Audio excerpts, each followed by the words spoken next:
are seeking to catch the eye of the Chair today. The Chair will do his best to accommodate as many colleagues as possible. I would ask that colleagues please do not come to the Chair to inquire whether you're going to be called and if so when, or to inquire on behalf of a colleague, or to cause others to inquire on your behalf or that of others. I understand the interest. We've done our best and will do our best. Please be patient and hope for the best. Needless to say, but for the benefit particularly of new members, bear in mind if you do wish to speak, it is imperative that you remain until all of the front bench speeches have been completed. Thereafter, people must use their own judgment and come and go if they wish, but try to remain in the chamber for as much of the debate as possible. Motion number 1 on business of the House. The Leader of the House to move. I beg to move formally, Mr. Speaker. Thank you. The question is as on the order paper, Mr. Chris Bryant. Thank you, Mr. Speaker. We shall be dealing today with the security of our country, the safety of the people of Syria and the lives of our armed forces, which is why we asked 2 weeks ago for a 2-day debate, a request my right honourable friend repeated on Monday, so that members had a chance to make proper contributions and an opportunity to reflect on the arguments between the 2 days. As you've just said, Mr. Speaker, 157 members have put in to speak, 87 from this side of the House, 70 from that side of the House, plus the front bench speeches, during which members and right honourable members will undoubtedly want to press ministers on their argument and on their case. You, I gather, will be announcing soon that there will be a 5-minute limit on speeches, backbench speeches, and that this will almost certainly be reduced to 4 and 3 minutes. And even so, not all members will be able to speak in the debate today. I gently say to the Prime Minister, this is no way to proceed if you really want to take the House and the country with you. Mr. Pete Wishart, on motion number 1. I'm very grateful, Mr. Speaker, because I think it's very important that we on these benches put forward a profound disappointment that there's going to be a guillotine motion this evening after rejecting all the calls and requests for a 2-day debate. Business that could so easily have been postponed tomorrow, Mr. Speaker. I think the public expects us just to clear the decks and get down to debating the important issues of the day. Now, it's very likely, given almost a quarter of the members of this House want to speak today, that people will be disappointed. Every member of Parliament in this House has the right to represent their constituents on an issue of such importance, and our constituents have the right to listen to their MPs on something like this. This is no way to do business, Mr. Speaker, and we remain very disappointed that the government has not listened to more time for this debate. Very good. The Leader of the House wishes to speak. The Leader of the House. Simply to say, Mr. Speaker, I think since we have 157 people waiting to speak, it would be much better if we got on with the debate. So I beg to move. Yeah. Order. Perhaps the Honourable Lady will let me just say what I have to say. I will not be making any announcement soon about any time limit, and I have given absolutely no honourable or right honourable member any reason to believe that I shall. If I have something to say, I will say it to the House. If the Honourable Lady must. Very briefly, point of order, Melanie On. Mr. Speaker, I just wish to raise an error on the order paper. My name has erroneously been added to an amendment. Very grateful to the Honourable Lady. The Honourable Lady's name was apparently inadvertently added to an amendment. I believe that she has indicated a desire for her name to be withdrawn from that amendment, and that is noted. Perhaps, if she'd be kind enough, we can leave it there. Let's put the question. The question is as on the order paper in respect of motion number 1. As many as are of that opinion say aye. Aye. Of the contrary, no. I think the ayes have it. The ayes have it. Before I call the Prime Minister to move the motion, I should inform the House that I have selected Amendment B in the name of Mr John Barron and others. The amendment will be debated together with the main motion. At the end of the debate, Mr Barron will be invited to move the amendment formally, and the questions will then be put first on the amendment and then on the main motion. We now come to motion number 2 on ISIL in Syria, United Nations Security Council Resolution 2249. I wish to call the Prime Minister. Mr. Speaker, I beg to move the motion on the order paper in my name and that of my right honourable friends. The question before the House today is how we keep the British people safe from the threat posed by ISIL. And, Mr. Speaker, let me be clear from the outset. This is not about whether we want to fight terrorism, it's about how best we do that. I respect that governments of all political colours in this country have had to fight terrorism and have had to take the people with them as they do so.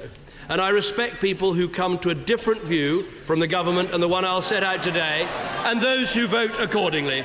And I hope that provides some reassurance to members right across the House. I'm happy to give way to the Honourable Lady. I thank the Prime Minister for giving way, and he is right in his opening statement to say how important it is to respect opinion on all sides of this House. So would he apologise for the remarks he made in a meeting last night against right honourable and honourable friends on this side of the House? Well, I couldn't be clearer in my opening remarks. I respect people who disagree. I respect the fact that governments of all colours have had to fight terrorism, and I respect we are all discussing here how to fight terrorism, not whether to fight terrorism. Mr. Speaker, in moving this motion, I'm not pretending, I think I shall make some progress. Mr. Speaker, I will Order. The Prime Minister is clearly not at this stage giving way. Order. He has the floor. The Prime Minister. Mr. Speaker, I will take dozens of interventions in the time that I have. I'm conscious of not taking up too much time because so many people want to speak, but I promise I will give way a lot during my speech. But let me make a bit of progress at the start. In moving this motion, I'm not pretending that the answers are simple. The situation in Syria is incredibly complex. I am not overstating the contribution that our incredible servicemen and women can make. Neither am I ignoring the risks of military action, nor am I pretending that military action is any more than one part of the answer. I'm absolutely clear that we must pursue a comprehensive strategy that also includes political, diplomatic and humanitarian action. And I know that the long-term solution in Syria, as in Iraq, must ultimately be a government that represents all of its people, and one that can work with us to defeat the evil organisation of ISIL for good. But, Mr. Speaker, notwithstanding all of this, in a moment, notwithstanding all of this, there is a simple question at the heart of the debate today. We face a fundamental threat to our security. ISIL have brutally murdered British hostages. They've inspired the worst terrorist attack against British people since 7/7 on the beaches of Tunisia. And they've plotted atrocity after atrocity on the streets here at home. Since November last year, our security services have foiled no fewer than 7 different plots against our people. So this threat is very real, and the question is this: do we work with our allies to degrade and destroy this threat? And do we go after these terrorists in their heartlands, from where they are plotting to kill British people? Or do we sit back and wait for them to attack us? I give way to the honourable member. Prime Minister, for giving way. It would be helpful if he could retract his inappropriate comments from last night. But will he be reassured that no one on this side of the House will make a decision based on any such remarks, nor will we be threatened into from doing what we believe is the right thing, whether those threats come from online activists or indeed from our own dispatch box? Completely agree with the honourable gentleman. Everyone in this House should make up their mind on the arguments in this House. And there is honour in voting for, there is honour in voting against. That is the way this House should operate, and that is why I wanted to be absolutely clear at the start of my sentence. This is about how we fight terrorism, not whether we fight terrorism. I'm going to make some progress, and then I'll give way in a moment. In answering this question, we should remember that 15 months ago, facing a threat from ISIL in Iraq, this House voted 524 to 43 to authorise airstrikes in Iraq. Since then, our brilliant RAF pilots have helped local forces to halt ISIL's advance and recover 30% of the territory ISIL had captured. On Monday, I spoke to the President of Iraq in Paris, and he expressed his gratitude for the vital work our forces are doing. And yet, when our planes reach the border with Syria, a border that ISIL themselves do not recognise, we can no longer act to defend either his country or indeed our country. Even when we know that ISIL's headquarters are in Raqqa in Syria, and it is from here that many of the plots against our country are formed. I give way to the Honourable Member for Gordon. The Prime Minister is facing an amendment which was signed by 110 members of this House from 6 different political parties. I've examined that list very carefully. I cannot identify a single terrorist sympathiser among that list. Will he now apologise for his deeply insulting remarks? I've made very clear this is about how we fight terrorism, and there is honour in any vote that honourable members make. Now, Mr. Speaker, we possess the capabilities to reduce this threat to our security. And my argument today is that we should not wait any longer before doing so. We should answer the call from our allies. The action we propose is legal, it is necessary, and it is the right thing to do to keep our country safe. And my strong view is that this House should make clear that we will take up our responsibilities rather than pass them off and put our own national security in the hands of others. I give way to the Honourable Member for Stratford-on-Avon. I'm very grateful to the Prime Minister for giving way. I have just returned from Baghdad and Erbil, where ISIL is on the back foot. Ramadi is surrounded. Sinjar has been liberated. The route between Mosul and Raqqa has been cut off.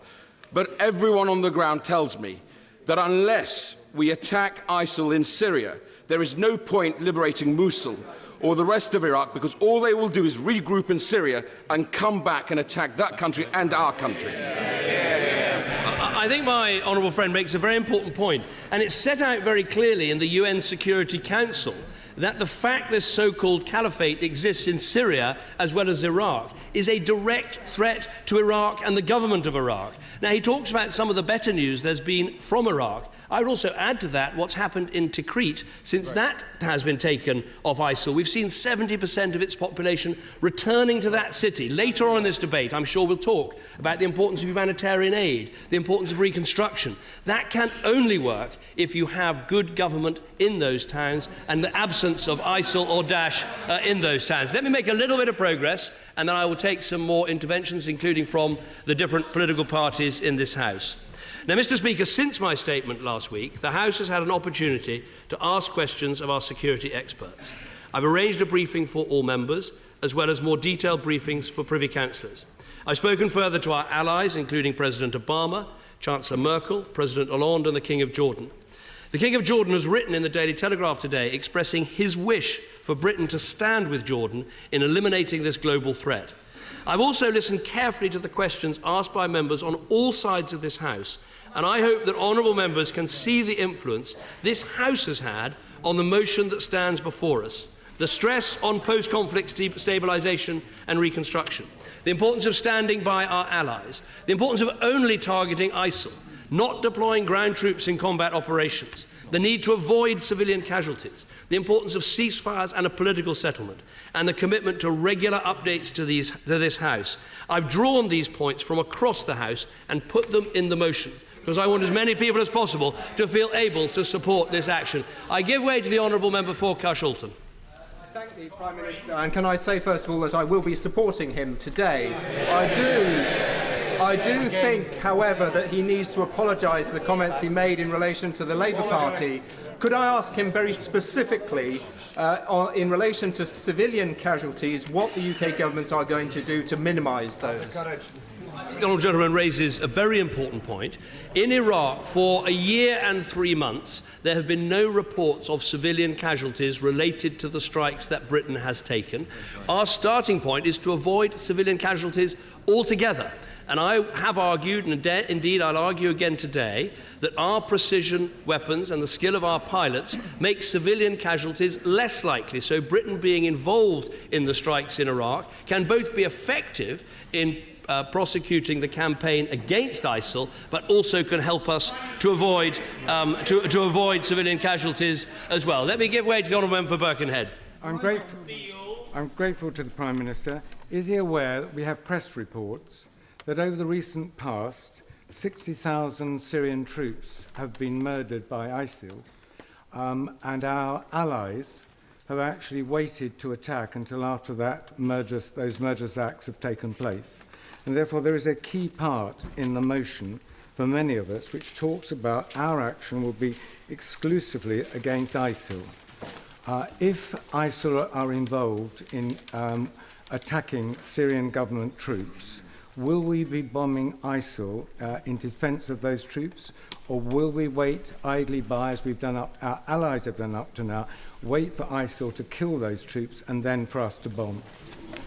What I'd say to the right honourable gentleman, who I have great respect for, the motion says exclusively ISIL, because that was a promise I made in this House in response to points made from both sides of the House. And as far as I'm concerned, wherever ISIL are, wherever they can be properly targeted, that is what we should do. And let me just make this point, because I think it is important when it comes to this argument about ground troops. In my discussions with the King of Jordan, he was making the point that in the south of Syria, there already is cooperation between, of course, the Jordanian government and the French and the Americans and the Free Syrian Army, but also there's a growing ceasefire between the regime troops and the Free Syrian Army, so they can turn their guns on ISIL. That is what I've said. This is an ISIL-first strategy. They are the threat. They are the ones we should be targeting. This is about our national security. Let me make a little bit of progress, and then I will take more interventions. In my remarks, I want to address the most important points that are being raised, and of course I'll take as many interventions as I can. Mr. Speaker, I believe the key questions that have been raised are these. First, could acting in this way actually increase the risk to our security by making an attack on Britain more likely? Second, does Britain really have the capability to make a significant difference? Third, the question asked by a number of members, including the Honourable Member for Gordon, is why don't we just increase our level of airstrikes in Iraq to free up capacity amongst other members of the coalition so they can carry out more airstrikes in Syria? Fourth, will there really be the ground forces needed to make this operation a success? Fifth, what is the strategy for defeating ISIL and securing a lasting political settlement in Syria? And sixth, is there a proper reconstruction, post-conflict stabilisation plan for Syria? I want to try, in the time I've got available, to answer all of these in turn. Let me give way to the Honourable Member. Thank the Prime Minister for giving way, and he will know how members of my party feel when it comes to fighting and dealing with terrorism. And for that, there will always be support, no matter where terrorism raises its head. But turning to the motion, could I ask the Prime Minister if he can guarantee to the House, where he indicates that the government will not deploy UK troops in ground combat operations, if it becomes necessary at a later date to do that, will he come back to this House and seek approval for that? It's not only something I don't want to do, it's something that I think if we did would be a mistake, because the argument was made to us by the Iraqi government that the presence of Western ground troops, that can be a radicalising force, that can be counterproductive, and that is our view.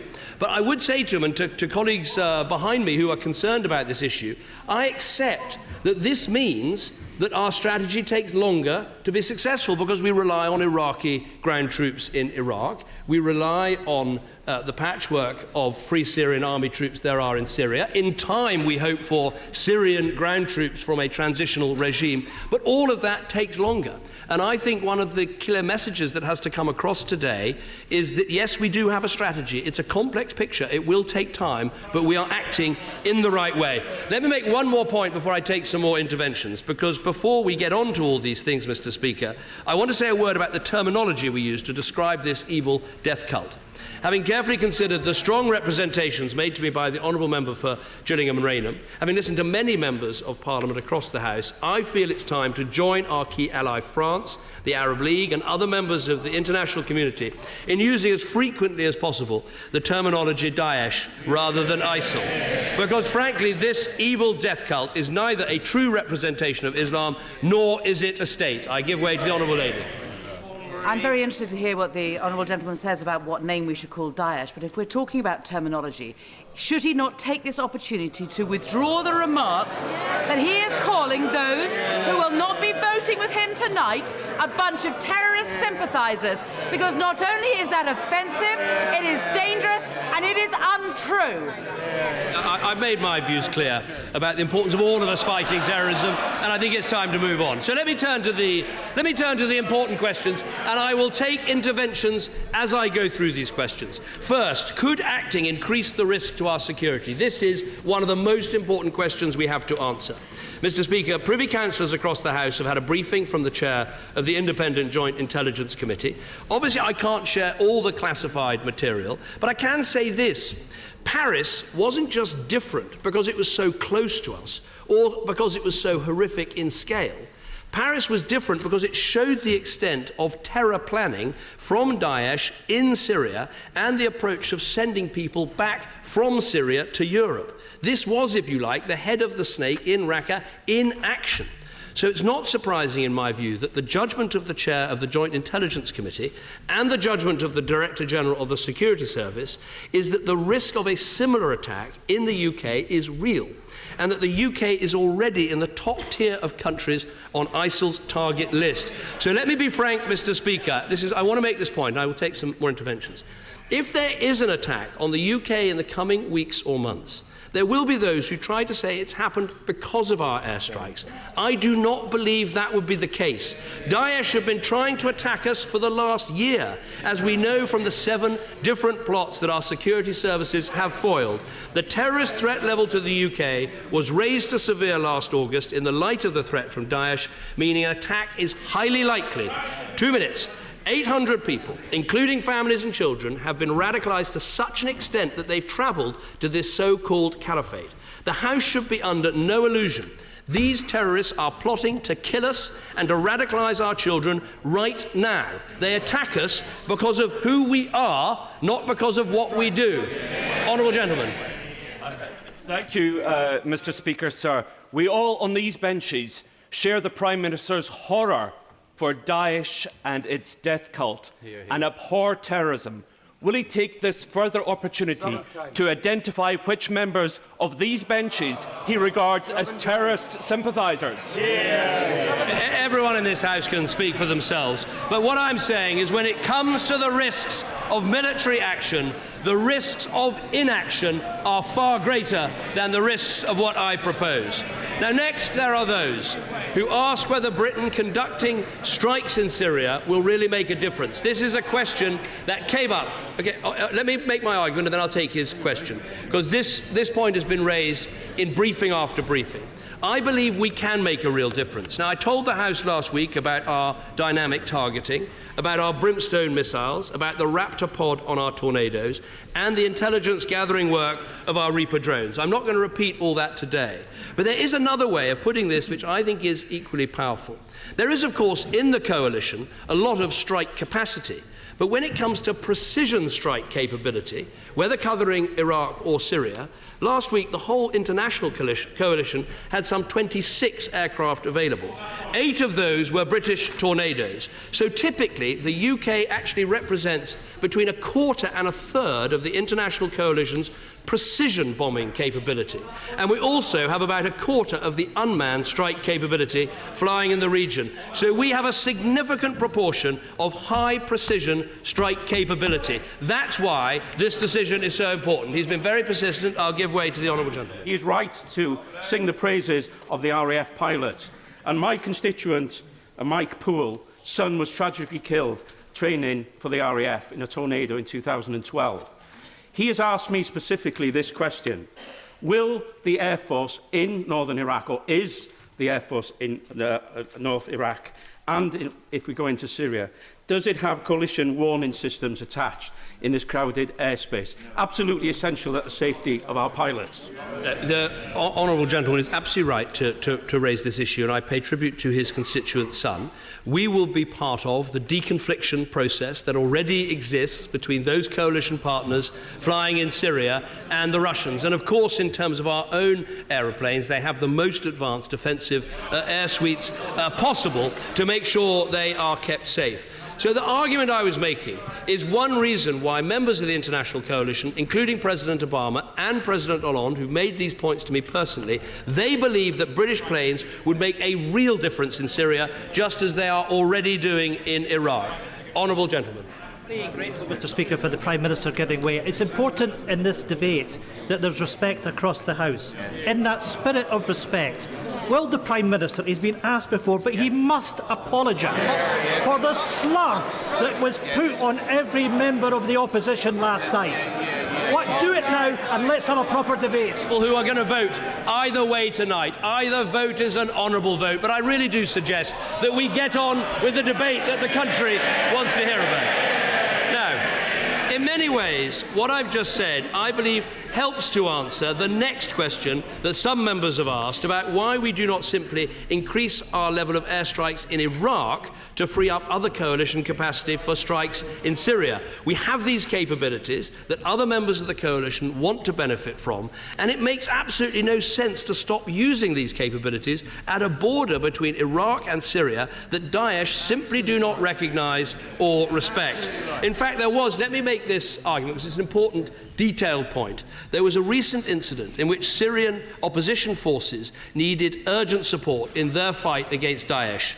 British Tornadoes were 8 minutes away, just over the border in Iraq. No one else was close. But Britain couldn't help, so the Syrian opposition forces had to wait 40 minutes in a perilous situation while other coalition forces were scrambled. Now, that sort of delay, it endangers the lives of those fighting Daesh on the ground and frankly does nothing for our reputation with our vital allies. Let me give way to my honourable friend. Thank the Prime Minister for giving way, but can he understand that at a time when already too many aircraft are chasing too few targets, what concerns many of us is a lack of a comprehensive strategy, both military and non-military, including an exit strategy? One of the fundamental differences between Iraq and Syria is that you have nearly a million personnel on the government payroll, and still we're having trouble pushing ISIL back.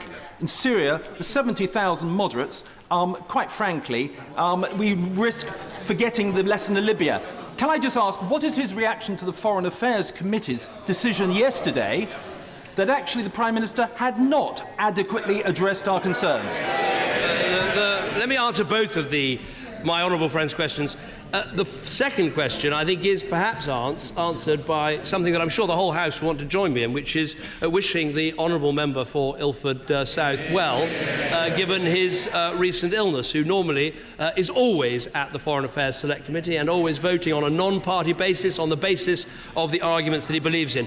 But where my honourable friend and I disagree is I believe there is a strategy of which military action is only one part. And the key answer to his question is that we want to see a new Syrian transitional government whose troops will then be our allies in squeezing out and destroying the so-called caliphate altogether. But my disagreement with my honourable friend is that I believe we cannot wait for that to happen. The threat is now. ISIL, Daesh are planning the attacks now. We can act in Syria as we act in Iraq, and in doing so we can enhance the long-term security and safety of our country, and that is why we should act. Let me give way to the honourable member for Gillingham and Raynham.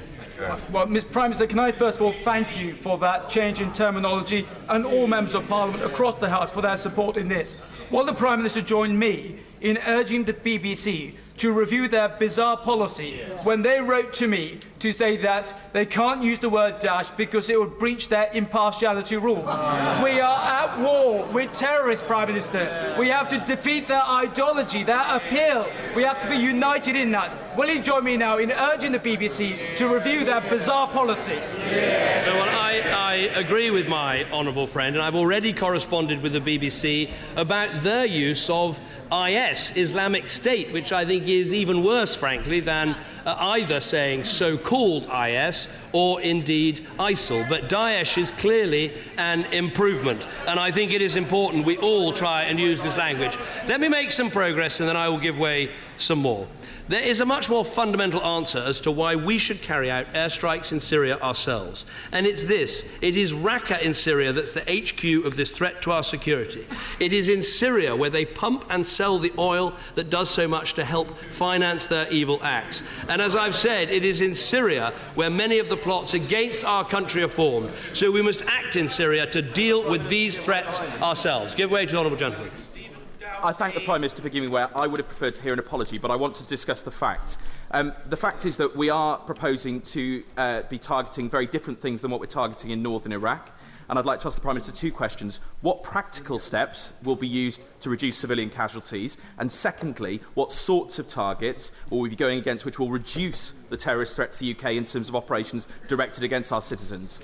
Well, let me answer him very directly. In terms of the sorts of targets that we can go after, clearly it is the leaders of this death cult itself. It is the training camps. It's the communications hubs. It is those that are plotting against us. As I'm going to argue in a minute, the limited action that we took against Khan and Hussein, which was, if you like, an airstrike on Syria, has already had an impact on ISIL on Daesh. And I think that is a very important point. So how do we avoid civilian casualties? Well, we have a policy, a start point of wanting zero civilian casualties. And 1 year and 3 months into these Iraqi operations, we haven't had any reports of civilian casualties. Now, I'm not standing here and saying that, you know, there are no casualties in war. Of course there are. This is a very, very difficult situation we're putting ourselves into. It's hugely complex. It's a difficult argument in many ways to get across, but its heart is a simple point, which is, will we in the long term be safer and better off if we can get rid of this so-called caliphate, which is radicalizing Muslims, turning people against us, and plotting atrocities on the streets of Britain? Let me take a question from my honourable friend. I'm very grateful to my right honourable friend for giving way. Would you agree with me that there are already hundreds, if not thousands, of civilian casualties? Those who are thrown off buildings, burned, decapitated, crucified, who have had to flee Syria away from their co-religionists who have so bastardised that religion. Those are the civilian casualties we are trying to help. Yeah. My honourable friend has put it extremely clearly. That is one of the aims of what we're doing, which is to prevent this death cult from carrying out the ghastly acts it does on a daily basis. Let me make some progress.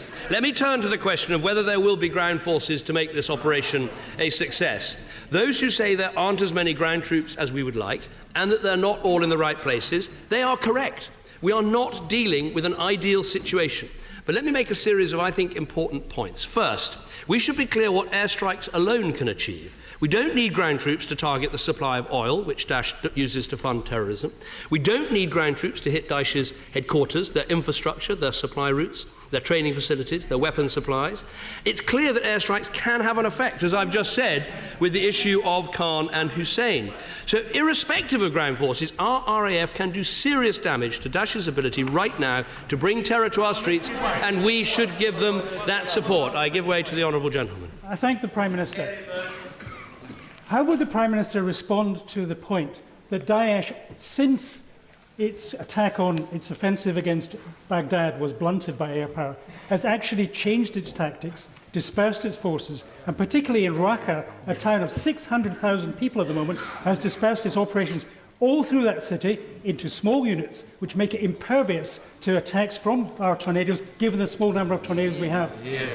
I think what the honourable gentleman says is absolutely right. Of course they've changed their tactics from the early days when airstrikes were even more effective. But that's not an argument for doing nothing. It is an argument for using airstrikes where you can, but having a longer-term strategy to deliver the ground troops through the transition that you need. But the argument really before the House is very simple. Do we wait for perfection, which is a transitional government in Syria, or do we start the work now of degrading and destroying this organisation at the request of our allies, at the request of the Gulf states, on the knowledge from our security experts that it will make a difference? And make a little bit of progress, then I will take interventions from both sides. As I said last week, the full answer to the question of ground forces can't be achieved until there's a new Syrian government that represents all of the Syrian people, not just Sunni, Shia and Alawite, but Christian, Druze and others. And it's this new government who will be the natural partners for our forces in defeating Daesh for good. But there are some ground forces that we can work with in the meantime. Now, last week I told the House, let me give the explanation and then colleagues can intervene as they like. Last week I told the House we believe there are around 70,000 Syrian opposition fighters who do not belong to extremist groups and with whom we can coordinate attacks on Daesh. The House will appreciate there are some limits on what I can say about these groups, not least that I can't risk the safety of these courageous people who are being targeted daily by the regime or by Daesh or by both. But I know this is an area of great interest and concern for the House, so let me try and say a little more. The 70,000 is an estimate from our independent Joint Intelligence Committee, based on a detailed analysis, updated on a daily basis, and drawing on a wide range of open source and intelligence. Of these 70,000, the majority are from the Free Syrian Army. Alongside the 70,000, there are some 20,000 Kurdish fighters with whom we can also work. Now, I'm not arguing, this is a crucial point, I am not arguing that all of these 70,000 are somehow ideal partners. Some, though, left the Syrian army because of Assad's brutality, and they clearly can play a role in the future of Syria. And that is actually a view that is taken by the Russians as well, who are prepared to talk with these people. Let me give way to the Honourable Member for Winchester. Thank the Prime Minister for giving way and the helpful way that he has helped colleagues from across the House. He spoke about a long-term strategy to see a new government in Syria. And there's wide agreement on that among our allies, but possibly more of a challenge with Russia. So I wonder whether he could update the House on conversations that he's had with President Putin, maybe directly or via the United States, as to the short and longer-term prospects for President Assad. Well, I've had these conversations with President Putin on many occasions, most recently at the G20 in Antalya.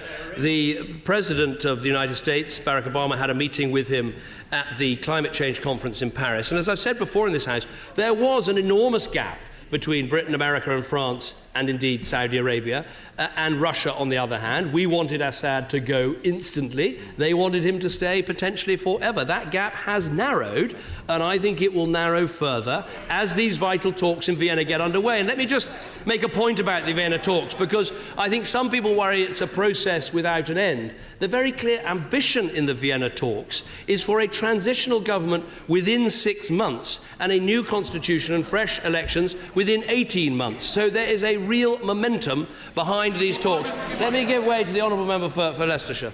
I thank the Prime Minister for giving way. And will he confirm to the House that alongside any military intervention in Syria that may be authorised by the House tonight, he remains completely committed to the huge humanitarian effort which has kept so many people alive by this government in that region? I thank my honourable friend. I can certainly confirm that. We have been the second largest bilateral donor in the world after America, and we'll be keeping that up, not least with the vital conference that we'll be co-chairing in London next year, where we'll bring together the whole world to make sure we fill the gap of the funding that hasn't been available. Let me give way to the Honourable Member for Birmingham Hodge-Hill. To the Prime Minister, he's presenting his case well. And if he'd come to the House and asked for a very narrow licence to take out ISIL's external planning capability, I think it would have commanded widespread consent. But he's asking for wider authority than that. And I want to draw him, therefore, on the difference between Iraq and Syria. In Iraq, there are ground forces in place. In Syria, there aren't. Can I invite him to say a little bit more, at the very least, about what ground forces he envisages joining us in the seizure of Raqqa? Let me try and answer that as directly as possible, because it goes to the nub of the difficulty of this case. I don't think you can separate taking out the command and control of ISIL's operations against the UK or France or Belgium or elsewhere. I don't think you can separate that from the task of degrading and destroying the Daesh caliphate, so-called caliphate they've created. The two are intricately linked, and indeed, as I argued in front of the House last week, as long as this so-called caliphate exists, it is a threat to us, not least because it is radicalising Muslims from across the world who are going to fight for that organisation and then potentially returning to attack us. But on his issue, on his second question about ground troops, as I've explained, there are three parts to this argument. One, the things we can do without ground troops don't don't underestimate them. 2,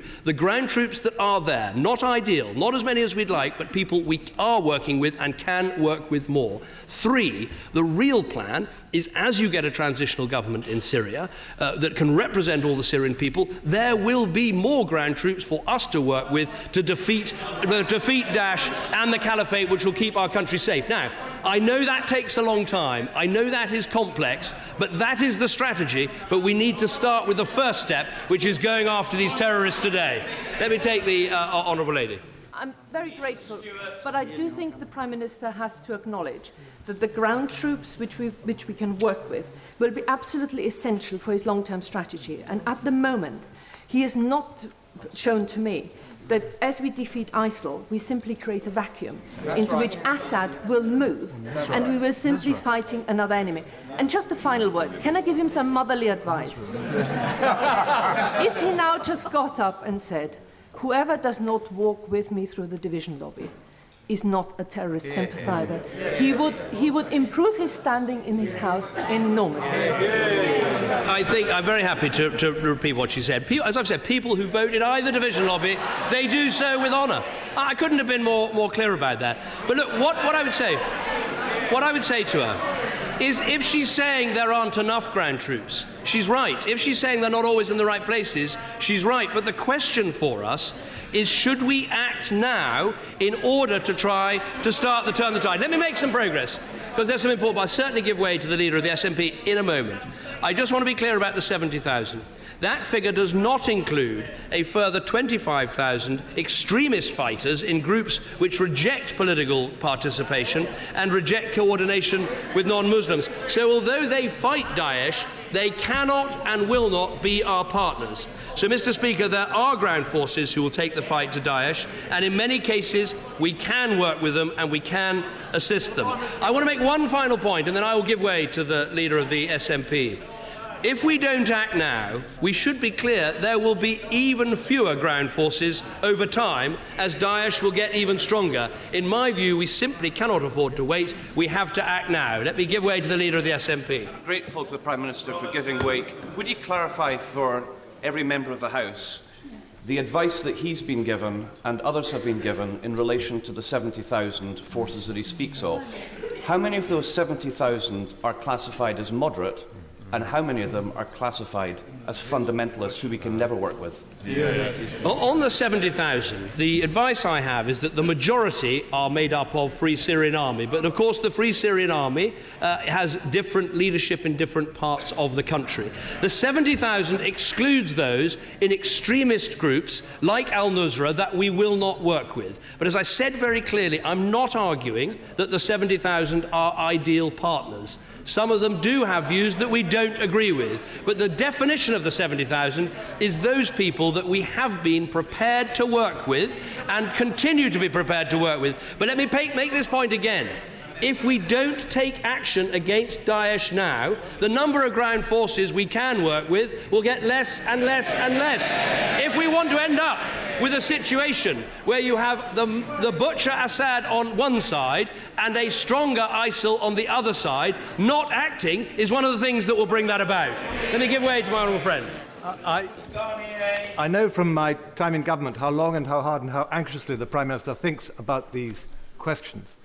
But will he ensure that we complete the military aspect of this campaign, if at all possible, so that we can then get on to the really important, but perhaps the most difficult aspect of the questions that he's posed, namely the post-conflict stabilisation and the reconstruction of Syria? Because without this early stage, there won't be a Syria left to reconstruct. I think my right honourable friend, who himself always thought about these things very carefully, is right. That is the end goal. And we shouldn't take our eyes off the prize, which is a reconstructed Syria with a government that can represent all the people. That is a Syria at peace, so we don't have the migration crisis, we don't have the terrorism crisis. That is the goal. So let me turn to the overall strategy. And again, I set this out in the House last week. I'll make some progress. But let me say a little more about each of the non-military elements. Counter-terrorism, counter-extremism, the political and diplomatic processes and the vital humanitarian work that my right honourable friend just referred to.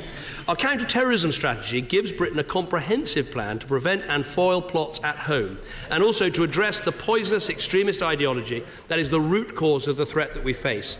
And as part of this, I can announce today that we will establish a comprehensive review to root out any remaining funding of extremism within the UK.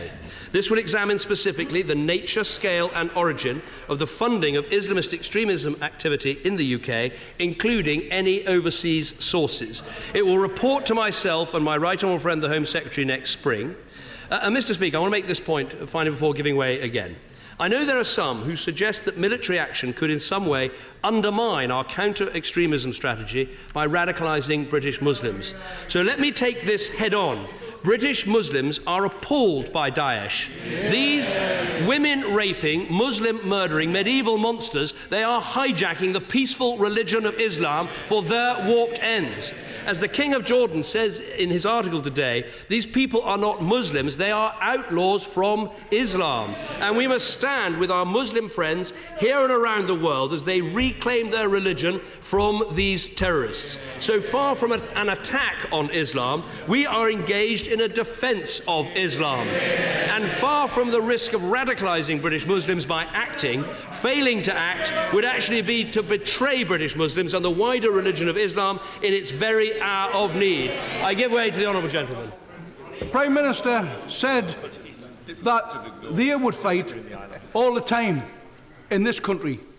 Why do not the Iranians, the Saudis, the Turks, why do they not fight these people? Why is it always going to be us who fight them? The Turks are taking part in this action and urging us to do the same. The Saudis are taking part in this action and urging us to do the same. The Jordanians have taken part in this action and urge us to do the same. I have here quote after quote from leader after leader in the Gulf world begging and pleading with Britain to take part so we can take the fight to this death cult that threatens us all so much. Now, the second part of our strategy is support for the diplomatic and political process. Let me say a word about how this process can lead to the ceasefires between the regime and opposition that are so essential for the next stages of this political transition. It begins with identifying the right people to put around the table. Next week, we expect the Syrian regime to nominate a team of people to negotiate under the auspices of the United Nations. Over the last 18 months, political and armed opposition positions have converged. We know the main groups and their ideas, and in the coming days, Saudi Arabia will host a meeting for opposition representatives in Riyadh, and the United Nations will take forward discussions on steps towards a ceasefire, including at the next meeting of the International Syria Support Group, which we expect to take place before Christmas. The aim is clear, as I've said: a transitional government in 6 months, a new constitution and free elections within 18 months. So I would argue that the key elements of a deal are emerging. Ceasefires, opposition groups coming together, the regime looking at negotiation, the key players, America and Russia, Saudi Arabia and Iran, and key regional players like Turkey, all in the room together. And my argument is this: hitting Daesh doesn't hurt this process, it helps this process, which is the eventual goal. Let me give way to my honourable friend. Extremely grateful. Does the Prime Minister agree with me that the murders on the beach in Tunisia and the carnage in Paris on the 13th of November changes everything, and the British people would find it rather odd that it would take something more than that for Britain to stand shoulder to shoulder with a number of other countries and to take on Daesh? My honourable friend speaks for many. They attack us because of who we are, not because of what we do. And they want to attack us again and again. And the question for us: do we answer the call of our allies, some of our closest friends in the world, the French and the Americans, who want us to join with them and Arab partners in this work, or do we ignore that call? And if we ignore that call, think for a moment what that says about Britain as an ally. Think for a moment what it says to the countries in the region who will be asking themselves, if Britain won't come to the aid of France, its neighbour, in these circumstances, just how reliable a neighbour and a friend and an ally this country is. Let me make some progress on the vital subjects of humanitarian relief and the longer-term stabilisation, because I'm conscious of the time. I set out for the House last week our support for refugees in the region and the extra £1 billion that we'd be prepared to commit to Syria's reconstruction. and the broad international alliance that we would work with in the rebuilding phase. But, Mr. Speaker, let us be clear, and my honourable friend for Dorset North made this point. People will not return to Syria if part of it is under the control of an organisation that enslaves Yazidis, throws gay people off buildings, beheads aid workers, and forces children to marry before they are even 10 years old. So we cannot separate the humanitarian work and the reconstruction work from dealing with Daesh itself. Give way to the Honourable Lady. I'm very grateful indeed to the Prime Minister for giving way and welcome any comments that distance British Muslims in Scotland from Daesh, and I also welcome his use of that terminology now. I asked the Prime Minister a question as a new member of this House, looking to seasoned parliamentarians and those who have been in this chamber for some period of time, as new members do on such occasions. Given that the language being used would be considered unbecoming of a parliamentarian for the benefit of new members, would the Prime Minister now withdraw his remarks in relation to terrorist sympathisers? What I say is I think everyone is now focused on the main issues in front of us, and that is what we should be focused on. Let me turn to the plan for post-conflict reconstruction to support a new Syrian government when it emerges. I've said we'd be prepared to commit at least £1 billion to Syria's reconstruction. The initial priorities would be protection, security, stabilisation and confidence-building measures, including meeting basic humanitarian needs such as education, health and shelter, and of course helping the refugees to return. Now, over time, the focus would shift the longer-term rebuilding of Syria's shattered infrastructure, harnessing the expertise of the international financial institutions and the private sector. As I said last week, we are not in the business of trying to dismantle the Syrian state or its institutions. We would aim to allocate reconstruction funds against a plan agreed between a new inclusive Syrian government and the international community once the conflict had ended. That is the absolute key. Let me take the honourable member here, I'll take another honourable member there, and then I'll try and draw to a close. I'm grateful to the Prime Minister. What really matters to my constituents is whether they'll be safer after this process has taken place. He's making a very strong case that we are attacking the heart of this terrorist organisation. Will he assure the House, as well as taking action in Syria, he will also shore up services, security services and policing in the United Kingdom? I think that is what our constituents want to know. What are we doing to strengthen our borders? What are we doing to exchange intelligence information across Europe? What are we doing to strengthen our intelligence and policing agencies, which the Chancellor spoke about so much last week? All of this we should see through the prism of national security. That is what our first duty is. And when you have your allies asking you, the intelligence there, the knowledge you can make a difference, I believe we should act. Let me take an intervention from the Leader of the Liberal Democrats. I'm very grateful to the Prime Minister for giving way. He rightly makes the point of how important it is that we not just stand with our allies, our friends in Europe, but are seen to stand with them as well. However, he does not, as Prime Minister, and has not so far, stood with those European allies on the matter of taking our fair share of refugees from this crisis and other. Will he look again at the Save the Children request that this country takes 3,000 orphan children, refugees who are currently in Europe? I would say we have played a huge part in Europe as the biggest bilateral donor. No other European country has given enough, as much as Britain has, and we've also going to take 20,000 refugees, with 1,000 arriving by Christmas. But I am happy to look once again at this issue of orphans. I think it's better to take orphans from the region rather than those who come over with sometimes extended family. But I'm very happy to look at that again, both in Europe and out of Europe, to see if Britain can do more to fulfil our moral responsibilities. Mr. Speaker, let me conclude. This is not 2003.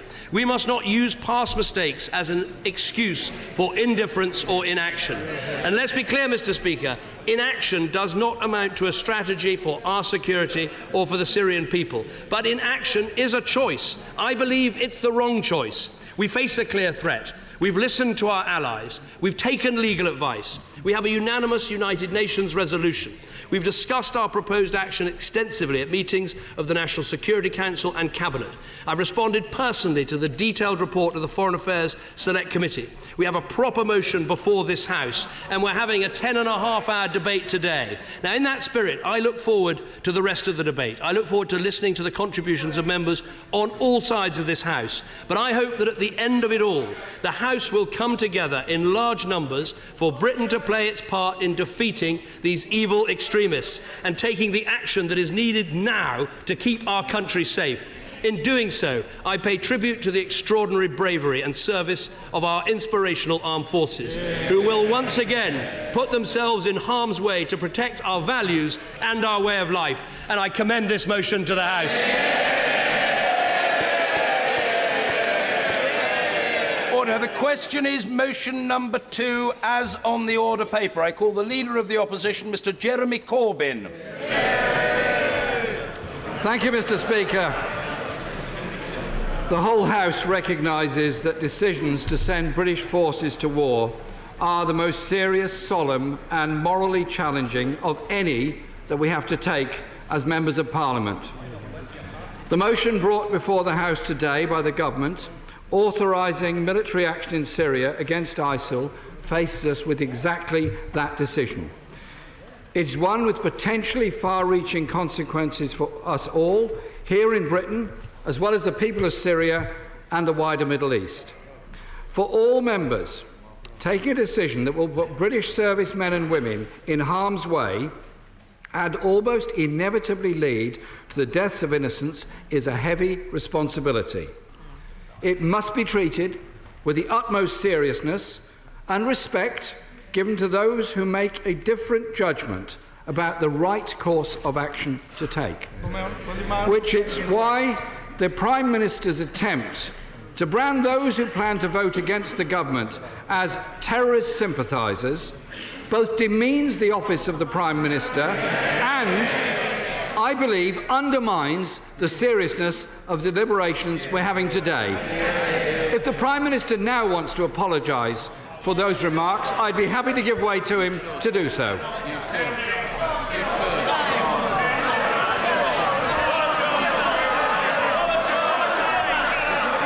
Mr Speaker, the Prime Minister is unmoved. We'll have to move on with the debate, and I hope he will be stronger later to recognise that, yes, he did make an unfortunate remark last night, and apologising for it would be very helpful to improve the atmosphere of this debate today. Will my honourable friend give way? Yes. I thank my honourable friend for giving way, and as he appropriately is pointing out that the Prime Minister is not showing leadership by not withdrawing his slur on me and others, would he also agree with me that there is no place whatsoever in the Labour Party for anybody who has been abusing those members of the Labour Party who choose to vote with the government on this resolution?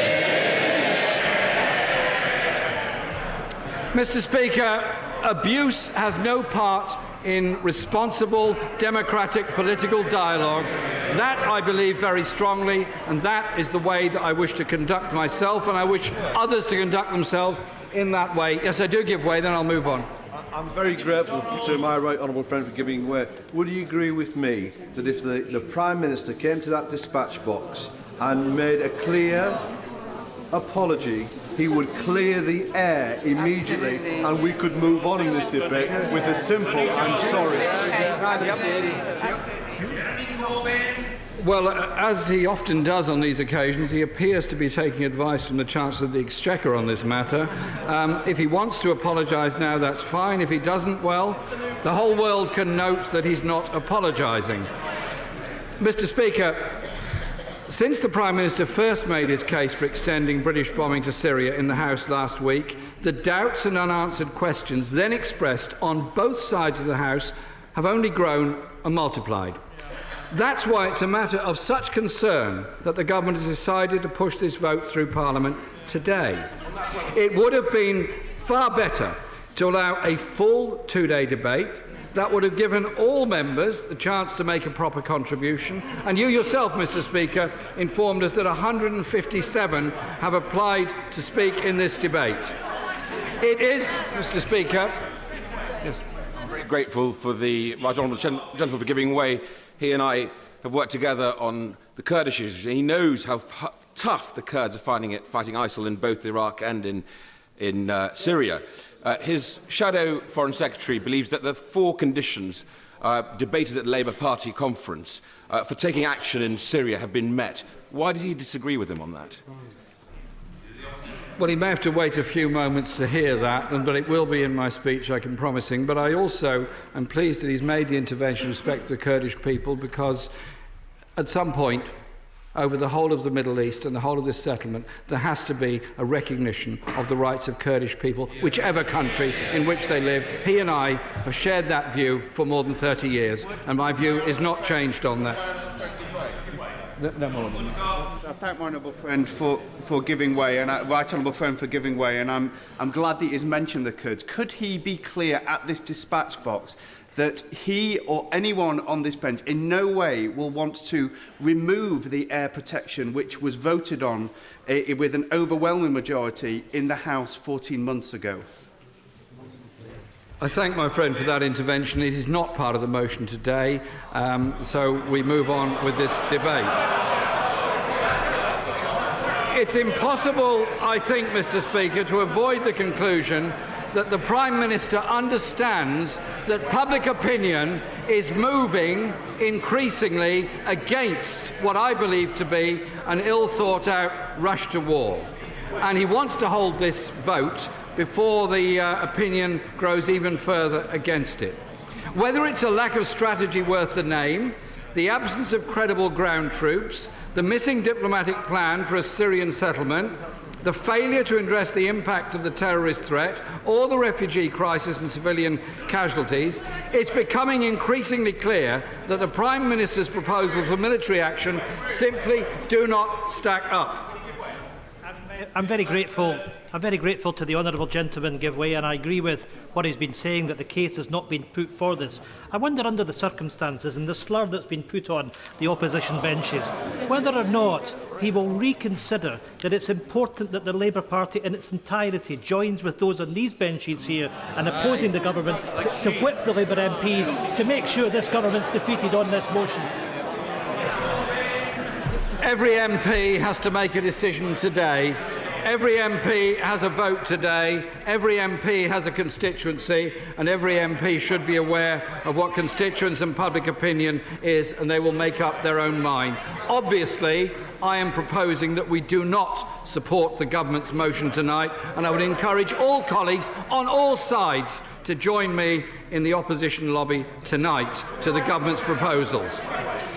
Last week, the Prime Minister focused his case for bombing in Syria on the critical test set by the very respected cross-party Foreign Affairs Select Committee. Given the holes in the government's case, it's scarcely surprising that last night the committee reported the Prime Minister had not, and I quote, adequately addressed their concerns. In other words, Mr. Speaker, the committee judged that the Prime Minister's case for bombing has failed its tests. I'm grateful to the right honourable gentleman that the committee resolved 4-3 that the Prime Minister has not adequately addressed concerns contained in the committee's second report, with the absence of his honourable friends for Kinnan Valley and Ilford South, who would have resisted that motion. But it is on a narrow point where logically it is almost impossible for the Prime Minister to adequately meet those concerns, given the fact he's not in a position to produce sufficient detail, obviously to satisfy some of my colleagues. It is a very weak point for him to rely on, and he ought to get into the substance. I thank the member for Reigate for his intervention, and he and I have often had very amicable discussions on many of these issues, and I'm sure we will again. The fact of the matter is, though, that at a meeting of the Foreign Affairs Select Committee, there was a verdict given that the Prime Minister had not adequately addressed the concerns. Now, I understand there are differences of opinion. Goodness, there's plenty of differences of opinion all around this House. Your benches and these. And so I ask the Chair of the Select Committee to recognise that a decision has been made by his committee. After the despicable and horrific attacks in Paris last month, the question of whether the government's proposals for military action in Syria strengthens or undermines our own national security must, Mr. Speaker, be at the centre of our deliberations. There is no doubt that the so-called Islamic State group, Mr. Speaker, I have given way quite a lot of times already. There are 157 members who wish to take part in this debate, and so I think I should try and move on and speed it up slightly, which appears to meet with your approval, Mr. Speaker. There's no doubt that the so-called Islamic State has imposed a reign of sectarian and inhuman terror in Iraq, Syria and Libya, and there's no question that it also poses a threat to our own people. The issue now is whether extending British bombing from Iraq to Syria is likely to reduce or increase that threat to Britain, and whether it will counter or spread the terror campaign ISIL is waging across the Middle East. The answers don't make the case for the government motion. On the contrary, they're a warning to step back, a vote against yet another ill-fated twist in this never-ending war on terror. Let's start with the military dimension. The Prime Minister has been unable to explain why extending airstrikes to Syria will make a significant military impact on the existing campaign. ISIL is already being bombed by Syria or Iraq, by the US, France, Britain and Russia, and other powers. Canada has, interestingly, withdrawn from this campaign and no longer takes part in it. During more than a year of bombing, ISIL has expanded and lost territory. ISIL gains included the Iraqi city of Ramadi and the Syrian city of Palermo. The claim that the superior British missiles will make the difference is actually quite hard to credit when the US and other states, as an intervention said earlier, when the US and other states are struggling to find suitable targets. In other words, extending British bombing is unlikely to make a huge difference. Secondly, the Prime Minister has failed to convince almost anyone that even if British participation in the air campaign were to tip the balance, there are credible ground forces able to take back territory now held by ISIL. In fact, Mr. Speaker, it's quite clear there are no such forces. Last week, the Prime Minister suggested that a combination of Kurdish militias, the Free Syrian Army, would be able to fill the gap. He even claimed a 70,000-strong force of moderate FSA fighters were ready to coordinate action against ISIL with the Western air campaign. That claim has not remotely stood up to scrutiny. Kurdish forces are a distance away in the sunny Arab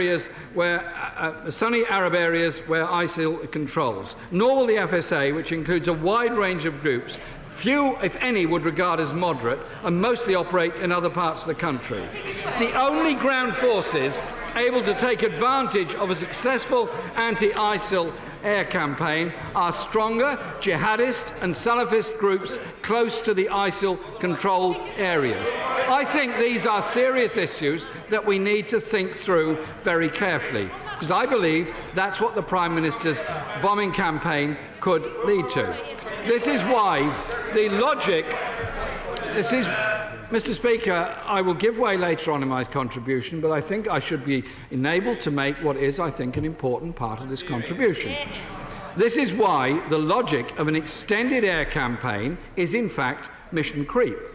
And Western boots on the ground, whatever the Prime Minister may say now about keeping British combat troops out of the way, are a real possibility. Thirdly, the military aim of attacking ISIL targets in Syria is not really part of a coherent diplomatic strategy. The UN Security Council Resolution 2249, passed after the Paris atrocities and cited in today's government motion, does not give clear and unambiguous authorisation for UK bombing in Syria. To do so, it would have had to be passed under Chapter 7 of the United Nations Charter, to which the Security Council could not agree. The UN resolution is certainly a welcome framework for joint action to cut off funding, oil revenues, arms supplies from ISIL. But I wonder how much signs there are of that happening. I'll give way to the member there. much for giving way.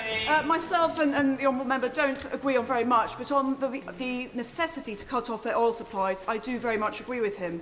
Therefore, I'm afraid I'm at a complete loss as to understand why he would oppose airstrikes, which are such a crucial part in targeting oil supplies, which are providing funding for ISIL and Daesh. The problem is the oil supplies that are being sold by ISIL are going into other countries, into Turkey and to other places. And I think we need to know exactly who is buying that oil, who is funding that oil, what banks are involved in financial transactions which ultimately end up with ISIL, and which other countries in the region may or may not be involved in it. Despite, Mr. Speaker, the clear risk of potentially disastrous incidents, the shooting down of a Russian military aircraft by Turkish forces is a sign of the danger of a serious escalation of this whole issue. I'm grateful to him for giving way. The number of these ground troops is, as he says, unknown, and their composition is also unknown. But what we do know is that they are, by definition, opposition fighters. They are anti-Assad. Does he agree with me that the Prime Minister still has a question to answer around how we can work with them to retake ground from Daesh without getting drawn into a wider conflict with Russia, given that they're on the other side? I think the member for Brighton makes a very important point, and she has been very active in trying to promote peace and humanitarian resolutions to the many conflicts that exist around the world. Fourthly, Mr. Speaker, the Prime Minister has avoided spelling out to the British people the warnings he's surely been given.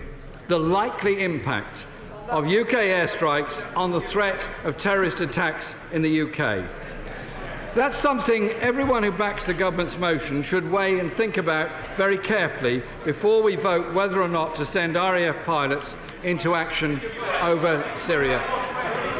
It is critically important, Mr. Speaker, that we as a House are honest with the British people about the potential consequences of the action the Prime Minister is proposing to us today.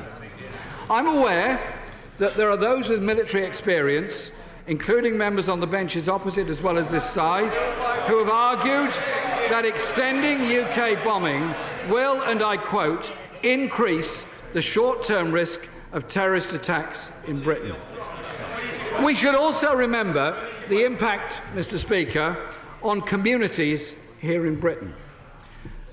Sadly, since the Paris attacks, there's been a sharp increase in Islamophobic incidents and physical attacks. I've discussed these with people in my local mosque in my constituency, and it's horrific. Surely, Mr. Speaker, the message from all of us in this House today must go out. None of us, let's say this together, we will not tolerate any form of anti-Semitism, Islamophobia or racism, any form in this country. The Prime Minister has not offered a serious assessment, in my view, of the intensified air campaign on civilian casualties in ISIL-held Syrian territory or the wider Syrian refugee crisis. At least 250,000 have already been killed in Syria's terrible civil war, 11 million made homeless, and 4 million forced to leave the country. Many more have been killed by the Assad regime than by ISIL itself. Yet more bombing in Syria will kill innocent civilians. There's no doubt about that, and turn many more Syrians into refugees. Yesterday, I will in a moment. Yesterday, I was sent a message from a constituent of mine who comes from Syria. I'm sorry, it's not funny. It's a family who are suffering. His name, Abdulaziz Al-Mashi, and I quote from his message. I'm a Syrian from Mabij city, which is now controlled by ISIL. Members of my family still live there, and ISIL didn't kill them.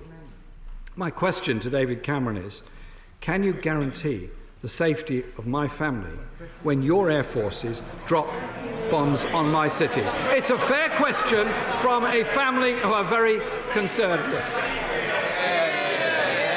Thank you very much. And I'd say to the right honourable gentleman, I speak as a member of the military who has left, and there's a fundamental point here that we think the Leader of the Opposition is making, and that is that this is about national security. All these conflicting arguments, the complex situations, it's very, very difficult, but it comes down to national security and inhibiting what these people are trying to do on the streets of this country.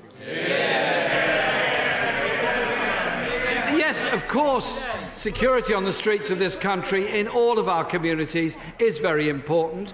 That's why we have supported the government in no longer pursuing the strategy of cutting the police and also increasing security in this country, because clearly none of us want any kind of atrocity on the streets of this country. My borough was deeply affected by 7/7 in 2005.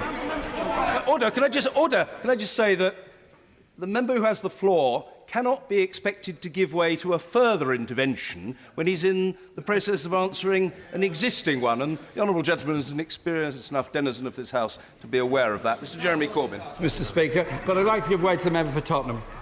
I'm very grateful. Stop it.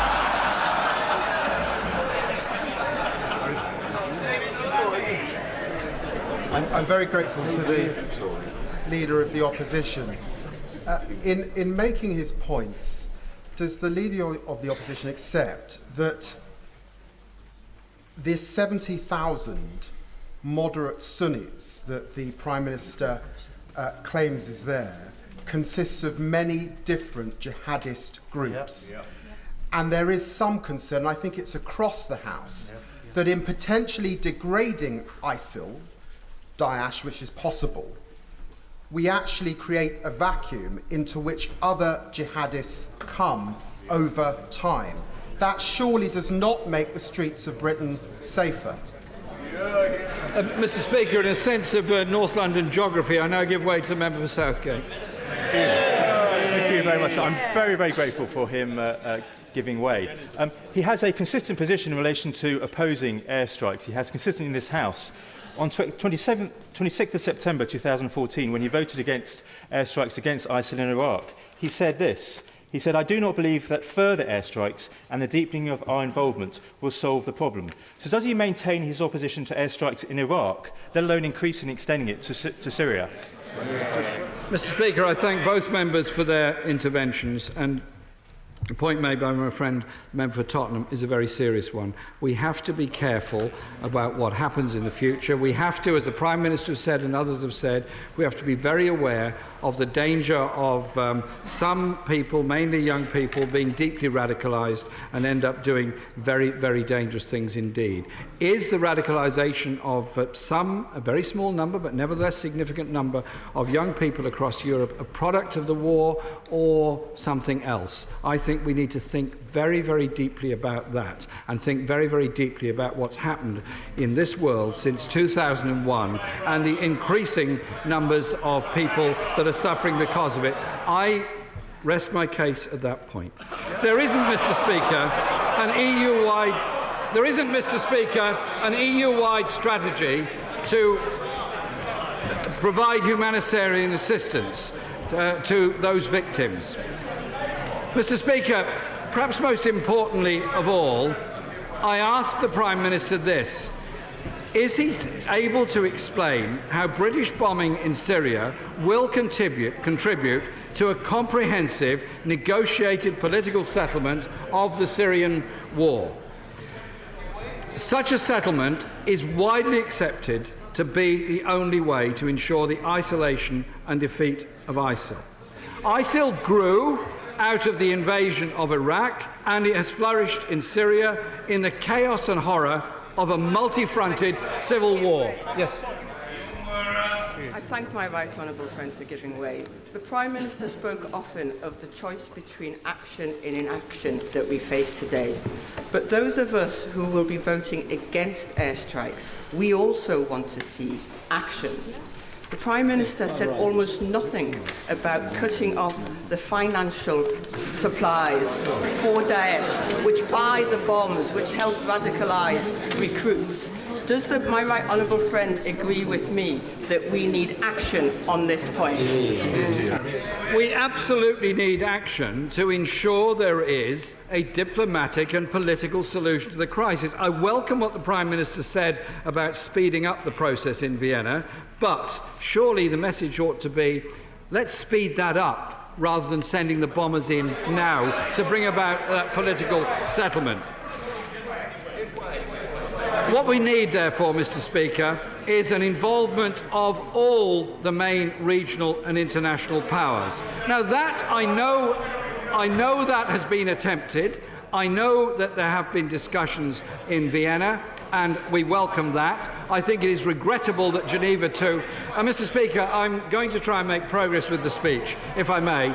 There are over 150 members who wish to speak. Therefore, I think long speeches from the front benches actually take time out of backbench speeches. So the aim must be to establish a broad-based government in Syria that has the support of the majority of its people, difficult as that is to envisage at the present time. But such a settlement could help take back territory from ISIL and bring about their lasting defeat in Syria. Ultimately, Mr. Speaker, I'm really sorry to have to tell members opposite. I've given way quite a lot on members on both sides. I'm now going to continue with my speech. Ultimately... No, I'm not... Order. A very long-established convention of this House that the member who has the floor gives way or not as he or she chooses. The Leader of the Opposition has made it clear that for now he's not giving way. The appropriate response isn't then for a member to jump up and shout, give way. It's just not terribly sensible. Jeremy Corbyn. Thank you, Mr. Speaker. The point I was making was that ultimately the solution in Syria has to be by all the people of Syria themselves. I think on that, surely, we're all agreed. The government... I thought I made it clear. I think the Speaker made it clear that at the moment I'm not giving way. I'm really sorry, but I'm not, OK? The government's proposals... The government's proposals for... Smog. On a point of order, Mr. Speaker, though it is indeed customary that he who holds the floor decides whether or not to give way, is it not also customary to answer questions when they're put in interventions, and we are waiting for the answer on Iraq?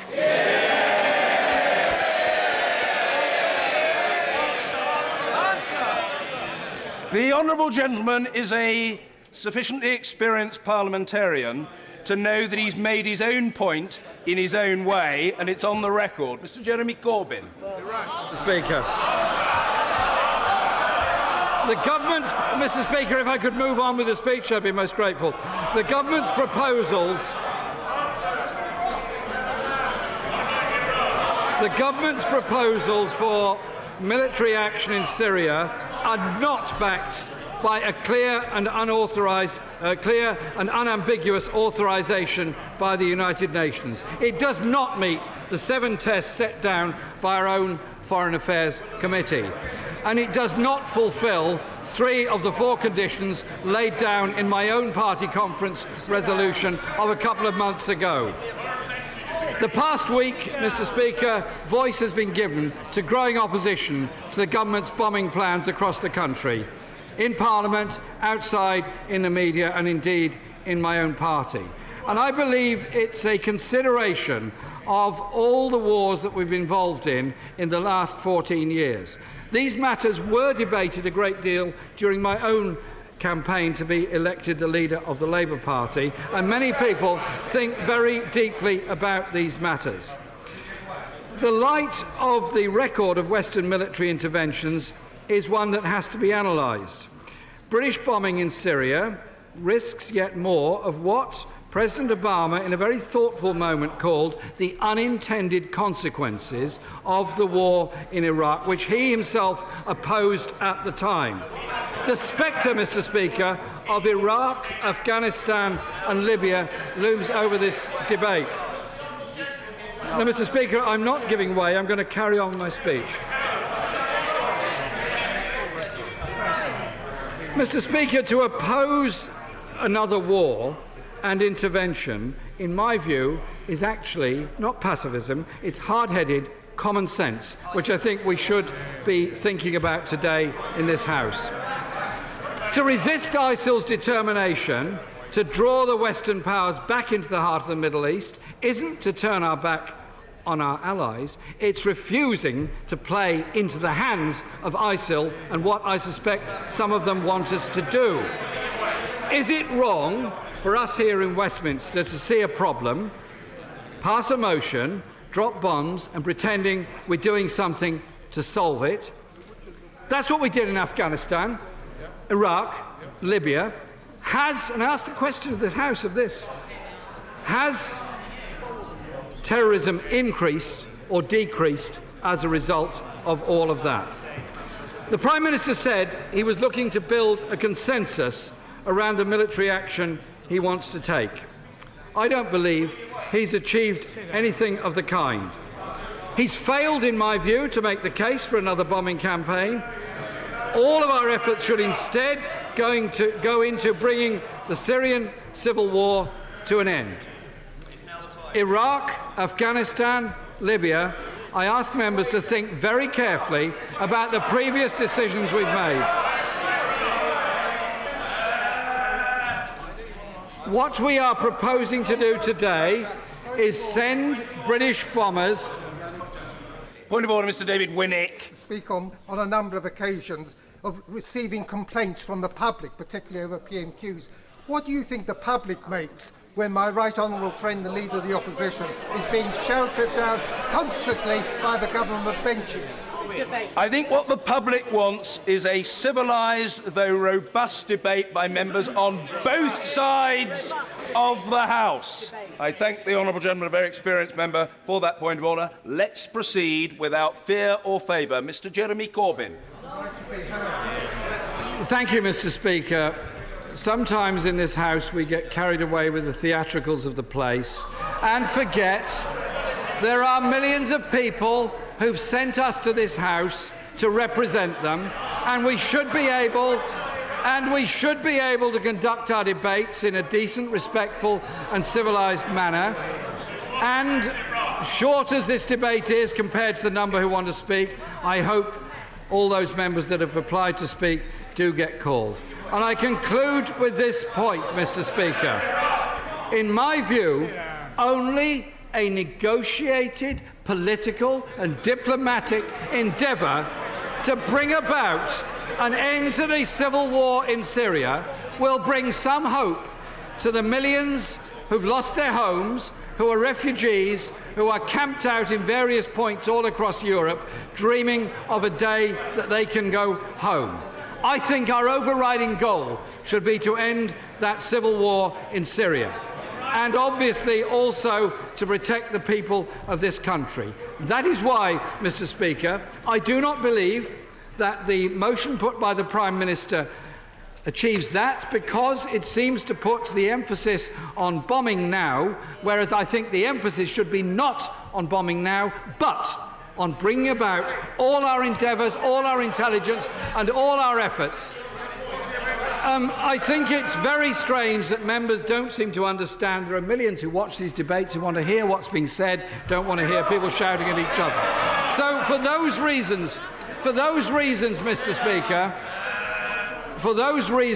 Speaker, I urge members on all sides of the House to think very carefully about the responsibility that lies with them today.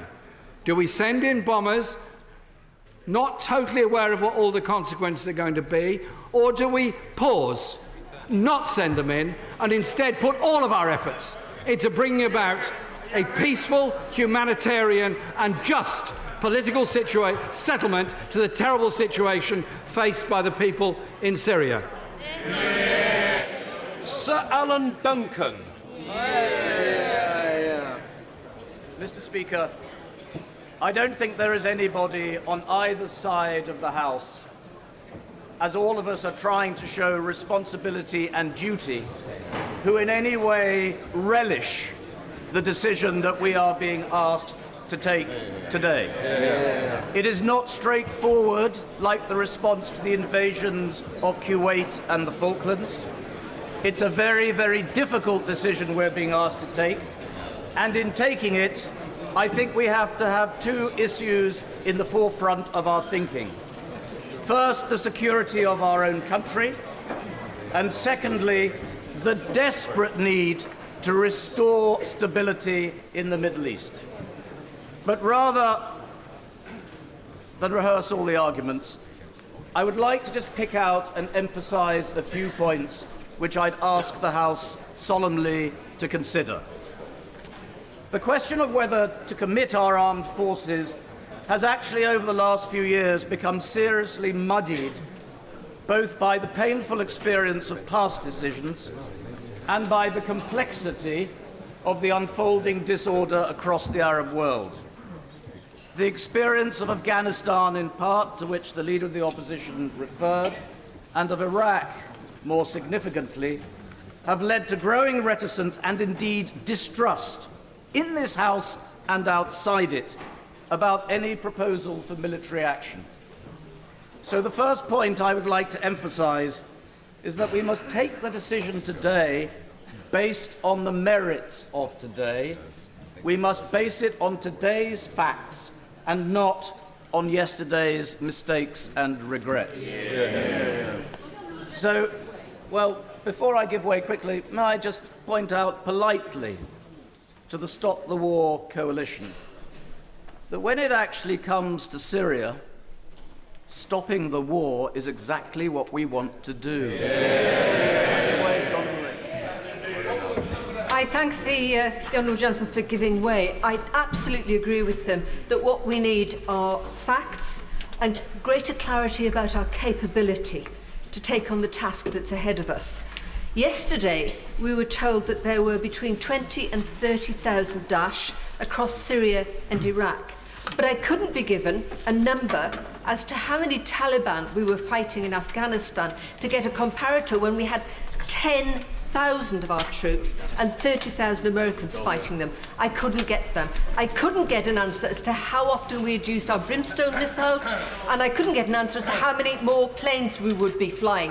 Don't we need those questions answered? Interventions must be brief. They mustn't be mini speeches, however well-intentioned. Sir Alan Duncan. May I implore the Honourable Lady to appreciate that the search for certainty in the Middle East is a vain hope. And perhaps the watchword, which I learned 30 years ago when I first went there, was that if you're not confused, you don't understand. It is a very, very complex world in which we are deciding to act. Secondly, Mr. Speaker, let me move on to my second point. The second point, and again I address this to the Right Honourable Gentleman, the Leader of the Opposition, we must not underestimate the extent and the nature of the danger we face and say that because it's all over there, it's not over here. The phenomenon of ISIS-Daesh is not only a vicious force running rampant through that miserable space between Iraq and Syria, it is also fueling those who would readily walk up the main street of a major city with a suicide bomb or carrying a Kalashnikov. So to those who say that airstrikes would increase that danger, I would urge them not to give in to that narrative. These people are already targeting us now. No. Thirdly, we have to see this threat, in the context of even greater regional danger. We're witnessing the collapse of nation states across potentially the whole of Arabia, along with the violent release of centuries of sectarian hatred. A crucial element of our policy, Mr. Speaker, should be to try to stop this spreading.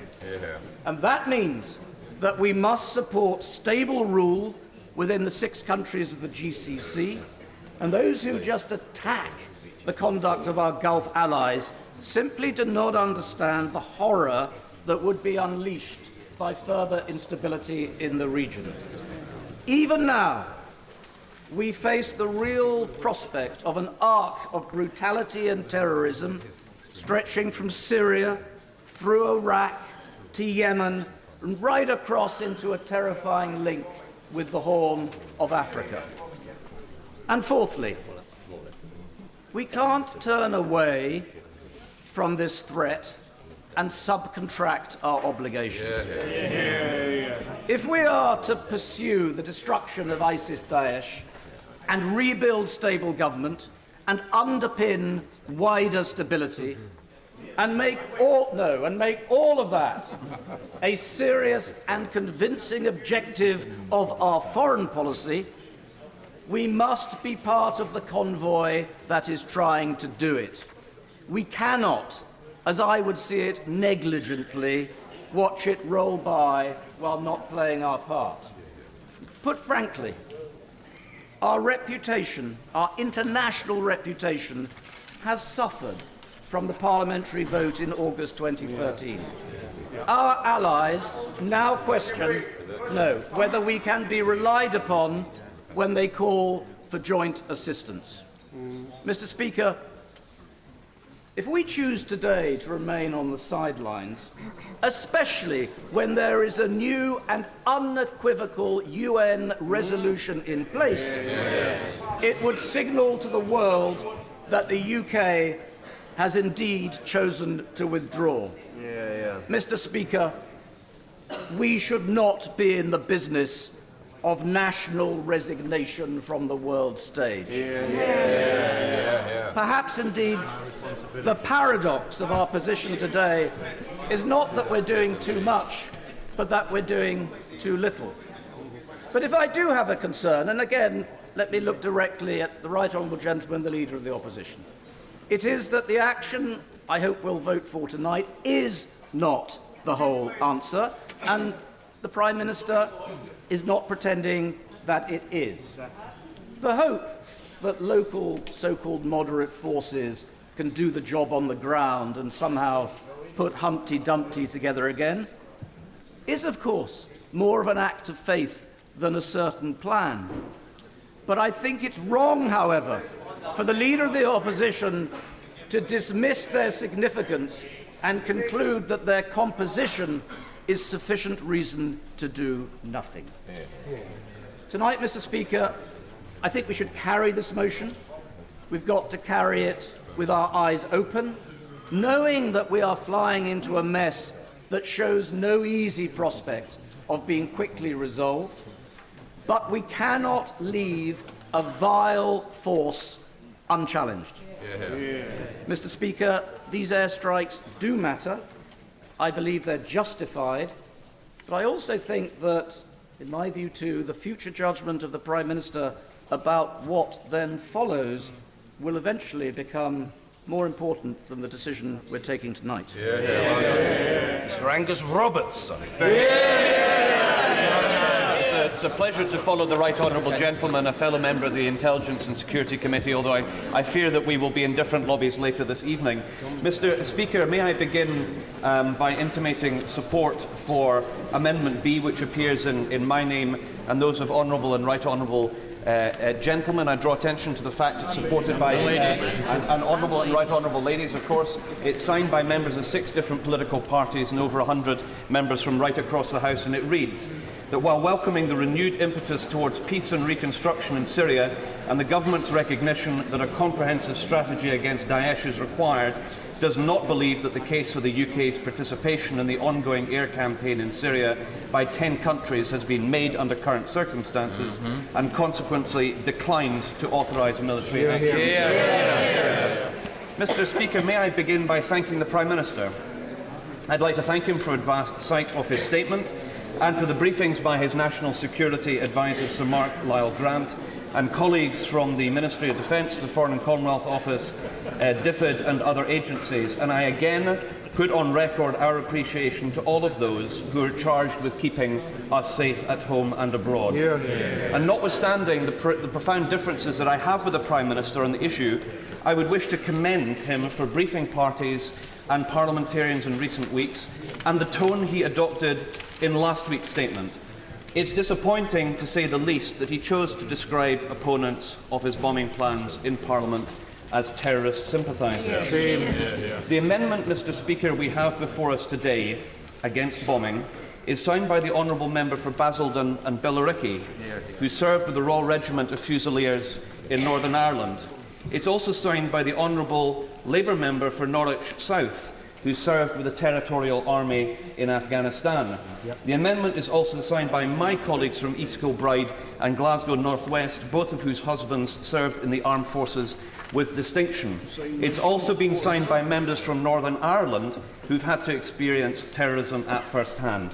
It is totally wrong to impugn members of this House who differ with the government on bombing Syria as terrorist sympathisers. The Prime Minister has had numerous occasions to apologise. I fear he is not going to. I would be prepared to give way to the Prime Minister if he wishes to apologise. And he isn't, so I won't give way to the honourable gentleman. I hope the Prime Minister regrets what he said. We in the Scottish National Party share the concerns of everybody else in this House and the country about the terrorist threat by Daesh. We deplore the Assad regime and have regularly raised the issue of refugees in the region and in Europe. There is agreement across this House that the threat from Daesh is real and doing nothing is not an option. However, we recall that only 2 years ago, this Prime Minister, this government, wanted us to bomb the opponents of Daesh, which would no doubt have strengthened them. Now, of course, we haven't heard it yet, but there is no shortage of countries currently bombing in Syria. Most recently, the Russians have been attacking Daesh, and too often the moderate opposition to Assad as well. Coalition nations which have conducted strikes in Syria include, and it's a long list, Mr. Speaker, Australia, Bahrain, Canada, France, Jordan, Saudi Arabia, incidentally, which also uses brimstone as a weapon system. The Republic of Turkey, which interestingly is also bombing our allies in Kurdistan. That's right. The United Arab Emirates and the United States of America. Now, open sources confirm, Mr. Speaker, that since September 2014, these airstrikes have included F-16 Falcons, F-22s, FA-18 Super Hornets, sea-launched Tomahawk cruise missiles, and also weapons from drones launched from above Syria. The United States Central Command, CENTCOM, confirms that the United States has conducted more than 2,700 airstrikes in Syria. Daily strike updates from the Combined Joint Task Force Coalition shows that military forces have continued to attack Daesh terrorists in Syria using bombers and remotely piloted aircraft. In a moment. In recent days, these have included near Ain Issa, 3 strikes struck an ISIL tactical unit and destroyed an ISIL tactical vehicle. I'm reading from the reports from the United States military. From near Al-Raqqa, 2 strikes struck 2 separate ISIL tactical units and destroyed ISIL vehicles. Near Dar al-Zawr, 1 strike destroyed an ISIL vehicle. Near Al-Hol, 2 strikes struck an ISIL tactical unit and destroyed an ISIL checkpoint. The point is, there is bombing currently underway in Syria, and to pretend that what is being proposed while not taking that into account is highly misleading, and I give way to the honourable gentleman. To our allies' operations in Syria, does he think there's a legitimate case for those operations, or would he want them to withdraw? I'm hugely supportive of efforts which can lead to stabilisation in Iraq. It's very important. But I would like to stress one thing in particular. I think we have a particular responsibility towards the Kurds, both in Iraq and in Syria. And I would wish that the Prime Minister would use his good offices when dealing with NATO allies, that we do not undermine the efforts in Iraq and in Syria. I've answered the honourable gentleman. And we ensure that Turkey does not bomb our Kurdish allies, and we should do everything. I've given way, and I will make some progress. The Prime Minister has asked us to listen to his case for bombing in Syria, and we have. I've now repeatedly asked 2 very specific questions, as have other members on all sides of this House. How will the UK plan secure peace on the ground in Syria? And I quote, as the House of Commons Foreign Affairs Committee asked, which ground forces will take hold and administer territories captured from Daesh in Syria? And the second question that I posed was, how will the UK plan secure long-term stability and reconstruction in Syria, given that the UK spent 13 times more bombing Libya than on its post-conflict stability and reconstruction? And I asked the Prime Minister, how much does the Prime Minister estimate that this will cost, and how much has he allocated from the United Kingdom? And I'd like to turn to those two questions. Because on the issue of ground forces, we have been told that there are 70,000 troops that are opposed to Assad and to Daesh, which could take the territory that Daesh currently holds.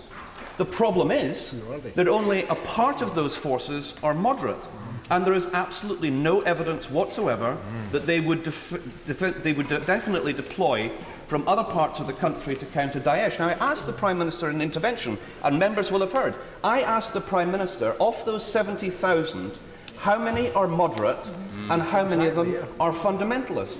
I have not had an answer to that question, and I would invite any member from the government side to tell the rest of the House what that is. Come on. Silence. Come on, silence. Silence. Silence on a critical issue posed by the. I will give away in a moment to the esteemed chairman of the Intelligence and Security Committee. Of course I will, but this is an absolutely vital point. This is a vital point that was raised by the Foreign Affairs Select Committee.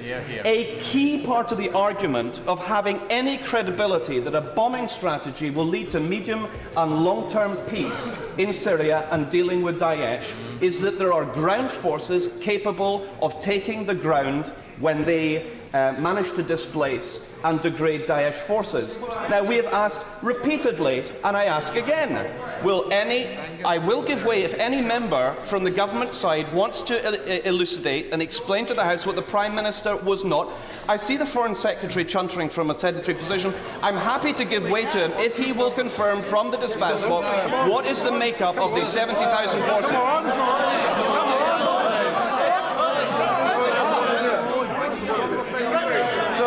Mr. Speaker, I've now asked a question directly to the Prime Minister, which he didn't answer. I've challenged the Foreign Secretary to answer the question. Is there anybody else from the government side who will answer the question? I give way to the honourable gentleman. To the right honourable gentleman, because we asked the very similar point at the Defence Select Committee yesterday. And what the point that the right honourable gentleman is making is a nitpicking, quibbling point, which if he will hear me out, is dancing on the head of a pin to try and achieve the result that the honourable gentleman starts with. There are these people. We have to trust them. They are not on Assad's side, and they are not on ISIL's side. We need to work with them. So let's get this right, Mr. Speaker. The Prime Minister's been asked the question. The Foreign Secretary was given an opportunity to confirm the answer to the House. Members from the government side were asked to answer the question. They haven't. I see another member prepared to intervene, so let me accept that intervention if we are going to get an answer to the question of the 70,000 non-Assad and non-Daesh forces in Syria. How many of them are moderate and how many of them are fundamentalists? I give way to the honourable gentleman. And you know, right honourable gentleman, giving way. He is a clever man, and he rarely asks a question that he does not know the answer to himself. So I put the question back to him, how many moderates he thinks there is. And also, he seems to be tied up on the 70,000. He seems to have forgotten the Kurds in Syria, the several battalions of Syriac Christians, and also the Arabs in north and northeast Syria, who will work with the Free Syrian Army to take in Daesh. No answer. So, Mr. Speaker, anybody watching this debate and reading Hansard in future will be able to recognise that this question has been asked time and time and time again, and we have not had an answer to that question. It is a fundamentally, I've now given way a significant number of times on the question, and nobody has answered the. Sorry, if my esteemed colleague, the chairman of the Intelligence and Security Committee, is able to answer the question, I would be delighted. What interests me about the argument that the Right Honourable Gentleman is putting forward is he raises perfectly legitimate questions, which should, I hope, be answered in the course of the debate. Yes. But what he glosses over is what his and his party's position is on the current operations, which I think he will agree with me are in fact controlling Daesh's ability to do violence and cruelty in the area and terrorism in Europe. It's a fair question. And if indeed those actions at the moment involving our allies both in Syria and Iraq are achieving that goal, I find it very difficult to understand how he can argue that we ourselves should not cooperate in northern Syria. I have the greatest respect for the Right Honourable Gentleman, and he makes good points, and I will come on later in my comments to some of the questions that he makes. But I just note respectfully again that we haven't heard an answer to the question which I was posed, and from the government front bench you have the opportunity again, if they wish, to tell the House. I note that they don't. So I will make some. If the Honourable Gentleman can answer the question, I'd be delighted.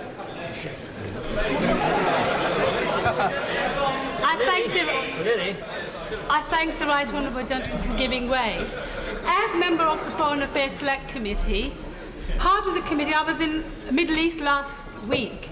We went to Cairo, we went to Amman, and we went to Beirut, cities which has also suffered destruction. We spoke to military people, counter-terrorism people, the politicians. The answer that you seek, I can tell you how many people there are. It's about 10 to 15,000, and that was the answer given by everyone there. Goodness. My goodness, Mr. Speaker, that's a very, very important intervention from the Honourable Lady. So, from her experience and having travelled the region, she is suggesting that the government's figures that we have been provided are massively wrong. And I mean, this is a very, very important point, Mr. Speaker. We are now hearing on a crucial issue raised by the Foreign Affairs Select Committee, a crucial issue that, far from the 70,000 that we've heard repeatedly, it's significantly less. This should worry us all, and I will make some progress. The problem with this issue, and it is a critical issue, is that only a part of the forces that the Prime Minister and his colleagues have spoken about are moderate, and there is absolutely no evidence whatsoever that they would definitely deploy from other parts of the country to counter Daesh. And it appears to be totally wishful thinking that without a comprehensive ceasefire first in Syria, we can expect any redirection of any forces from other fronts in Syria. On stabilising and rebuilding Syria, Mr. Speaker, the second question that I posed to the Prime Minister, we're advised by the World Bank that it will cost $170 billion to rebuild Syria. The Prime Minister has made a commitment to contribute £1 billion towards this mammoth task, which is welcome. New money to deal with the rebuilding after the stabilisation of Syria, which we welcome. We are entitled to ask, however, Mr. Speaker, whether a contribution of less than 1% of what is required is realistically going to be enough. Now, yesterday, like some other members of the House, I took the time to meet Syrian exiles to discuss their experiences and to hear their views. It was heartbreaking to hear about people who are literally surviving just on hope, of 16-year-olds who only wish to attend their makeshift schools in the basement whilst enduring barrel bombing by the Assad regime from above. And they asked whether we are seriously asking people to stop fighting Assad and move to another part of the country to fight Daesh. They asked how we expect people to fight Daesh if they have no feeling of any support. Now, yesterday, Mr. Speaker, we were written to as parliamentarians by Syrians in the UK from many different organisations, from Syria Solidarity UK, from the Syrian community in Manchester, from Kurds House, from the Syrian community Southwest, from Peace and Justice for Syria, from Scotland for Syria, from the Syrian Welsh Society, from the Syrian Platform for Peace, and the Syrian Association of Yorkshire. And in their letter to us, They said that MPs are being asked the wrong question on Syria, that being whether or not to bomb Daesh. They said, and if I can just make the point and then I'll come on to the gentleman, they said, from these many organisations from across the United Kingdom, that Daesh must be defeated for the sake of people in Syria, as well as for the safety of people in Europe, of people in Britain as well. However, they stressed that the greatest threat to Syrians comes from Assad rather than Daesh, with the number of civilians killed by Assad's forces being over 2.5 times the number of UK civilians killed in the Second World War. I give way to the honourable gentleman. I'm very grateful to him for giving way, and he's making a very important point in this debate. Irrespective of how this House of Commons votes tonight, isn't it important that we do see a successful political resolution to the difficulties in Syria? And given that the Prime Minister has set out timescales where he expects there to be a transitional government, was he as surprised as I was at those timescales, given the current impasse between the likes, on the one hand, of Russia and Iran, and on the other hand, the USA and France and others in respect of the future of Assad? The honourable gentleman makes a good point, and I am about to come on to the political process in a second, but I'd like to give way to the honourable gentleman, who I would wish to commend on behalf of all of us in this House who have supported the campaign that we call Daesh by its real name, which is Daesh and nothing else. I give way to the honourable gentleman. Thank the honourable gentleman and his entire party for being one of the first to support me in this campaign when I first raised the issue on changing the terminology to defeat this evil organisation. Will he join me and urge the Leader of the Opposition to join his own Shadow Foreign Secretary, to join his Chair of Home Affairs Select Committee, to join the Equalities Minister, to join the Treasury Minister to ensure that we use the right terminology to defeat this terrorist organisation now that the government has agreed to use the proper terminology? I agree with everything that the honourable gentleman has said, and can I just say, as somebody who is tremendously proud at having reported for the BBC World Service for nearly a decade, it is beyond me that my former employees cannot find it in themselves to use the appropriate terminology, and I call on them to do so from today onwards. Coming back, I've given way to both sides. I need to make some progress. Returning to the Syrians that I met, they made an appeal that civilian protection should be a primary concern in any military action by the UK, and to protect civilians, MPs need to explicitly back concrete action to end Assad's air attacks on civilians, and this is the point raised by the honourable gentleman from the Labour Party. The SNP, as I believe all parties in the House and all members in this House, support the international initiative on Syria agreed in Vienna to secure a ceasefire in Syria, to transition to stable representative government, and countering terrorist groups including Daesh. We believe that these aims will only be secured through agreement and a serious long-term commitment to Syria. And this surely must be the key diplomatic priority for this government to make sure that the timescale is as quick as can be delivered. The UK must step up its support for the International Syria Support Initiative and other diplomatic efforts to secure a ceasefire in Syria, political transition, combating terrorists like Daesh, and planning for the long-term reconstruction and stability support. I believe that the government has not answered the questions posed by the Foreign Affairs Committee of the House of Commons. In fact, neither do a majority who voted on the issue in the Foreign Affairs Committee. In these circumstances, Mr. Speaker, we cannot support the government. It is important, however, Mr. Speaker, and this is very, very important, that a message goes out to our armed forces that regardless of the differences that we have in this place, we wish for their safety and we appreciate their professionalism. This is particularly relevant for me, as it would appear that most aircraft deployed to the region will be from RAF Lossiemouth in my constituency. The UK government, Mr. Speaker, is going to have a huge problem with legitimacy and mandate for this operation in Scotland. It may well win the vote tonight, but it will do so with the support of only 2 out of 59 Scottish MPs.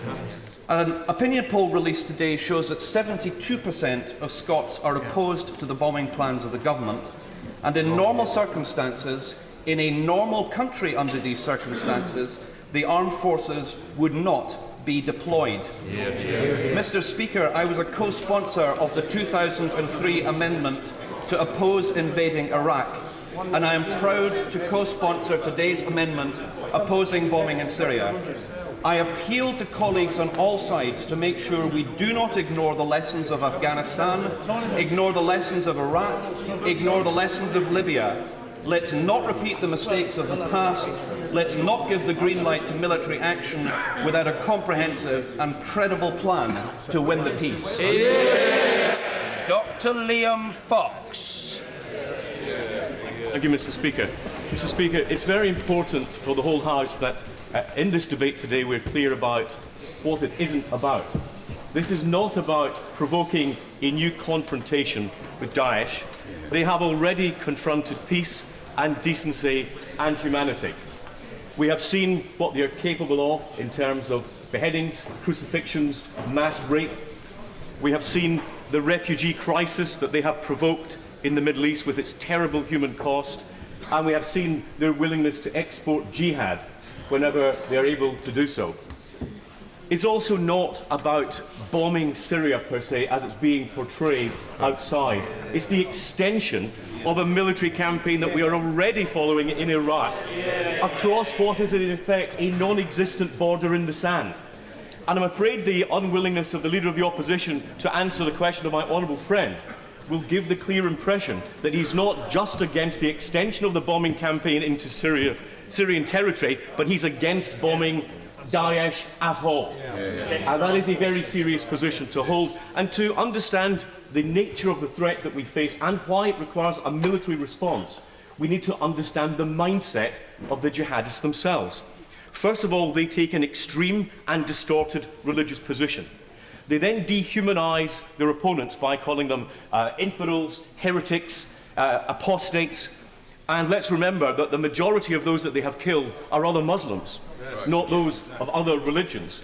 They then tell themselves that it's God's work, and because it's God's work, they accept no man-made restraint, no laws, no borders, and they deploy extreme violence in the prosecution of their self-appointed mission. And we have seen that violence on the sands of Tunisia. We heard it in the screams of the Jordanian pilot who was burned alive in a cage. We need to be under no illusions about the nature of the threat that we face. This is not like some of the armed political terrorists we've seen in the past. This is a fundamentally different threat. This is a group that does not seek accommodation, they seek domination. We need to understand that before we are able to determine what our response should be. I will give way once to my honourable friend. Grateful to my right honourable friend. He will know of concerns about Daesh starting to leave Syria to go to Libya in growing numbers. Does he agree with me that when we are tackling Daesh in Syria, we will have to confront them as well at some stage in Libya? Mr. Speaker, my honourable friend is absolutely right. As I said, we have not chosen this confrontation. They have chosen to confront us and the free world and decency and humanity. And it is absolutely a prerequisite for stability and peace in the future that we deal with this threat wherever it manifests itself. Now, there are two elements to this motion, Mr. Speaker. There's the military element and the political element. On the military question, will British bombing as part of an allied action in Syria be a game changer? No, it won't be a game changer, but it will make a significant and serious contribution to what the alliance is able to do. And the Prime Minister is absolutely correct when he says that some of the weaponry that we possess enables us to diminish civilian casualties, and that has a double importance. It's important in itself from a humanitarian point of view. It's also very important in not handing a propaganda weapon to our opponents in the region. Britain can contribute to this. We did it successfully in Libya, minimising civilian casualties. It is not an unimportant contribution to make. But I believe we must be rational and cautious about wider implications. No war, no conflict is ever won from the air alone, and the Prime Minister was right to point out that this is only a part of the wider response. If we downgrade and degrade the command and control of Daesh, Territory will need to be taken and it will need to be held. And I believe that ultimately we will need to see an international coalition on the ground if that is to be successful in the long term. There may be Syrian fighters of a number that the JIC has actually set out. They may be coordinating the international coalition. They may be capable of doing so. But we have to recognise that there needs to be a wider ability to take and hold territory. But can I say to those who are opposing the motion, the longer we wait to act, the smaller that number of allies is likely to be, and the less their capability is likely to be as part of a wider coalition. And if we do not have stability and security on the ground in Syria, there is no chance of peace, whatever happens in Vienna. Mr. Speaker, on the political side, our allies simply believe that it's absurd for Britain to be part of a military campaign against Daesh in Iraq, but not in Syria. It is a patently militarily absurd position for us to hold, and we have a chance to correct it today. But we must not contract out the security of the United Kingdom to our allies. It is a national embarrassment that we are asking our allies to do what we believe is necessary to tackle a fundamental threat to the security of the United Kingdom. And this House of Commons should not stand for it. And finally, Mr. Speaker, on that, when we do not act, it makes it much more difficult for us diplomatically to persuade other countries to continue their airstrikes. And the peeling off of the UAE and then Jordan and then Saudi from the coalition attacking Daesh is of great significance. We have a chance to reverse that if we take a solid position today. Mr. Speaker, this motion and the action it proposes will not in itself defeat Daesh, but it will help. And alongside the Vienna process, it may help bring peace in the long term to the Syrian people. But without the defeat of Daesh, there will be no peace. We have not chosen this conflict, but we cannot ignore it. To do nothing is a policy position which will have its own consequences. If we do act, it doesn't mean we will not see a terrorist atrocity in this country, but if we do not tackle Daesh at source over there, there will be an increasing risk that we have to face the consequences over here. That would be an abdication of the primary responsibility of this House of Commons, which is the protection and defence of the British people. That is what this debate is all about. Sir Gerald Kaufman. Mr. Speaker, there is, of course, absolutely no doubt that Daesh, IS, is a vile, loathsome, murderous organisation. The attack in Paris, the murder of 130 innocent people, could just as well have been in London, and their choice of Paris was a retaliation against French activity in their region, but that does not justify our taking activity if it were appropriate, relevant, and above all, successful.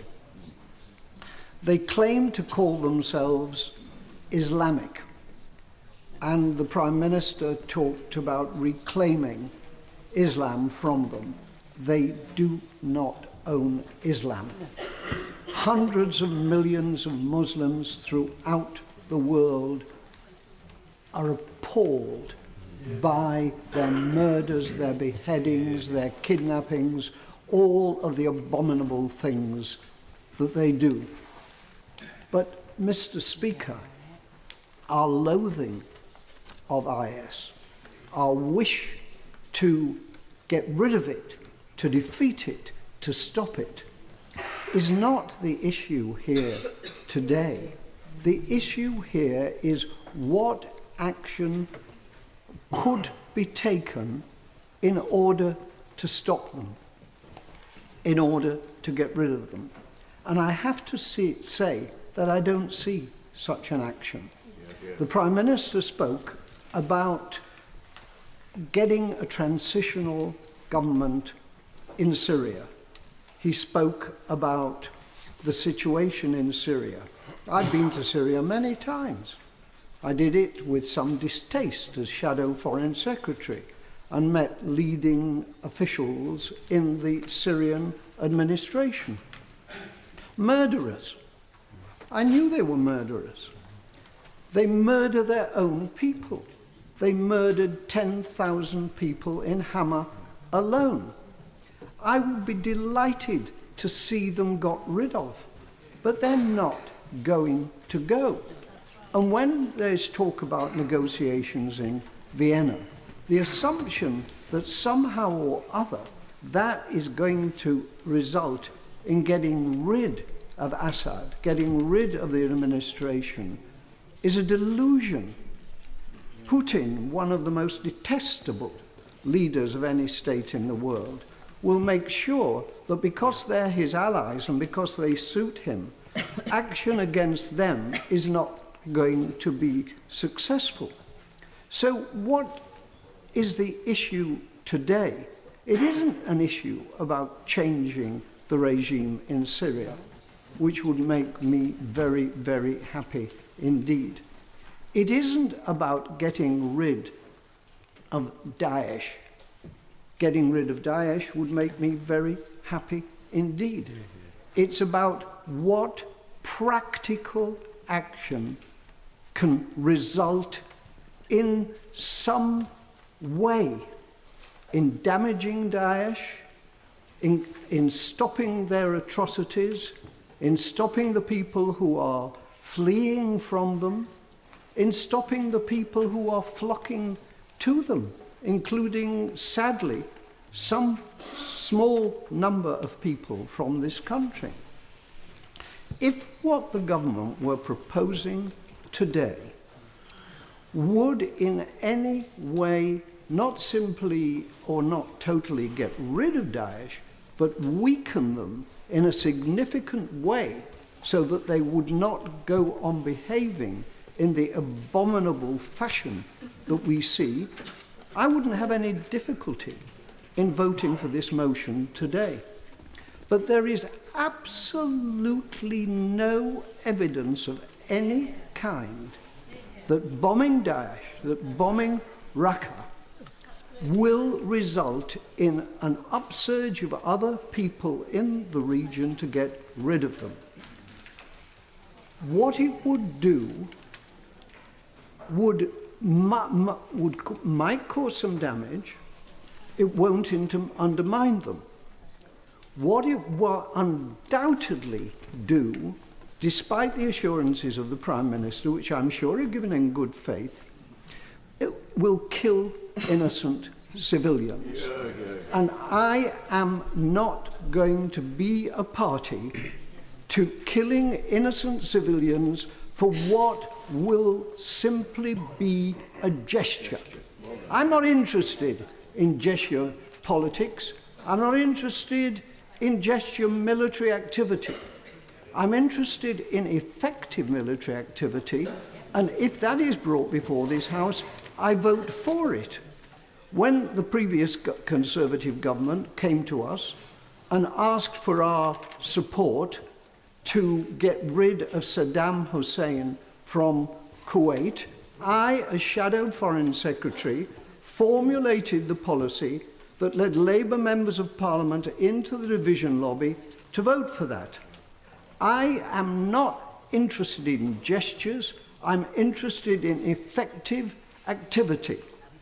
This government's motion and the activity that will follow, including military action from the air, will not change the situation on the ground. I'm not interested in making a show. I'm not interested in members of this House putting their hands up for something that in their own hearts they know will not work. And for that reason, I shall vote against the government motion this evening. Order. An 8-minute limit on backbench speeches will now apply with immediate effect. Mr. Crispin Blunt. Mr. Speaker, there are those who have honourably opposed intervention on every occasion since 2003, including my honourable friend and fellow member of the Foreign Affairs Select Committee, the member for Basildon and Billericay, who is the mover of today's principal amendment. Part of the strength of his case is that he was undoubtedly right over Iraq in 2003 and prima facie on Libya in 2011, which is the subject of a committee inquiry. However, it is my judgment that he was wrong last year to oppose our support for the government of Iraq against ISIL. I don't know what he would say to the Yazidi families rescued by British forces and British helicopters from the terror that ISIL brought. And I'm satisfied that our military effort in Iraq over the last year has been to the enormous credit of our armed forces and the stabilisation of Iraq in the face of a rapidly advancing threat from ISIL, wholly justified the strong majority that this House then gave for that intervention. The reality we should acknowledge, of course. Directly referred to me, I will answer them as best I can. And the reason I think a number of us opposed the motion about airstrikes in Iraq last year was very simply because we did not feel then, and I still have great reservations now, that we had a comprehensive plan. We have not beaten ISIL in Iraq, despite nearly 1 million security forces on the government payroll. And that brings us on to Syria, because we have nothing near that in Syria, and we still don't have that plan. The position in Iraq was desperate. Baghdad was threatened by the advance of ISIL, and it was absolutely necessary that the international community went to the aid of the government and people of Iraq. I'm happy to give away my second lady time. On First Select for giving way. He talks about the desperation in Iraq. I've just had an email from someone who I'll keep anonymous because they're working in Raqqa, and they say this: Daesh are the death that is stretching from the east. When you see them, it is as if you are seeing the angel of death. They're in Raqqa right now. How can I carry on exposing my child to severed heads and hanging bodies on a daily basis? A mother in Raqqa. Well, I agree with my honourable friend, and the reality we have to acknowledge is that whether we like it or not, ISIL is at war with us. We don't have to confect some case about weapons of mass destruction, nor is this about a threat to the citizens of a country from their own government. This is about people at war with us and our values and our society. This is not a war of choice. And I haven't spoken to anyone, Mr. Speaker, who demurs from the proposition that ISIL must be denied the territory that they currently control. And whilst the defeat of ISIL and its ideology will be the work of many years, even decades, the retaking of this territory is an urgent and immediate requirement. This, therefore, is the mission. Whilst the civil war rages in Syria, it is virtually impossible to achieve that. That is the necessary first step. And finally, after the negotiations and the agreement of the Syrian International Support Group at Vienna on the 14th of November, a way can be seen to that transition. Before then, I don't believe the government was able to offer an answer to our question of which ground forces will take hold and administer the territories captured from ISIL in Syria to the satisfaction of the committee. In the wake of that, I believe they can and did. And indeed, the Prime Minister made the point today rather revealingly when he mentioned the real plan. And it's the real plan is the ideal solution, which is referenced on page 20 of the Prime Minister's response to the Foreign Affairs Select Committee, when he envisages the political transition in Syria, allowing a new leadership and reform of the Syrian Arab Army to enable it to tackle terrorist groups in defence of the Syrian nation. The Syrian army, fighting alongside the Free Syrian Army, ideally need to be the forces that reclaim Syria for a new Syrian republic. But we should not imagine for 1 minute that this is a task they will be able to accomplish on their own. We need to influence the policy of our coalition partners and the policy of the whole international community to face up to the reality that this entails. This is the crucial issue. How would we, the United Kingdom, exercise the greatest influence? Everything I have heard in the last month taking evidence on this issue suggests that our role as a compromised and limited member of the coalition against ISIL, operating only in Iraq, weakens that influence. Now we can debate the efficacy of airstrikes and the additional capability that brimstone missiles bring to the whole coalition. But the truth is, we all know that those issues are marginal to the outcome. What is not marginal to the outcome is getting the international politics right. And it is not in the interest of our country or the people we represent for this House to deny the government the authority it needs today. I am now satisfied that the government, who along with the Americans helped block the transition process by our preconditions about the role of Bashar al-Assad, can now play a critically constructive role in the transition. Indeed, my criticism of today's motion is that the government should be seeking wider authority from the House. Limiting the targeting of ISIL and excluding al-Nusra and any future terrorist groups that will be listed by the United Nations as envisaged under the UN Security Council Resolution 2249 is a restriction I do not understand. If armed groups put themselves beyond recall in the judgment of both the International Syrian Support Group and the Security Council, then our armed forces should be authorised to act within the law. Equally, the limitation on deploying UK troops in ground combat operations, I believe, shows a lack of foresight. We know that both Syrian and Iraqi armed forces are going to need the maximum possible help, which arguably should include the embedding of trainers in the fighting echelon capability that includes artillery and engineers, as well as comprehensive logistical, service support, command and control and communication functions. Where will these come from? And the truth is that since this mission must succeed, if necessary, these war-winning capabilities may need to be found from beyond the neighbouring Sunni countries and the whole of the United Nations, with effective military capability may be required to provide that, including us. However, if the government has chosen a path, I'm afraid I can't give way to my honourable colleague and friend on the committee, who's made such an excellent impression on the committee so far, because I'm time limited. If there is time at the end, I will let his. If there is time at the end, I will take his intervention. However, if the government has chosen a path that is going to require it to come back to this House for more authority, then that's the government's choice.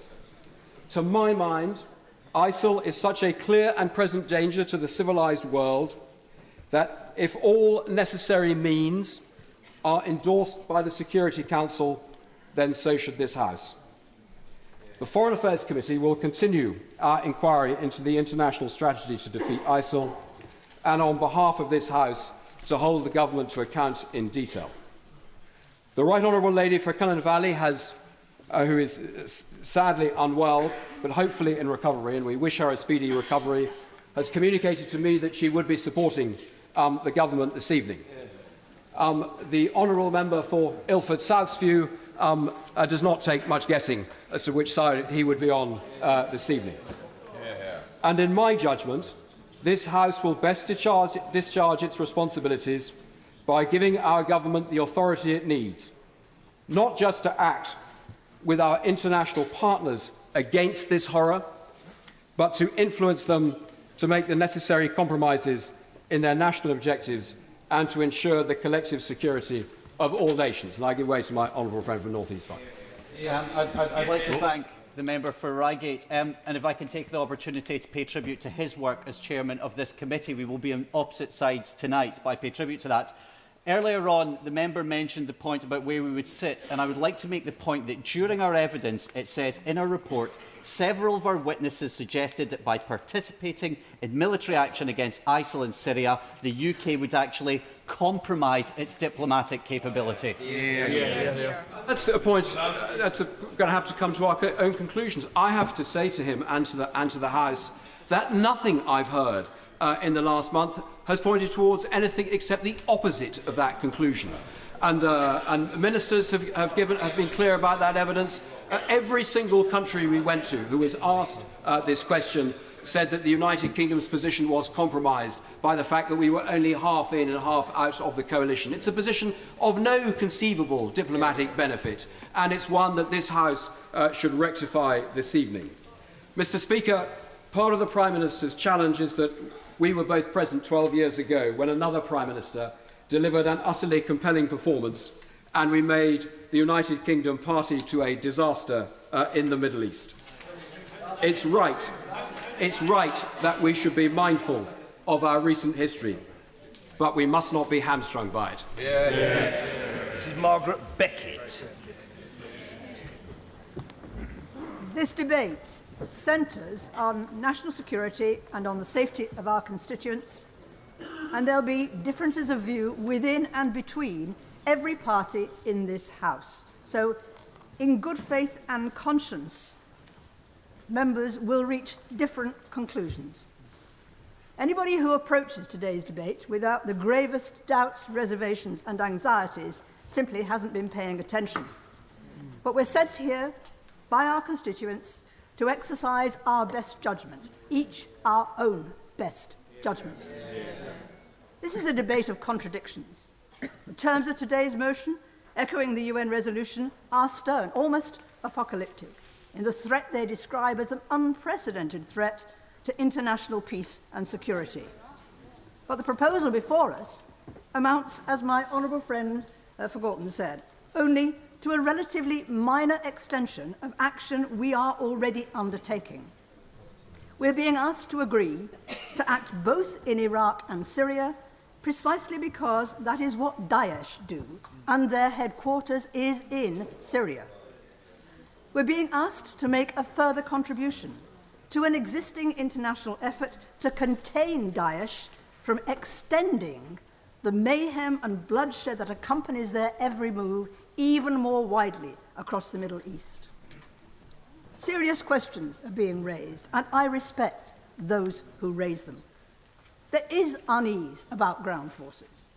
There is proper concern about the strategy and the endgame, and about the aftermath, about rebuilding. Some say simply that innocent people are more likely to be killed. Military action does create casualties, however much we try to minimize them. So should we, on those grounds, abandon action in Iraq, although we undertake it at the request of Iraq's government, and it does seem to be making a difference? Should we take no further action against Daesh, who are themselves killing innocent people and striving to kill more every day of the week? Or should we simply leave it to others? Would we make ourselves a bigger target for Daesh attack? We are a target. We will remain a target. There's no need to wonder about it. Daesh has told us so and continues to tell us so with every day that passes. We may as well take them not just at their word, but indeed at their deeds. They have sought out our fellow countrymen and women to kill, including aid workers and other innocents, and whatever we decide today, there is no doubt that they will do so again. Nor is the consequence of inaction simply Daesh controlling more territory, more land. We've seen what happens where they take control. The treatment of groups such as the Yazidis in all its horror should surely make us unwilling to contemplate any further extension of Daesh-controlled territory. Inaction, too, leads that way to death and destruction. Quite separately, there are those not opposed in principle to action who doubt the efficacy of what is proposed. A coalition action which rests almost wholly on bombing, they say, will have little effect. Well, tell that to the Kosovans. And don't forget that if there had been no bombing in Kosovo, perhaps 1 million Albanian Muslim refugees would have been seeking refuge in Europe. Tell that to the Kurds in Kobani, who, if memory serves, pleaded for international air support without which they felt they were losing control to Daesh. Tell them in Sierra Leone that military action should always be avoided because there would be casualties. Their state and their peace were almost destroyed. It was British military action that brought them back from the brink. Of course, it took place in conjunction with political and diplomatic activity, and I share the view that it's vital that such activity is substantially strengthened, and I was heartened by what the Prime Minister told us today. Our conference did call for a United Nations resolution before further action, and we now have a unanimous Security Council resolution. Moreover, that resolution calls on member states in explicit and unmistakable terms to combat Daesh's threat, and I quote, by all means. And it calls to, and again I quote, for us to eradicate the safe haven they have established in Iraq and Syria. Those are the words of the UN resolution. And though it speaks of the need to pursue the peace process, the United Nations resolution calls on member states to act now. Moreover, our French allies have explicitly asked us for such support, and I invite the House to consider how we would feel and what we would say if what took place in Paris had happened in London, if we had explicitly asked France for support and France had refused.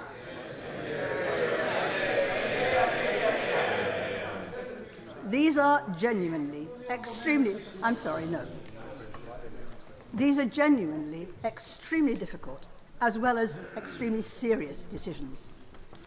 But it is the urgings of the United Nations and of the socialist government in France that, for me, have been the tipping point in my decision to support military action. John Barron. Mr. Speaker, I refer the House to the amendment in my name and that of other honourable members. There are many on both sides of the House who feel that extending airstrikes into Syria is not a wise move in the absence of a long-term strategy, realistic strategy, both military and non-military. Otherwise, we risk repeating the errors that we made in Iraq, in Helmand, in Libya, and would have made only 2 years ago in this House if we had allowed the government to intervene on behalf of the rebels. That strategy must include comprehensive layout as to the military plans. It must include thought given and plans made for the aftermath, and indeed an exit strategy.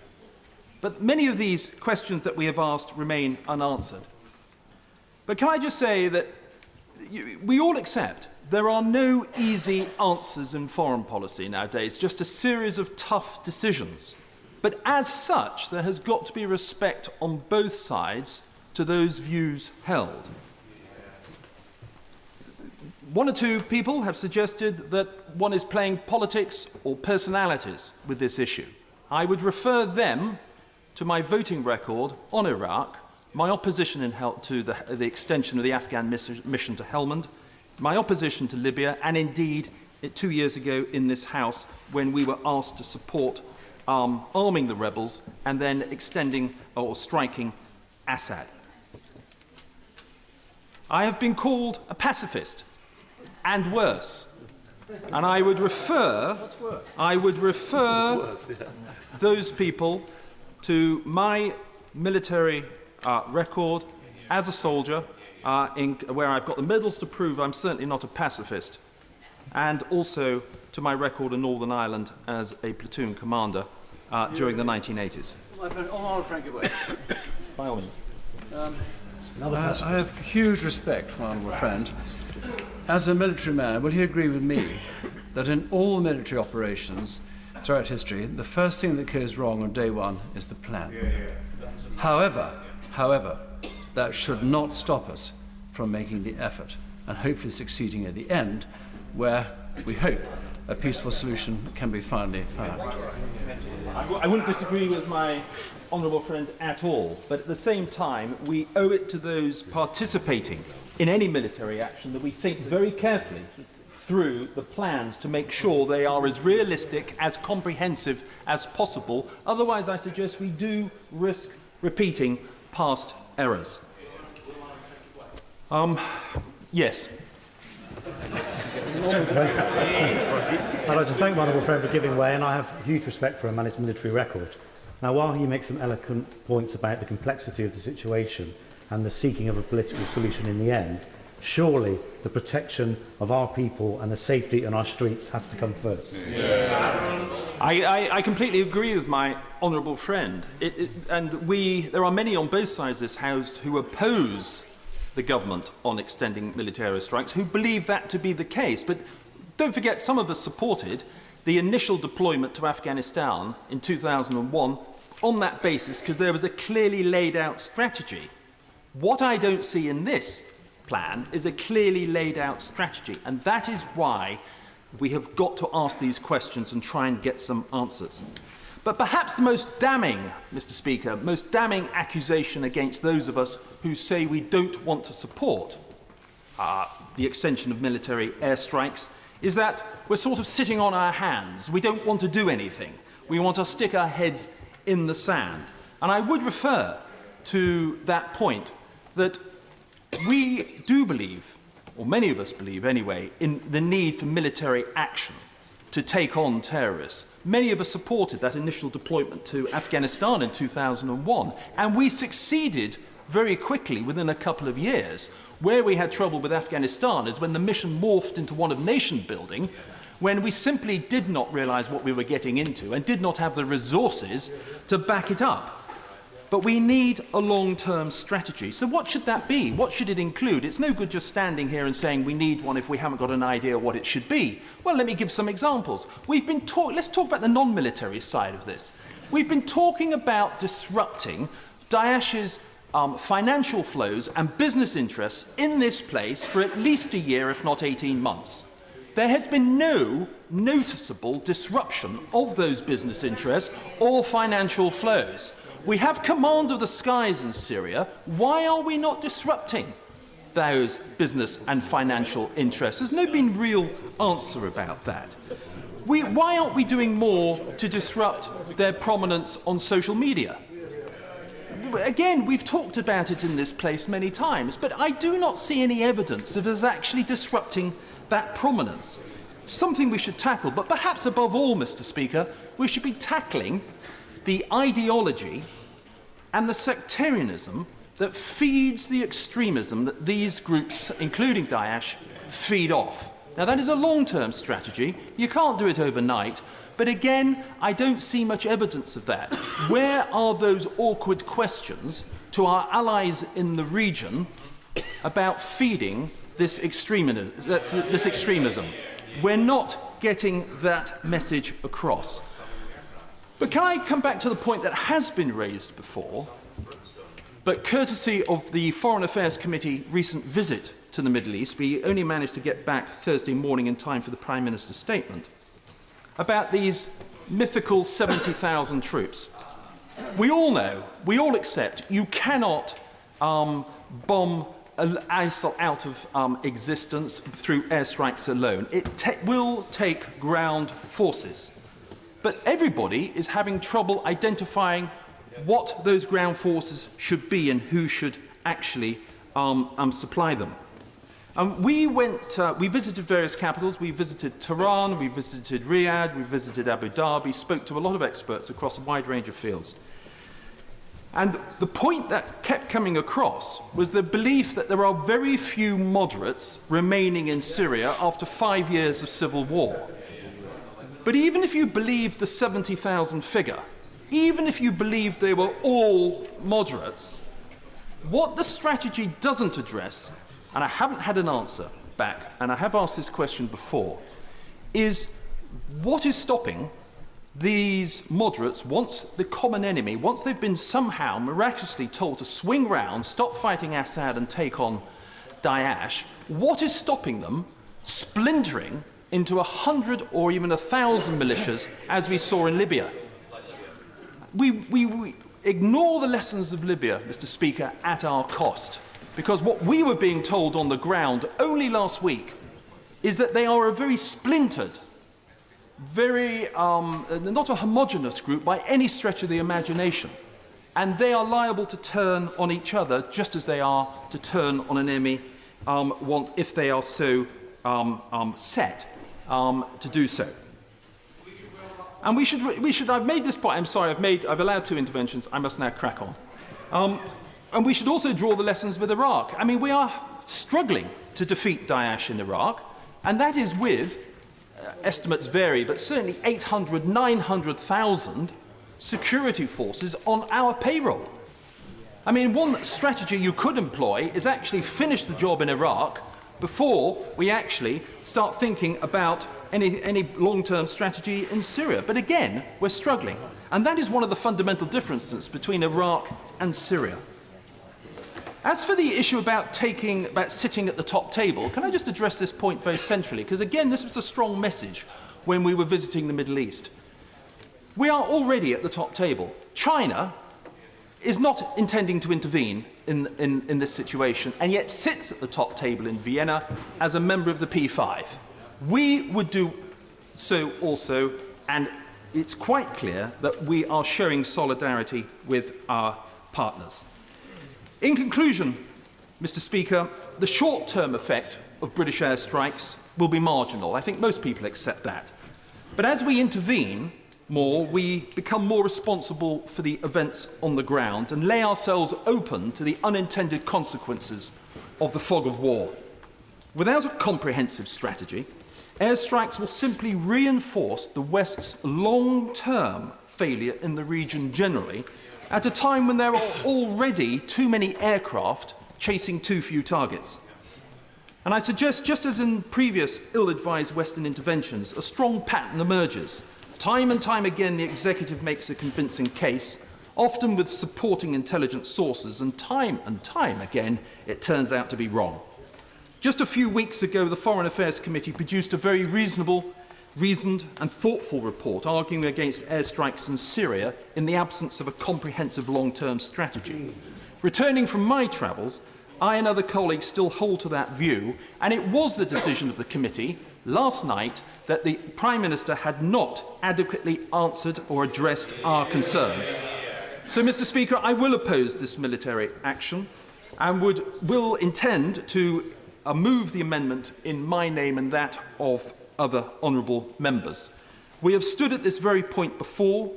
We should have no excuse for repeating our errors and setting out on the same tragic, misguided path once more. Johnson. Member for Basildon and Billericay. It is during my time in Parliament that it's become a convention that this House authorises military action, whereas previously it was for a Prime Minister to do under the guise of royal prerogative. Sometimes they would involve the House of Commons, most often they didn't. And this new convention, I believe, places a responsibility on members of Parliament to weigh up the arguments and vote according to their conscience rather than a parliamentary whip. I'm not sure if other parties are whipped on this vote or not, but what I'm pretty sure about is that nobody on any side of this House would seek to justify their vote tonight by pleading that whilst they disagreed or agreed with the proposition, the whip forced them to vote the way they did. On votes such as this, with the exception of the front bench, perhaps the whip is irrelevant. So whilst I'm grateful to the Shadow Cabinet for the free vote my party has been afforded, I don't think it will make the slightest difference to the way we make our decision. I intend to vote for the motion this evening for one basic reason. I believe that ISIL Daesh poses a real and present danger to British citizens, and that its dedicated external operations unit is based not in Iraq, where the RAF is already fully engaged, but in Syria. This external operations unit is already responsible for killing 30 British holidaymakers on a beach in Sousse, and a British rock fan who perished along with 129 others in the Paris atrocity a few weeks ago. It's true that this unit could have moved out of Raqqa, but that's not what the intelligence services believe.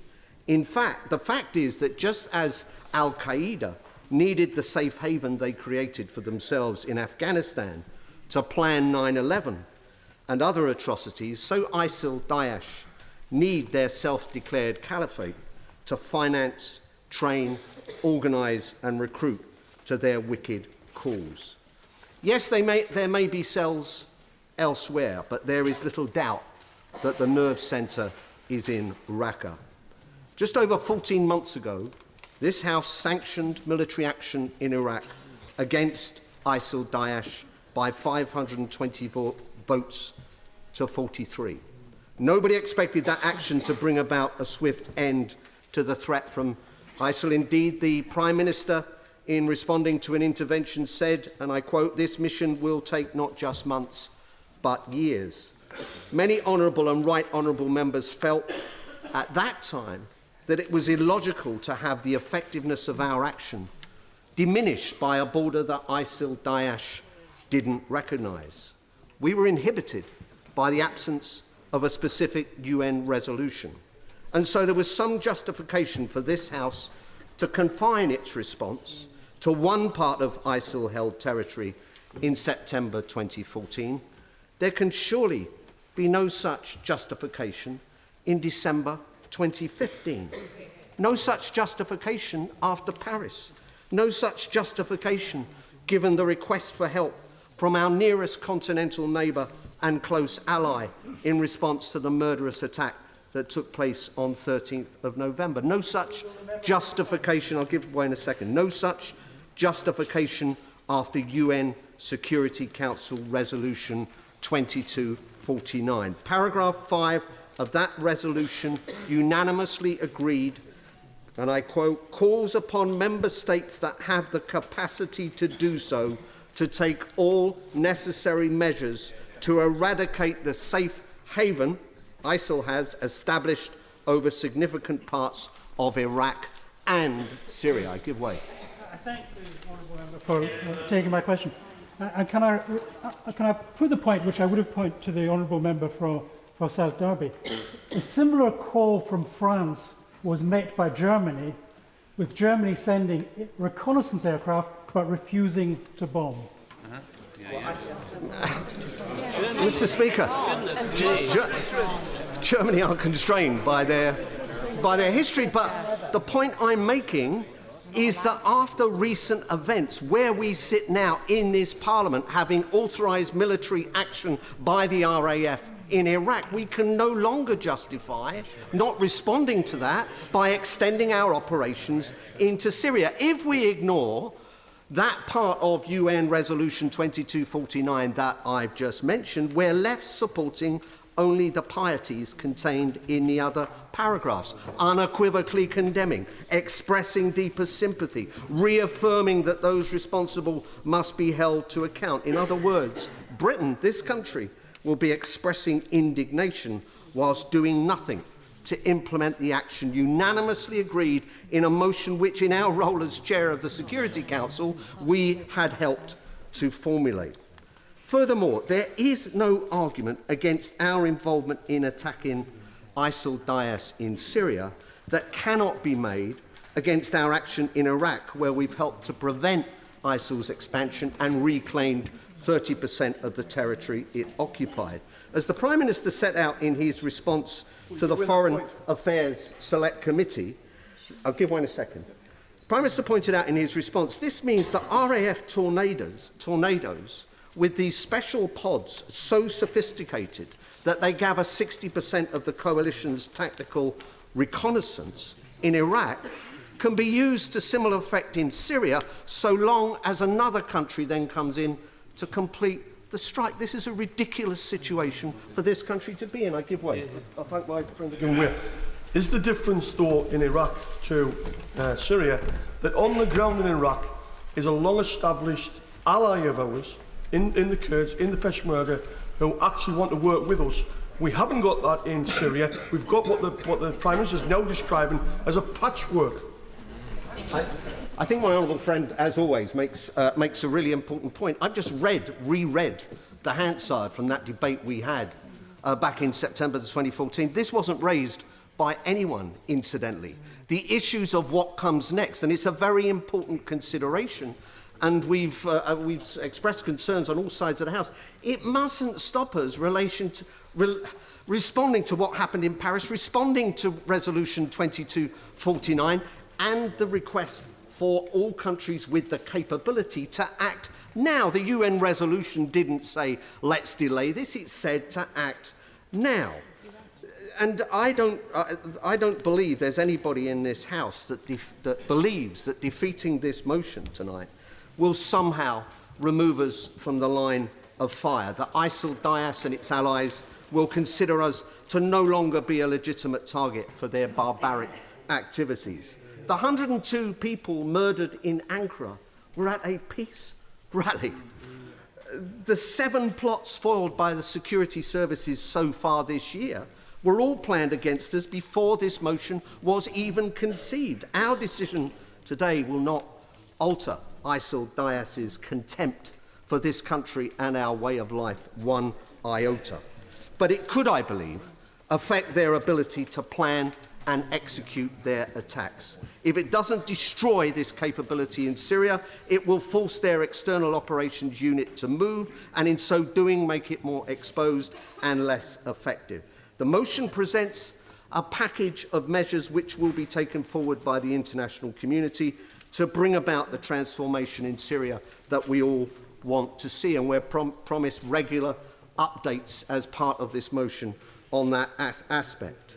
Furthermore, Mr. Speaker, I believe it meets the standards that many members will have set for endorsing military action now that the Convention applies. Is it a just cause? Is the proposed action a last resort? Is it proportionate? Does it have a reasonable prospect of success? Does it have broad regional support? Does it have a clear legal base? I think it meets all of those criteria.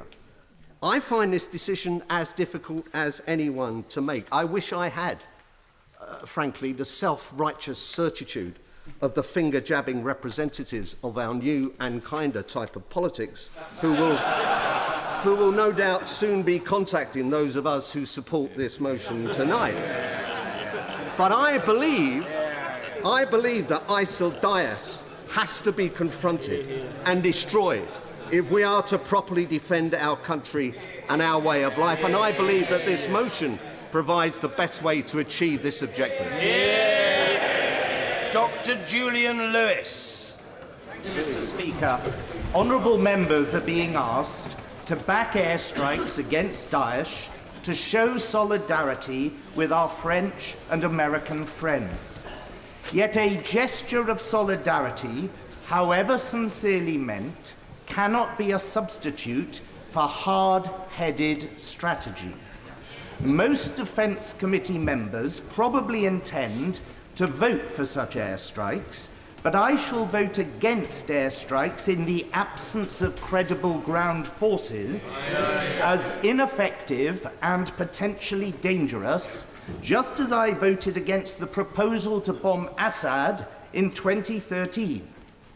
Indeed, the fact that the British government wanted to bomb first one side and then the other in the same civil war in such a short space of time illustrates, to my mind, a vacuum at the heart of our strategy. At least we are now targeting our deadly Islamist enemies rather than trying to bring down yet another dictator with the same likely results as in Iraq and in Libya. Daesh must indeed be driven out of its territory militarily, but this can be done only by a credible force which is ready and able to do the fighting on the ground. So who will supply this force without which airstrikes cannot prevail? The failure of the ineptly named Arab Spring in so many countries shows the two most likely outcomes: a victory for authoritarian dictatorship on the one hand, or a victory for revolutionary Islamism on the other. Moderation and democracy have barely featured in the countries affected, and Syria seems to be no exception. I am sorry to say, genuinely sorry to say, that we face a choice between very nasty authoritarians and Islamist totalitarians. There is no third way. Our government, however, is in denial about this.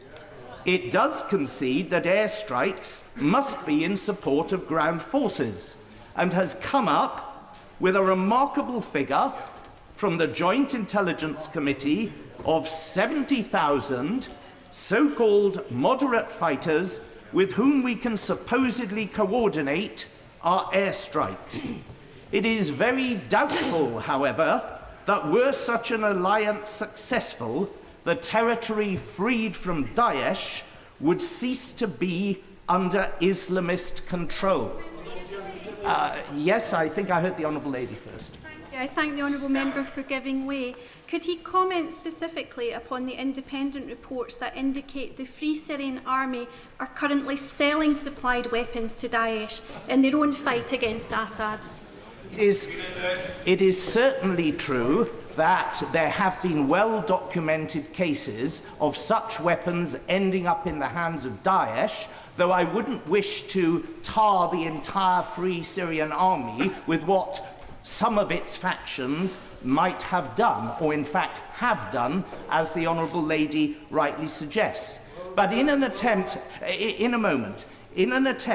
to try and establish the facts about these 70,000, I have made inquiries of two people whose expert opinion I much admire. One is the writer and journalist Patrick Cockburn, who is one of Britain's leading commentators on Syria and Iraq, and who was one of the first to write about the threat from what was then called ISIS long before it captured Mosul. This is what he tells me, and I quote, "Unfortunately, the belief that there are 70,000 moderate opposition fighters on the ground in Syria is wishful thinking.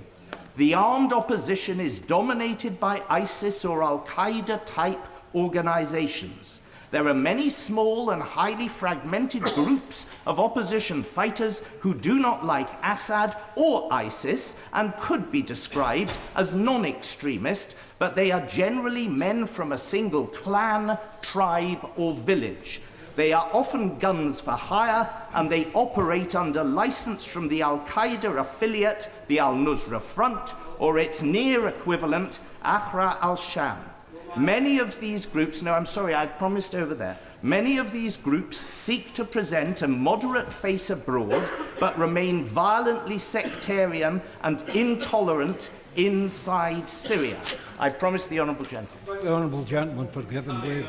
But does he not agree with me that it's a ridiculous situation? On the one hand, the government praises the Kurds. On the other hand, the government's ally Turkey is attacking the Kurds. How ridiculous can you get than that? I thank him for that contribution. It's not only ridiculous, it's highly dangerous. And I will insert at this point something I was going to leave out. I would just say in passing, to have separate conflicts going on within the same battle space without reaching a proper agreement can lead us into all sorts of nasty confrontations, the worst of which would be if we ended up eyeball to eyeball with the Russians when they and we share the same common enemy in ISIL Daesh. The second expert I consulted was our former ambassador to Syria, Peter Ford. And this is how he describes the Free Syrian Army. He calls it a rag bag of 58 factions at the last count, united mainly by a desire to use the FSA appellation in order to secure Gulf, Turkish and Western funding. He goes on to say that most of the factions, which are extremely locally based, have no interest whatsoever in being drawn into battles against groups which basically share their sectarian agenda hundreds of miles away in areas with which they're unfamiliar. So, Mr. Speaker, instead of having dodgy dossiers, we now have bogus battalions of moderate fighters.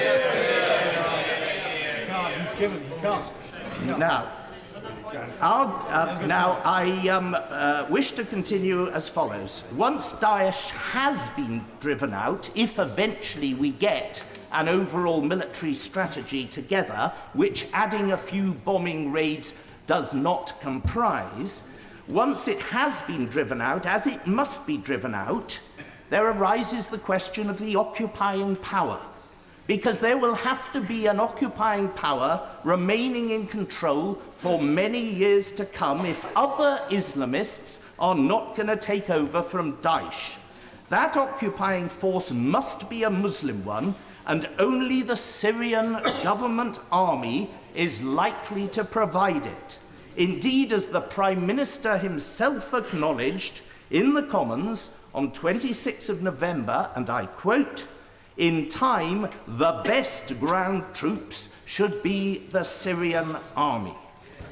So, to bring matters to a close, airstrikes alone are a dangerous diversion and distraction. What is needed is a grand military alliance involving not only the West, but Russia and, yes, its Syrian government clients too. I honestly think that my honourable friend, the chairman of the Foreign Affairs Committee, has had more than his fair share in this debate, and I'm going to make use of mine. We need to choose the lesser of two evils and abandon the fiction of a cosy third choice. There is a general consensus now that the decision to remove Saddam Hussein was a terrible mistake. But Saddam Hussein was every bit as much of a vicious dictator as we are told that Assad is. So ask yourself, when you're thinking about the hard choice that has to be faced tonight, ask yourself this.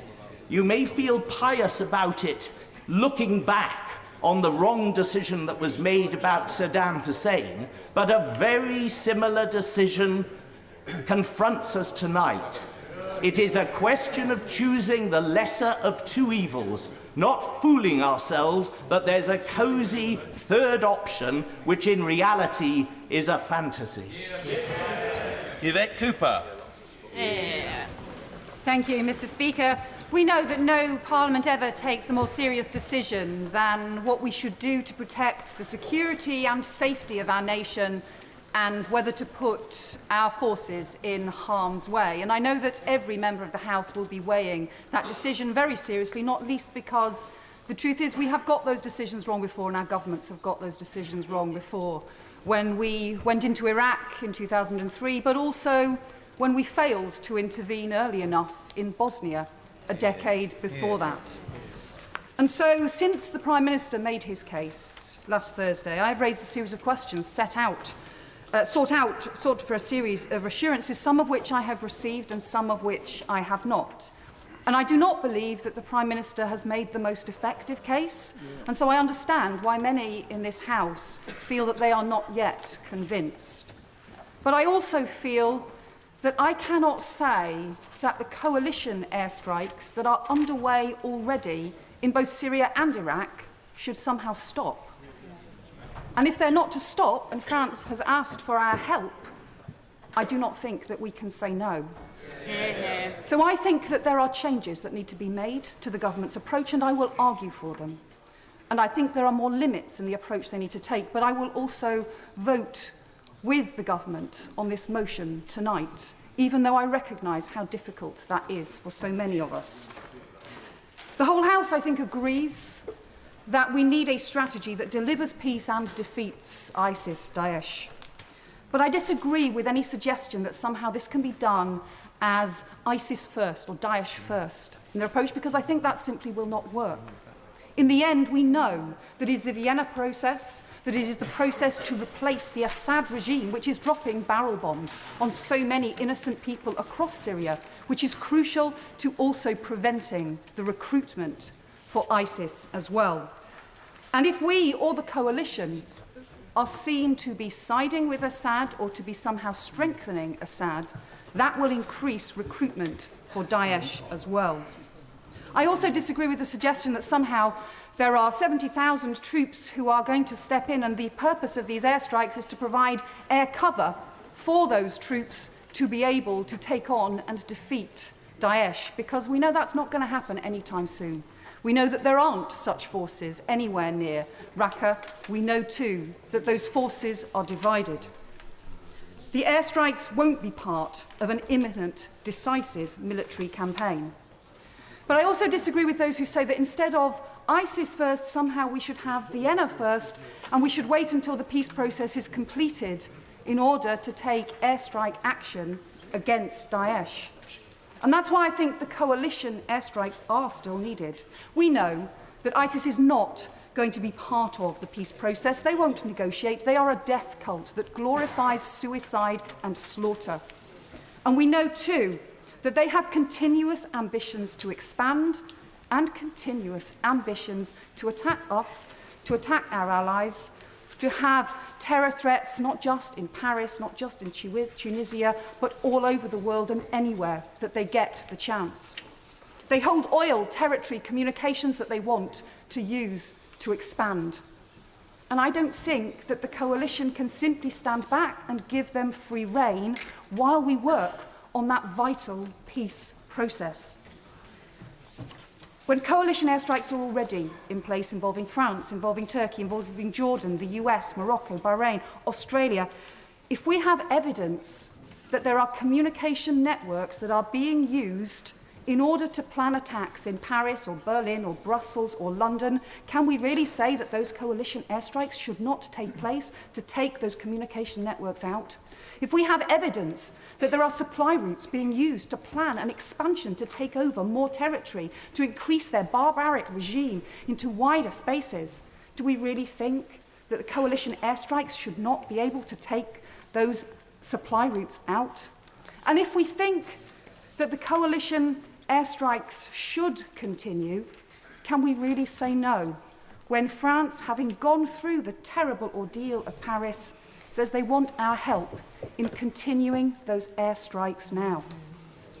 And I have argued in this place and elsewhere continually for our country to do far more, to share in the international support for refugees who are fleeing the conflict. And I still think we should do much more and not leave it to other countries alone. But that same argument about sanctuary applies to security as well. And I don't think we can leave it to other countries to take the strain. And I cannot ignore the advice from security experts that without coalition airstrikes over the next 12 months, the threat from Daesh in the region, but also in Europe and in Britain, will be much greater. And I think we have to do our bit to try to contain that threat, not to promise we can defeat or overthrow it in the short term, because we cannot, but at least to contain what they do. And I also think it's important to make sure we degrade their capacity to obliterate the remaining moderate and opposition forces, however big they are, because when Vienna does get properly moving, there has to be some opposition forces. It cannot simply be a peace debate with involving Assad and Daesh as the only forces left standing, because that will never bring peace and security to the region. So, if we are to do our bit and to take the strain, I think we also need to have more limited objectives than the Prime Minister has set out. In self-defence, to support the peace process, but not just to create a vacuum for Assad to sweep into. It makes the imperative of avoiding civilian casualties even greater, because where there is any risk that people are being used as human shields to cover targets, however important those targets might be, those airstrikes should not go ahead. It makes the imperative of civilian protection even greater, and that's not mentioned in the government's motion. It should be the central objective, not just for humanitarian reasons to prevent the refugee crisis, but also to prevent the recruitment that fuels ISIS. And I think time limits too, because I don't support an open-ended commitment to airstrikes until Daesh are defeated, as I know the Foreign Secretary raised yesterday. Because if it isn't working in 6 months, or if it proves counterproductive, we should be ready to review, and we should also be ready to withdraw. And we will need to review this. And I think tonight we should lend the government support and keep that under review, not to give them an open-ended commitment that this should carry on, whatever the consequences might be. And I would say finally to the government, I have accepted their argument that if we want coalition airstrikes to continue on an international basis, we should be part of that. But I would also urge them to accept my argument that we should also do more to be part of supporting sanctuary for refugees who are fleeing that conflict too. And there are no easy answers in here. But I would say too, in the interests of cohesion in our politics and in our country, the way we conduct this debate is immensely important. None of us, however we vote tonight, are terrorist sympathisers, and none of us will have blood on our hands. The blood has been drawn by ISIS, Daesh, in Paris, across the world, and that is who we must stand against. A 5-minute limit on backbench speeches will now apply. Nusrat Ghani. Mr. Speaker, there has been a great deal of talk about our solidarity with our French allies following the horrific events in Paris. While it is all very well to metaphorically stand alongside our allies, we make a mockery of solidarity if we refuse to fly alongside them in skies over Syria. More than that, we make a mockery of our own credibility if we ignore UN Security Council Resolution 2249, which has been secured unanimously. Having called upon the world community to take action, and with the comprehensive and strategic argument the Prime Minister has put forward, we cannot ignore that call and expect our international partners to look at us with any shred of respect or goodwill. How can we ourselves have any self-respect when we leave this fight to the brave Kurdish women fighting with antiquated weapons? But this is not all about national pride, living up to our responsibilities or our own self-respect. It's about keeping the British people safe. Those at risk of being murdered by terrorists and those at risk of being brainwashed into joining them. And we are already doing that. I welcome the Prime Minister's announcement that £5 million will go towards the establishment of a new Commonwealth unit to counter extremism, and the announcement the Prime Minister made today of a comprehensive review to root out those funding extremists in the UK. According to Oxford University's Professor Scott Atran, 95% of Daesh recruits are signed up by friends and family. And there are few things more dangerous than misfits who feel they can live outside the law being recruited by the lure of Daesh. It's one of the most barbaric and strategically dangerous enemies we have ever faced.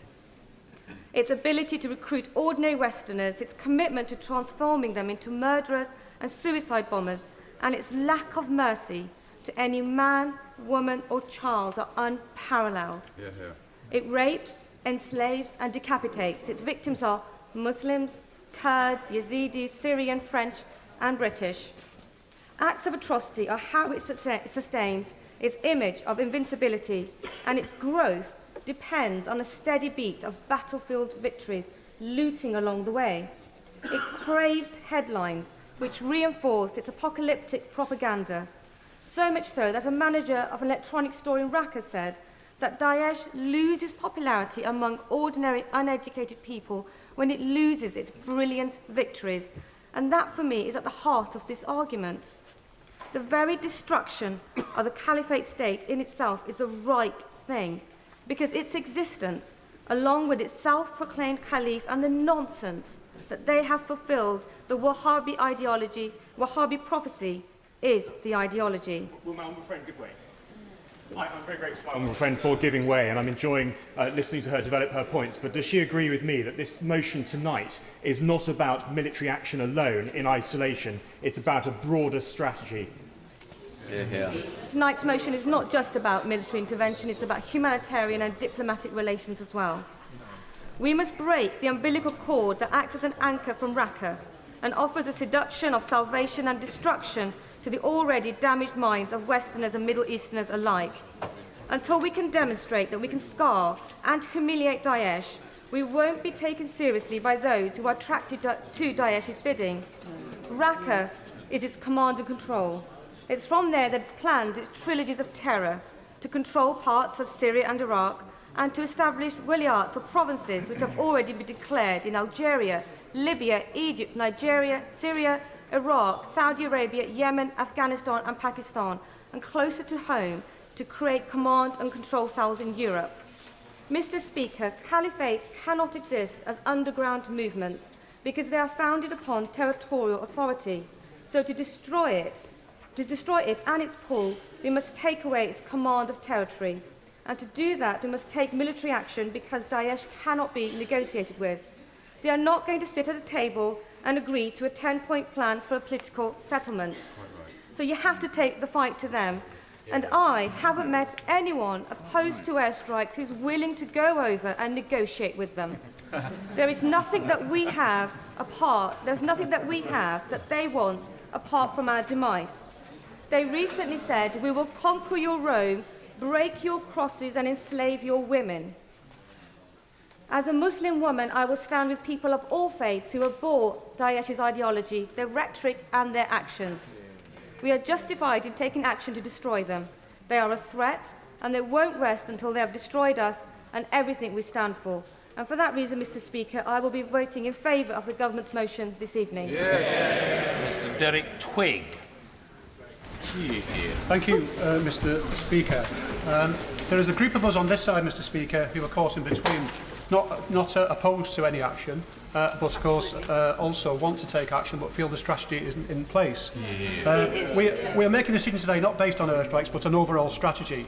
But let me say from the outset, I'm under no illusion that there is no perfect strategy given the particular complex circumstances of the civil war and insurgency in Syria. There is no certainty in the Middle East. We all want to protect our citizens and reduce the threat of Daesh, and a few more airstrikes, I'm afraid, will not do that. Some of it may not even be planned from Syria. We lack an overall strategy to confront ISIS, Daesh, who are established in other countries such as Libya. I'd like to make it clear that I'm not opposed again to military action, but I only support it if I believe there is a reasonable chance of success. I do not believe the argument that by bombing Daesh in Syria it will somehow greatly increase the chances of a terrorist attack in the UK. I think that's a wrong argument. Or that the government is proposing an indiscriminate bombing of Syrians. Again, a wrong argument. I understand the argument about being restricted to Iraq, but I think clearly we were invited in there by an elected government, and we have ground forces on the ground. We do not have that situation in Syria. In Syria, it's a much more uncertain situation, it's complex, and we do not have the ground forces that I believe we should have. The Prime Minister has also, I will give way. John General and I visited Iraq together last year, and the fact of the matter was the Iraqi army is totally destroyed. There were no ground forces in Iraq, leaving aside the Peshmerga, any more than there are now in Syria. I don't think leave aside the Peshmerga, but also you may recall that actually the Sunnis need arming in Iraq, and the Prime Minister keeps agreeing to that. He says it's the right thing to do, but we never hear what happens. It doesn't happen. So actually there's a lot more we could be doing in Iraq as well, but the fact is we do have armed forces that we support by the Peshmerga or Iraqi army on the ground with airstrikes, and that is the difference in terms of Syria. Now the Prime Minister says it's important that we stand by our allies. This is an argument some of my colleagues who support the government position have stressed at me, and it is a strong point. But my response is that doing the right thing must be the primary reason for our decision. Does the strategy by the government, proposed by the government, add up? After all, the French, a very important ally, did not support us in our decision to go into Iraq. A perfectly reasonable position for them to take because they didn't think it was the right thing. And it comes back to the fact we must do the right thing. It's also said that we should not be relying on our allies to bomb Syria. But it's not as if we're doing nothing. As I said, we're in Iraq and we're doing a lot in Iraq. On the issue of the 70,000 Syrian opposition fighters on the ground, we know a large number of groups that belong to a term that's less than moderate and more Islamic, as the Foreign Secretary said yesterday. There remains a considerable degree of uncertainty about how reliable they will be in the fight and what they might bring to any peace negotiations or future government. Many people who are moderates are simply fleeing Syria. The Prime Minister in his speech last week set out the progress for the coalition's action in Syria, and I welcomed that there has been some progress. But let's turn to the International Syria Support Group meeting in Vienna.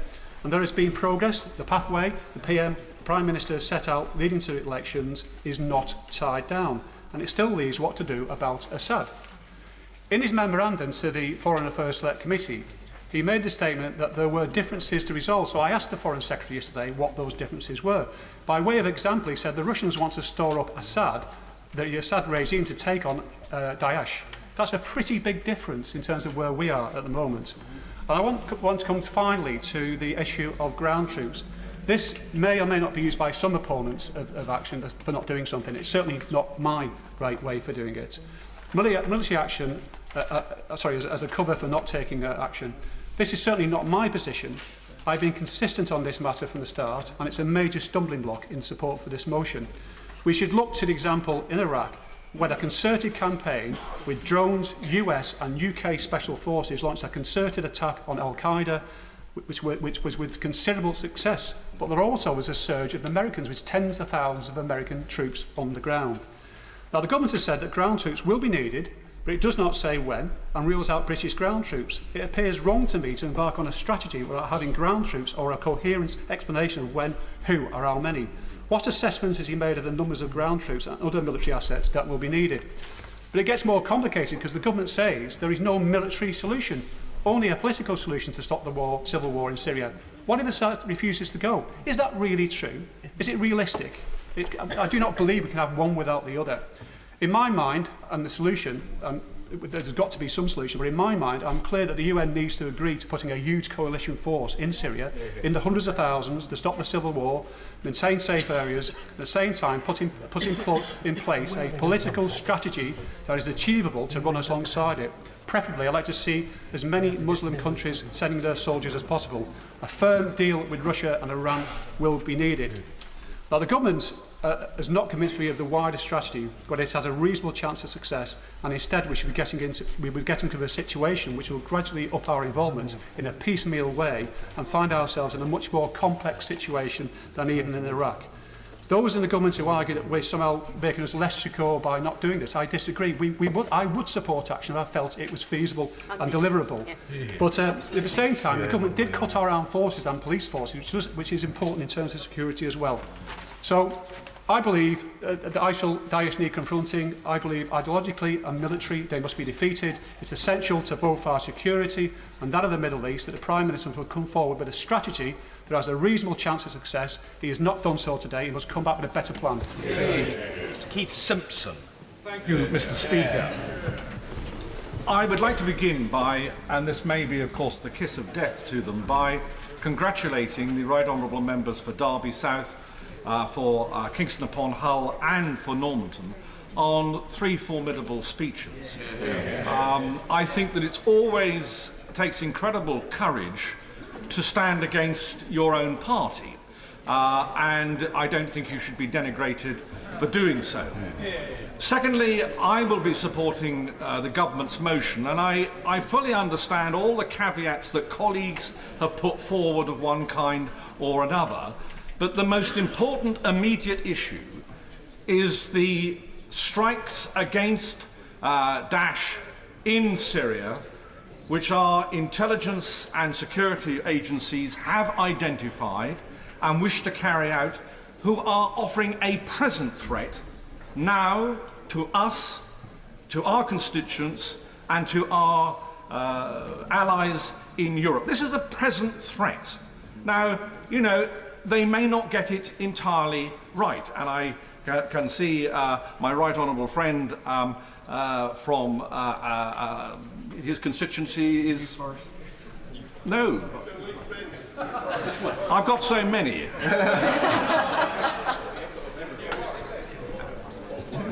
Name it. New Forest. It would be wrong to name them all. They think that there is no direct threat as far as intelligence is concerned. I think for those colleagues who have received briefings of one kind or another, they understand that. And the intelligence and security services cannot guarantee to prevent every threat. And I think that we should give our support to this motion primarily because we wish to extend our air campaign into Syria to help to prevent the threats to this country.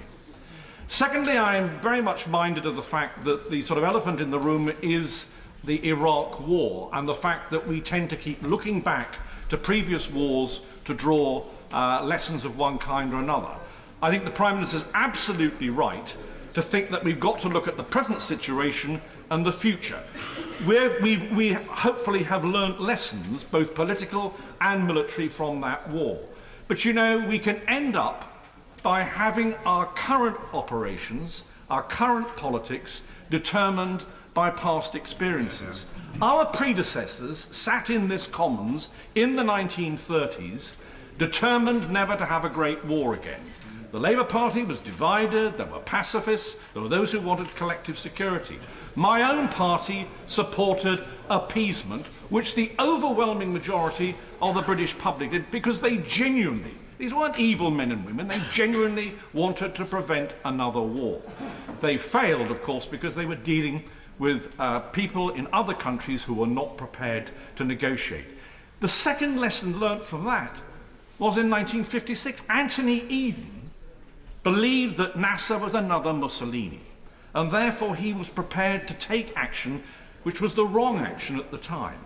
And I feel that we should put it onto one side, where we stood on these other campaigns, and look at what the situation is today. And the final point that I would make on this is that there has been a great debate about the 70,000 moderates or immoderate people who might or might not provide ground forces. I'm sure the leader of the SNP, even as we speak, is getting YouGov to go out and try and get them to answer whether they consider themselves moderate or immoderates. But you know, I have to say, I'm sorry, I've almost run out of time, to the Honourable Gentleman. I have to say that we know in the Second World War that when Churchill and Roosevelt were looking at resistance in Europe, it was dreadfully difficult to try and find out whether people were communists, non-communists, goalists, or one kind or another. Their criterion at the end of the day was, were they fighting the Nazis? There isn't an easy solution to this, but I think the Prime Minister has laid out, as far as he can, a set of proposals, and I would urge the House to vote with the Prime Minister on this occasion. Mr. Nigel Dodds. And I want to thank the Prime Minister for the national security briefings we've received and the discussions we've had with him and others in recent weeks. And these are very, very serious matters that we're considering, and it is right that the debate should take place in a respectful way, both in here and outside this chamber as well. What has been proposed is the extension of action that is already happening in Iraq. And our test on these benches has been one of realism. Our experience in Northern Ireland has taught us that no other approach can be brought to bear when you're facing terrorism. It must be fought, and it must be fought with all the means realistically at our disposal. We have not sought this conflict. Terrorists have inflicted it upon us, but we must now respond.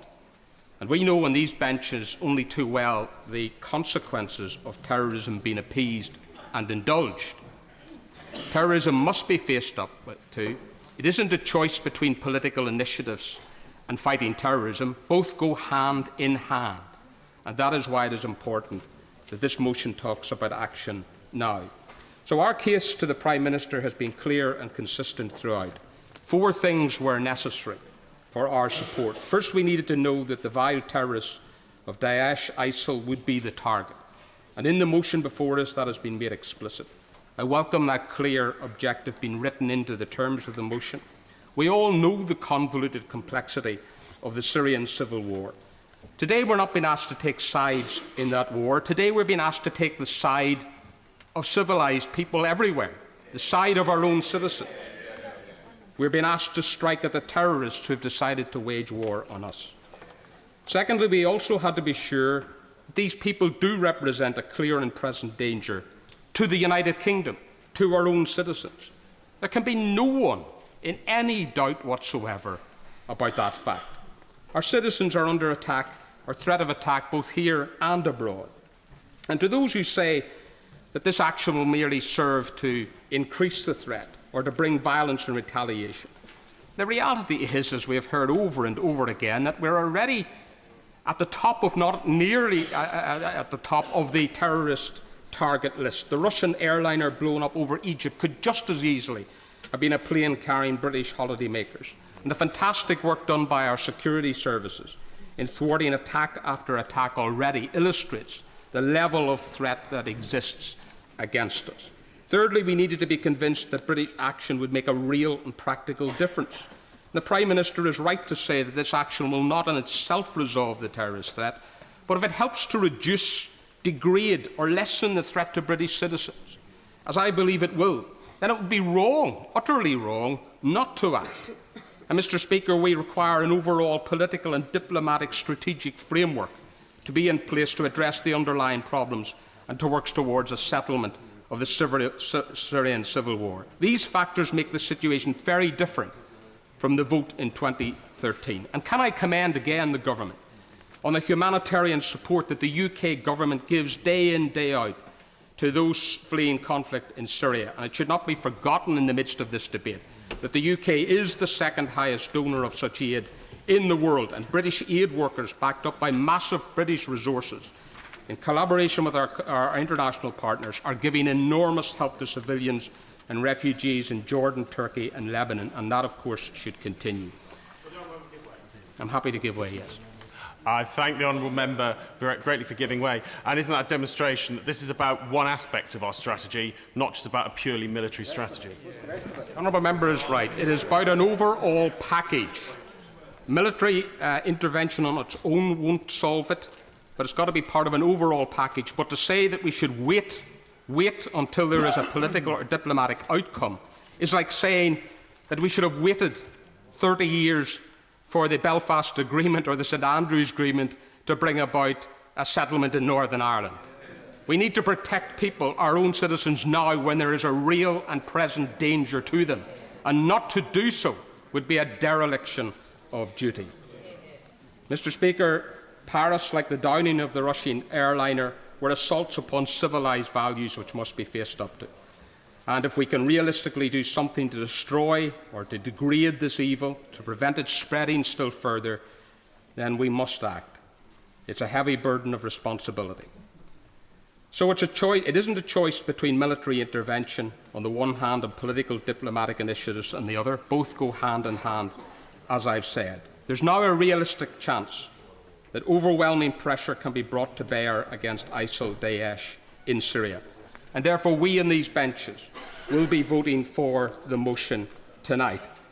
And now that British force is to be employed, if the House votes that way, in the common good, it is the duty of every credible political figure to offer their full support to our armed forces. Mr. Speaker, we wish them success as they do the hard and necessary work, and we pray for a safe and swift return for all of them. Cheryl Gillen.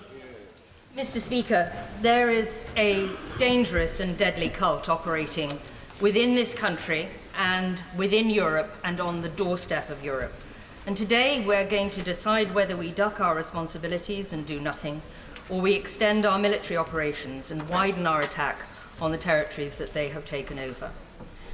To widen our airstrikes, to include Daesh areas held in Syria, is in fact only a small extension of our current military activity. And I can honestly say that I don't think this House has ever seen a Prime Minister set out so clearly the detailed options before us today and his reasons for asking us to support the motion. To vote for this motion, in my view, responds positively to the requests of our closest allies in France and the USA, adds value to the current military operations by providing the precision bombing capability and reconnaissance needed to degrade Daesh's capabilities and to remove its leadership, and therefore, I believe, reduce the direct threat to our citizens. And the threat is real and present and extreme. From beheading aid workers to slaughtering holidaymakers on a Tunisian beach, not to mention the 7 foiled terrorist attacks that our brave men and women here in our intelligence services and our operations have saved us from. Anyone saying a positive vote tonight will increase the danger here in the UK needs to wake up and realise that the threat is already here and controlled by Daesh leaders, mostly in Syria. I believe that if we add to the forces trying to eliminate that Daesh leadership, we will be increasing the odds of removing the people that orchestrate the violence and terrorism and wholesale murder. I could not support the government today if I thought that airstrikes would form our strategy on Syria and Daesh in its entirety. However, with the Vienna process and with a reasonable estimation of the ground forces that should be available to back up more efficient air activity, I believe that focused diplomacy and military action will complement each other in moving forward to what we all want to see happen, a negotiated and peaceful settlement in Syria. Whilst I admit that airstrikes will likely not be enough to eliminate the threat of Daesh, it is important to recognise the role it specifically plays at this exact time.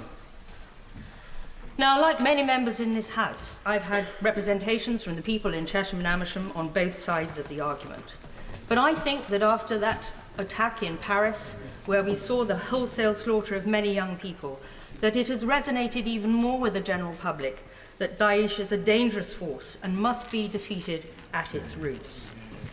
As it stands, I think it is the best course of action for Britain to increase its commitment to this complex, difficult and continuing conflict, and thereby increase those odds in improving the safety of our country and British people wherever they are in the world. The PM also knows that we need to be constantly revising our plan for post-conflict Syria and the whole region. And I think if we want to see peace in our time, then I believe we will need to address this. And so tonight I will be putting our hands into the safety and security of our armed services, and I will be supporting the motion. Mr. Tim Farron. Thank you much, Mr. Speaker. As has been mentioned already, the spectre of the Iraq War in 2003 hangs over this House, hangs over the whole debate that we are having today in this country as well as here today. And in 2003, the late and very great Charles Kennedy led the opposition to the Iraq War, and he did so proudly. That was a counterproductive and illegal war, and Daesh is a consequence of that foolish decision taken then. But Charles Kennedy was also right in calling in the 1990s for intervention in Bosnia, military intervention, to end a genocide there. So I am proud of Charles on both counts. My instincts, like other people's instincts, are always to be anti-war and anti-conflict. In automatic instincts, bound to be, in many cases, that we should go straight in and react straight away. Others will say, under no terms, not in my name, should there ever be intervention. It is right to look at a question like this through the prism of what is humanitarian, what is internationalist, what is liberal, what is right, what will be effective. So I set out 5 principles that I put to the Prime Minister, and in the time I've got available, I won't go into all of them here, but you know my availability on the website. You can go and have a look at them and find out. My sense is very clearly that on balance, any reasonable person would judge them to have been broadly met. But my sense, I will give way. Would the honourable member confirm that, unlike the Leader of the Opposition, he and his party supported airstrikes against Daesh in Iraq, and that today's vote is about extending those airstrikes across the border that Daesh themselves don't recognise into Syria to degrade the Daesh so far as possible? I'm happy to confirm that. I mean, the reality is, though, today, for me, and for probably many other people here as well, has been one of the toughest decisions, if not the toughest decision, I've had to take in my time in this place. I will say that the 5 broad principles that we set out have been broadly met, but I will not give unconditional support to the government as I vote with them, as I intend to do tonight, because there are huge questions on the financing of Daesh from states such as Turkey and the trade that is going on there. There are huge questions about the protection of civilians. Yes, a ceasefire, as has been discussed in Vienna, is the ultimate civilian protection, but the possibility of safe zones established within Syria is something we absolutely must continue to press for. I continue to be very concerned about the lack of political involvement and stated involvement, notwithstanding what's been said by the King of Jordan overnight, tonight by close-by regional states such as Saudi Arabia and Qatar and the United Arab Emirates. I am continuously concerned about our failure to take our fair share of refugees as part of the EU overall plan. And though I welcome what has been said, by the Prime Minister earlier on, I want to see a lot more than just looking into taking 3,000 orphan children from refugee camps. I want them here in Britain. I will give way. I'm very grateful to the Liberal Democrat leader for giving way. Why, given he has pressed so much for the government to take more refugees, is he content to bomb that country when the Prime Minister has refused to give that assurance? This is ridiculous. So, I mean, I think it's important to... I'm going to come on to that in a moment. The reality is simply this. This is a very tough call, incredibly tough call. And a final point I wanted to just press the Prime Minister on is about the funding of Daesh from within UK sources. I am very pleased to hear from the statement made earlier on that there will now be a full public open inquiry. It must cut off that which fuels this evil, evil death cult. So this is the toughest call I think I have ever had to make, maybe ever, and certainly in this House. And what pushes me in the direction of voting for action is, above all things, the United Nations Resolution 2249, which calls for us to eradicate the safe haven that ISIS have, that Daesh have within Syria, that doesn't just permit this country, but urges this country and all members that are capable of doing so to take the all necessary action to get rid of Daesh. If we were just being asked to bomb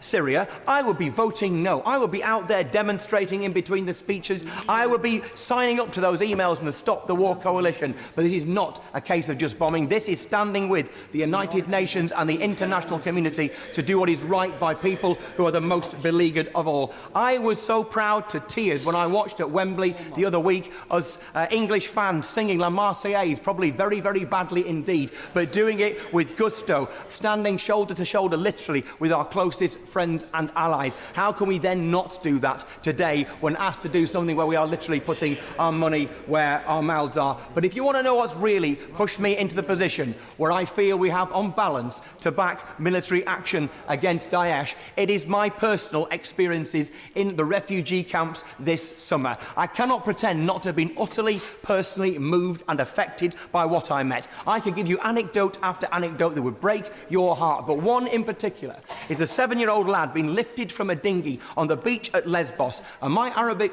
interpreter said to me, that lad has just said to his dad, "Daddy, are ISIL here? Daddy, are ISIL here?" I cannot stand in this House and castigate the Prime Minister for not taking enough refugees and for Britain not standing tall as it should do in the world and opening its arms to the desperate like we have done so proudly for many, many decades and throughout our history, if we do not also do everything in our power to eradicate that which is the source of the people fleeing from that terror.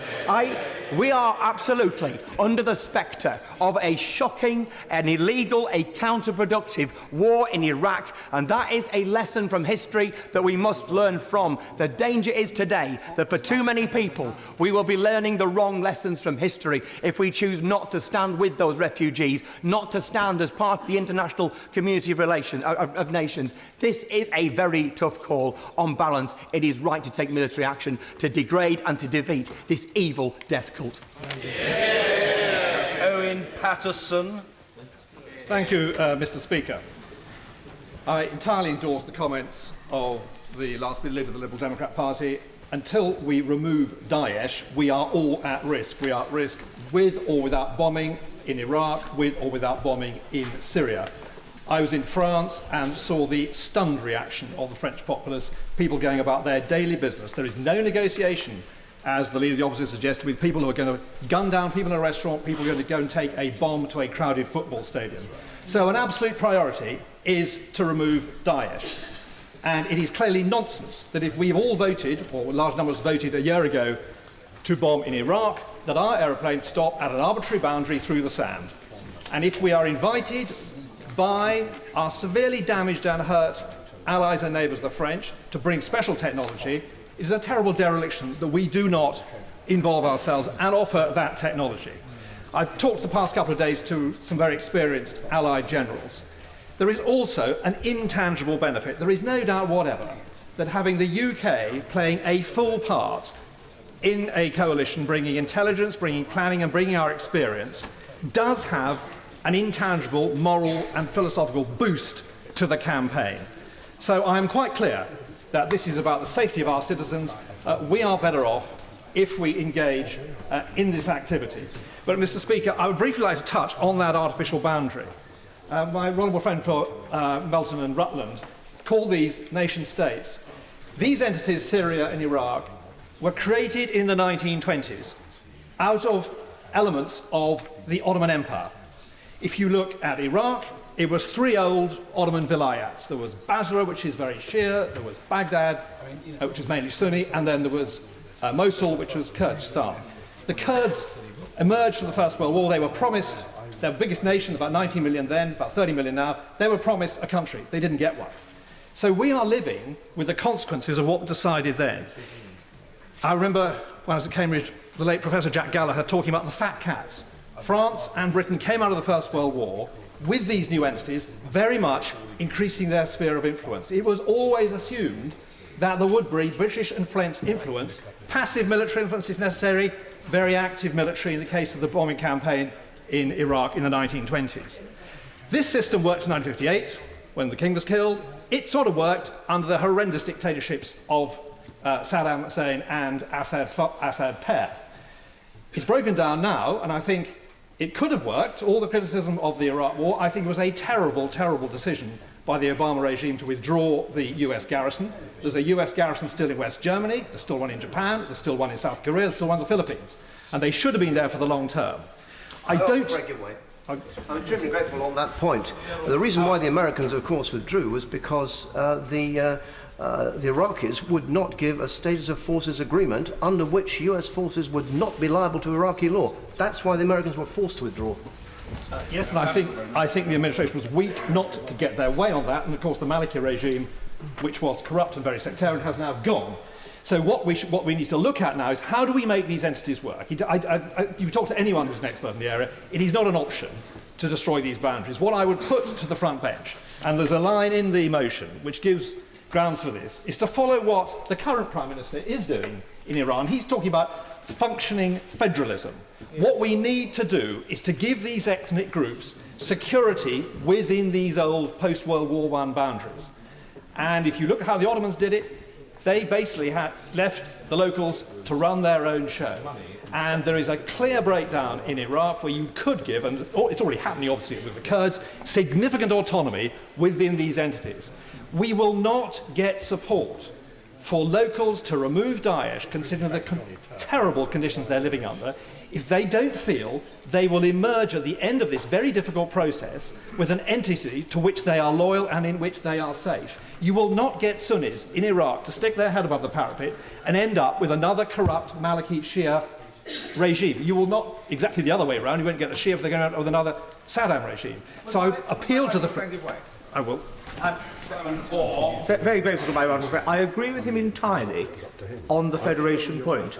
Trying to put a construct of a nation-state boundary on what are still tribal areas is almost impossible, and it shouldn't be ruled off. If it works so well in Yugoslavia, as it clearly has done, following that conflict, it's something we should look to. My proposal is that we do not rearrange the post-World War boundaries. We do, in these negotiations in Vienna, work very closely with locals and intending very clearly that at the end of the process, having removed Daesh by military means, we then have an entity which allows local ethnic groups, religious groups, to have real loyalty to the area where they live. If we don't do that, all the questions the other side about how many, the 70,000, all the rest of it, of course there is doubt, because they're not prepared to stick their heads above the parapet yet until they know exactly where we're going, and they know that they will emerge living in a federation, in a part of that federation, where they can be loyal to the new entity. So I will be supporting the motion tonight, but I would urge the government in these Vienna talks to look at how they can advance and bring in certainly in the case of the Sunnis, other local powers, in order that there is a long-term solution. And we have to look long-term. There is no close short-term fix. And there will ultimately, I think, have to be an international presence to help grow these local institutions. But we must build it around the local ethnic groups. Yasmin Qureshi. Thank you, Mr. Speaker. I think that no one in this House who is going to be voting against the government's motion are not bothered about the security of the United Kingdom and the people who live in this country. We all live in it, our families live in it. So the suggestion that somehow those of us who are intending to vote against this particular motion are terrorist sympathisers, I'm afraid I found extremely insulting. And also that we're somehow pacifist. As I mentioned in an earlier intervention, last week I actually happened to be in Cairo, Amman and Beirut. It's important because those three countries are at this moment in time fighting Daesh at their borders. So I think what they had to say about what we, the United Kingdom, can do to help and assist fight Daesh needs to be heard in the chamber. Firstly, every single person agreed that extension of the airstrikes into Syria alone is not going to achieve anything without a massive boots on the ground. And when we're talking about massive, just to even take back Raqqa, which is a city of about 500,000 people, it was estimated that you would need at least about 40 to 50,000 ground troops with air support, with command and intelligence, with headquarters, surveillance, and all sorts of information to be able to take it back. That's just Raqqa. And then, of course, you have the challenge. You take that territory, how do you hold on to it?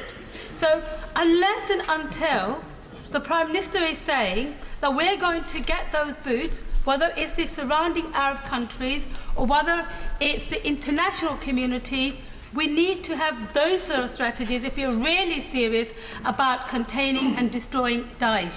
And let me make it clear, I have no sympathy with Daesh because 99% of the people who've been killed by Daesh and Assad are actually Muslims. And it's hundreds of thousands of slaughters of Muslims taking place. So I, as a Muslim, have no truck with Daesh.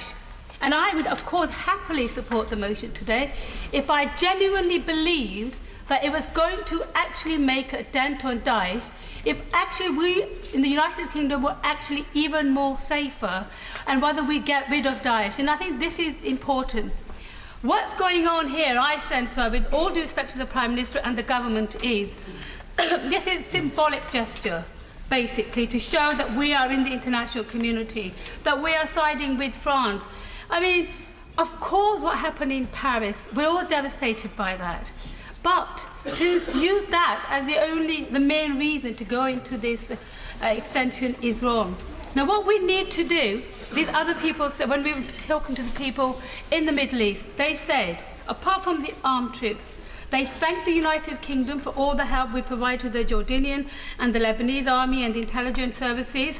But they said that that kind of help has to be provided to the other countries in the region, like Nigeria, like Mali, like Kenya, who are poor countries, who don't have that kind of intelligence or capability to be able to do with Al-Shabaab and Boko Haram, because they've all got to be dealt with. Thirdly, Assad has to be out of the picture for there to be any settlement, and therefore the Russians and the Iranians have to come on board. You also need, obviously, Saudi Arabia and the other Muslim countries around there to be involved. In fact, there was a suggestion that what should happen is as ground forces, Sunni Muslims around the Arab nations should be the one going in. But you know what? The people there they said, if you can't get the Sunni Muslims in, that's fine. Western troops are fine as well, because what you need to do is control and stop Daesh. And then finally, General Hatiti of the Lebanese army, Christian Maronite, said that central to all of this, and I know some people are going to sort of strike me down on this, they said the Israel-Palestine conflict has to be the key. And this wasn't just said in Beirut, it was said in Cairo, it was said by Amman, because it's a big key, it's a big recruitment drive, and unless that situation is sorted out, we're never going to have a peace in the Middle East. And as far as I can see, this extension of airstrikes, you know, General Sir Richard Sheriff, who was the Allied Deputy NATO Commander, just recently said, the Americans have already, in Iraq alone, put on 57,000 sorties. We've had so many different countries in bombing them. in Iraq, but there's some ground troops and we managed to regain a bit of the territory. We have no such troops in Syria. Mark Pritchard. I'd like to start by paying tribute to the Leader of the Opposition in his absence. I think that all members across the House that have been here for some time know that the Leader of the Opposition is a champion of human rights. Yes. But perhaps the greatest human right of all is the right to life. And I would ask the Leader of the Opposition and those that support him today to rethink their position.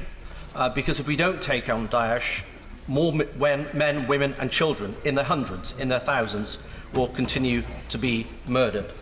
And I don't think that anybody enters Parliament to make war. Indeed, I would hope that everyone in this chamber is a peacemaker. There is enough war and conflict in this world already, as we're discussing today. Indeed, I pay tribute to the pacifists and peacemakers who sit on the benches opposite, and the peacemakers on these benches. Their views are both valid and respectable. But unfortunately, our enemies, Daesh, are neither peacemakers nor pacifists. They are a brutal, murderous and genocidal enemy that are killing men, women and children and peacemakers, probably at this very hour as we speak. And whether it is politically or intellectually palatable or not, it is a case, sadly, of kill or be killed.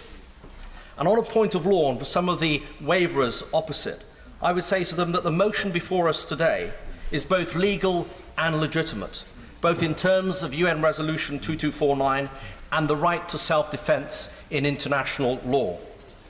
And as we've been reminded by the Prime Minister, a UN resolution supported both by China and Russia, and if I may add, a UN resolution supported by the Venezuelan government, a government admired by some, certainly, in the wider Labour movement, and by the Unite leader, Len McCluskey, and indeed by many in Momentum. If Venezuela are prepared to support airstrikes in Syria, then why not Her Majesty's opposition? Let me say at this juncture, it should be the consciences of individual members of Parliament that determine the fate of this sombre motion before us today, not the bullying and self-interested unions who appear to be engaged in their own insurgency campaign against Labour MPs. So can there ever be a just war? Well, many faith leaders believe so, including faith leaders here in Britain, something recognised by the Archbishop of Canterbury, who said that forceful force should be used in these circumstances that we're discussing today, and other Christian bishops in the Middle East and other religious minority leaders in the Middle East. There is such thing as a just war. My honourable friend is there. I'm very happy to I'm give very way. grateful to my honourable friend for giving way. He is very eloquently describing the precepts of St. Augustine. However, would he desist from describing this conflict as a war, since that gives the opposition a dignity which they do not deserve? Well, my honourable and gallant friend speaks from great experience and wisdom. I have to agree and disagree with him. I think we need to recognise it for what it is. We are at war, but it is a war that we have not chosen, or a conflict that we have not chosen. It is a conflict that our enemies have brought upon us, and we need to defend our interests and our citizens, but at home and abroad. Happy to give way. Very grateful to my honourable friend for giving way, and I agree with a great deal of what he said. But I think our honourable friend for Bracknell put it very well in his opening speech for the debate on the Middle East the other day, when he said that this cannot be a war because ISIL is not a state, and we should be clear that they are the common enemy of humanity. Well, my honourable friend, as always, speaks wisely again, like my other honourable friend. We are in conflict or at war, whatever phrase. The fact is we have a common enemy. We have to work with our allies to destroy our enemy. And as I said earlier, it's sadly a case of kill or be killed. None of us want to be in conflict. None of us. In an ideal world, we would all be at peace. But we at present do not live in that ideal world, certainly in this dispensation. And of course, the argument could be, can socialists ever fight just wars? Well, there is the late, very great Jack Jones, the Union man himself, who stood up for freedom and democracy. So too Clement Attlee, Major Attlee, a wounded war hero, and Ernest Bevin, arguably Labour's best foreign secretary, all fought for freedom and liberty in their own ways. Some more to the left than others, I admit, but all socialists, defending Britain, defending our allies, defending our values, defending the weak and marginalised, defending the persecuted and the repressed. And I say to undecided Labour MPs, look to your proud socialist history, but also don't be bound by recent New Labour history. This is a new challenge, a new threat, and we may not all be where we want to be, but we are where we are. And today's motion is a dose of reality for all of us. An internationalist motion, an inclusive motion, a protective motion, a motion that cannot be ignored, and a motion that I hope honourable members on all sides will support. Gisela Stewart. Mr. Speaker, it is easy to be brief at this point because there have been two speeches on our benches where I can honestly say there's every word I agree with them. One came from the Right Honourable Member for Derby South, and the other one from the Right Honourable Member from Kingston upon Hull. Yeah. They made a most extraordinary case both of why action is necessary, but also why inaction would be so very, very difficult to defend. We asked to make a decision here, and it's very important in the light of new social media when our email boxes are full of people who essentially at this stage saying, don't do it. And quite frankly, I am relieved that I'm being asked not to do it, because I would be deeply troubled if my email inbox was full of people gung-ho saying, go and get them. But I think it is right that as we come here, we make an extremely careful judgment. And at any one time, we can only make the best judgment at this time. There are many unanswered questions about this particular area of the world, but none of us can claim to know what the next steps will be. But there are some things which we do know about. And one of them is that just as actions have consequences, so does inaction. The danger for government is always to know when not to do something, because they could always take action. So they always have to question, is it the right thing to do?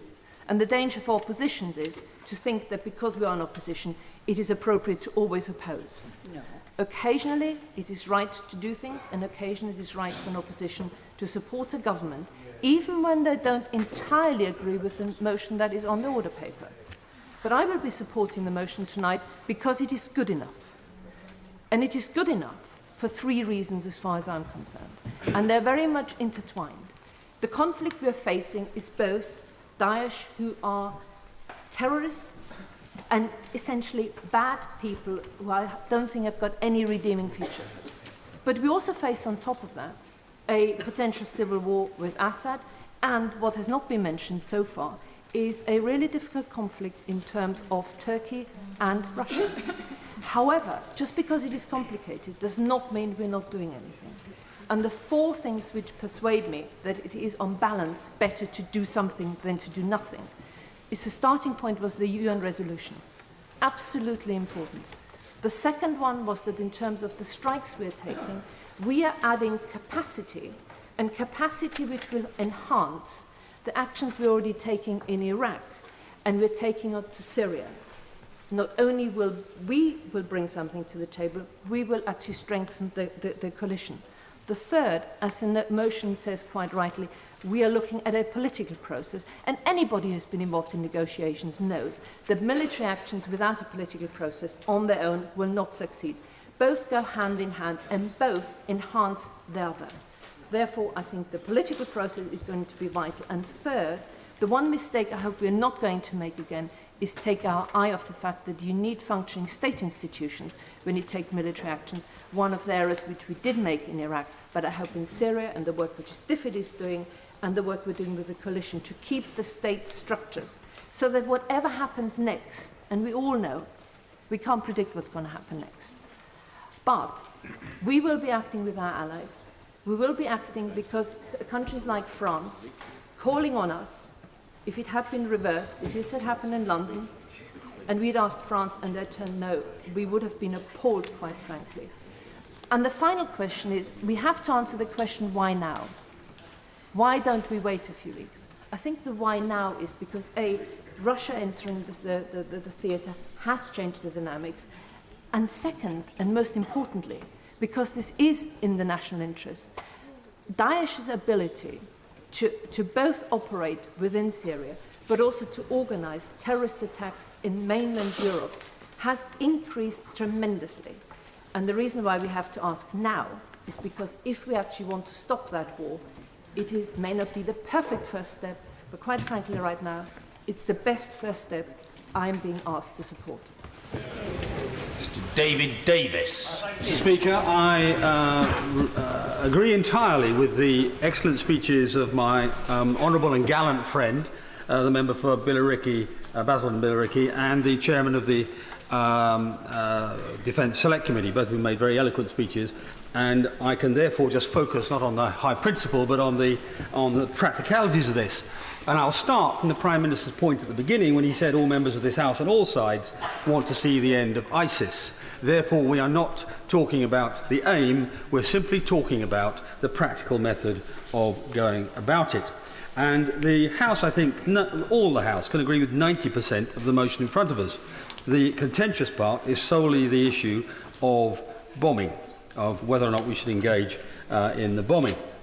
Now, what's being proposed is entirely understandable for symbolic, and that's not a small word, for important symbolic reasons, to add a small number of British fast jets to the American-led air campaign in Syria and Iraq. But I think we should just face some facts. That air campaign has so far amounted in both countries to about 10,000 sorties, a third in Syria, against 16,000 targets. The avowed aim? To degrade ISIS or Daesh. The outcome? In the period in which the campaign has been operating, the recruitment for Daesh has doubled, from 15,000 to 30,000 personnel, and by a macabre coincidence, one extra recruit for every target we destroyed. So from that point of view, it is not achieving the aim intended. It's doing some good things. The right honourable lady, the ex-Foreign Secretary, is not here, but she talked about Kobane. It's pinning them down from time to time. But it's not achieving what we intended. Indeed, arguably, it's achieving the opposite. Last week, the greatest modern warrior, the ex-Special Forces, American Special Forces Commander, General Stanley McChrystal, was in the House. And I spoke to him, and one of the things he said in terms was, and he was talking about drones principally, aerial warfare. He said, never believe in this sort of war you can cut off the head of the snake. It always regenerates. It always reorganises. It's the wrong metaphor for this sort of warfare. So this doesn't work on any level. The other point that leaps out to me is that it's debatable, and I've heard arguments from knowledgeable colleagues, it's debatable whether, no matter how skillful and how brave our pilots will be, and they will be both, no matter how skillful and brave they are, it's debatable whether they will make any difference at all, not even a marginal difference. And the reason is that there are a large number of aircraft available, of all sorts of weapon systems, including Brimstone, including things that compete and may be better than Brimstone, but they're all there. Not in this moment, in a second. They're all there. What is the constraint? What is the constraint is not the weapon system, it's targets.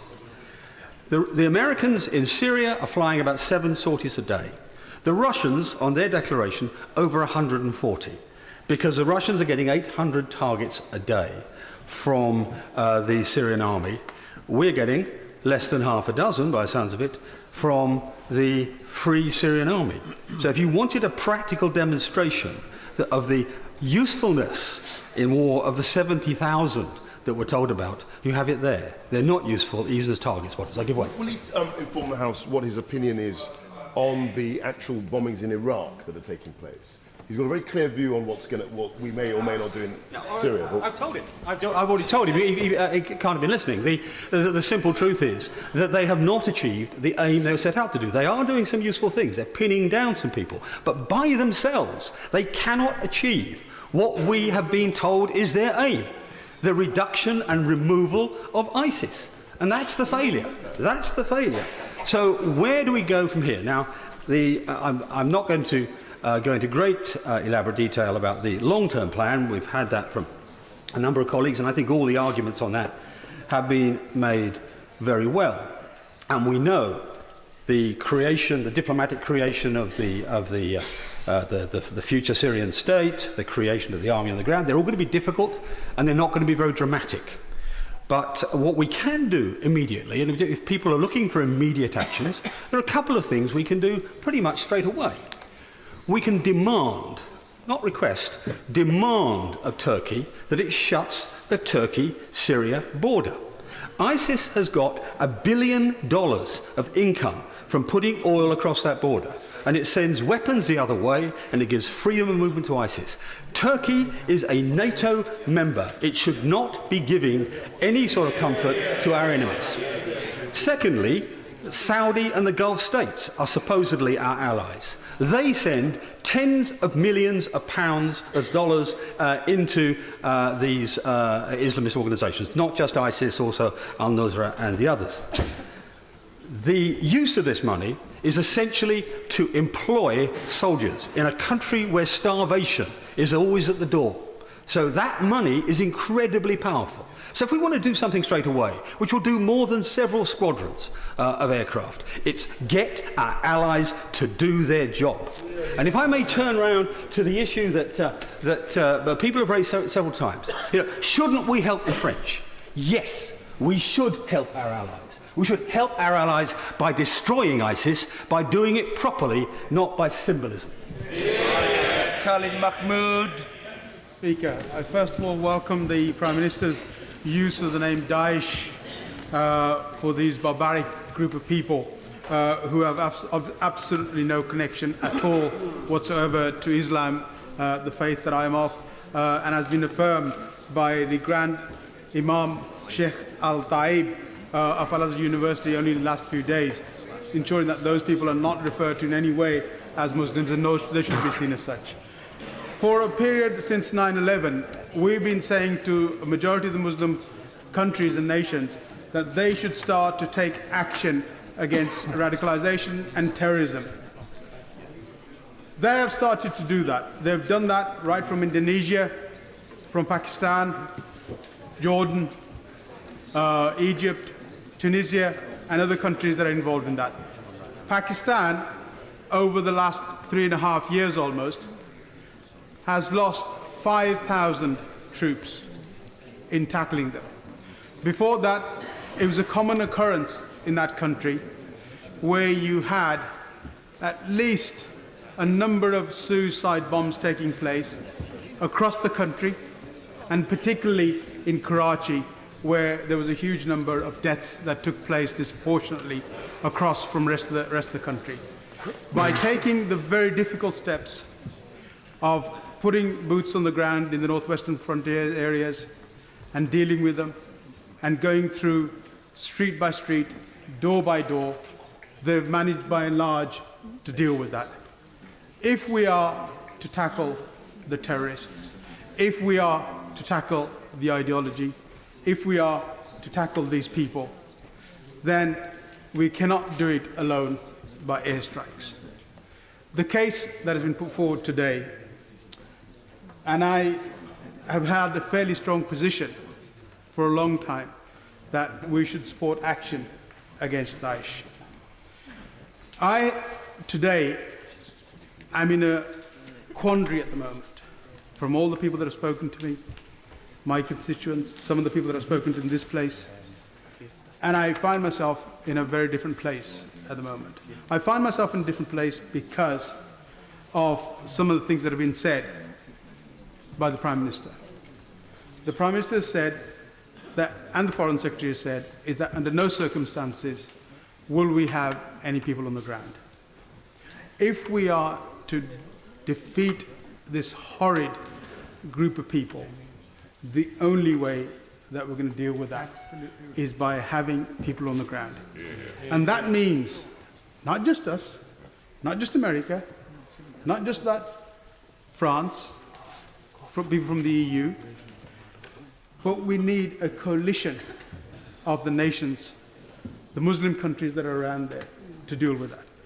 So if we think that we can just deal with this by airstrikes, no matter how accurate our brimstone missiles are, no matter how amount of strikes and sorties that we can carry out, and if we are able to take that war from the air and defeat them, there's a bigger issue.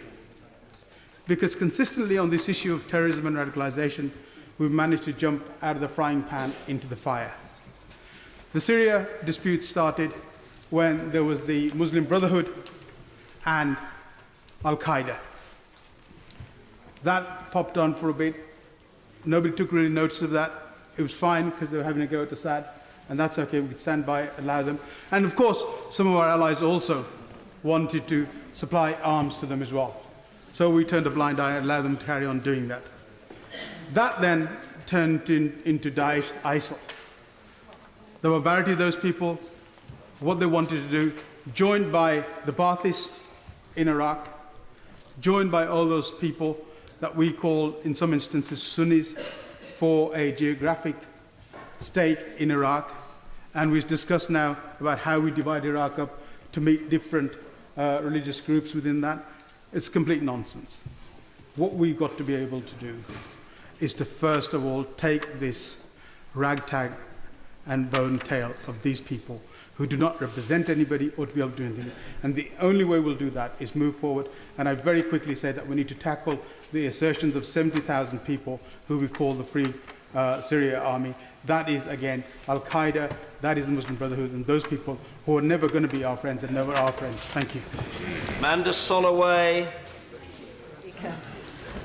There are some occasions in life that you dread, and you just know that you'll have to face them, even if you don't want to. And today, for me, is one of those days. Like all my colleagues here, I don't relish the thought of extending the airstrikes. One innocent life lost is one too many. And yet, I find myself standing here before my colleagues, ready to vote for airstrikes in Syria. My mind is very clear. There cannot ever be a justification to allow terrorists to wreak terror and fear across this or any nation. It just isn't right. Earlier this year, I came to the House to talk about a tragic shooting of one of my constituents, Scott Chalkney, from Chaddeston, who was shot dead by terrorists while he was on holiday in Tunisia. Then to have the tragedy in Paris, where people are out enjoying themselves and find their lives ended, their loved ones' lives taken, or their lives changed dramatically, physically and emotionally. It's when things like this happen that it really brings home to you just how vulnerable we all really are. Events like this take place all over the world. It makes it so clear to me that we cannot stand by and allow it to happen. Listening to the Prime Minister on Monday and then today, I am satisfied that intervention airstrikes are absolutely necessary to protect our way of life so that we can all live reasonably as human beings. I recently went on a trip to Jordan to visit refugee camps and host communities. I was really struck by the stories that were relayed about people fleeing their homes, leaving behind what many of us take for granted, such as a roof over their head or freedom to walk down the street, purely to ensure that their family members could stay alive. One mother told me that she fled after the death of one of her children to safeguard the lives of her other children from ending so abruptly. What became clear to me is that all the families I spoke to wanted to return home, and we must ensure that we help rebuild Syria so that Syrians can return home to the country they love. I know that this will take time, and it's with great sadness that intervention needs to be happened to ensure that all those here, all of my family, all of my constituents, all people living in this country, refugees and indeed, I'm nearly finished, and indeed people all over the world can live a life free of fear. I'm a mother of 2 grown-up daughters, and I want them to have children of their own who will run free, not live in fear of being struck down whilst at play. It's essential that we can help where we can, in any way that we can. All families deserve this, and it's our duty as elected members to deliver this. So with a heavy heart, I support these airstrikes. However, I vote with full confidence that it is the right thing to do. Mr. David Winnick. Mr. Speaker, one hopes that the decision which will be made at 10 o'clock will be decided according to our own conclusions and not because of whipping or because of any kind of threats from outside, whatever they may be, and which I deplore. We should be able to vote without any fears of intimidation and the rest. And also, if I may say so, without the kind of slurs that the Prime Minister made apparently as a private meeting. I'm not a sympathiser of terrorism. I hate terrorism, and I doubt if there's a single member of this House who thinks otherwise. At least I hope not. Right. As one member, I'm simply not persuaded by the arguments advanced by the government today. If I was, I would certainly vote with the government, and I certainly wouldn't be put off any more than a number of my honourable and right honourable friends will be by threats. We must be able to vote as we consider appropriate on this issue. Now, there is, in my view, some may doubt it, but in my view, there's a growing public unease over what is being proposed. And that is certainly not because anyone doubts in the country. No one can possibly doubt the sheer murderous brutality of the people that are described by various names, ISIL or Daesh. We know it, and we knew it long before Paris. The atrocities, the beheadings, the publicising of those beheadings, the burning alive of the Jordanian era. We know this. There's no doubt about it. There's no argument about that type of foe. But the unease, which I mention and which I happen to share, is simply the view that what is being proposed will make very little difference, if any, that it will make us feel good, that we will join with our allies in bombing parts of Syria, but at the end of it all, it will make little or no difference.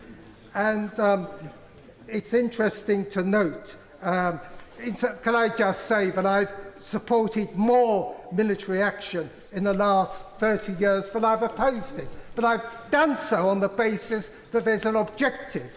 The liberation of Kuwait, for example, there was quite clearly a clear objective.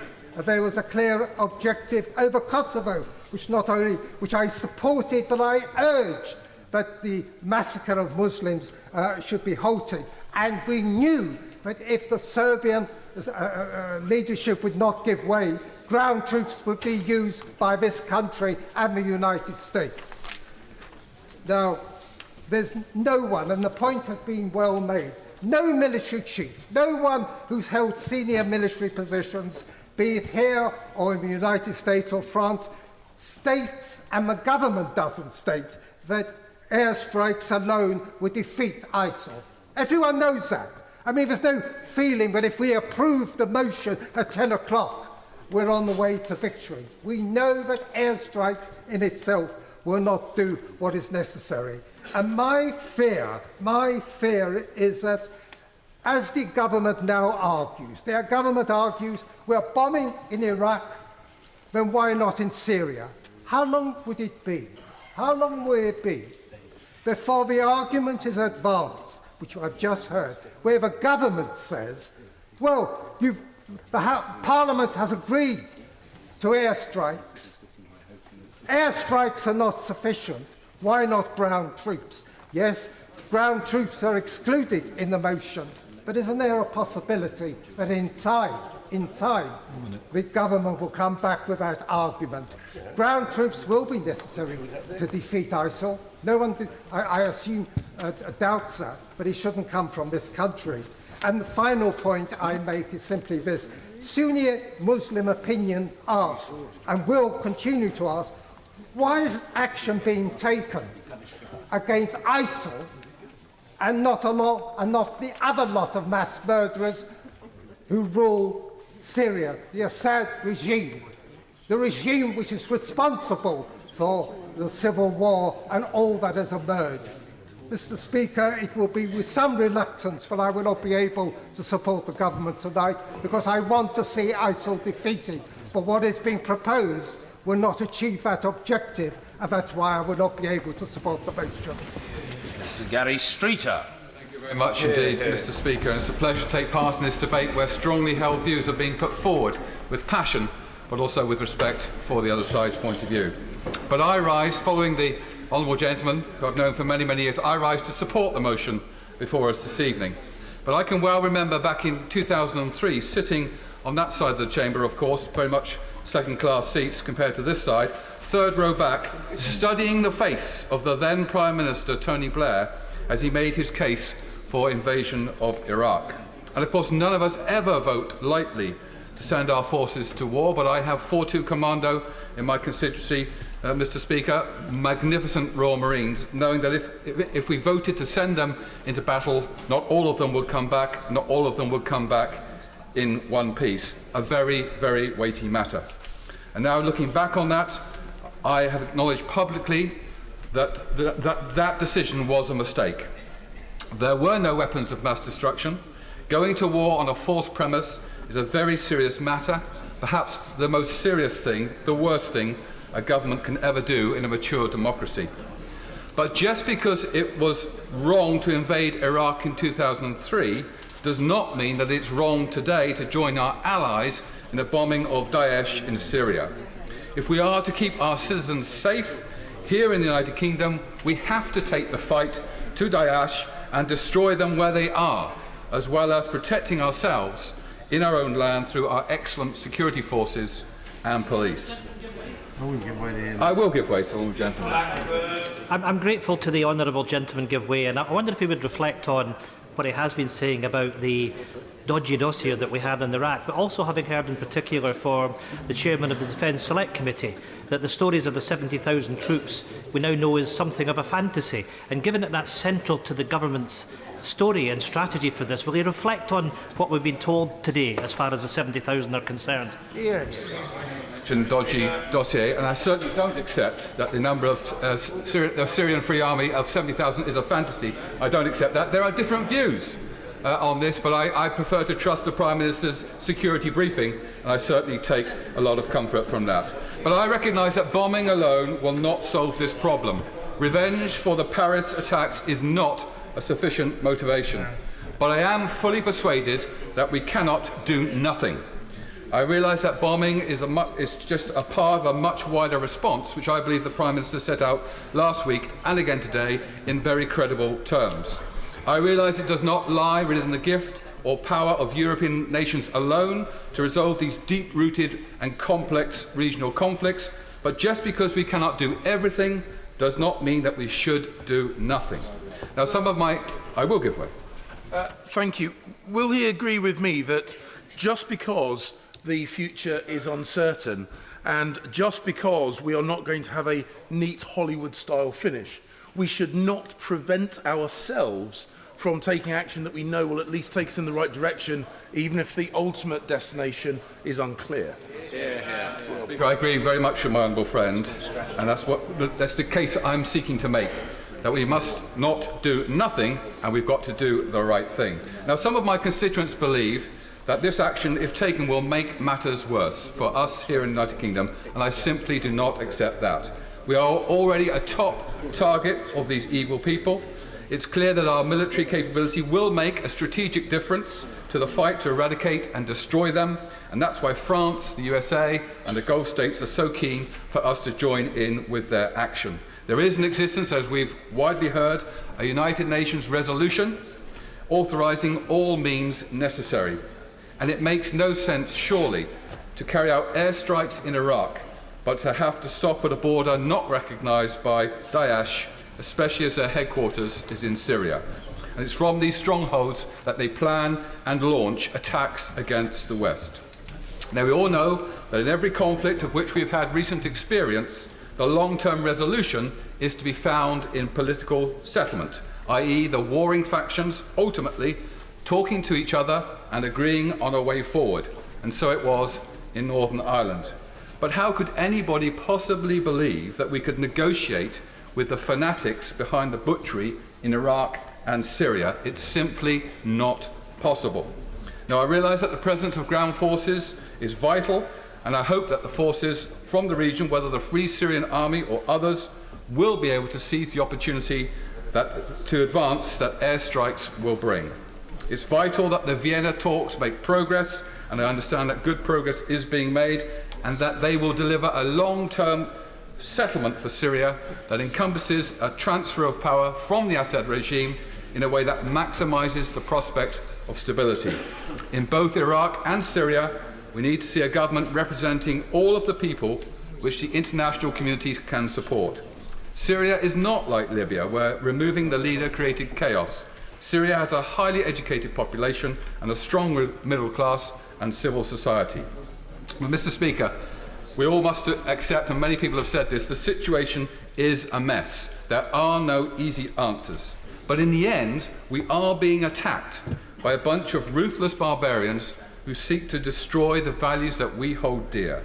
It's just and right that we should defend ourselves and the many innocent people they kill, maim and enslave on a daily basis.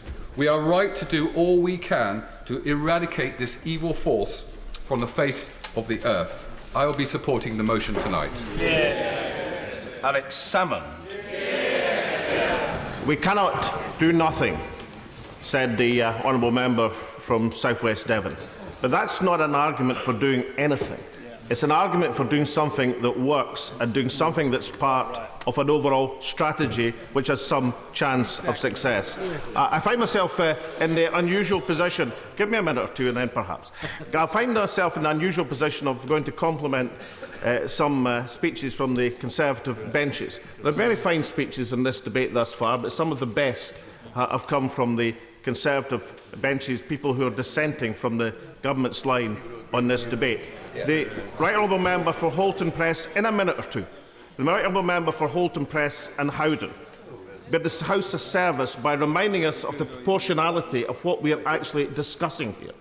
We're discussing adding perhaps an extra 2 tornadoes and perhaps a segment of typhoons to the war in terms of the bombing campaign in Syria. That's what we're discussing. We make up 10% of the current flights in Iraq. We, as the Right Honourable Member said, we will not make any conceivable difference to the air campaign in Syria where there are too many planes already chasing too many targets. I give way to my companion. I thank the Right Honourable Gentleman for giving way, but does he not agree that the RAF has the capability to destroy ISIL's or Daesh's supply and funding lines without causing any civilian casualties of note? And why, therefore, if the RAF is capable of doing that, why is the Right Honourable Gentleman opposing this?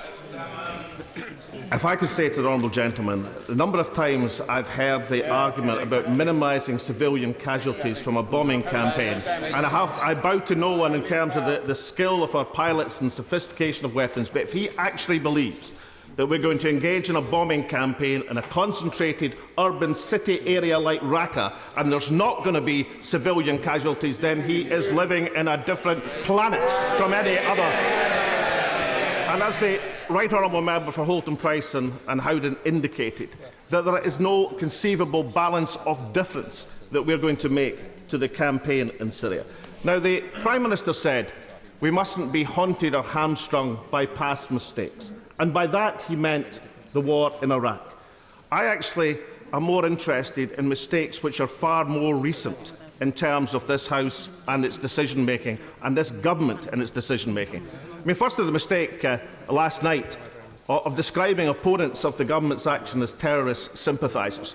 It's a hugely demeaning thing for a Prime Minister to do when he should be engaged in attempting to unite the country, to concentrate on accenting divisions within the Labour Party. I mean, goodness knows I've spent a lifetime in politics attacking the Labour Party and replacing them, but I have not attacked the divisions on this issue because this is a matter of war and peace. It's about sending people into conflict. And therefore, for a Prime Minister to demean himself in that way indicates that, yes, he might be successful in dividing the Labour Party, but we will fail in uniting the country, and he should have apologised when given ample opportunity to do so.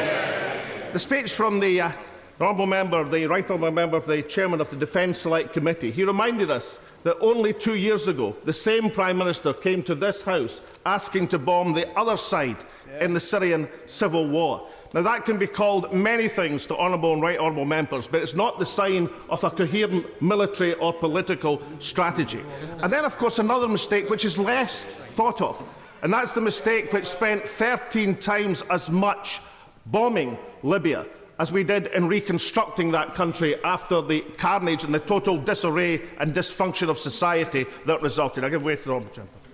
Bring it up to more recent history. 26th September 2014, his parliamentary leader, the Right Honourable Member for Moray, voted against the bombing of ISIL in Iraq. Would he have joined in that position, and does he maintain the opposition to operations in Iraq against ISIL?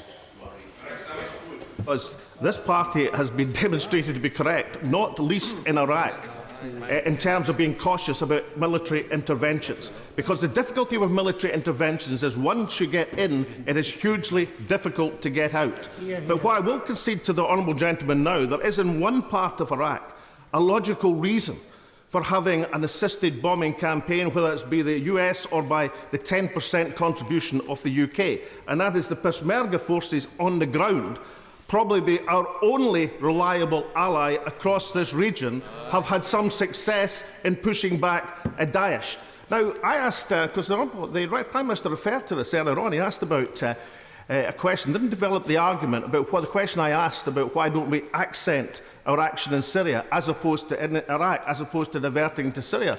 What he didn't say was the second part of the question I asked at closed security briefings, incidentally, and that was to ask why hadn't we given the Peshmerga heavy armour? Why hadn't we given them heavy weapons? Why do they have to dominate the road between Mosul and Raqqa using only machine guns? I suspect the answer I wasn't given, the true answer, is because it would offend our NATO allies in Turkey, who spend as much, if not more time, bombing our allies in the Kurds than they do in pursuing the campaign against Daesh. If I could return to the honourable gentleman who wanted something to be done, what can be done? Well, firstly, if we as a Western liberal democracy can't pursue a successful campaign of propaganda against a death cult, then we should have a very good look at ourselves. Now, I accept we've made progress at last in calling these people for what they are, as Daesh, the mocking term which mocks their claims to be a state or to represent the great religion of Islam. But much, much more can be done in carrying that forward. Infinitely more can be done in terms of interrupting and dislocating the internet strategy which they pursue. For one of our fast, smart bombs, we could have a whole squadron of people taking down their websites and stopping the communication and contaminating the mind of young people across Western Europe as across the rest of the world. And above all, and here I very much agree with the leader of the Labour Party, the interruption of the financial resources without which this evil cult could not function. When I've asked the Prime Minister about this, he tells me we're sitting on a committee.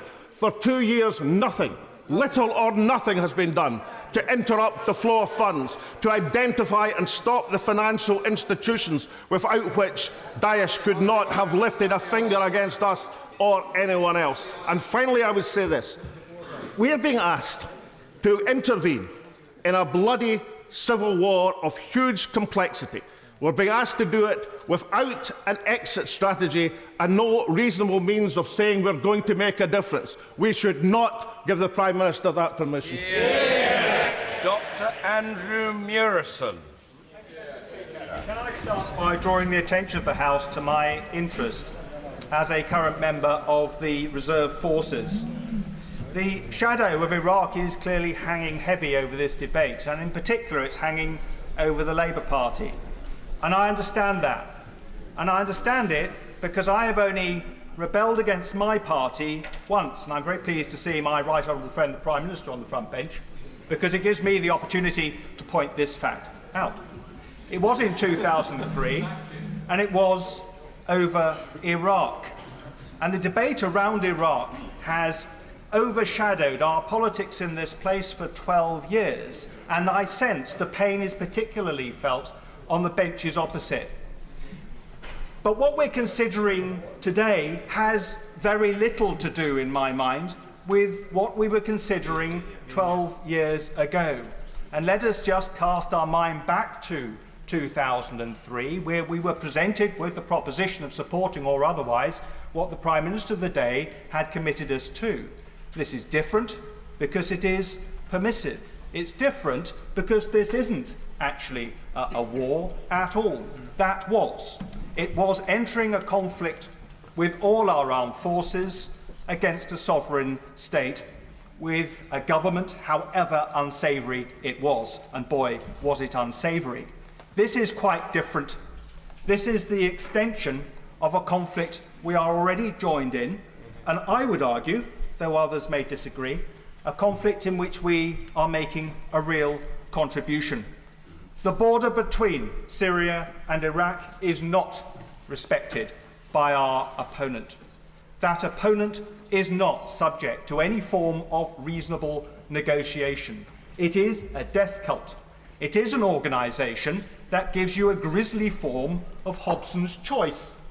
You can either convert and subscribe to a murderous, barbaric, medieval ideology, one that crucifies people, cuts their heads off, subjugates women, or you can be killed. That is the choice. There is no middle way, and there is no grounds for negotiation, and very, very little room for politics. Now, I don't want to convert, and I don't want to be killed, and neither do my constituents. So the only way to deal with this organisation is by the use of lethal force, and I accept within the comprehensive arrangements that we have discussed at length today. But lethal force means the involvement of our armed forces, and our armed forces are uniquely good at this kind of thing, as many of us have seen evidence of, those of us who have been to a number of the theatres in which they have been effective recently. Better, much better, I would say, than those of our allies, however good they are. The Security Council Resolution 2249 is quite clear. We are to use all necessary means, and words mean what words say.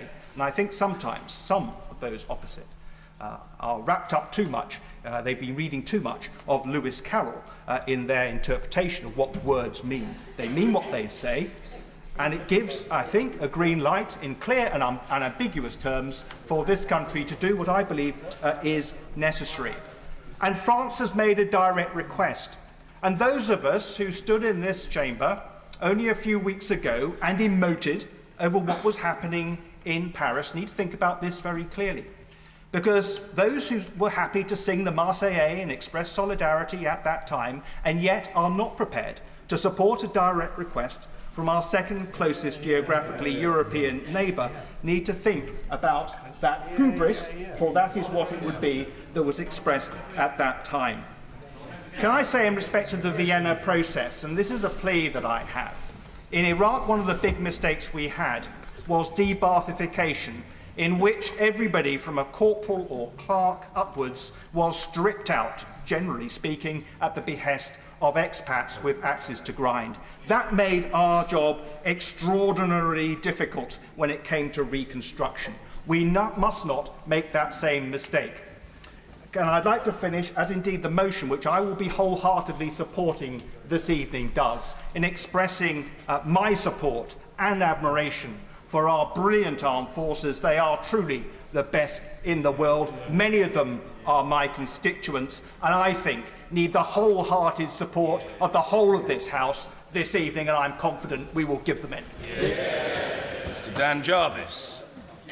It's a great pleasure to follow my honourable friend, the member for South West Wiltshire. And I want to begin by saying that, of course, these are always the most difficult of judgments. There is never a perfect solution. So I rise, having reflected upon the case for extending our airstrikes to target Daesh's stronghold in Syria with the utmost of care, conscious of what I heard at the National Security Council and mindful of what is best for my constituents and for our country. Now, I will be supporting the motion tonight, but before I set out why I'm doing so, let me say something about how this debate has been conducted outside of this chamber. Because let us be very clear, there is principle in opposing military action, as there is principle in supporting military action. everyone must have the freedom, either in this place or outside of it, to say what they believe to be right without the fear of recrimination.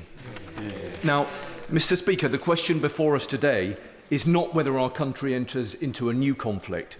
It is whether we extend our existing commitment in a conflict that we cannot hide away from, because we are already engaged in a struggle with Daesh. Just over a year ago, this House of Commons voted overwhelmingly to support airstrikes against Daesh in Iraq. We did so because of the direct threat that they pose to our safety and to global security, and because any idea that these fanatical terrorists will leave us alone if we leave them alone is simply misguided. And because, Mr. Speaker, the action that is taking place in Iraq is working. There is no logic in opposing Daesh in that country when they do not recognise any border between their bases in Iraq and their strongholds in Syria. We must confront them over the same territory from which they are plotting attacks against us, because the dangers being projected from Daesh's stronghold in Syria have multiplied, and we will not overcome them through piecemeal interventions alone. That is why I made it clear that I would only support extending military action against Daesh if it was framed within a wider strategy that leverages all of the tools at our disposal. Now, Mr. Speaker, I think there is agreement across the House that diplomacy to broker the end of the Syrian civil war must play an essential role. In an ideal world, we would perhaps wait for the transition timetable agreed at the Vienna conference to be concluded. But I don't believe that the scale of the threat we face affords us that luxury. Now, I understand the voices cautioning against our broader engagement, but the test for all of us, however, must be the hastening of the defeat of Daesh. And there is no realistic strategy for bringing about Daesh's defeat without degrading their command and control structures in Raqqa. So when will we begin this task, if not now? We have a firm legal basis, we have a UN resolution, and our allies are asking us for our help and the capabilities that our brave Royal Air Force pilots can offer in precision targeting. In the words of the French Socialist Defence Minister, the use of these capabilities over Syria would put additional and extreme pressure on the Daesh terror network. If we ignore these calls today, when will we answer them in the future? Now, Mr. Speaker, I understand honourable members who have listened to the case for extending airstrikes, but who are reluctant to proceed without greater assurances from the Prime Minister about the strategy he is pursuing. In this sense, I agree with him. The proposals before us are constructive and, in my view, do meet the basic test for extending our action. But they do need to be developed if we are to ultimately succeed in overcoming Daesh and restoring peace for the Syrian people. So let me briefly say this to the government front bench. On post-conflict reconstruction, the guarantee of a further £1 billion in humanitarian relief is significant, but we need to hold the international community to their responsibilities to Syria and refugees at the upcoming donors conference in London. Mr. Speaker, just to conclude, my party, the Labour Party, has a proud and long tradition of standing up for the national interest when our country is under threat. When the War Cabinet met in 1940, it was the Labour ministers Clement Attlee and Arthur Greenwood that tipped the balance in favour of resisting Nazism. Daesh are the fascists of our time, and I believe there is still a dignity in uniting with our allies in common cause against a common enemy in defence of our common humanity, and that is what I hope we will do. Mrs. Caroline Spellman.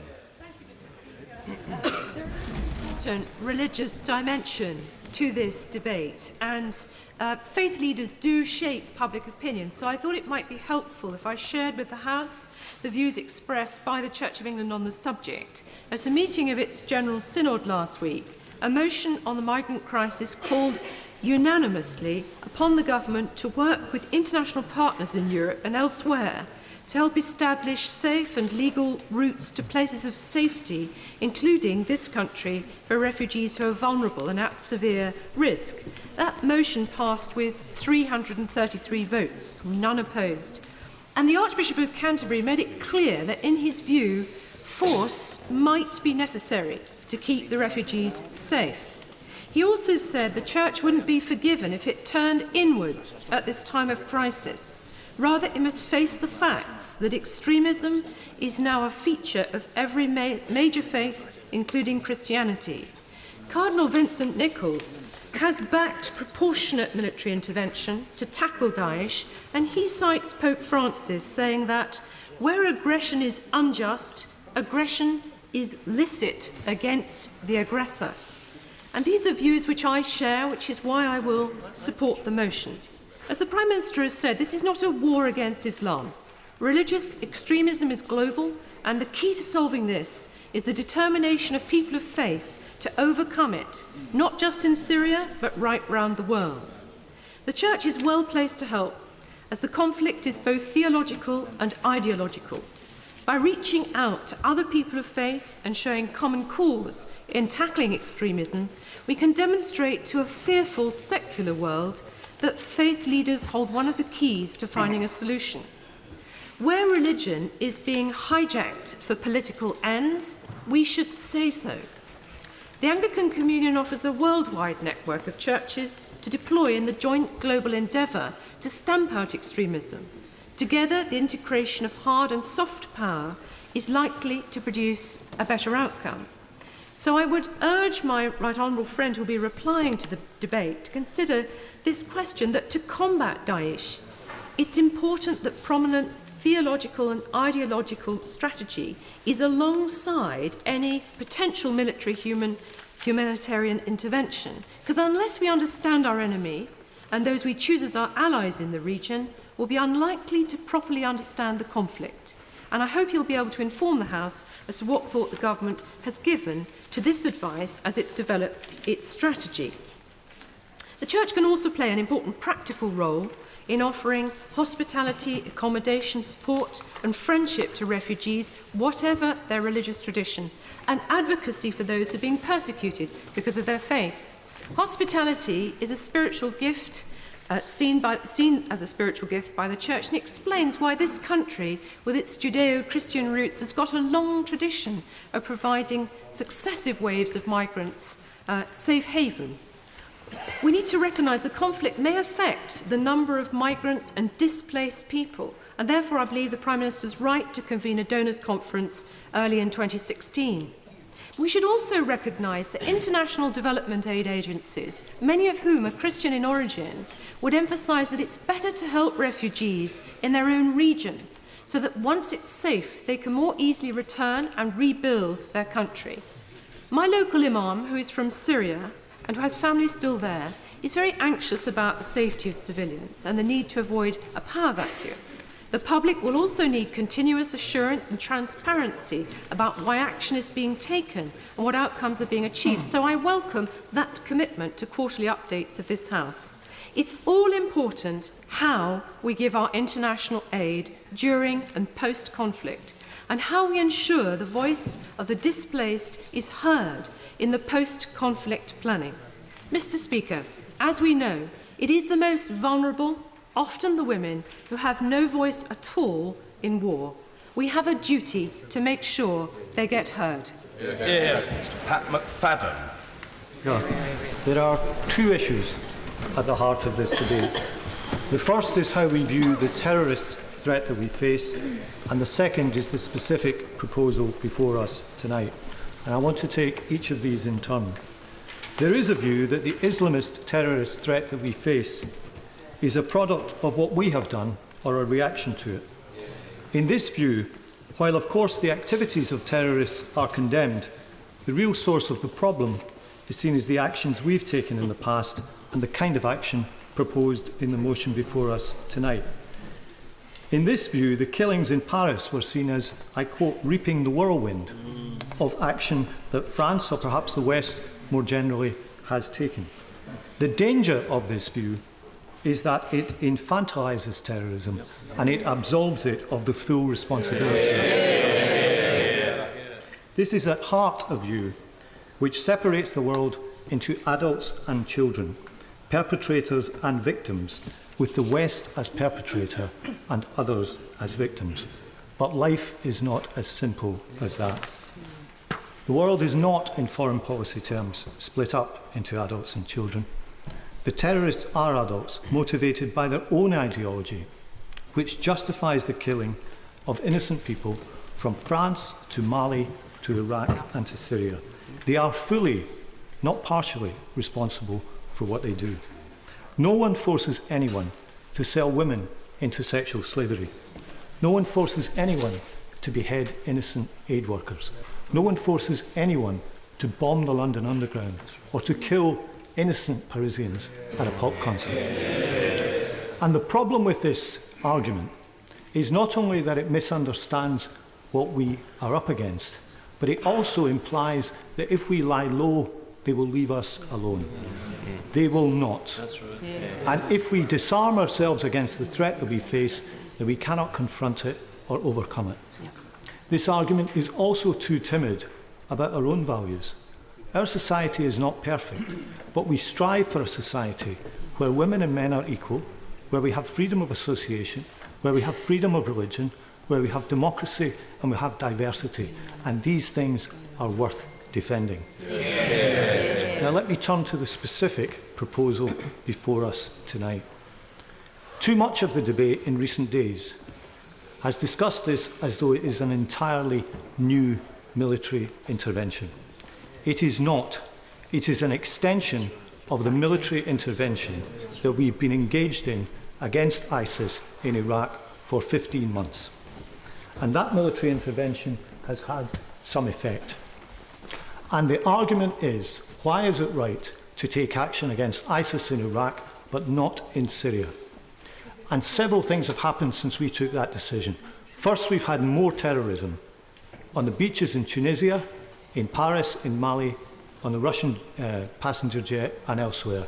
But secondly, we have had a United Nations resolution calling on us to take all necessary measures to eradicate the safe haven that ISIS-Daesh have across both Iraq and Syria. And that call from the international community, backed up by a call from the socialist government in France, by Jordan and by other allies, should mean something to us. But as I said to the Prime Minister the other day, if we take this action, we don't just extend our involvement, we extend our responsibility too. And he has a personal responsibility, and the government as a whole have a responsibility if we do this. Not to just take military action as a response to Paris and then move on.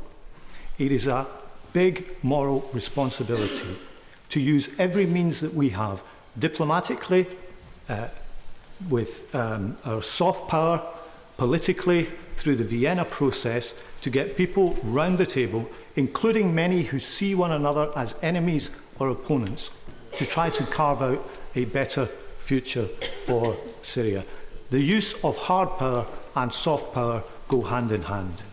And similarly, if we are concerned about the flight of refugees and the human desperation implied in that flight, then we have a duty to do something about the causes of it.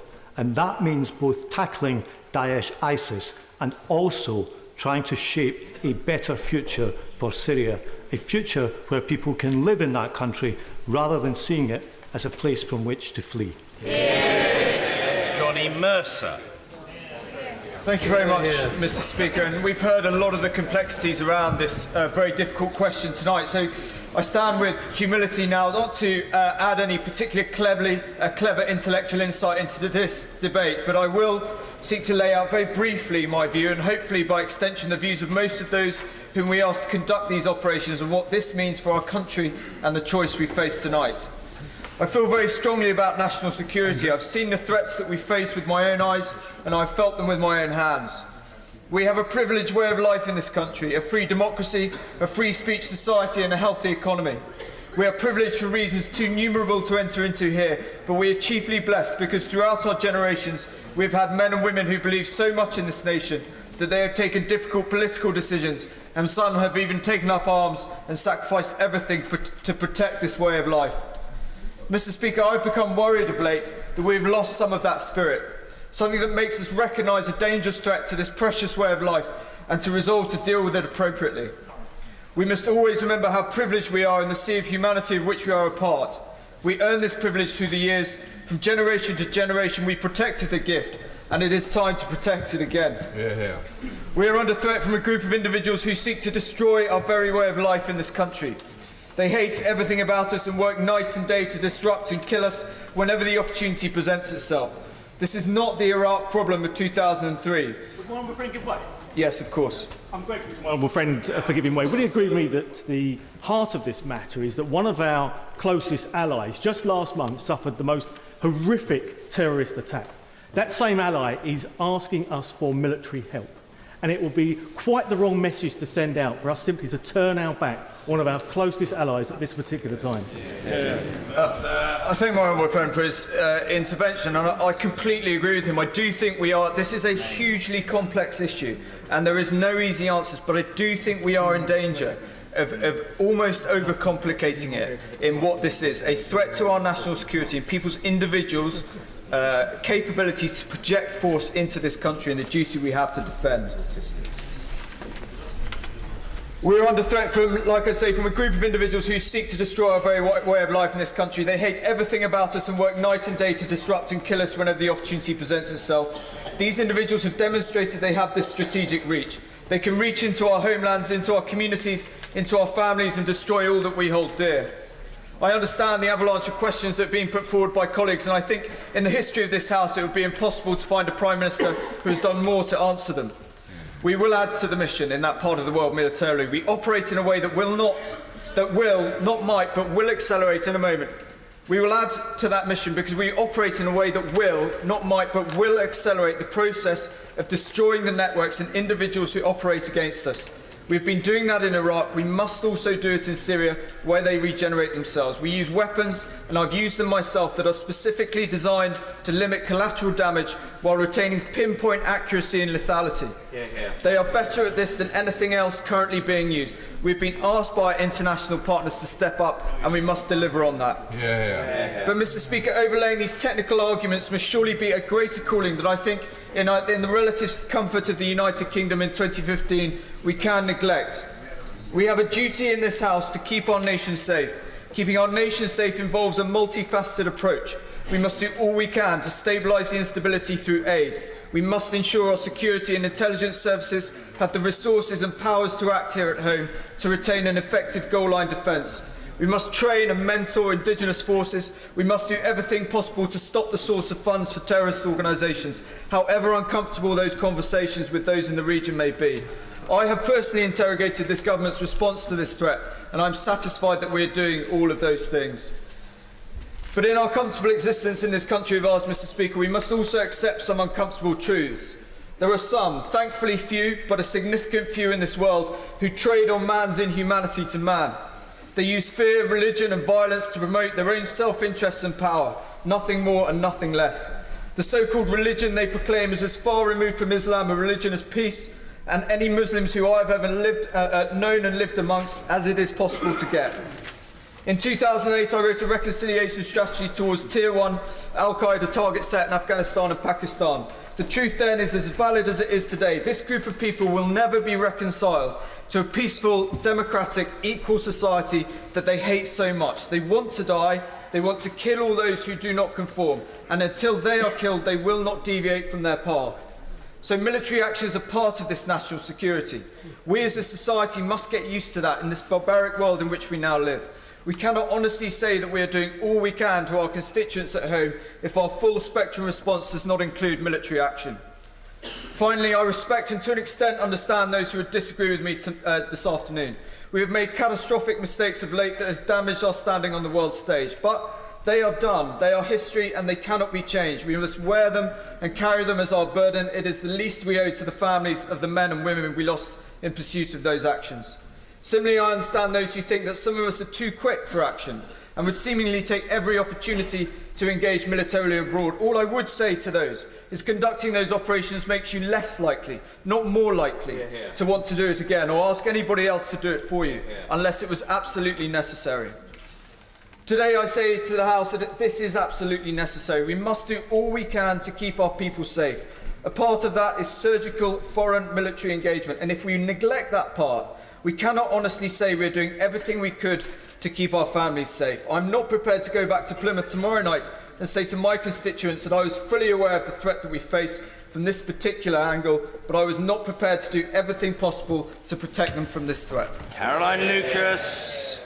Thank you very much, Mr. Speaker, and I'm pleased to follow the honourable gentleman from Plymouth. Although I don't agree with the position he puts forward, I think he's put it very, very clearly and passionately, and I thank him for it and thank the armed forces for the work that they do. But having said that, Mr. Speaker, I share the horror and revulsion at recent atrocities in Paris, Beirut, Syria itself and elsewhere. Yet I have still to hear convincing evidence to suggest that UK bombing ISIS targets in Syria is likely to increase our security here in Britain or help bring about a lasting peace in the region. To the contrary, the evidence appears to suggest it would make matters worse, and that's what I want to highlight in the few minutes that I have. Because if we're interested in evidence, a good place to start might be to examine the effect of the US-led bombing campaign so far, to explore whether it's been successful and if our contribution would make a real difference. From what I've seen, the sustained bombings to date have not done much to push Daesh into retreat. According to the latest figures from the US Department for Defense, US-led forces have flown some 57,000 sorties while completing 8,300 airstrikes over a 17-month period. But they have relatively little to show for it. Because while the air war has so far killed an estimated 20,000 ISIS supporters, the number of fighters ISIS can still deploy, between 20 to 30,000, remains unchanged. Moreover, there are very real dangers that the airstrikes on Syria have become increasingly Western-driven. All 4 of the Middle Eastern states previously involved, Jordan, Bahrain, Saudi Arabia and the UAE, have now withdrawn. Now that risks feeding the Daesh propaganda, in which it presents itself as the true guardian of Islam under attack from the Crusader West. Now that message, although utterly pernicious and wrong, is precisely being reinforced by Western bombings, with every indication that the attacks are an incredibly effective recruiting sergeant. Again, according to US intelligence sources, in September of last year, there were 15,000 recruits who were reported to have joined Daesh from 80 countries. A year later, that figure has risen to 30,000 recruits from 100 countries. And I've had no reassurance that Western military action wouldn't simply drive more recruits. Nor have I heard evidence to contradict the conclusion of the Foreign Affairs Committee report itself on military challenges, which very clearly states, and I quote, "Our witnesses did not consider that extending airstrikes into Syria would have anything other than a marginal effect." Indeed, as others have pointed out, far from the issue being a lack of Allied aircraft above Syria, the real problem is actually a shortage of viable targets on the ground. Now, the dangers are being compounded by ISIS's deeply cruel use of human shields, which will both make targeting them more difficult and again add to the civilian death toll. There's much talk of focusing on Raqqa, but in reality, according to recent exiles, many in the ISIS leadership have already gone to ground in places like Mosul. And they suggest that in a city like Mosul of 1.5 million people and perhaps 150,000 ISIS terrorists, if you wanted to get rid of ISIS in Mosul, you'd literally have to flatten the entire city. Now, Mr. Speaker, those of us who are sceptical about the use of airstrikes are often accused of saying we don't want anything to happen, we want inaction. But I would want to say that nothing could be further from the truth. The government can and should be playing a role in brokering peace and stability in the region. The Prime Minister could be redoubling his commendable efforts to date to find a diplomatic solution. The civil war is inextricably linked to the rise of ISIS in Syria, as the Foreign Affairs Committee report repeatedly emphasised. ISIS flourishes where chaos reigns, so renewed efforts is absolutely needed to end the Syrian civil war. Thank you. Thank you very much indeed, Mr. Speaker. I'm very grateful to the Honourable Lady for allowing me to intervene. Is the Honourable Lady inviting the House to ignore completely the UN Security Council Resolution 2249? That resolution calls on us to use all means, and I want to make sure that we are using all of the means short of military action. I don't believe that we are doing that, and I don't believe we should be using military action unless the evidence was there that it was going to make things better. On the opposite side of the House, there's some kind of laughter at the idea that we might want to not use military action if we don't have the evidence that it's going to work. One of the reasons I don't want to use military action is that there are no ground forces on the ground. We have heard again and again that airstrikes will not work without the ground forces, and yet when asked to suggest where these ground forces are going to come from, they are mythical. They are these bogus battalions, as the honourable member, who is the chair of the Defence Committee, set out. So let us not suggest that those of us who don't think that there is an instant military action to this that will be the answer now are not just as committed to seeing an end to ISIS as those on the other side of the House who do seem to think there's a military answer. All of us are committed to getting rid of ISIS. Some of us are more committed than others to looking at the full range of measures in front of us and looking at the evidence that suggests that the bombing to date has not been successful. Now, Mr. Speaker, I was talking about the other measures that I would like to see taken forward. I've talked about the diplomatic efforts building on the Vienna peace talks. That diplomatic effort must also extend to Iraq, where the Abadi government must be encouraged to reach out to the neglected Sunni minority, especially in those parts of the country where ISIS is recruiting. I want to ask as well, why are we not applying some sanctions to places like Saudi Arabia and other Gulf states who've turned a blind eye and allowed the flow of finance to ISIS and potentially to other terrorist groups? Why are we still selling weapons to Saudi Arabia, which then get used in a vicious and destabilising war in Yemen, which has killed thousands, made millions homeless, and is creating yet more chaos in which Al-Qaeda can thrive? Why aren't we putting pressure on Turkey over the oil sales and the transit of fighters across their border? Why are we not doing more on refugees? We should be having more refugees, of course we should, here in the UK, but we should also do more in terms of putting pressure on our allies to put more resources into those refugee camps in the region. I appreciate the Prime Minister has done a lot on that. This country has been good on that. Let's make sure that our allies do the same, because those refugee camps are becoming absolutely desperate. It's cold, there's more poverty, there's more desperation, and we can be sure that ISIS will be recruiting in those refugee camps too. Mr. David Jones. Mr. Speaker, I'm bound to confess that I agreed with very little of what the Leader of the Opposition said in his contribution to this debate. But he was entirely right when he said that the issue of whether or not members of this House should vote to send the British Armed Forces into action was possibly the most serious, solemn and morally challenging that they can be asked to make. And I believe that the principal question that members of this House should be considering, or the principal questions, are those of security, legality and utility. The first question we should be asking ourselves is whether the security of this country is under threat. And that, I would say, is certainly the case. The terrorist organization that dignifies itself by the title of Islamic State, but which I'm glad to see members on all sides are now calling Daesh, represents, in the words of Security Council Resolution 2249, an unprecedented threat to international peace and security. And that is certainly the case here. Already, Daesh murderers have beheaded our fellow citizens in front of TV cameras and distributed those medieval scenes across the internet.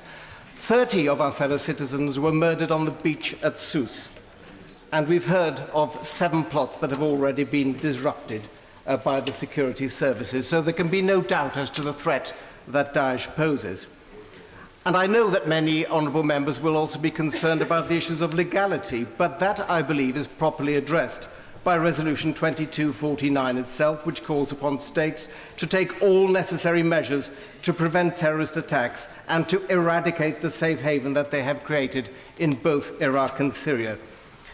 It is hardly surprising that after the experience of Iraq, many members on all sides should be concerned about the issue of legality, but I do not believe that that arises in the current case.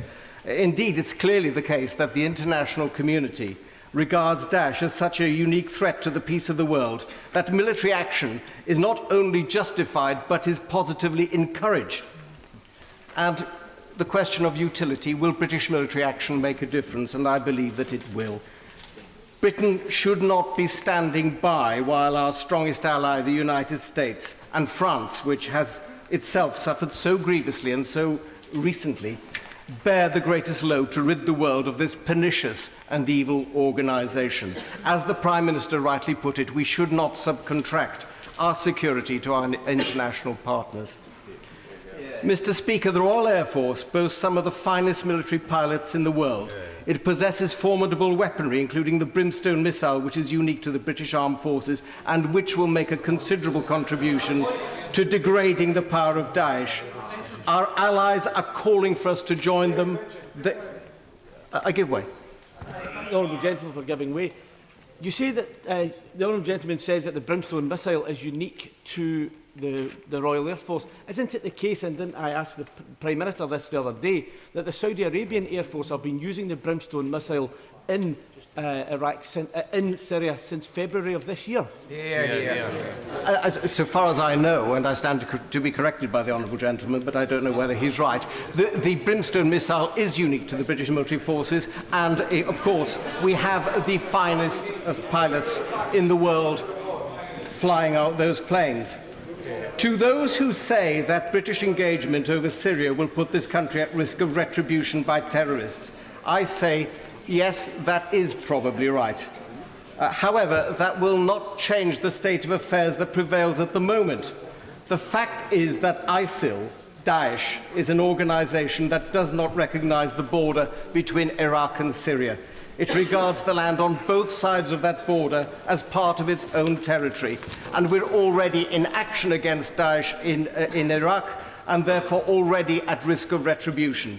The danger to our citizens is already great, but I do not believe that it will be increased one jot by the action which I hope that this House will support. The risk is already there. And what is required is that we should continue to adopt the vigilance that we're already displaying in order to keep our citizens safe at home. I believe, Mr. Speaker, that the case for action is strong, the legal basis is strong, and that Britain can and will make a difference in the struggle against Daesh in Syria. I shall therefore be supporting the motion. I urge all other honourable members to do likewise. But what I would say is this. It is entirely honourable that members should go through either lobby this evening. If the outcome of that vote is that we commit ourselves to military action in Syria, then every honourable member of this House should, and I believe will, give all necessary support to our brave armed personnel in Syria. Mr. Ivan Lewis. Mr. Speaker, the horrendous events in Paris sent shockwaves through the world. Innocent people butchered in one of the world's most beautiful cities. And such carnage inevitably demands a response from the government of France and her closest allies. Therefore, it's perfectly understandable that the Prime Minister decided to seek support from this House to extend UK airstrikes against Daesh from Iraq to Syria. But as my right honourable friend, the member for Halton, said, the problem with his response is it's exposed the failure of the government and the international community to adopt a credible strategy. Let me be clear, Daesh must be defeated. They represent a direct threat to our national security. Their fascist ideology and barbarism leave no space for negotiation or diplomacy. However, this will not be possible without significant ground forces from the region. And in turn, this will not happen unless and until a political agreement is reached to end the Syrian civil war, accompanied by reconstruction and a steady flow of humanitarian support. And as other honourable members have said, there must be a concerted effort to choke off the funding and weapons which are being made available to Daesh through a variety of sources. In truth, extending our airstrikes will do little or nothing to increase the overall capacity to degrade Daesh. It is a short-term tactic which falls into the category of being seen to do something rather than prepared to do the heavy lifting which is necessary to produce a credible and coherent strategy. My right honourable friend, the member for Wolverhampton South East, in his excellent speech, was right to say that the government has a duty to do that heavy lifting. I am not sure that that will exist. Mr. Speaker, it is rewriting history to equate being on the left as always opposing military action. I feel this more than most, as my grandfather was fought in Spain for the International Brigade against Franco's fascists. And like my right honourable friend, the member for Derby South, I'm proud of the difficult choices that we made in Kosovo, Sierra Leone and Afghanistan. We saved hundreds of thousands of lives and in the latter case undoubtedly enhanced our national security. However, my generation of politicians must also show some humility. There were no weapons of mass destruction in Iraq, and the post-conflict strategy was a disaster. In Afghanistan, it took far too long for us to adopt an integrated approach to security, political dialogue and development. And in Libya, we had no strategy for dealing with the knock-on effects following the fall of the Gaddafi regime. For some, the lessons of these conflicts is that military intervention is always wrong. I fundamentally disagree. Of course, military action must always be a last resort, but there are times when it's the right thing to do.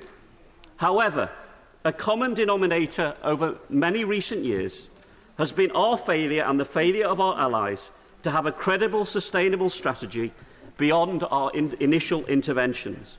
A strategy which defeats tyranny, but also minimises the loss of innocent lives and restores stability and belief for people in a better future.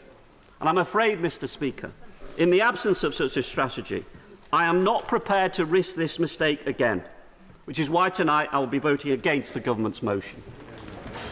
Mr. James Gray.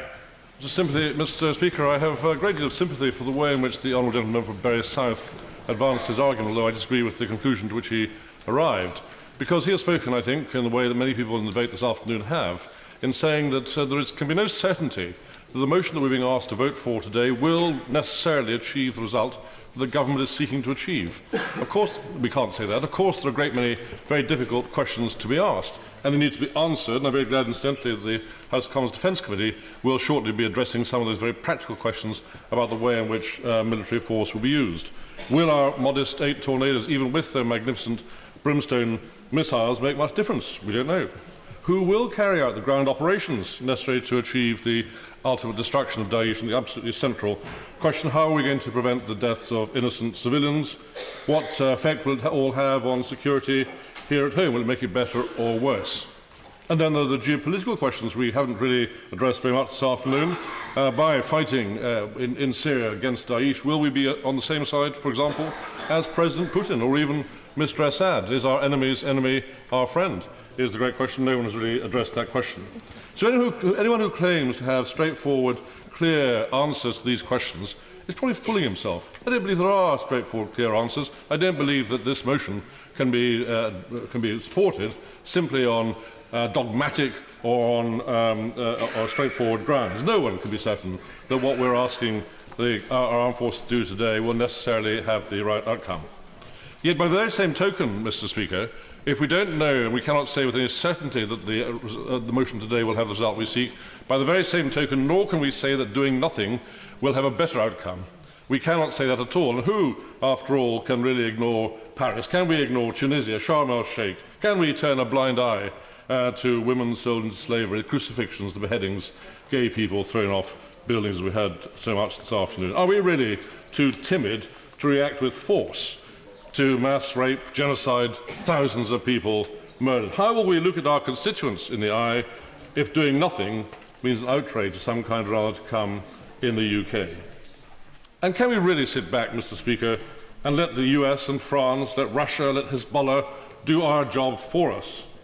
Doing nothing is a safe option. There's no question about that at all. Action demands a much tougher argument. The fact is that the Middle East is a cauldron, a viper's nest, a maelstrom, and there can be absolutely no dogmatic certainty as to what is the best thing to do there. Now that, Mr. Speaker, leads me to 3 conclusions. The first is that our vote today cannot be based on certainty. It cannot be based on dogma. It certainly cannot be based on party allegiance, nor on some kind of claimed superior knowledge over other honourable members. It's truly a conscience vote, a vote based on our instincts. It's a vote based on the balance of probabilities, our feeling for things, what our constituents said to us, and above all, our hopes for peace in the future. Second, Mr. Speaker, I do have a real feeling that today's debate has been somewhat over-egged. We're not going to war with Syria. We're not going to blast Syria to pieces, as some of my constituents have written to me to suggest we are. All we're doing is extending an existing campaign. We're going across an invisible line in the desert sand, a Sykes-Picot line invented by the French at some stage of the past, a line which means absolutely nothing at all. We are committed to destroying Daesh, and we must do that whether it's in Syria or in Iraq. Now, Mr. Speaker, having been reasonably consensual up to this moment, I now jump away from that into an area which I'm confident I'll be the only person in the House, I think, that probably agrees with myself, if you see what I mean.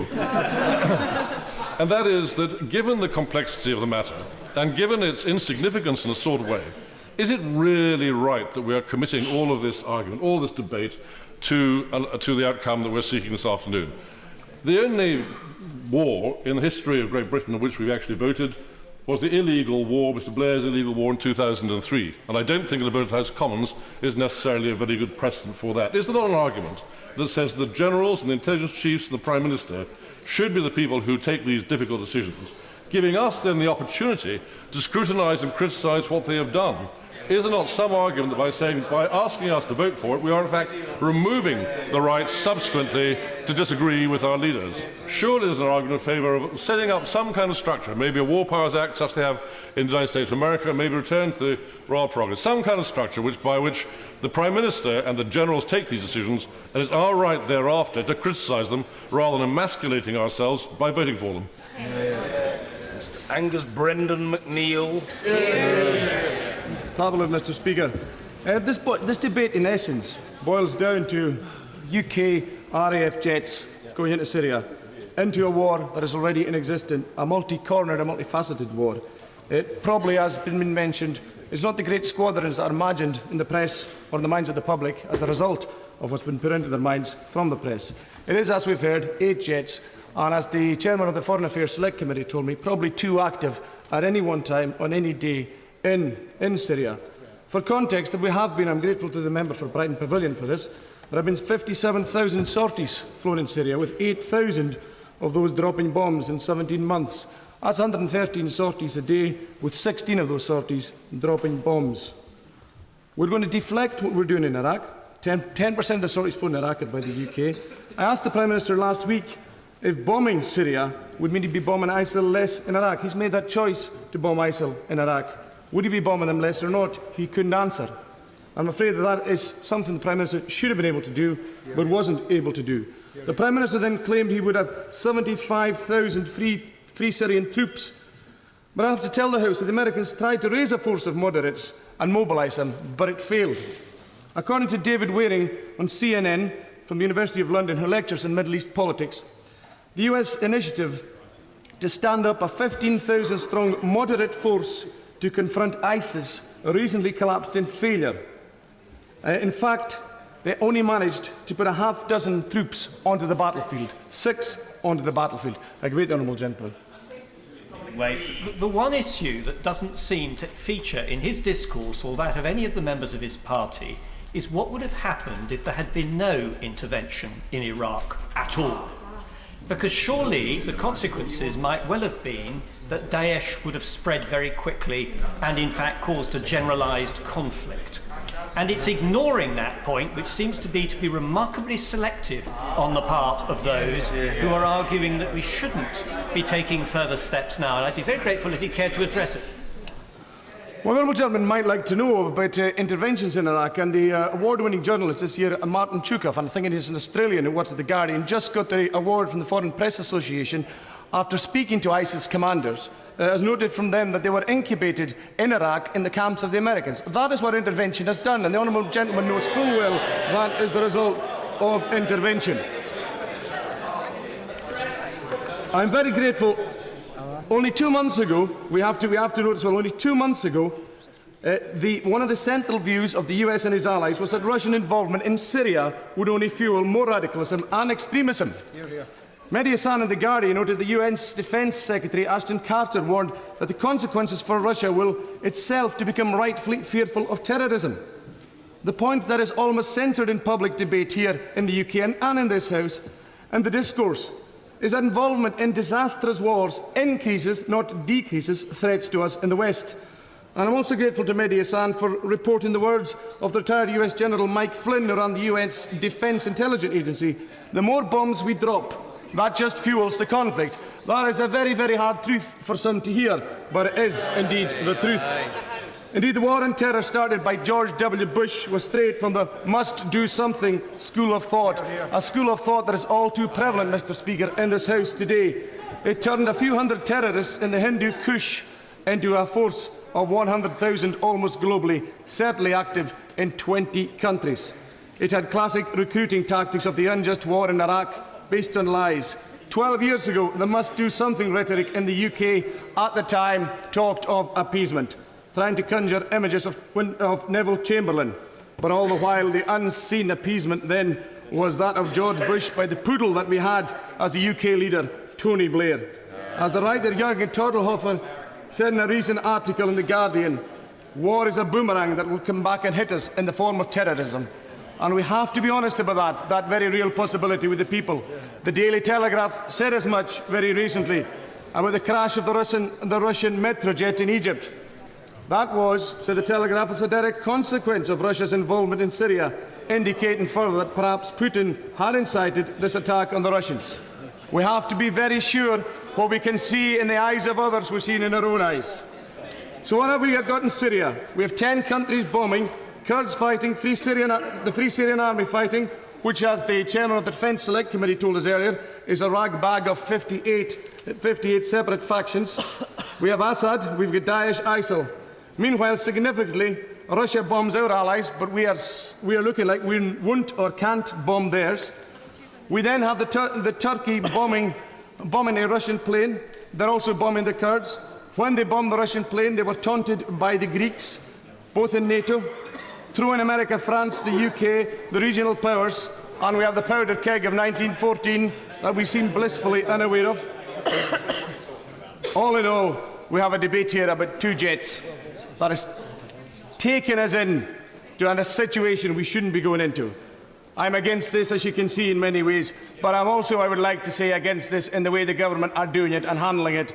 They should have had given more time for this. They shouldn't have bumped the House on this yesterday. They know that full well. And the final point is the UK is caught between its time of emperor and Eisenhower's military-industrial complex, giving an urge to the people here that something must be done, even if it's the wrong thing. Steve Double. Thank you, Mr. Speaker. As a recently elected member of this House, one of the questions I asked myself before putting myself up for election was, would I be ready to stand up and be counted on a day like today? So I'm pleased to be able to add my voice to this debate today and lay out my position. And I have to say that deciding on how I would vote in this motion today is one of the serious and indeed solemn occasions in my life. And I've taken longer agonising over how I would vote this evening than just about any other decision I've had to make so far. Mr. Speaker, let us be clear about what we are deciding on today. This is an extension of a conflict that we are already engaged in. It is not a new conflict. Daesh are already our mortal enemy. They hate us and everything that we stand for. And what is at stake here is our national security. But it makes no sense to me whatsoever for us to be willing to attack them from the air in Iraq, but not be prepared to follow them into Syria. They are our enemy, and they remain our enemy wherever they can be found. But we also need to note that extending our aid raids into Syria is only one part of a full package of measures contained in this motion. We all want to see peace in Syria and in that region. And I'm pleased that this motion commits us to not just bombing, but to our continued involvement to find a political resolution in Syria. We want to see an end to the refugee crisis that is seeing thousands upon thousands of Syrian people risking their lives to escape from the terror of Daesh. We want to be able to begin the work of reconstruction in Syria and to see the country and that region rebuilt and return to economic stability. And this motion commits us as a country to play a part in all of these things. But none of these things will be possible while Daesh remains able to continue their campaign of terror in that country. In coming to my decision on how to vote, along with wanting to see a comprehensive package of measures, I also had two main specific concerns that I needed answered. And these were reflected in many of the emails that I've received from constituents in St Austell and Newquay. Firstly, will extending our military involvement in Syria increase or lower the risk to our nation? We have to understand we are already at the top of the list of targets for Daesh. We've already heard of the 7 known planned attacks on our country. And the reason that we have not witnessed the scenes of horror as Paris has on the streets of this country is not because we are not a target. It is down to the incredible and excellent work of our security services, and we should be eternally grateful to them. This threat is not going to go away or even lower by doing nothing. I won't give away, I'll carry on if I can, please, as I'm nearly out of time. My second specific concern was that I needed to answer the question of civilian casualties. None of us want to see civilian casualties as a result of the action we take. But we have to face the fact there are already civilian casualties as a result of Daesh in Syria. Thousands of people are being murdered, are being terrorised, and are being enslaved as a result of their activity. Unfortunately, there nearly always are civilian casualties when we engage in war. But I believe that Daesh are already killing more people, more civilians in Syria, than are ever likely to be caught up as a result of our aerial campaign. Not attacking Daesh will result in more and more civilian casualties. I'm comforted to learn that in the 15 months that we have been bombing in Iraq, there are no reported civilian casualties, and that gives me confidence. Summing up, Mr. Speaker, some people are saying this is not our fight. We should keep out of it. We shouldn't get involved. But it is already our fight. Our people have already been killed on the beach in Tunisia. British people were caught up in the attack in Paris. It's not going to end there. This is our fight, and I believe we should be standing shoulder to shoulder with our allies, and I will be voting with the government and for the motion this evening. Order. A 4-minute limit on backbench speeches will now apply. Joan Ryan. Mr. Speaker, unlike other honourable and right honourable members, I have given a great deal of consideration to this matter, to the views of my constituents, my colleagues and the contributions made in this House today. There is no doubt that this is a very difficult and complex set of issues before us. However, I will be voting to extend our airstrikes to Syria this evening. And I want to outline the fundamental issues which have influenced my decision. The first was, does Daesh pose a clear and present danger to the UK and to our allies? Daesh are an appalling terrorist group. They are responsible for terrible human rights abuses and war crimes. We have witnessed atrocities on the beaches of Tunisia, on the streets of Paris, Ankara and Beirut, and in the skies above Egypt. And we know that 7 Daesh plots against the UK have been disrupted this year alone. I think there is no doubt that they pose a clear and present danger to the UK, at home and abroad, and to our allies. My second question was, is there international support for military action against Daesh in Syria? The UN Security Council resolution states that Daesh pose an unprecedented threat to international peace and security, and it calls on member states to take all necessary measures to deal with Daesh in Syria and Iraq.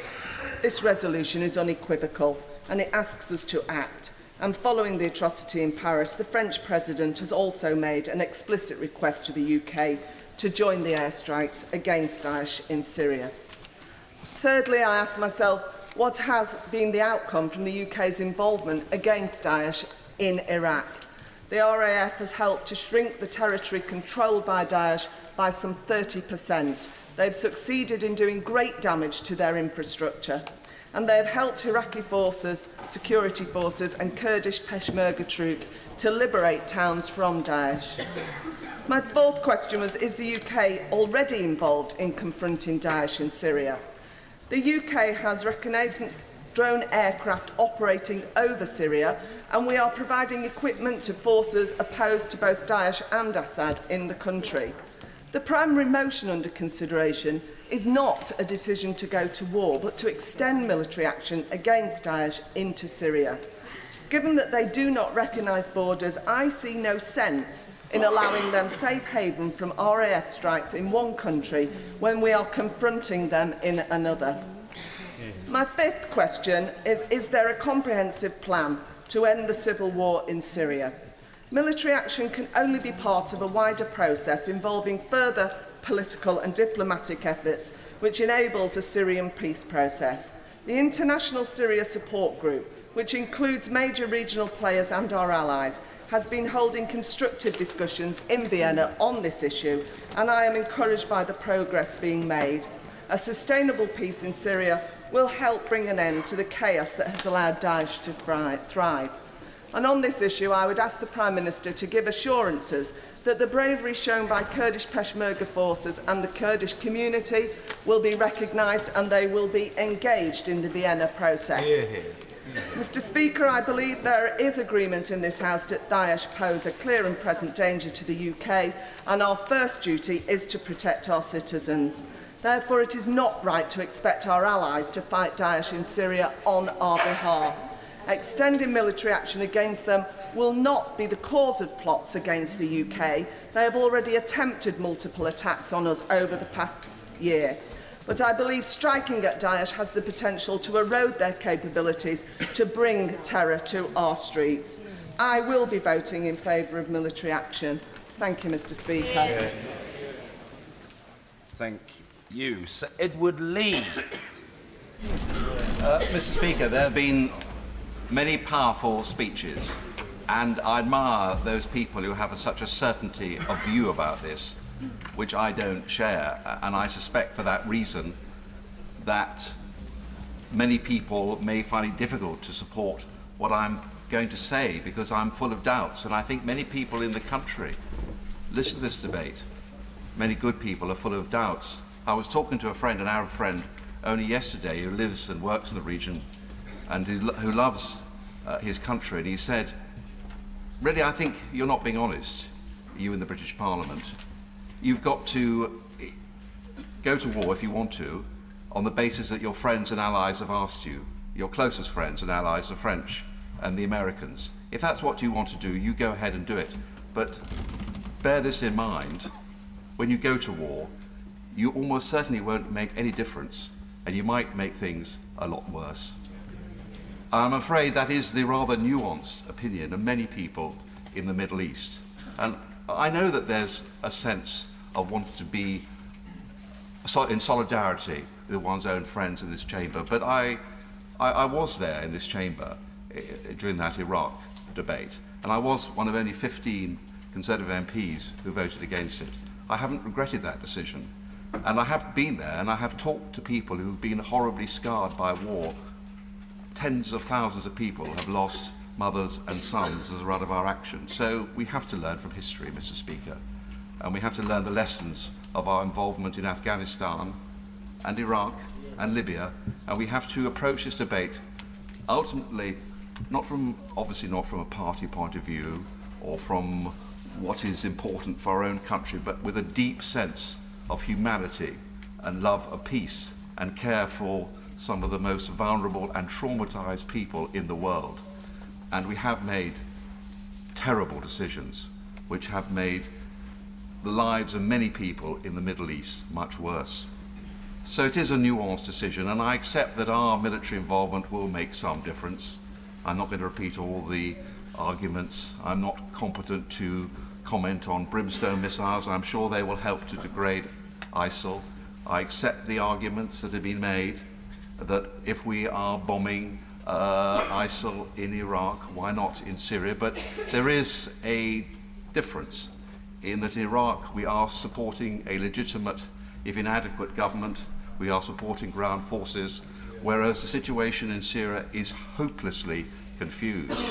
And I'm afraid we can't forget that many of us were asked to bomb Mr. Assad 2 years ago. And I've heard of the phrase, my enemy's enemy is my friend. But my enemy's enemy is my enemy is rather more complex. So, of course. I don't know if he agrees with me, but I mean, so often we've gone into these places with a minimal knowledge of the realities on the ground. I mean, for example, most of the people that we call Daesh in Syria and Iraq are the ordinary Sunnis, and we've got to give them a more meaningful choice than living under ISIS or living under Shia militias. I agree with that. And I think that we are rather arrogant in the way that we look at this debate. We want to call ISIL Daesh, but we have to understand that many people in the Muslim world, for whatever reason, actually living in the region, support ISIL. Now, that we find that an extraordinary point of view. If by some miracle our bombing campaign made a difference, if by some miracle we took Raqqa, although as my honourable friend, the Chairman of the Defence Committee, has explained, there are no credible ground forces to do that. If we achieved all that, what would happen? Would ISIL go away? No, because ISIL is an idea. It's not just a criminal conspiracy. There are many people in the Muslim world who support this flawed ideology. And we in the West and in this House are not going to defeat it just by military action. But I will give this question to the government before I sit down. I'm not a pacifist. My duty is not to my friends in France, much as I love them. It's not to the traumatised people of the Middle East. It's the people we represent.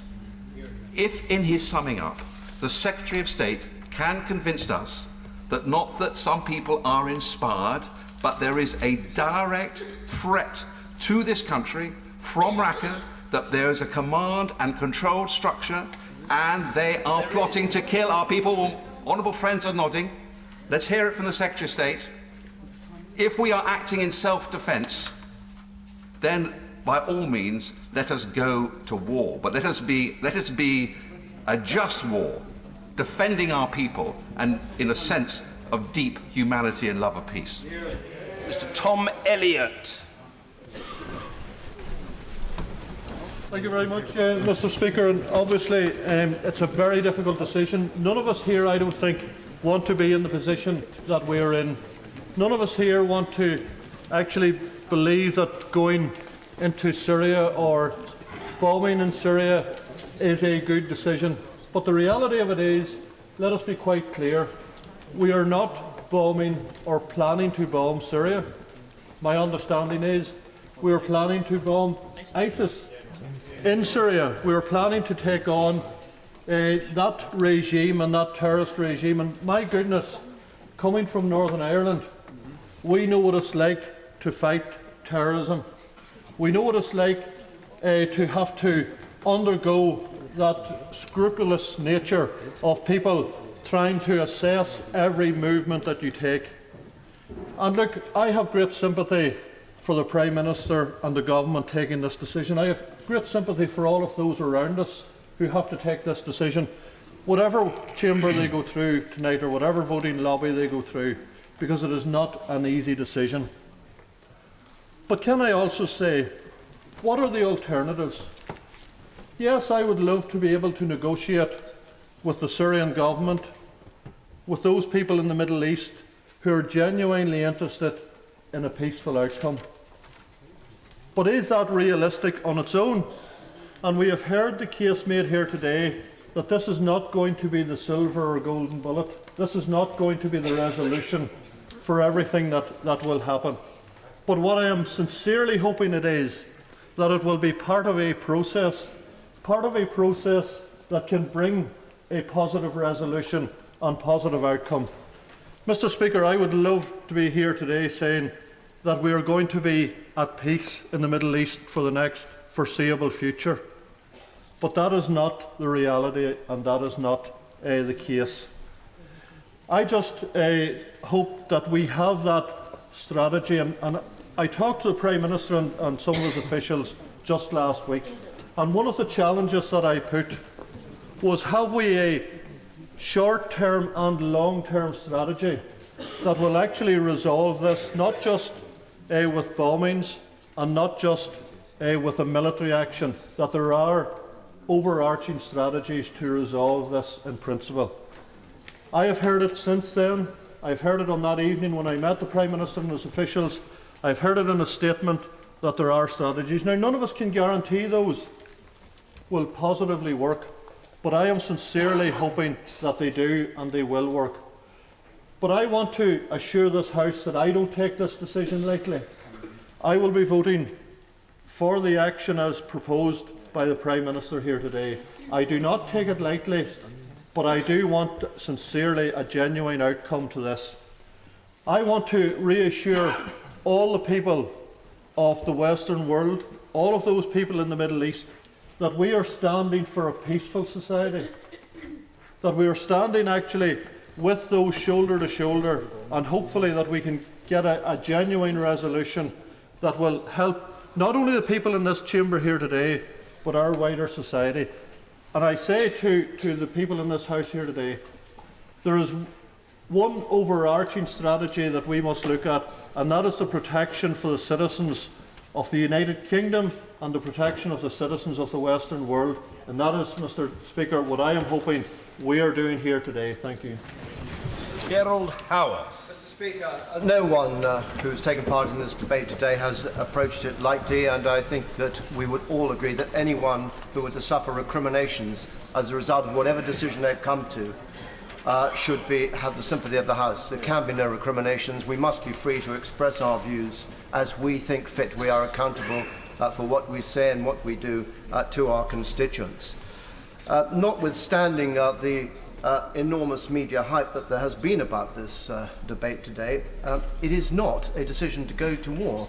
As my right honourable friend for North Somerset said, this is essentially an extension of existing operations which we have been carrying out in Iraq since the House voted last year by 524 to 43 that the government should take that action. And I do think it's very important, Mr. Speaker, to make the point that our intervention in Iraq has been absolutely critical. Without that intervention, there is no doubt that ISIL, Daesh, would have taken control of the whole country. They were within a few miles of Baghdad, and had they taken control of Iraq, the consequences for the entire region, let alone us, would have been catastrophic. They would have been in charge of entire oil output of Iraq, and they would have caused absolute mayhem. And since we joined with the coalition partners in Iraq, the result has been that at least 30% of that land taken by Daesh has been recovered. So it has been a contribution well worthwhile. And it, as so many have said, it clearly makes no sense for Tornado aircraft and the Royal Air Force to have to turn back at the border. Many people have made the point, the Prime Minister most effectively, if I may say, about the unique capability which the United Kingdom has and which France and the United States have asked us to contribute to this operation. I say the right honourable member for Gordon, who's not in his place, and also to my honourable friend for Gainsborough, with whom I normally am in agreement but not on this occasion.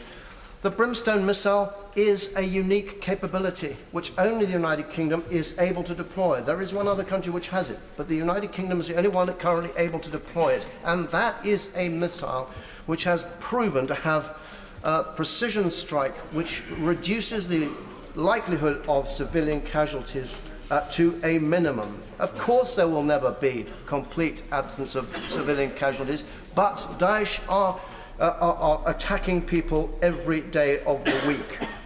And it's important also to note that the United Kingdom has some of the most stringent rules of engagement. I know that from personal experience. I was a defence minister involved in the Libyan operation, and the painstaking extent to which the military and the politicians go to ensure that the target is a legitimate target, that that target is an important military target, that there is an absence of civilians around the target, is extraordinary. The House should be under no illusions that there's any kind of cavalier approach to this, and I would like to make that point to the wider public as well. So, Mr. Speaker, this is a complex issue, but there are some simple truths in my view. First, Daesh's medieval barbarity is a threat to the region and to us. Secondly, the United Nations Security Council has called unanimously on all states to take all necessary measures. Thirdly, we have that unique additional capability which I have just referred to. And fourthly, we are working flat out on the diplomatic front through the International Syria Support Group. And there is more that could be done, as my right honourable friend for Horton Price and Howden said. But, Mr. Speaker, Daesh will carry on killing, beheading and raping till we stop them doing that to innocent people. And I think it would be immoral for us to stand aside.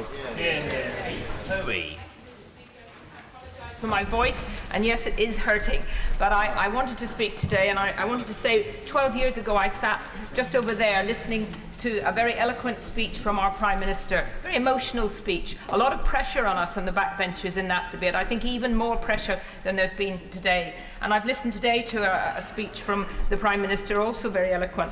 And just like last time, I just felt an instinct that what we were doing in Iraq was wrong. And I have to say that today I feel that very same instinct. Now, I'm certainly not a pacifist. I was one of the few people, along with Paddy Ashdown, who called for the bombing in Bosnia long before it was government policy. And I'm certainly not a supporter of terrorism coming from Northern Ireland. And I was disappointed, and I hope the Prime Minister will apologise to me personally, privately, to accuse people like me tonight who might be going in to vote against this motion, that we are in any way support of terrorism. I take it very personally. We've heard from lots of people quoting generals, quoting all sorts of important people. I'd just like to mention one of my constituents who was a soldier for nearly 20 years in the regular army, and he wrote to me and told me that he said he viewed with dismay the current clamour to re-engage in this war. He says, when we went to Iraq, I was assured that we had a superb plan that could not fail. Then we went to Afghanistan, and I was told this is nothing like Iraq.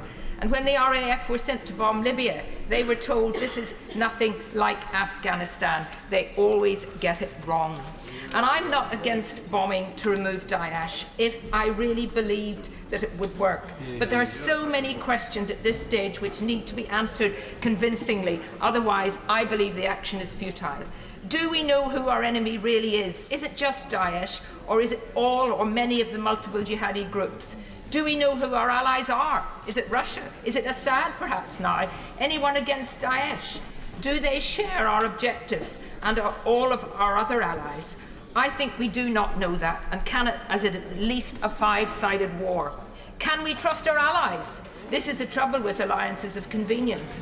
What happens when our allies' interests conflict with ours, as they will? Do we bomb our allies? Will they bomb ours?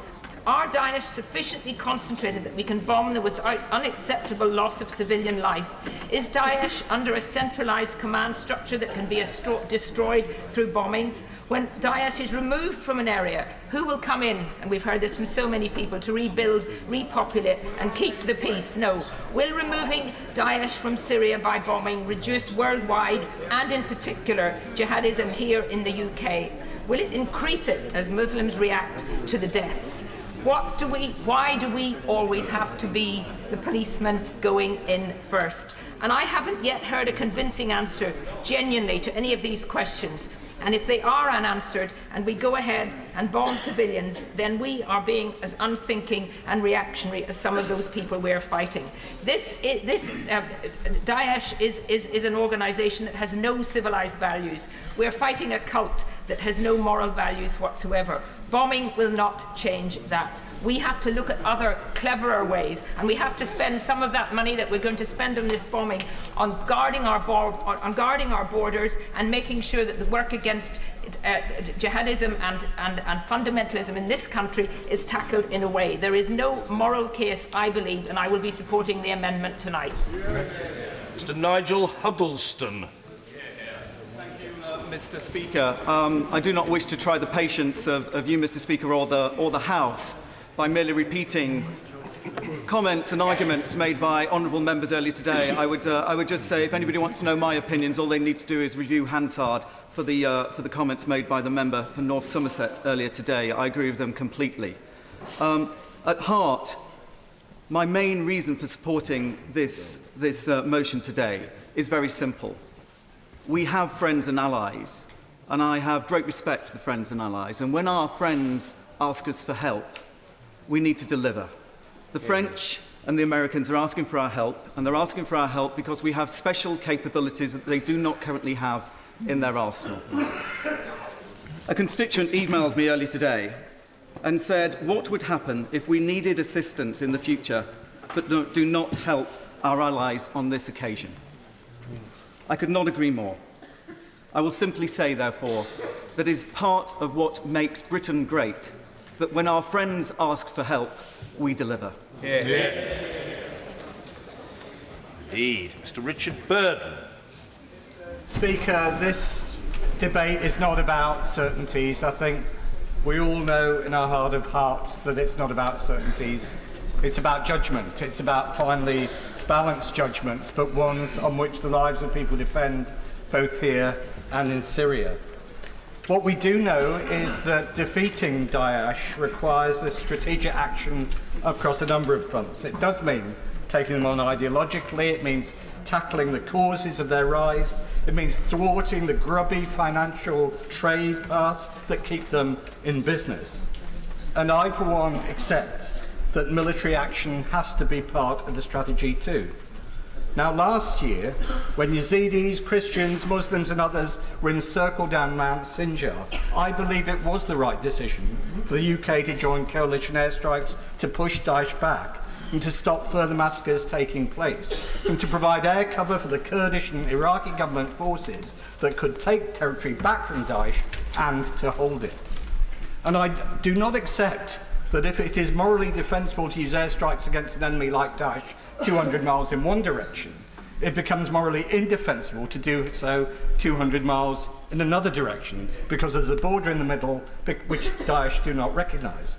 And if there's any doubt about legality, I think that's been answered by UN Resolution 2249. And we are helping in Syria with refuelling, intelligence and so on.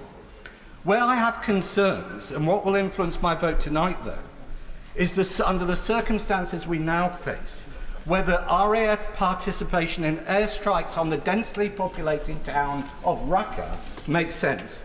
Because I have seen no evidence to suggest that there are ground forces there that are capable or which intend to be able to take back that town.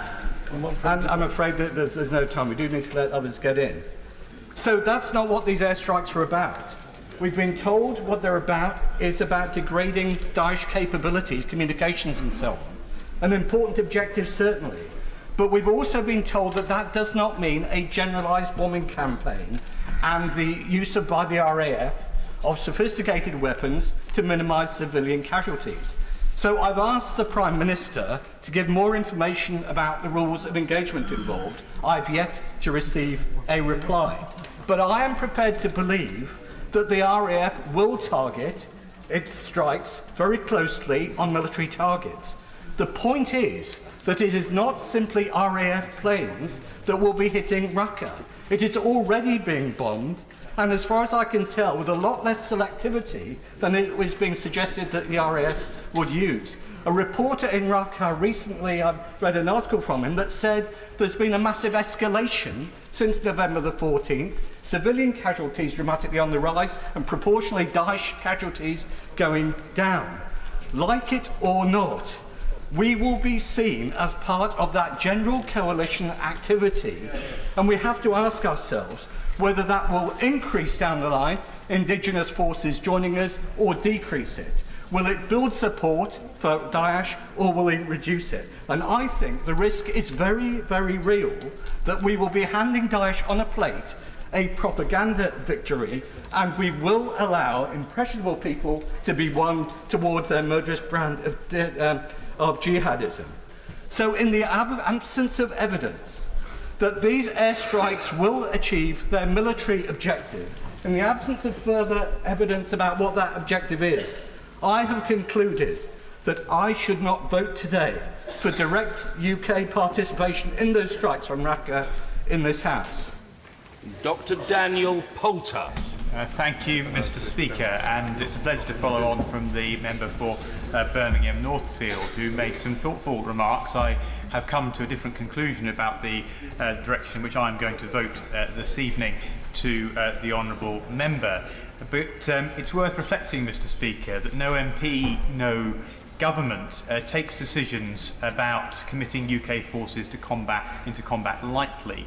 The debate that we have this evening has highlighted that there are no easy answers, no easy solutions to what are very complex questions raised by the conflict in Syria and the fight with Daesh.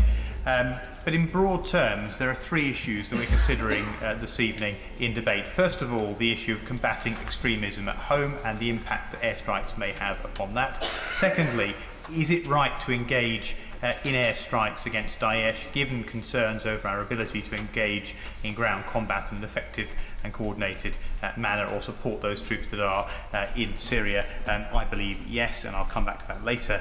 And thirdly, the issue about protecting civilians and refugees. So briefly on all of those points. First of all, dealing with the issue of extremism at home. ISIS I think we can all agree, present a clear and present danger to the UK and our national security as things stand today before the vote tonight. So to those who say that we will become a focus for attack if we voted for airstrikes, it's clear that we are already a target for attack. We heard earlier that there have been 7 plots in UK linked to ISIS in Syria that have already been foiled by the UK police and security services. And there is already a fundamental threat to our national security, self-evident in that information that was passed and put forward today by the Prime Minister. So the question of whether ISIS presents a threat to our national security at home is clearly yes, and in my view, if we have a threat to our national security, it's in the interest of my constituents and those of all honourable members to deal with that threat and to strike at ISIS at its heart in Syria to protect British citizens in the process. Secondly, the issue about committing to airstrikes when we have when there are concerns about the capability on the ground or in terms of ground troops that we can support.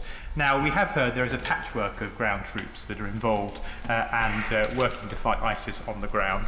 And clearly there is, at the same time as this process, and the same time that there is military action against ISIS from a number of our UN allies and a number of other countries, that there is also a concurrent process, the Vienna process, to build a broader diplomatic alliance. And this is, of course, a work in process, both diplomatically and also in terms of identifying, supporting ground troops on the ground. So the fact that we do not have at the moment a perfect solution on the ground, we do not have in place absolutely the right capability to tackle ISIS and support that fight against ISIS in a ground war by Syrian forces of various different types, isn't, in my view, a barrier to supporting airstrikes tonight, because actually this is an evolving process, and we know that the threat that ISIS poses, not least, not just to the UK, but also to citizens. And the final point I make, Mr. Speaker, is on the issue of refugees and civilians, because the biggest threat and the biggest cause to civilian life in Syria is Daesh and is ISIS. They are the big threat to civilians, and they're the greatest cause of refugees, because it's because of the actions of Daesh that we have a refugee crisis in Syria. So on those 3 points, Mr. Speaker, I'll be supporting the government this evening, and I urge honourable colleagues to do this. To follow the honourable member, I think has spoken well, and I too share a lot of the argument of my honourable friend, member for Birmingham Northfield, but I come to a different conclusion as well. I have long argued, in fact, since the government brought the motion 14 months ago to begin airstrikes against Daesh in Iraq, I argued that it was illogical to stop at the Syrian border, that it unnecessarily pinned in pinned down our forces, pinned back our forces when we were satisfied, even then, before the recent UN Security Council resolution, of the legality of that conflict, and we were prepared to provide extensive logistical support to it. I share the concerns expressed so well today by many of my colleagues over the ability of being able to bring together ground forces and in what number, of the viability of the Vienna peace process, of the need to stop there being a vacuum created again into which more extremists can flow, and of the need to recognise that this is not simply a struggle of a year or a couple of years. To defeat this evil ideology may take generations, and it may take far, far more than military ventures. It requires, I think, a whole rethinking in the way that we have engaged on the international stage, not just us, but all of our allies, to do much better than we have done. But setting these concerns as hurdles to overcome before we allow existing forces in the region to refocus, not to go to war, as is so often evocatively mentioned in the media and in this House today, not to go to war, but to refocus an existing capability, just seems to me to fly in the face of military logic and indeed of common sense. And I'm concerned that my honourable friend feels he hasn't been given the information that he wants about the level of precision and the rules of engagement that our RAF forces will bring to this campaign, because I feel that I have, and my sense is that they are far more precise, and that our rules of engagement are far tighter, and therefore we can bring a great deal of effectiveness above and beyond what is already there. And it makes sense to do that rather than keep them in an area which is away from the headquarters, particularly given the fact, as we've been given clear information, that that command centre is even now planning missions that would strike at the UK and other countries. Now, the final thing I will say, Mr. Speaker, is I have been really proud today to sit on these benches next to my right honourable friend, the member for Derby South, my right honourable friend, the member for Kingston upon Hull and Hessel, who I think have made superb speeches. And while there are deeply held views on either side, I will do everything I can to stop my party becoming essentially the cheerleader, the vanguard for a sort of angry, intolerant pacifism, which sets a myriad of conditions, of preconditions, which they know will never be met, and will ultimately say no to any military intervention. I think that some of the people on the front bench now, and the people who are heckling behind me, need to think very carefully about the way in which they have conducted themselves over recent weeks. And we need to do better than this to be a credible official opposition. Mr. Andrew Tyree. Intervention will only succeed if it's part of a coherent military and a coherent political strategy. Both are needed. I've yet to hear them from the statements of ministers, although I very much want to hear them. First, the military strategy. Degrading ISIL's capacity from the air will achieve little unless it's followed by effective use of ground forces. But President Obama has ruled out committing ground troops, so has the Prime Minister, so the question of where those troops are going to come from is paramount. The Prime Minister appears to be insisting that Assad, who still has significant forces in theatre, has no part in the future of Syria. In that case, the ground war rests largely with the Kurds, who are less well organised than they are in Iraq, and these reported 70,000 non-extremist fighters. But the reality of those seems to have faded somewhat in recent days. Second, and even more important, there's the political strategy. Before military action can be justified, we need to have arrived at the point where the main intervening powers are at least agreed about the broad outlines of a settlement. But that's not evident either. In fact, the military action which has recently been taking place in Syria vividly illustrates the absence of a strategy. We have a handful of outside powers attacking or assisting a patchwork of different opponents, some of whom are fighting each other. The political objectives of the Western powers and current military action to further them and those of the Russians are contradictory. The Russians have attacked the groups that the West sees as the potential salvation of Syria. The US and France want to remove the regime that the Russians have been seeking to entrench. For military action to have a good prospect of succeeding, we will need agreement among the major powers about the use and objectives of air power. We will need agreement about whom we are and whom we're not targeting, and we'll need agreement about how the boots on the ground will get there and whose boots they will be. Honourable friend, give way on that. I will. He refers to the objectives of air power. Now, for those of us who've been watching the debate so far, there is a feeling that for those arguing against action, they have failed to answer the question of whether they support the action in Iraq, where we have seen air power deployed very effectively, in my view, since last September in restricting the progress of ISIL and defending Baghdad against the terrorists. I agree with that. There is a fundamental difference between Iraq and Syria. Iraq is a democracy, at least of sorts. They've invited us in. They are sharing with us the enduring responsibility for what goes on there. In Syria, we will be picking up the enduring responsibility for a failed state if we engage.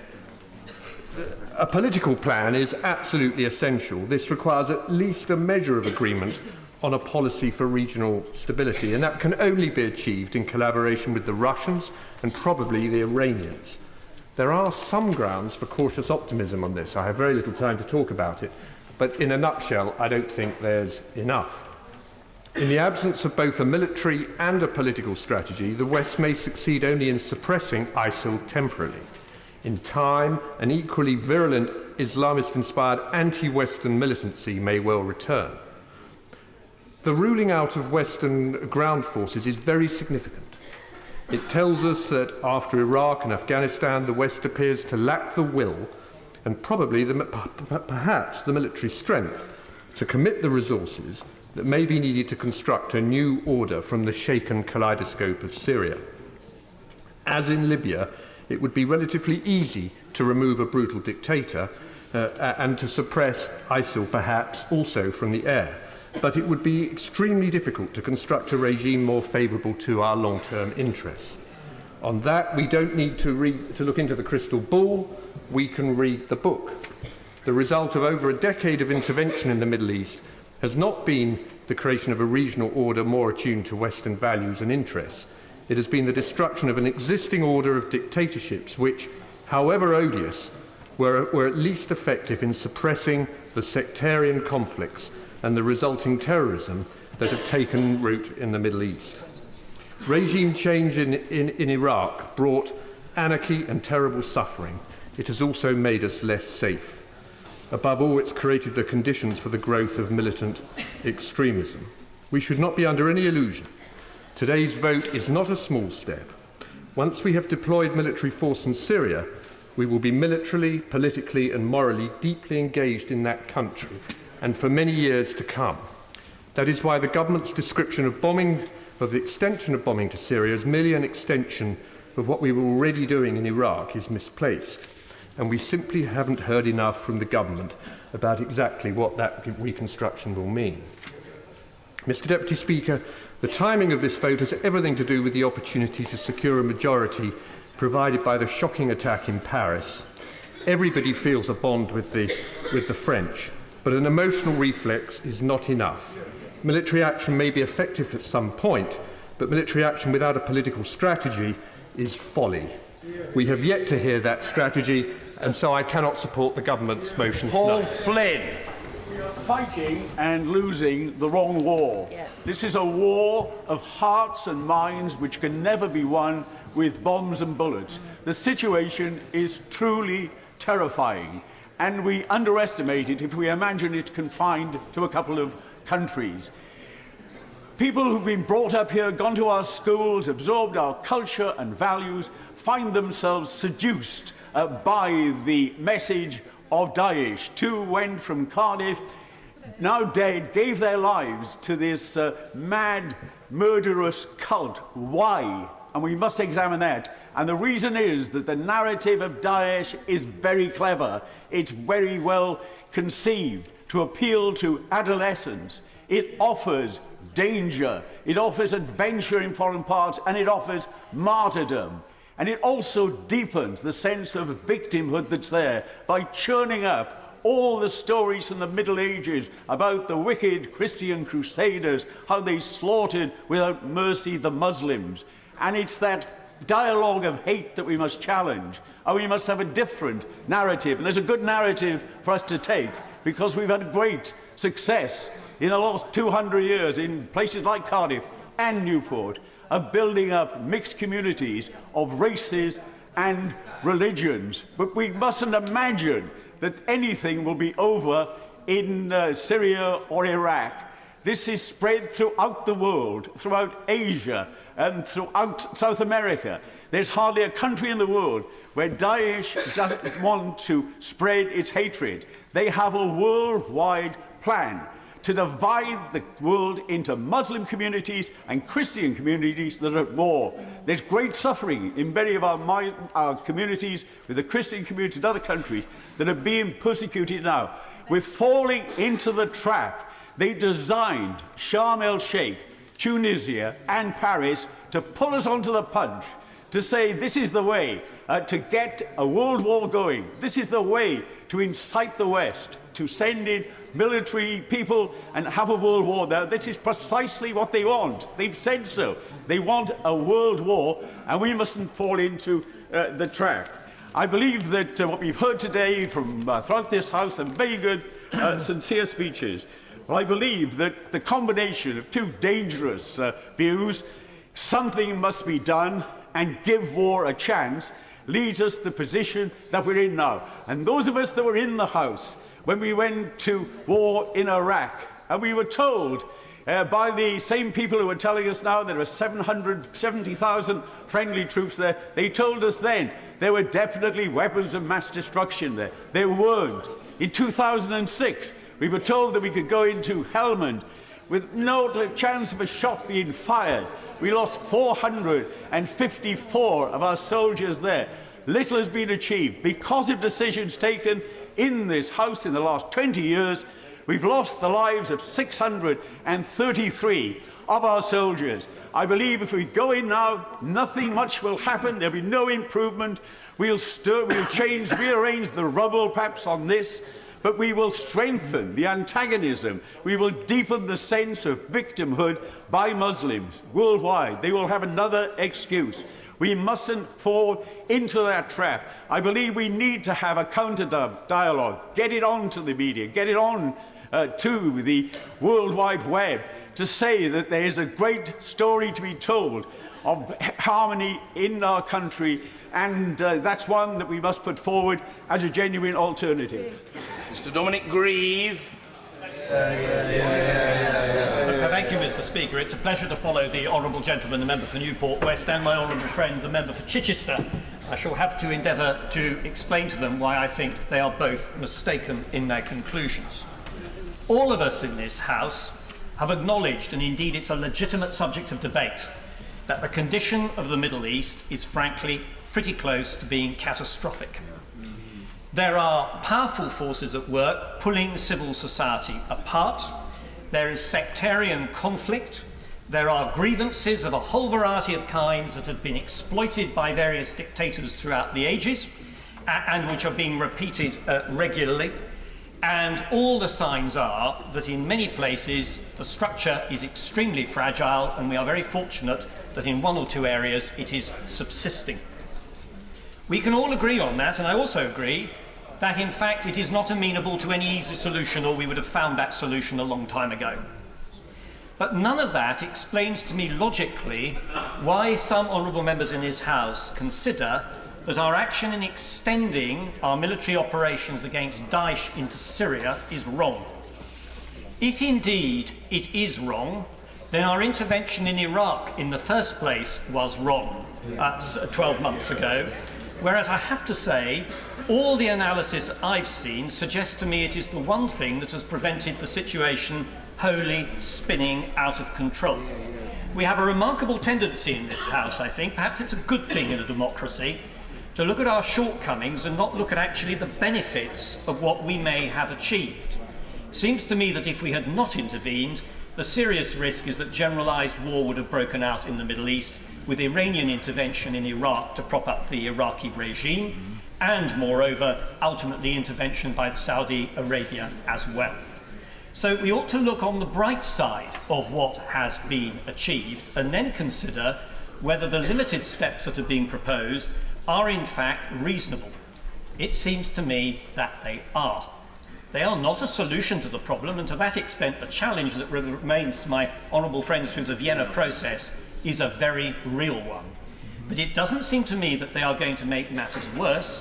What they do show is a comity of interest with our allies, to whom we are committed, to try to do something to address this problem and to keep it under control until better solutions can be found. And that seems to me to be a legitimate and proportionate response to the problem that we face. suggested that in some way this will all run away with itself. Well, not if this House is vigilant.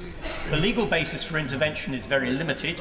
Every action that is taken hereafter will have to be necessary and proportionate to achieve a legitimate aim, and that aim is severely circumscribed. I have every confidence that my right honourable friends, the law officers, will be able to deal with that, and every confidence in my colleagues in government that they will observe the limits. Suggested that we won't be able to engage in diplomacy. I was staggered, I have to say, to hear from my honourable friend, the member for Billericay, that we ought to emulate the Chinese in this matter rather than the French. I find that an extraordinary notion, because I have to say, no, I haven't got time. I have to say straight. All right, give way to the honourable gentleman. I mean, as a member of that same committee, the member for Basildon and Billericay was quite rightly making the point that the UK can maintain its influence without military action that will have a marginal effect. And if I may say to the honourable gentleman, the question that should be asked is a different one. Does our involvement diminish our ability to exercise diplomatic influence? Correct. Because what he fails to take into account is that by withdrawing, as he would clearly advocate, from the military process entirely, we also diminish our ability to influence the allies who share our values in this matter. And that's why I found the suggestion that we should emulate China so astonishing. And then finally, Mr. Speaker, there is the issue, which I think is of great importance and touched on by the honourable member for Newport West, about Islamophobia and the structures of our own society. And here he has my very considerable sympathy. I think he probably knows my interest in this matter over many years. And I have absolutely no doubt that Islamophobia is on the rise in this country, and that indeed our civil society threatens to be undermined by the backwash that comes out of the Middle East. It is a very real challenge, and one which everybody in this House ought to be addressing. And my criticisms, I think, are well known of the Prevent strategy in that regard. But I have to say, I don't believe that what we are doing in Syria undermines that one jot. On the contrary, a sense of powerlessness in the face of the murderous cruelty of Daesh is, I would have thought, one of the most likely causes of fueling Islamophobia in this country. A rational policy enacted and proceeded with by government, with, I hope, the support of many members of this House, seems to me to be a better way forward. Tasmina Ahmed Sheikh. Thank you, Mr. Speaker. Mr. Speaker, since our election in May, all new MPs have faced a range of new experiences and challenges. Today's vote will, of course, mark one of the most significant decisions we've taken in our careers to date, and we do not wear it lightly. I respect the sincerity with which the Prime Minister made his case today, although expressed disappointment at the words he chose to use last night to describe those who, with equal sincerity, disagree with his view. Those of us who find ourselves in support of the amendment to the Government's motion have also thought long and hard about our decision and the enormous consequences it will have for so many.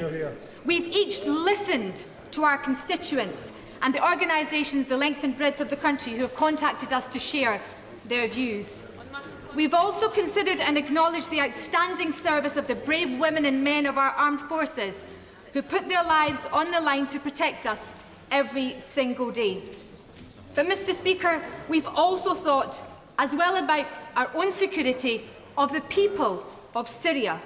While much of today's discussion has been on the Government's motion and the efficacy or otherwise of military action, there is another important perspective on this catastrophic situation, that of the people of Syria and those in the Middle East who have been so deeply and tragically affected by this conflict, and whether adding to the multiple countries already bombing Syria will help them or indeed our security at all.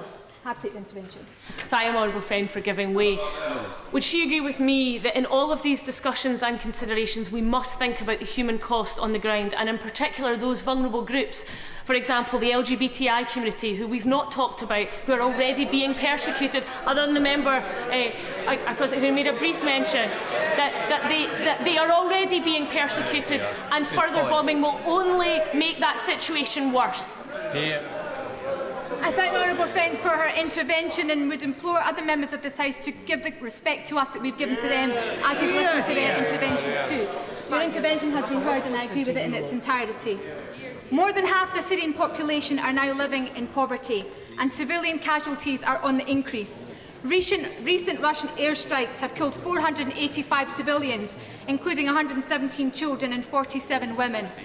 The facts relating to this vicious conflict are alarming, and it's difficult to imagine the human stories which lie behind them.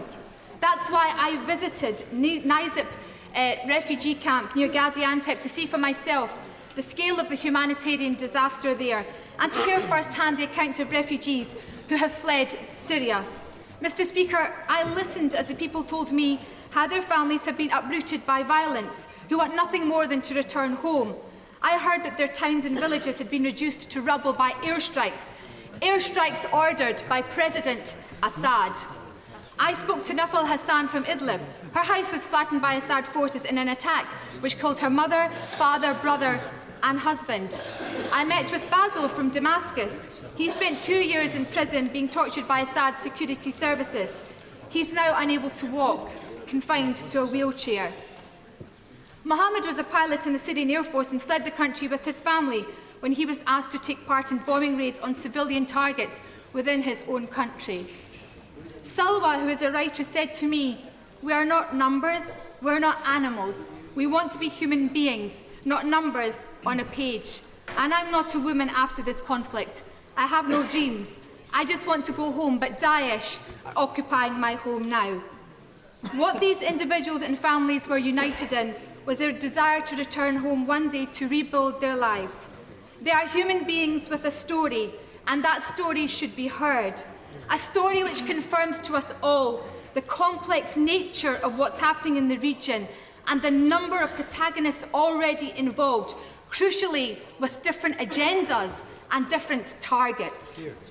Many issues require to be addressed for Syria to be returned to peace, but the proposals today before us do not do this. We need a plan to defeat the terrorist cult Daesh and to replace Assad. We also need to have a plan to help rebuild Syria and a better future for the people I've mentioned and so many more. Mr. Speaker, to join the already ongoing bombing campaign in the skies over Syria will only compound human suffering. Military intervention without credible peace-building plans will only make the situation worse, just as it did in Libya, Iraq and Afghanistan. A comprehensive strategy against Daesh is required. The UK could take the lead in a more coordinated effort to help identify and squeeze Daesh's finances and disrupt illegal trade. Lead a diplomatic initiative using its non-combative position to secure a long-term peace plan. This is not in today's motion, Mr. Speaker, and while I'll be supporting the amendment and voting against the government motion. Mr. Adam Holloway. Thank you, Mr. Speaker. Since I was 18, I've spent a large portion of my life, but as a soldier and as a television reporter and as an MP, in some of the more unhappy places in the world. And the thing that's really struck me is the blindingly obvious, that war and conflict are the result of broken politics. Over the last 15 years or so, our country has made some disastrous decisions which have left tens of millions of people in the Middle East and North Africa in a very difficult position. As one Middle Eastern ambassador put it recently to me last week on the Foreign Affairs Committee trip to Iraq and Turkey, you have to diagnose a sickness properly in order to treat its root causes. Palliative therapy is not a cure. So what have we got in Syria and Iraq? We've got we think of ISIS as being kind of Jihadi John, you know, with a terrified offering in orange in front of him. But the reality of ISIS is it's mostly the Sunni populations of those areas. So our challenge, if we ever want to actually have a cure to this problem, is to separate those disenfranchised Sunnis from what you might call core ISIS. We've got to give the Sunnis of the Middle East a different choice. At the moment, their choice is ISIS and security from Shia militias or Shia militias. So airstrikes play their part, of course they do. But to me, they're very much lower down on the to-do list. We've got to have a proper political and security strategy so that we can separate those mass populations from ISIS. I mean, they are ultimately our ground troops against ISIS, and until we realise that, we're stuffed. A a very senior coalition commander in Iraq said the following to us last week: "We have a military campaign, but we don't have a political one." Russia, Iran, Saudi, Turkey, the US, they're all doing their own thing. Think about it. I don't have time to go through it now. So I believe that actually the politicians in this room this afternoon, we've given expert opinions on military things, but the politicians have been a bit short on talking about the politics. Well, it's politics politics mainly that will fix this. And I think that the biggest thing the United Kingdom can do right now is to use the influence that we think we don't have to actually talk to people very seriously that there is a proper long-term strategy that results in a cure. Bombing can only ever be palliative. I'm done. Yes, well, we're extremely grateful to the honourable gentleman. Most helpful indeed. Mr. Howell Williams. Thank you, Mr. Speaker. I support the amendments and will be voting that way tonight, as will my colleagues in Plaid Cymru. Much earlier this afternoon, the Honourable Member for the Wrekin, no longer in this place, referred to the parties on this bench, or these benches, with a magisterial wave and referred to us as the pacifist parties. Plaid Cymru is not a pacifist party, as was confirmed only yesterday again by our leader in the National Assembly. We opposed military action in Iraq. We supported it in Libya, though now I have my doubts. I have many concerns about the government's proposals. I will not list them all. I will say that the Prime Minister has said that there are 70,000 moderate Syrian fighters who would supply the boots on the ground, that he, quite rightly in my view, will not commit himself. That assertion is absent from the motion today. My impression is that the supporters of bombing have become increasingly coy on this particular matter, and no surprise there. We are presented this afternoon, have been presented many times with a false choice, a false dichotomy. We have heard we must bomb or do nothing, bomb or do nothing. Well, we can bomb or we can do something, things which are, in my view, reasonable, proportionate and effective. For example, further support for the Peshmerga, the force which has proved itself against the odds to be so effective against Daesh, with very, very few resources. Pressure could be put on Turkey to desist from attacking the Kurds so that they can both concentrate on defeating Daesh. What can we do to secure a future for the Kurds in southern and western Kurdistan, and also secure a settlement for the Kurds in eastern Anatolia, a point which I think no one has made this afternoon, which I think is another small but essential part of the jigsaw. Daesh do not act alone, and it is abundantly clear that they are killers, not talkers, but they have international sponsors providing them with money and material. So what further pressure can we put on Gulf states, on their citizens, on Turkey, to stop the supply of resources that Daesh needs to wage their evil war? Syria, Mr. Speaker, is not some distant land of which we know little. Daesh and their supporters are eager to wage war on the streets of Western Europe. But those supporters who perpetrated their foul work in Paris were homegrown, as were those who bombed London. Terrorists are being trained in Syria, but they are radicalised through the specious arguments of those who see oppression everywhere and who misuse distortions of Islam to inspire mayhem and murder. And they do this here, and they do it on the internet. We could take steps in that respect. Now, there is also the Vienna process, which I will not refer to further because of pressure of time. It has been said this afternoon, well, will bombing make us safer? And some honourable members have said that we are proposing keeping our heads down. Now, in terms of further bombings in the West, I think that if we do bomb Syria, we will be sowing a further 1,000 dragon's teeth. Not bombing is a serious security consideration. It's not just keeping our heads down, it is a serious security consideration. Mr. Speaker, I was in this House when Tony Blair, at his persuasive best, convinced the majority that Britain was in imminent danger of attack and that we should wage war in Iraq. As has already been said, 2003 is not 2015. But, Mr Speaker, we are still waiting for the Chilcot report. I'm not starry-eyed about the prospects for that report, but I do believe that its earlier publication would have been valuable in informing this debate. That delay is deeply regrettable. Mr Richard Benyon. Thank you. There is a strong pacifist tradition in this country that often requires courage to hold to, and we've seen this in conflicts down the years. I have respect for those who could never support military action in any circumstances, wrong though I believe them sometimes to be.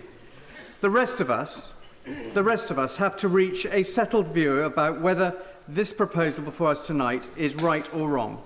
And my view is that on balance it's right. I come, like many honourable members in this House, from what you might call the post-Iraq generation. And my default position is to apply a healthy dose of scepticism to any request for military intervention.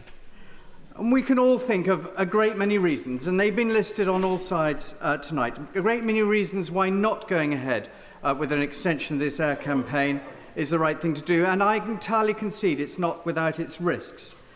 But we have to understand the true impact of saying that we will sit this out. And if we say that, and accept that air attacks have limited Daesh's ability to operate in mass formations, to conduct clear command and control operations, and all the rest of it, then we are, in the words of the Prime Minister, subcontracting out our security to our friends. I believe that over the last few days we have seen many of the reasons not to proceed fall away.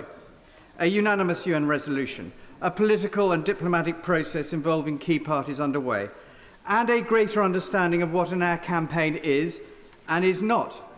And some honourable members... Yes, certainly.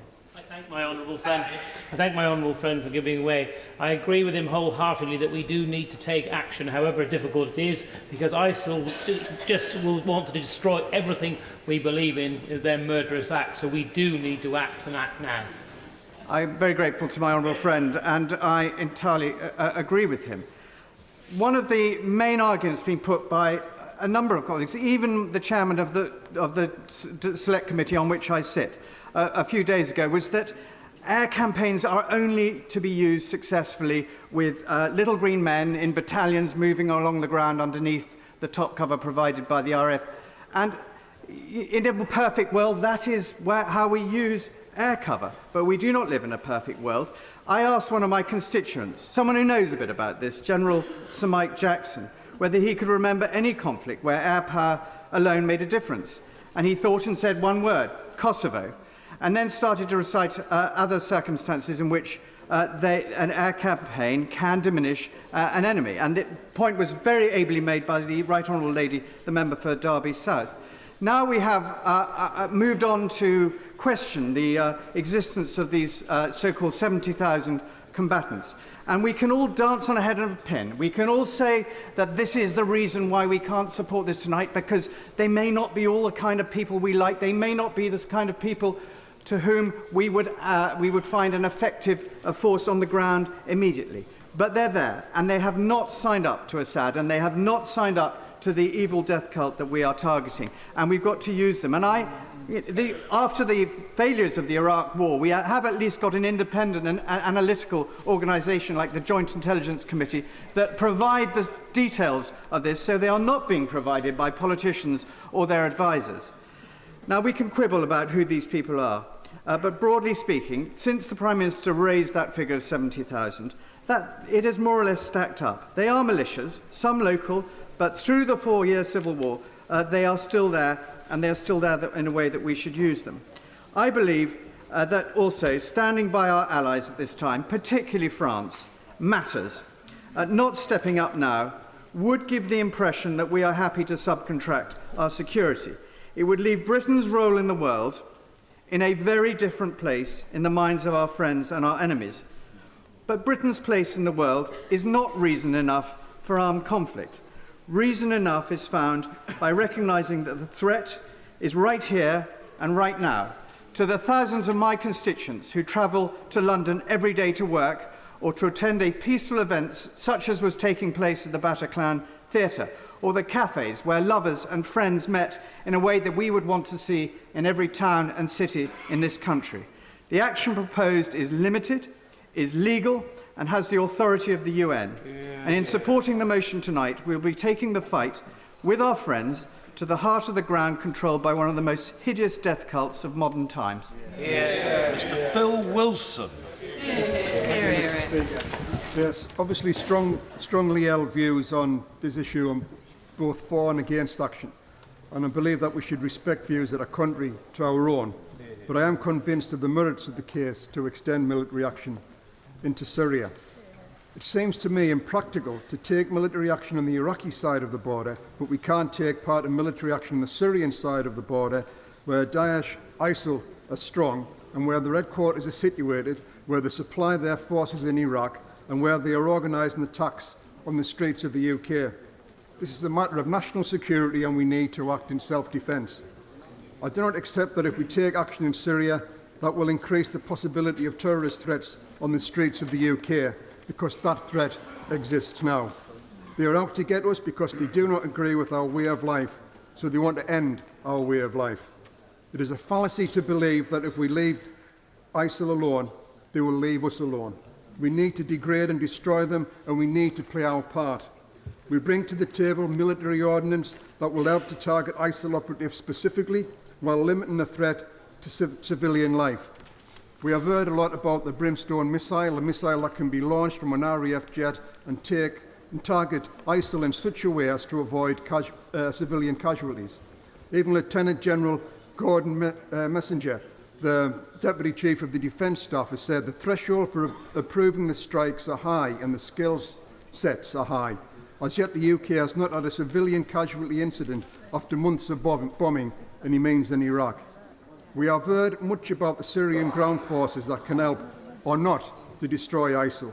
The strategy on the ground should not prevent the RAF's involvement in airstrikes. The ISIL first strategy must be first implemented to suppress their ability to launch attacks on our streets. If the airstrikes limit the opportunity of ISIL to attack us, we should take part in them. I believe it is important that we should support our allies. And I don't know how I could face my constituents if we voted no today, and God forgive there is a terrorist attack in the UK or on a beach in Tunisia, and we haven't done everything in our power to prevent them.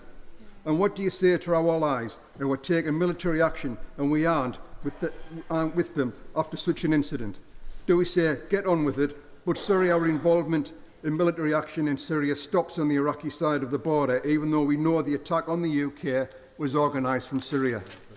If we do not take part in this action, I believe we will be letting down our country, our allies, and reduce our credibility in the international arena.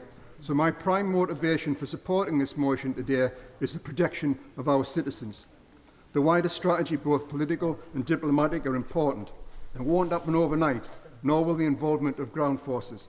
But our military involvement may only be small, but our aircraft can use weaponry that the coalition doesn't have, that are precise, limit casualties and can suppress the ISIL activities. It is not a complete answer in itself, but it is a start. It will buy us time to deploy a wider strategy, and I feel uneasy about Britain not taking part in an action in airstrikes when we know it is a matter of self-defence. And therefore I will be supporting this motion tonight. Dr. Sarah Wollaston. Greatest respect for all those colleagues across both sides of this House who have spoken so eloquently against military action in Syria. The Right Honourable Member for Gordon spoke passionately about the risks of being drawn into a vicious civil war, and that is the reason I voted against action against Syria 2 years ago. But I believe this has gone beyond a civil war, that ISIS are bringing the fight to us and would do so again on the streets of Britain as they have done on the beaches of Tunisia, as they have done in Paris. This is an enemy with which there can be no dialogue. This is an enemy that has perpetrated enslavement, rape, child rape, torture and mass murder across all the territories it now takes control. And I believe there's a compelling case in standing not only with our allies tonight and in standing with the United Nations in their call to take every action we can against Daesh.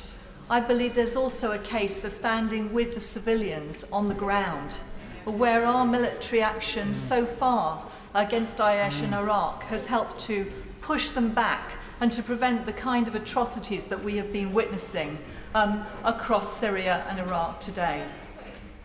I give way.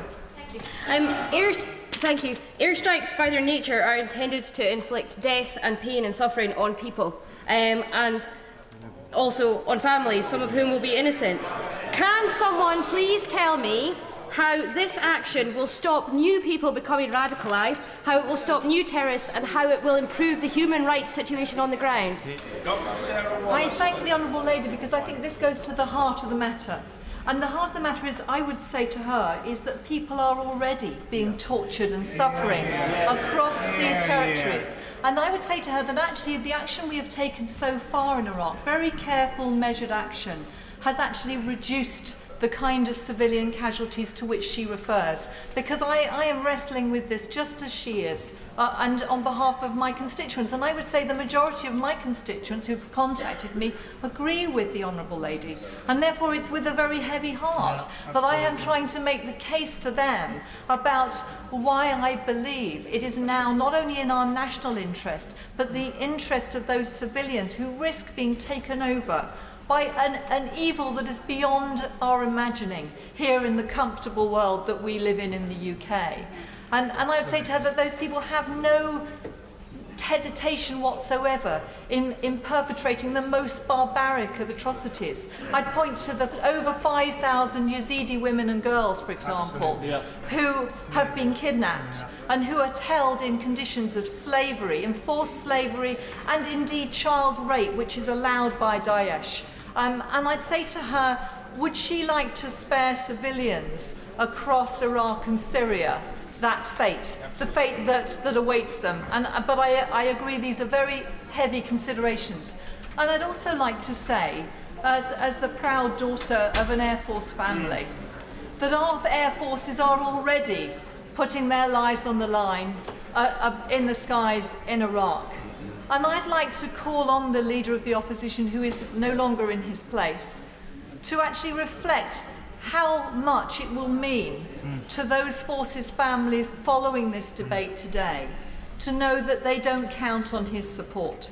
And I think that even though we all take respectfully different views about the risks or indeed the consequences of inaction if we in extending our action over Syria, I would say that it is absolutely essential that he states unequivocally his support for our armed forces in the skies above Iraq.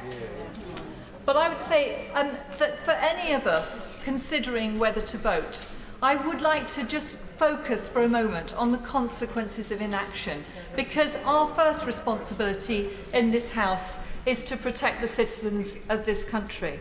And I believe it is only a matter of time before we see the kind of mass casualty attacks that we've witnessed on the streets of Paris and around the world perpetrated in the UK.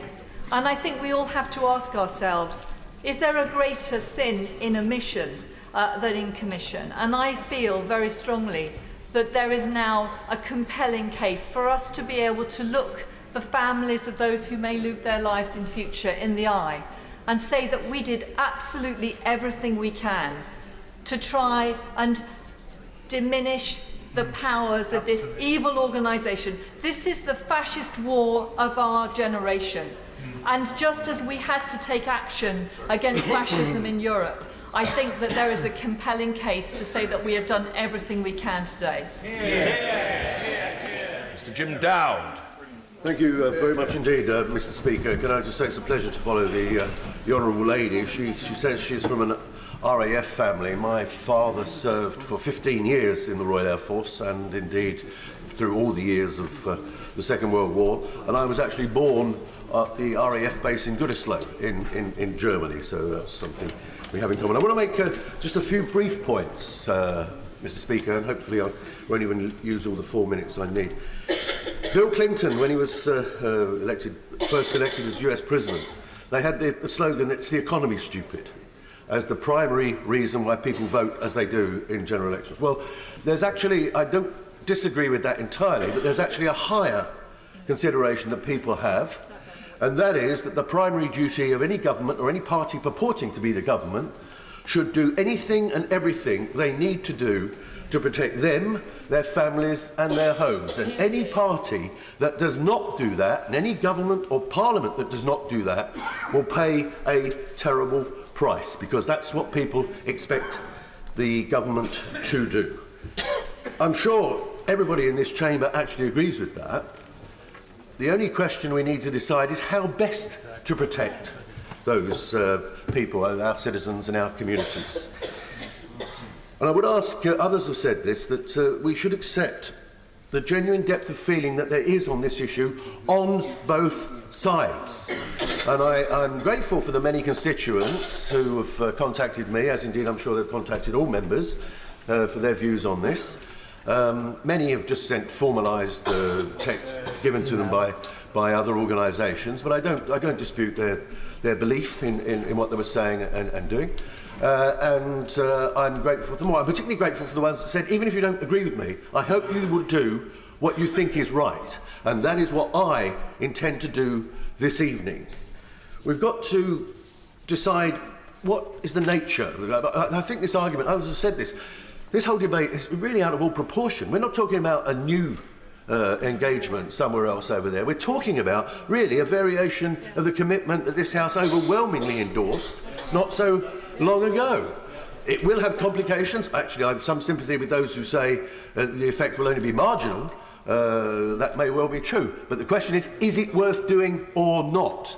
And you need to decide where you come down on that side of the argument. I will certainly not be voting for the amendment, because for a number of reasons, not the least of which is the weasel words and the sophistry it employs by saying the case has not been made. That's the kind of things the Liberals used to say before 2010, when they had to face up to genuine responsibility. It's like when people say, I have a principled stand. I'm principled, you oppose me, you are therefore unprincipled. No, it's not true. The fact of the matter is people can have deep-held views on this, genuinely and comprehensively, but we should respect people's view on this, whatever it might be. No, I won't, thank you very much, because there's plenty of people who are waiting to get in. Oh, all right, as you've got your gang with you, go on. For the Honourable Gentleman's information, the wording in the amendment, the cross-party amendment, is exactly the same as the amendment which tried to stop the war in Iraq. Yeah. A lot of people think it would have been a better thing if that had been carried that day. I don't dispute that. I don't dispute that for a moment, but I'm not sure what the point is that the gentleman was making. So I'll move on. It's also principle. And of course, the other thing is people set up barriers. They set these barriers up, and they say, "Oh, it must have a UN resolution." The UN come forward with a resolution, and they say, "Oh no, it's not good enough. Oh no, we want a better quality UN resolution than that." Tell them to go home and mark their homework. You know, do better. It's ridiculous. These are weasel words. They are euphemisms. Basically, it's almost the impression that they have those who say the case has not been made have a higher moral standard, a transcendent judgment, superior to those who disagree with them. As if they can't do that. I must finish shortly. I just want to say to the Prime Minister, the brimstone missile, about which we've heard much, is known as a fire and forget weapon. What I have to say to him, well, it's known by some as a fire and forget weapon, maybe not you, but it's been described as a fire and forget weapon. Well, I must say about this motion, which I find comprehensive and persuasive, that this is not a fire and forget motion. If we pass it tonight, we have to come back to it. We have to address all the issues raised in the motion and make sure nobody is pretending that airstrikes alone will solve the problems of the Middle East. There is much more that's necessary to be done, and we need dedication, we need effort, and we need application to ensure that we can do as much as we can to bring peace and to bring some degree of stability to a very troubled part of the world. John Glenn. Mr. Speaker, I rise to speak in this debate with a degree of apprehension, as I'm sure everyone who's spoken has, about the implications and outcomes of what we will collectively, I hope, mandate our brave armed forces to engage in this evening. But I also speak with absolute clarity in my conscience that supporting this motion is the right thing to do. In Daesh, we face an enemy that will not ever be willing to sit down and discuss their grievances. An enemy that will not bargain with the West through its intermediaries because they don't have any. And why? Because they despise us simply for who we are. And when you meet an enemy like that, you cannot back off. You cannot cite past misjudgments in Iraq, or the nature of Saudi arms trade, or the lack of progress in disrupting the oil trade as justification for not supporting this motion. We must realise that this evil force does threaten our security. It cannot be contained in some far-off land as we continue to somehow close our eyes, stick our fingers in our ears and imagine it will go away. It won't. They won't. And as we saw... Happy to give one. Giving way. Really, the decision for us tonight in this House is this: to protect our citizens and our people in the United Kingdom of Great Britain and Northern Ireland. The decision must be taken to go to Raqqa to ensure that those who are involved in the campaign to organise attacks in France and Belgium and so on, that they're stopped, that the source of money is stopped as well, and that those who are involved out there, the town of Raqqa is taken over, and then and the people who live there have their freedom and their liberty. This time, I agree entirely with the honourable gentleman. As we saw in Paris, as our domestic security leaders tell us, and as the many desperate refugees flooding into continental Europe testify, the implications of this evil are real. And I don't believe any realistic alternative course of action exists that properly deals with the nature of this threat. My concern is this: we must accept that to defeat this evil, we need a grand strategy covering humanitarian, military, political and security dimensions. And this will likely require more time than many of us want to contemplate, or perhaps even our constituents want to contemplate. But I do believe that special precision strike tornadoes will not be enough.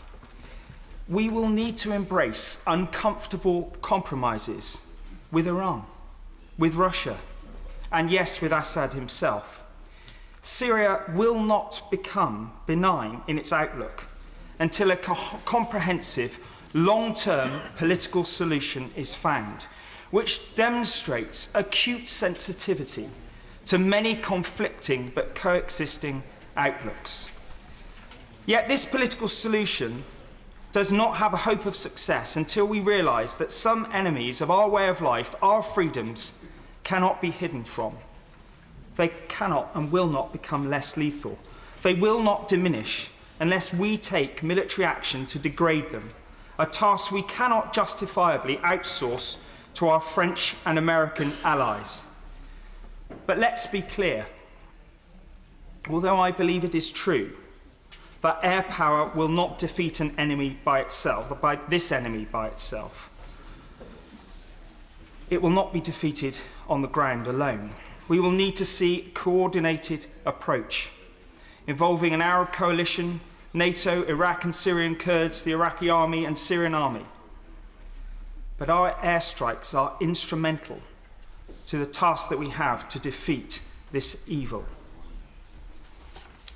I want to address the argument that says bombing Syria won't stop jihadi bombers already in the UK or France. No, I don't believe it won't. It will. But that is to misunderstand the comprehensive strategy that must be employed and is now being employed.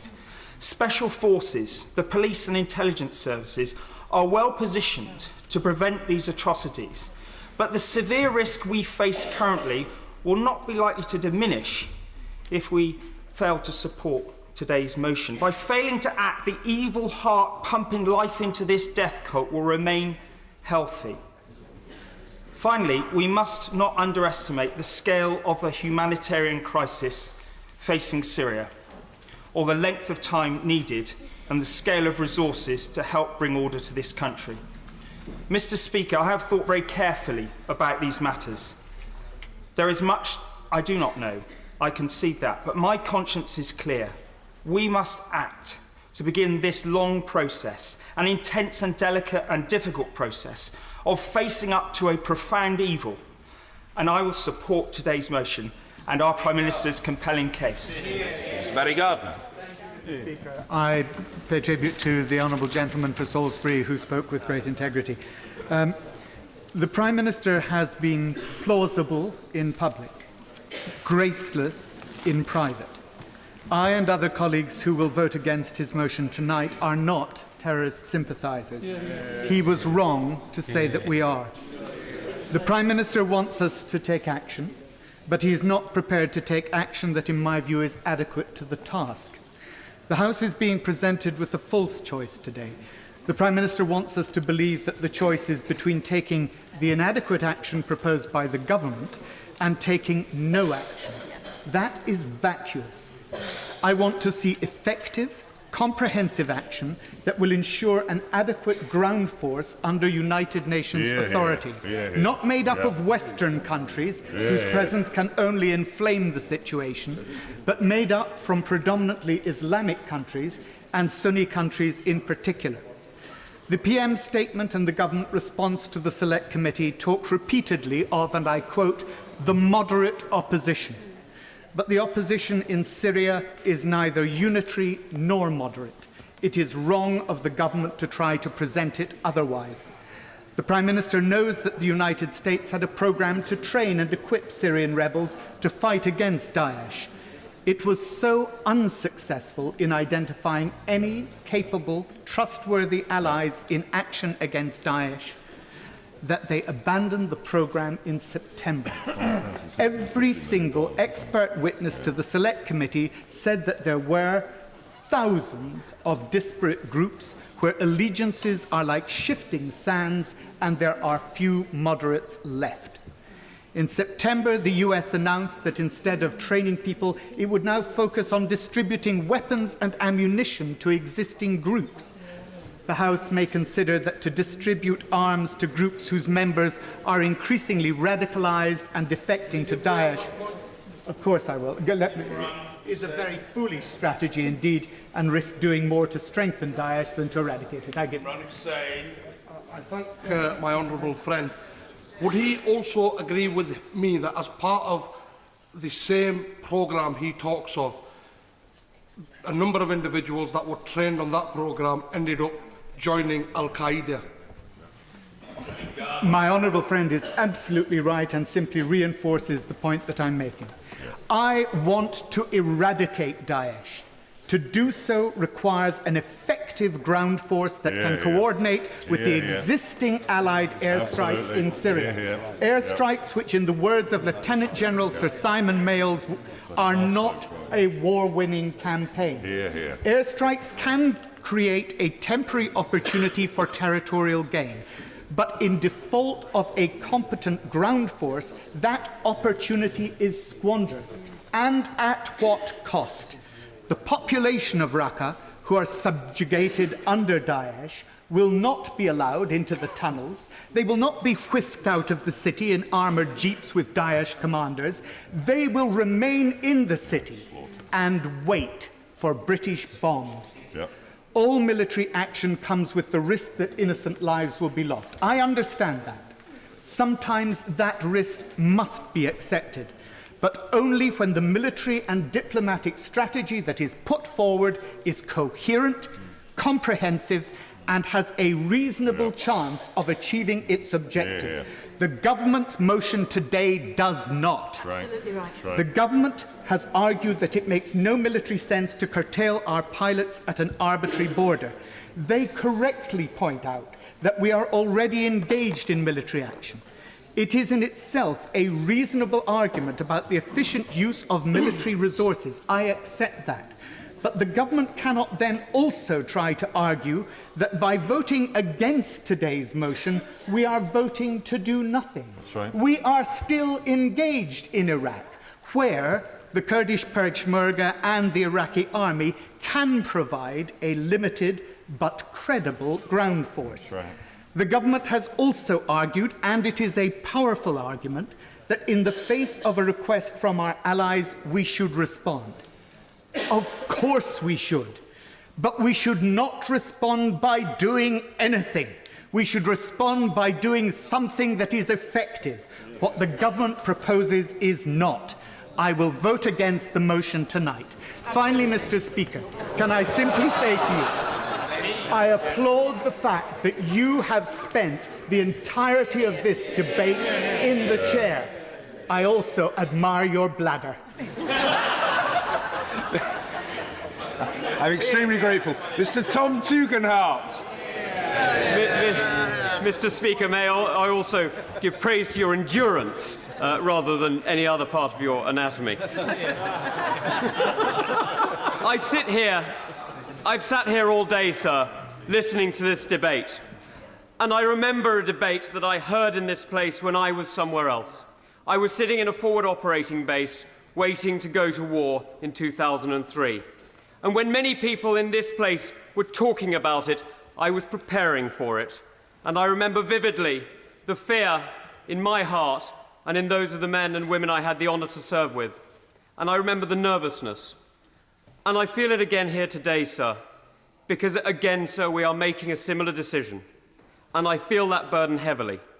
But I know the courage with which the men and women we asked to serve will serve, and I know that the Prime Minister's case is right, honourable and true. And that is why I'm supporting him. Because this is an enormously sad moment for me. I grew up as a young journalist in Lebanon, spending my holidays in Syria. I know the country well, and I love the people dearly. They gave me a kindness that no one else showed. They gave me a warmth and a richness of culture and history.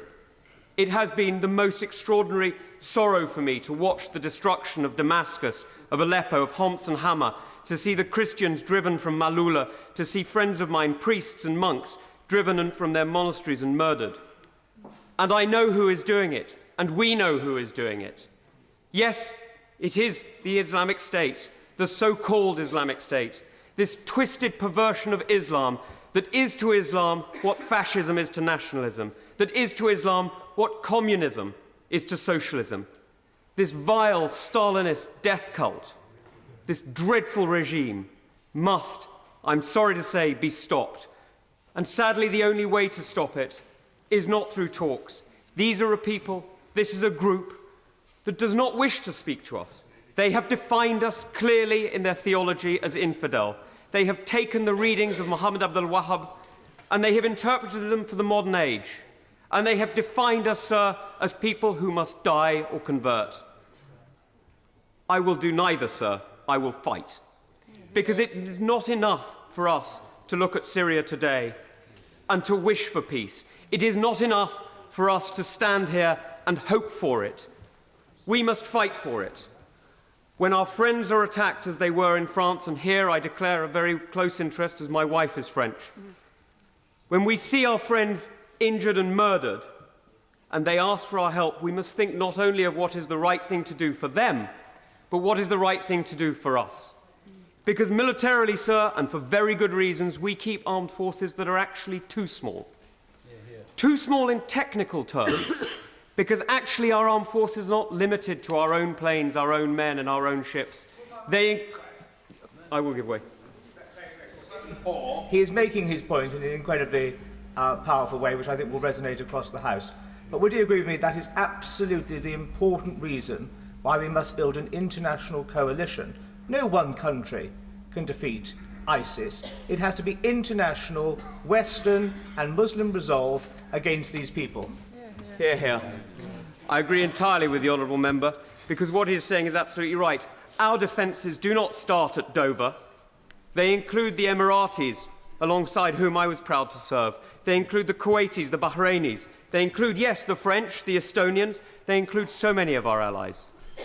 Our defence is their defence, and similarly, their defence is ours. We must stand with the French today. They may need to stand with us tomorrow. This is not just, of course, about bombing. People have spoken a lot about bombing. It is about territory. But denying territory to the enemy, degrading their capabilities through air attack, is an essential part of warfare.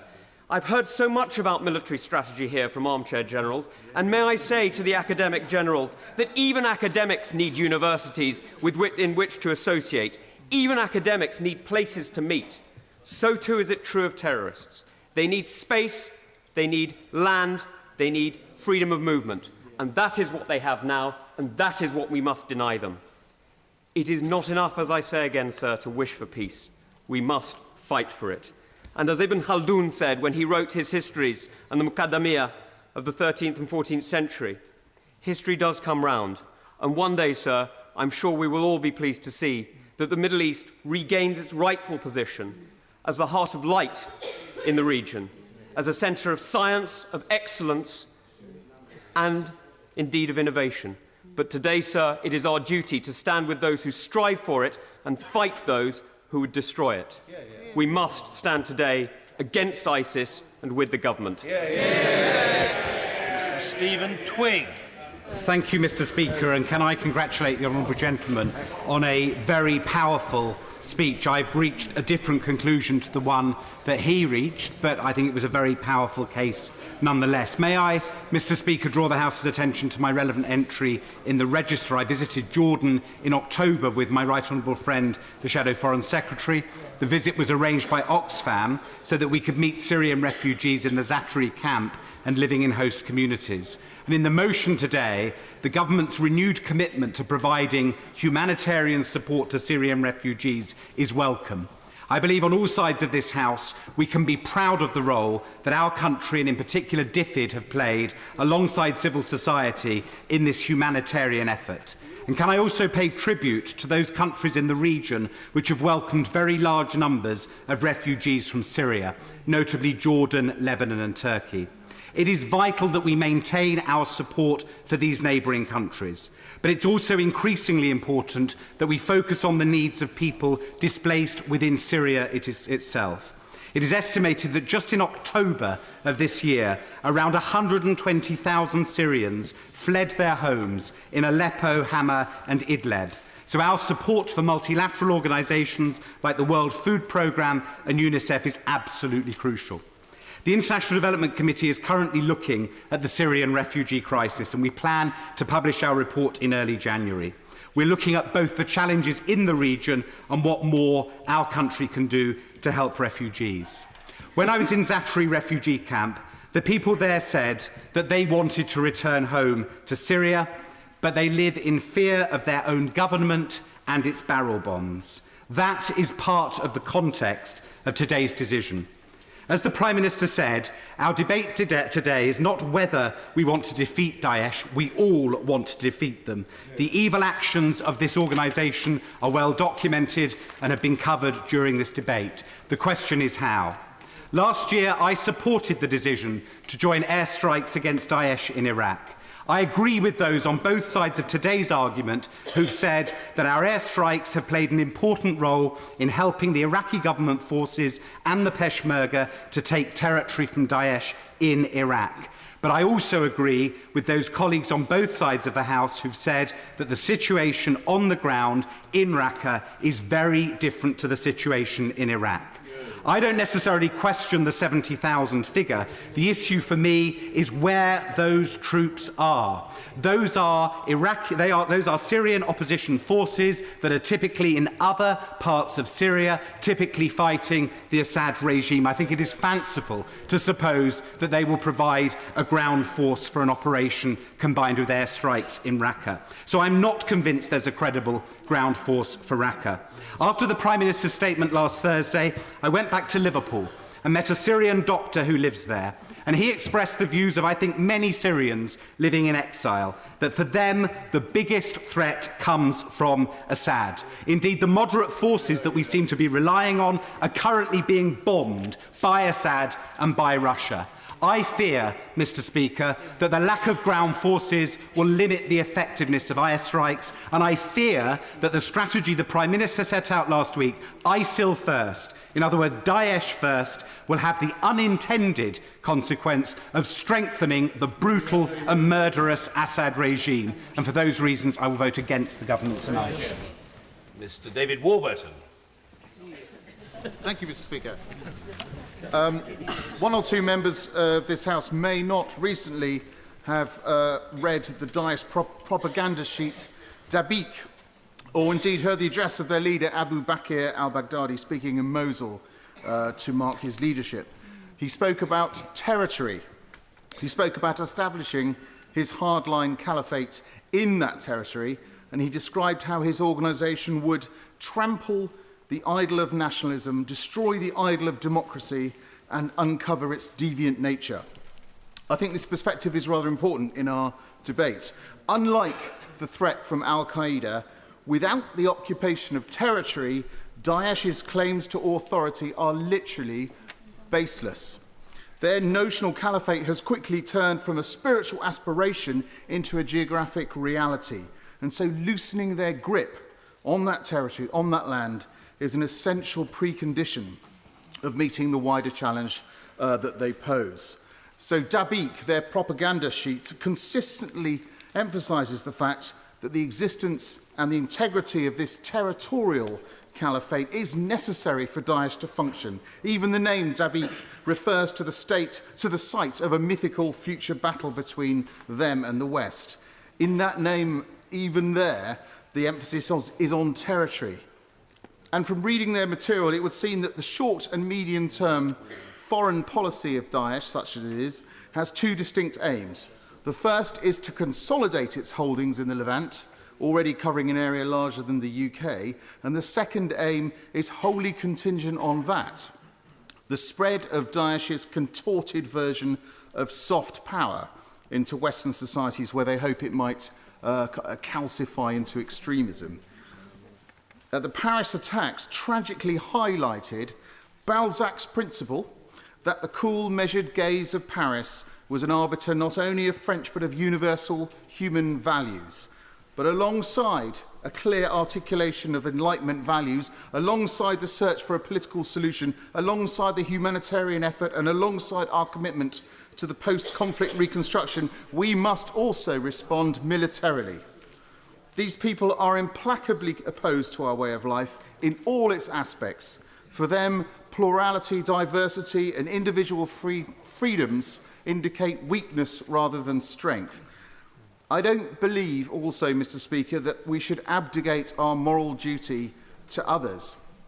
It's not only nonsensical, but also counterproductive to join with coalition forces in Iraq and to threaten fewer civilians there because of the Brimstone missile system, and then not to do so in Daesh-held territory in Syria, where the French, the coalition, and the allies and other allies are all asking for help. So I see no place for any kind of twisted moral relativism whereby the Daesh threat is in some way a consequence of our own foreign policy. In fact, Daesh can only be defeated as a result of our foreign policy, and a policy directed at the very caliphate with which they seek to attack us, the territory they've won, that they celebrate, and on which they intend to build their movement. Of course, we all feel the enormous weight of responsibility which is devolved to us today, but our message must continue to be unambiguous, that we will not allow terrorists to build a platform with which to attack us, that we will continue to stand up for our universal rights, and that we are prepared to meet murderous fanaticism with force. Mr. John Nicholson. Thank you, Mr. Speaker. Mr. Speaker, let me begin with what surely we all agree on. None of us in this House support Daesh. All of us want to see them defeated. As an atheist, I shiver with horror when I see and read Christians being beheaded. As a gay man, I weep to see homosexuals thrown from buildings in Syria. So let no one on either side of the House impugn the motives of people who speak in this debate. Hear, hear. However, let us remember recent debates. It's not unkind, I think, to remind those who claimed that bombing would bring order to Iraq 12 years ago and to Syria 2 years ago of how wrong they were. Now, the Right Honourable Member for Chingford and Woodford Green told this House in the Iraqi war debate the following: the idea that this action would become a recruiting sergeant for those who are anti-West is, I'm afraid, nonsense.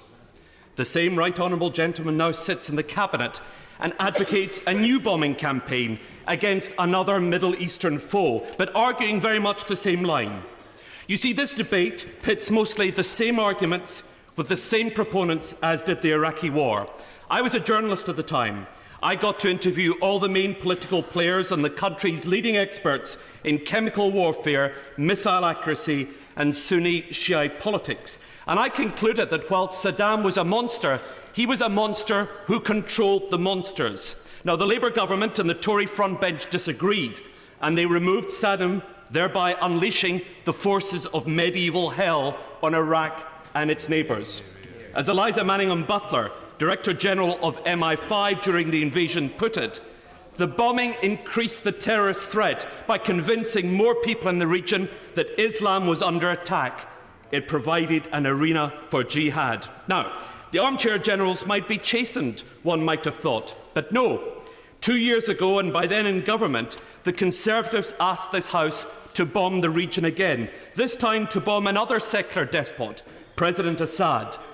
But wisely, the House refused. Yes, I will.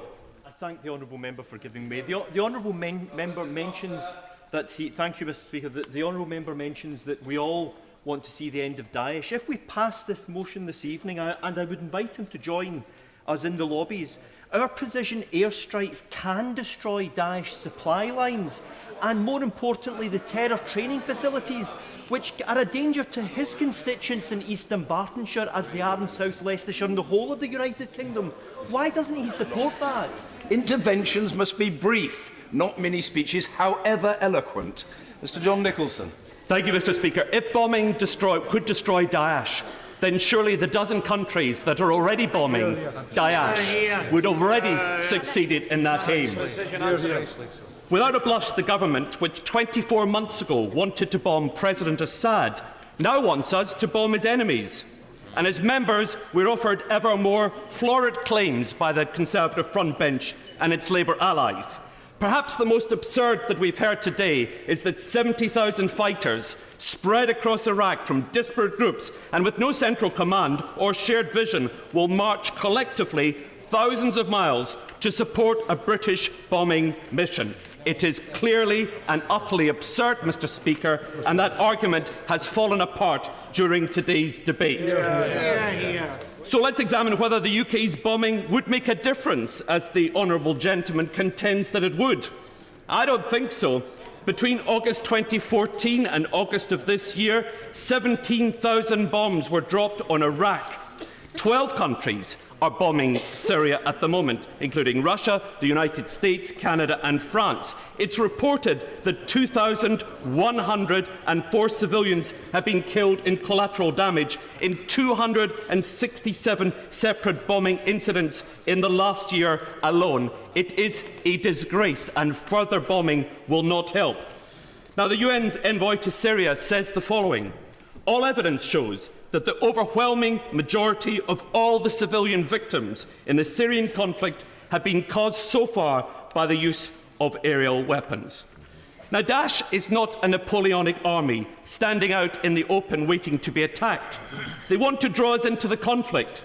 They hide in civilian areas and they use human shields. They rely on our folly, our arrogance and our lack of cultural understanding. As the Muslim Council of Britain's Dr. Suja Jaffe says, as more innocent people die from airstrikes, the appeal of Daesh will strengthen. Daesh craves more Western military intervention in the region. We urge MPs to learn lessons from the past and not to vote for extending bombing.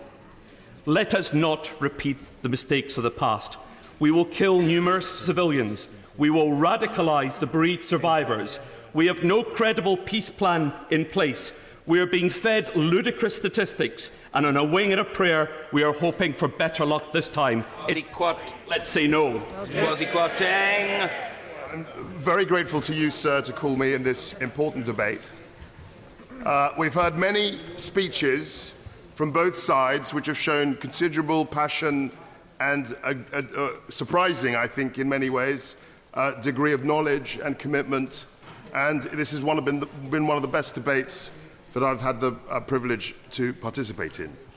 But I think that if we're going to look at the question cleanly and lucidly, we've got to try and, in a way, remove a lot of the impassioned speeches.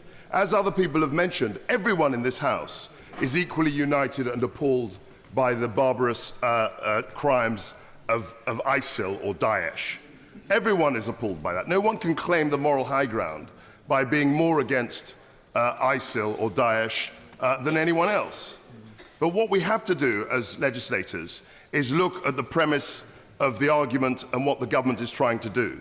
The government is simply coming to the House in a way that is historically and constitutionally not usual, and it's asking the House of Commons to extend a campaign which the House of Commons itself, in a previous Parliament, only 18 months ago, voted overwhelmingly in favour. The vote was something like 524 to 43.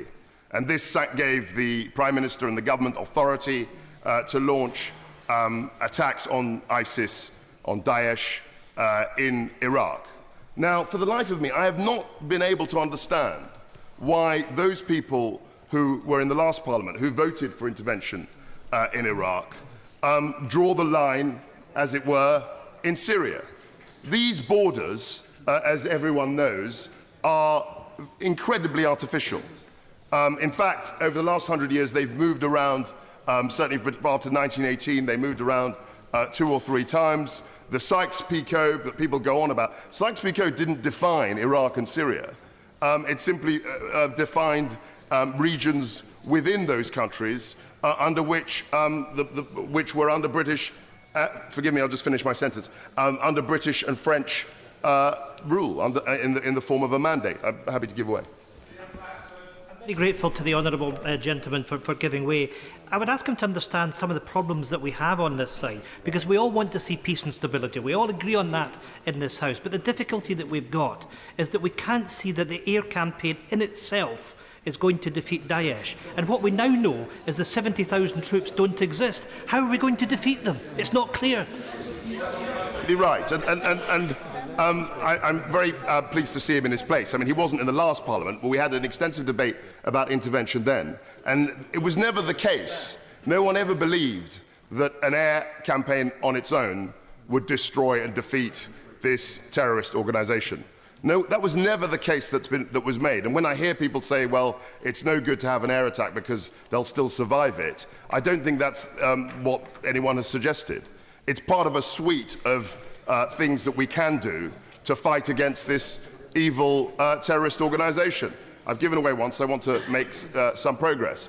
It's part of a. So I hear members on the other side, and parties opposite, against the government, saying, "Oh well, why don't we challenge them on the internet?" I hear colleagues today, "Oh, why don't we, try and attack the ideology?" We can do all of these things.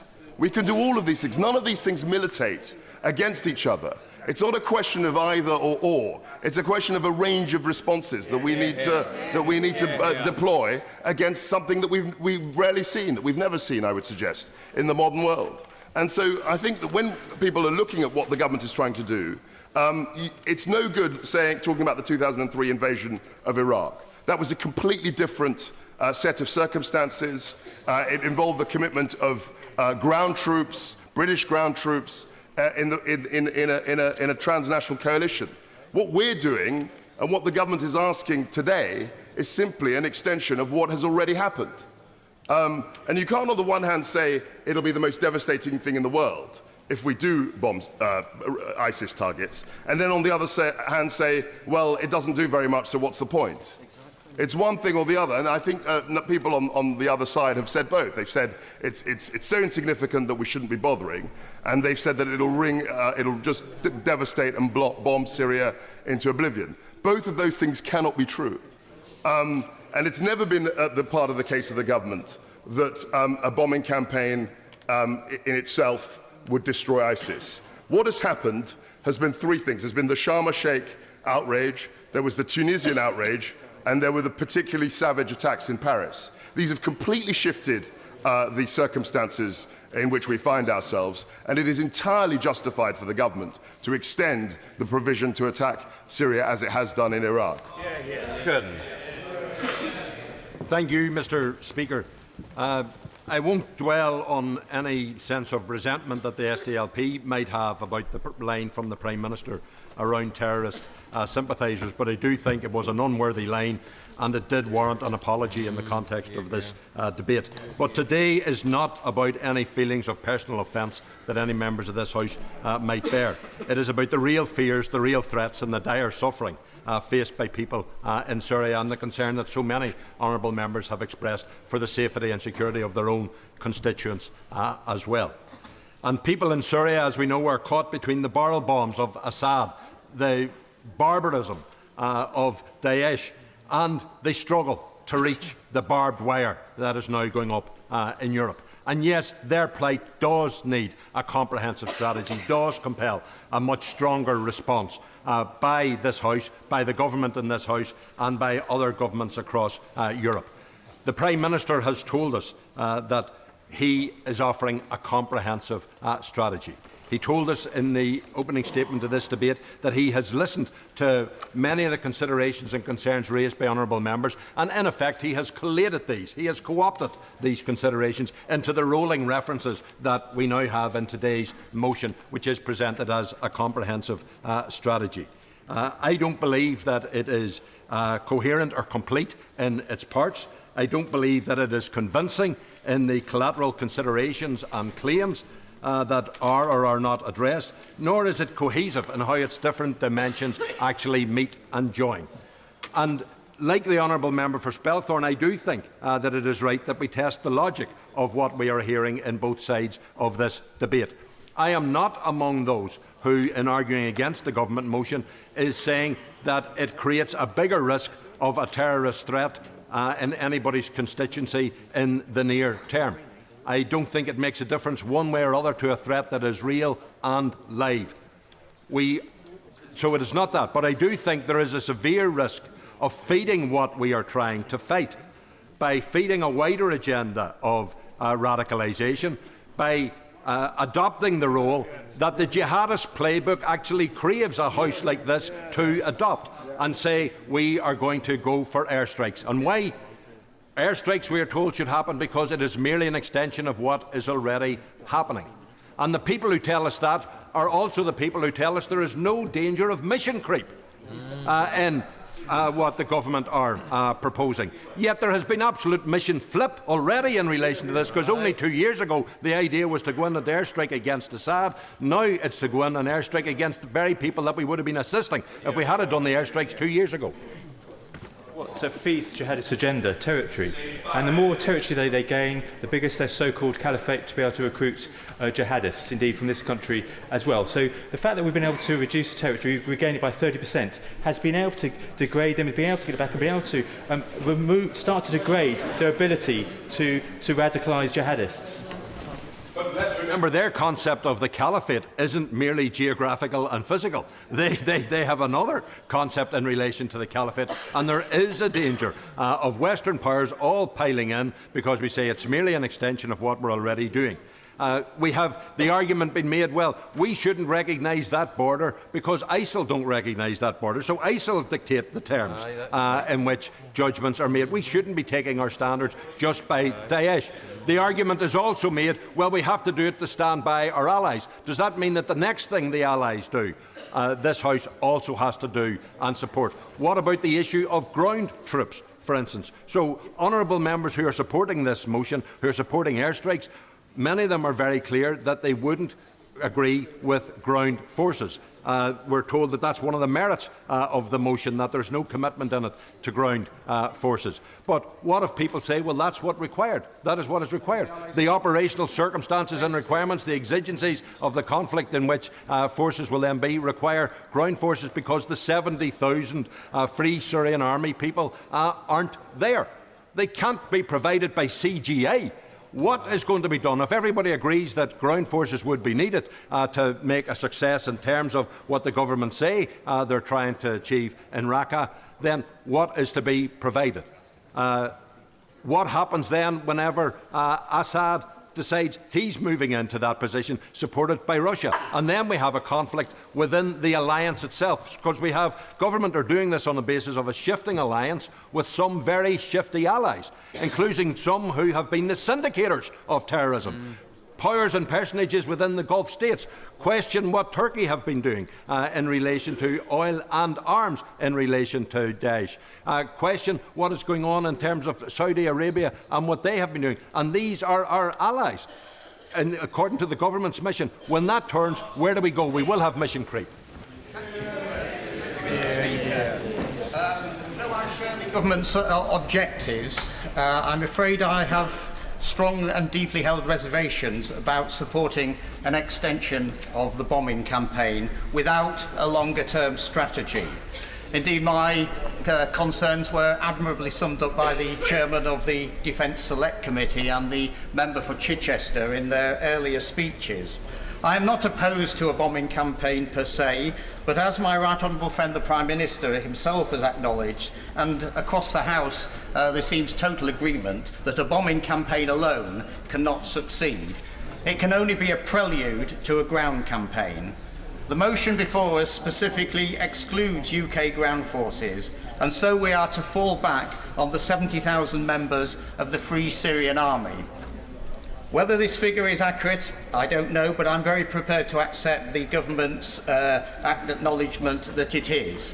But it is a disparate group, so we are asked to believe that this disparate group is capable of bringing order out of chaos. To maintain order in a war-torn country with so many different factions, as we've seen elsewhere, is a massive challenge. And so we have a vacuum.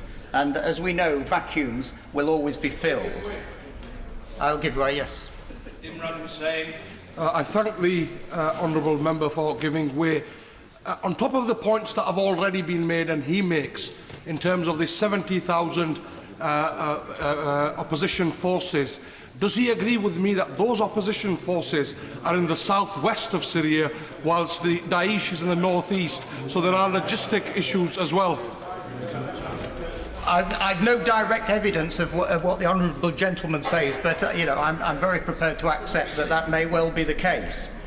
As I said, vacuums will always be filled, and are we to assume that this Free Syrian Army will respect human rights, maintain law and order until a legitimate new regime acceptable to a majority of the Syrian people emerges?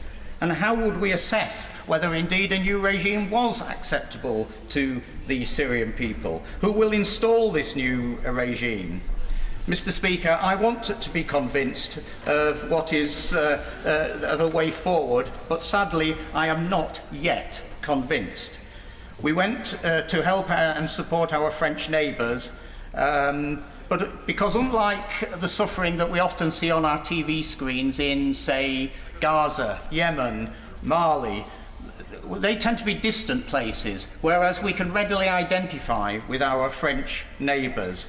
They have a Christian heritage and the eternal values associated with that. Many of us have perhaps even been to the same Parisian cafes, walked along the streets, which are only a short train journey away here. In fact, they're a shorter journey than from here to my constituency and to many others. We desperately want help. We desperately want to help, but we wanted to help our American allies after 9/11, quite rightly so. We were shown TV pictures of beheadings and crucifixions and the like, and other unspeakable crimes. Now we see exactly the same pictures from a different location, supposedly carried out by a different group. And of course, we want to go to and help. But sometimes, of course, helping our friends and allies can mean putting a hand on their shoulder and saying, perhaps this is not the time to be doing what you are doing. In the case of, that was the case, of course, with our French allies at the time of the 2003 Iraq situation, when President Bush and Mr. Blair were planning their particular adventure into the Middle East. Mr. Speaker, I want to support the government's aims and objectives, but I feel that a longer-term strategy has not yet been sufficiently put forward. My honourable friend, the member for North Wiltshire, said earlier that perhaps if we are undecided, we should fall back on our instincts. My instinct, Mr. Speaker, is to say to the government, hold back at this stage. Do nothing. ISIL Daesh are an evil force that must be overcome, but I'm not yet convinced that what is being proposed is the way to achieve that. Mary Cray. Speaker, it's a pleasure to follow on from the Honourable Member for Cleethorpes, although I disagree with the position that he takes. And I want to start by paying tribute to the Honourable and Gallant members for Tunbridge and Mallan, Barnsley East, Plymouth and Moorview for their thoughtful contributions, and also my Right Honourable friend for Wolverhampton South East, Hull West and Hessel, and Derby South, with whom I agree entirely. This is one of the most important decisions an MP can make, and it is not one that I have taken lightly. Because as a Labour MP, I believe we have to choose and shape Britain's place in the world if we're to create a world where power, wealth and opportunity are in the hands of the many, not the few. And ISIL poses a clear threat to Britain. 30 British holidaymakers were murdered on the beach in Tunisia in July, and we know that 7 ISIL-related terror attacks against British people have been stopped in the past year. Paris could have happened in London. There is no hope of negotiating with ISIL. We must stop the flow of fighters, finance and arms to their headquarters in Raqqa. And we need military action to stop them murdering Syrians and Iraqis and to disrupt their propaganda machine, which poisons the minds of our young people to commit appalling acts at home and abroad. For the past 14 months, UK forces have carried out airstrikes against ISIL in Iraq with no civilian casualties. So for me, it makes no sense to turn our planes back at the Syrian border and allow them to regroup there. In September, as Labour's Shadow International Development Secretary, I visited Lebanon, where 1.5 million Syrian refugees have sought sanctuary.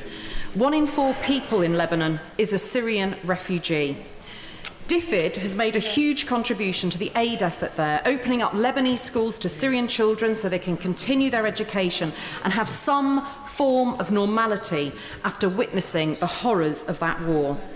I met Iman, a 65-year-old grandmother from Aleppo, who was imprisoned by President Assad for 2 weeks after she had bravely returned to Syria from Lebanon after her son was killed to rescue her 5 orphaned grandchildren. She lives in a shack made of breeze blocks in Sidon in the port city.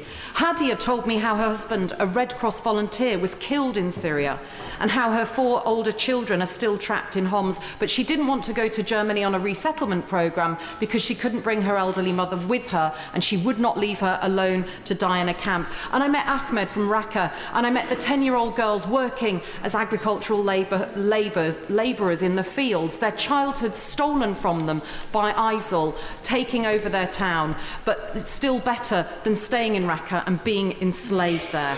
There is a massive humanitarian crisis in Syria, 250,000 people killed, 4.7 million refugees outside the country and 6 million people internally displaced. I won't give way because I want other people to have the chance, as we've all been waiting.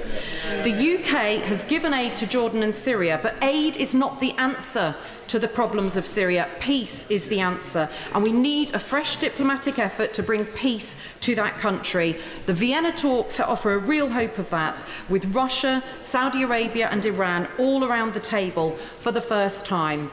We voted against action in 2013 after the sarin gas attacks, a vote that personally I regret and now believe to be wrong. We know now that we have the largest refugee crisis since World War II, a war that has no end and no laws in Syria, and ISIL expanding its caliphate there. We have had no strategy for Syria, and now we have no easy choices there either.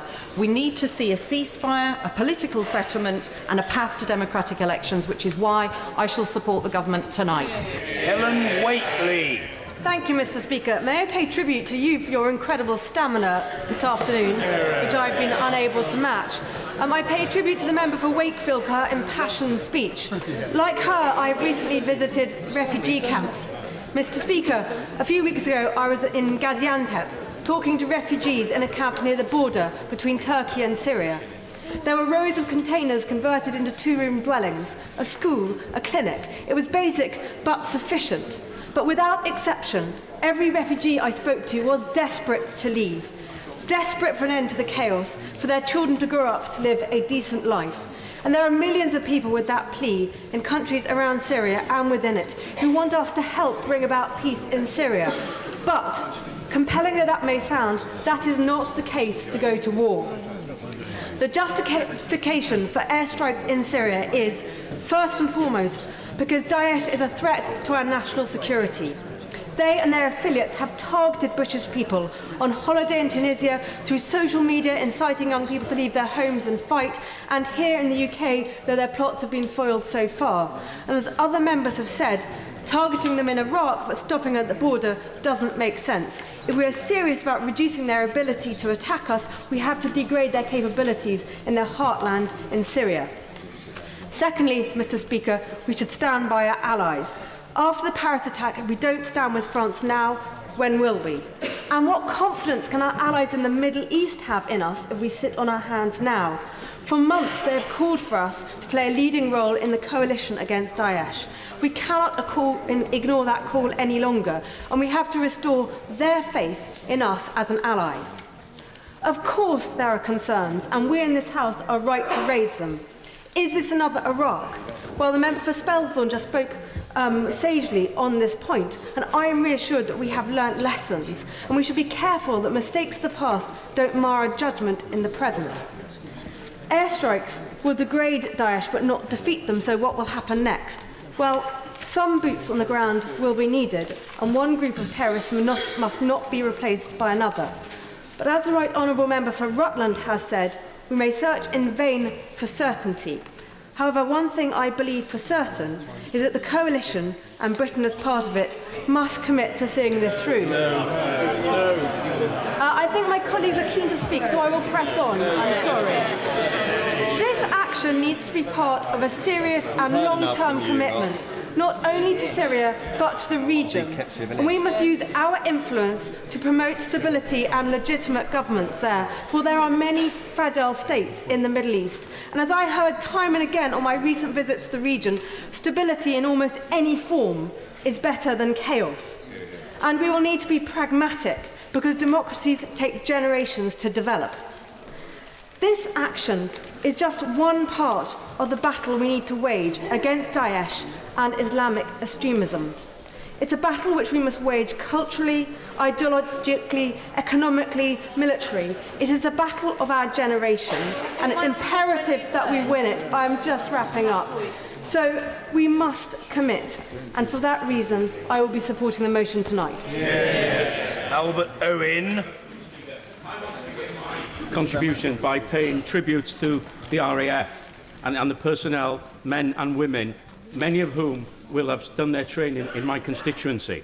They are part of my community. Many of them that are posted to RAF Valley stay in that community, and they are a source of advice to me, measured and not always, as the member for Toness, thinking as one. They think as individuals, and I have listened to what many of them have had to say over the course of a few weeks.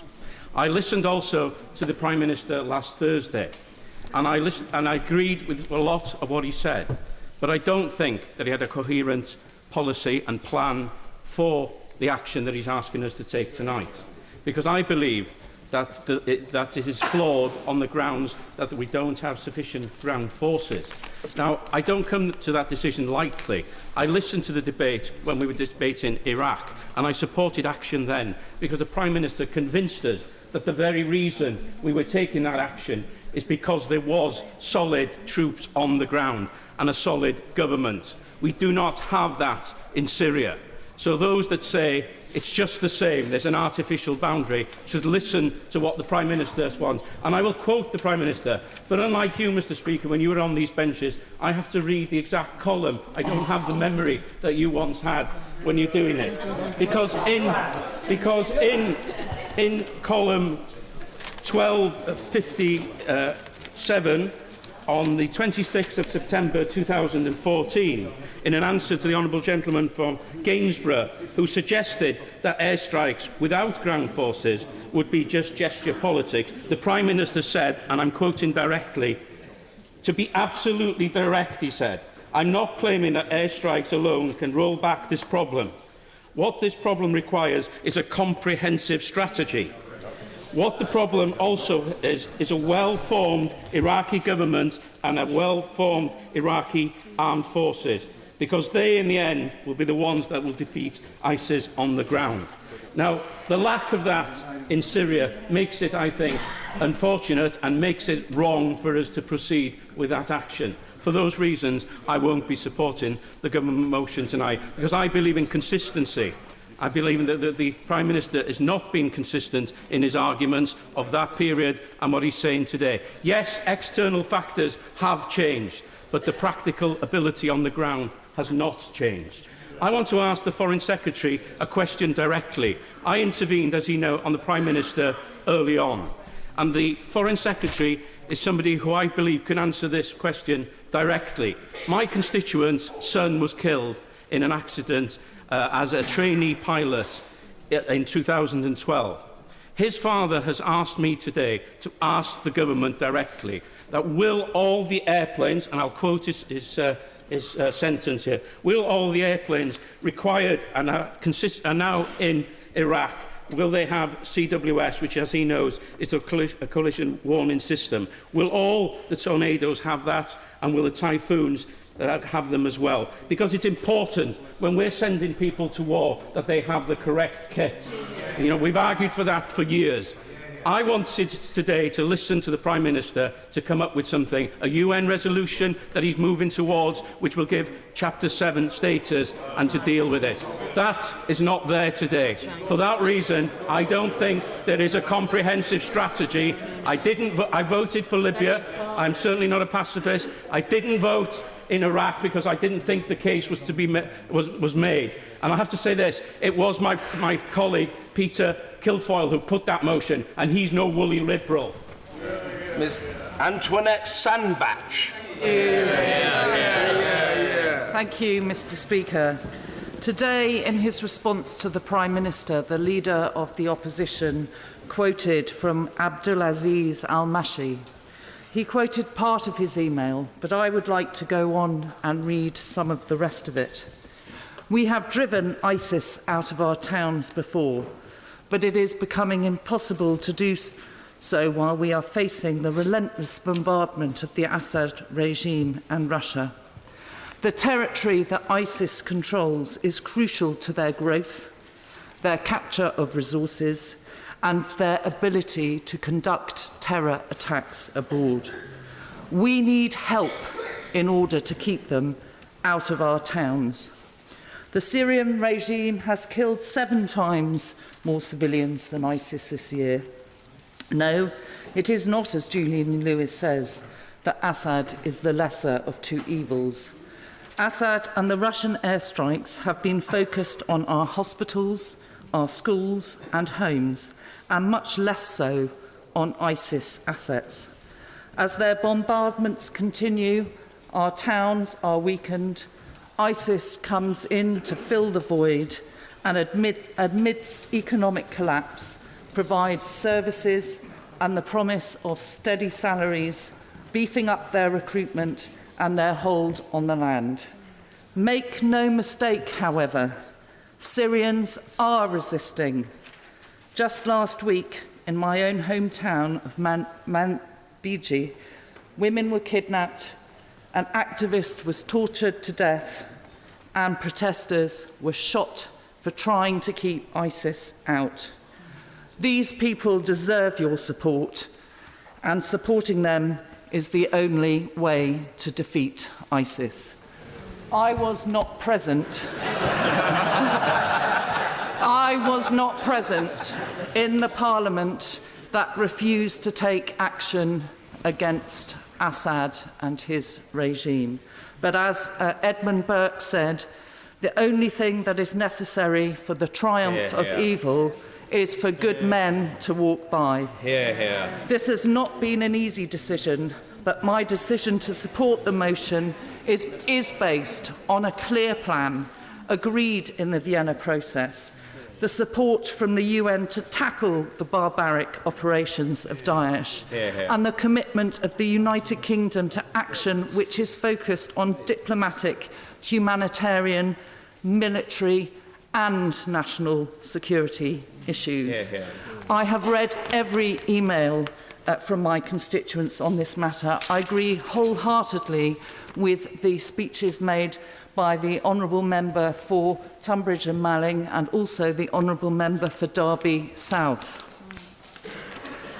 I have asked myself this question.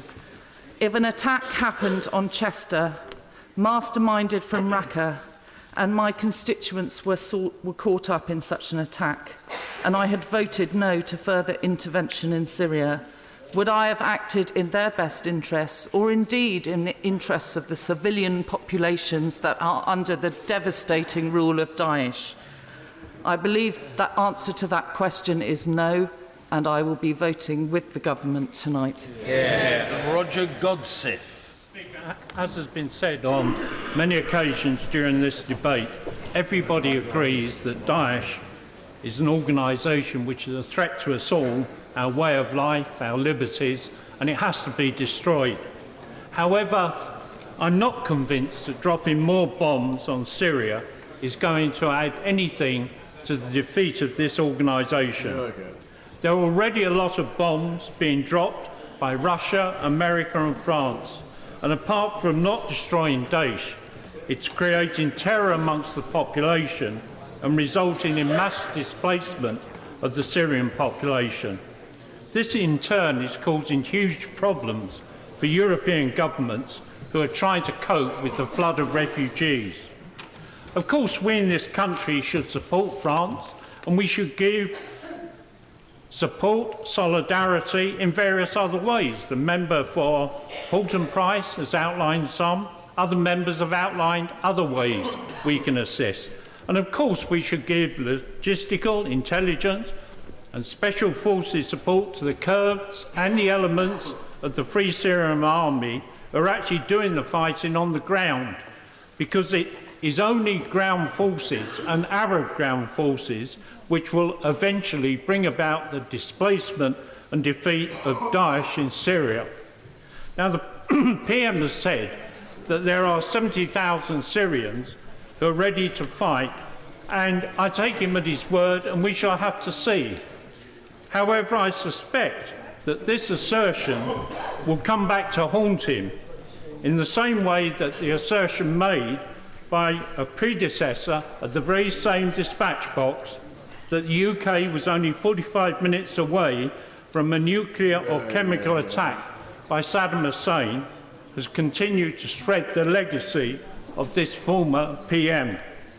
Mr. Speaker, we can also share with the French and our allies our expertise in monitoring and breaking up terrorist cells, because we have a long experience of doing this in the UK. And furthermore, I believe we should go to the UN and seek support for safe havens to be created within Syria. I believe that this would be in our interest and the interest of other European countries, and it would also be humanitarian in helping not to force the population out of Syria.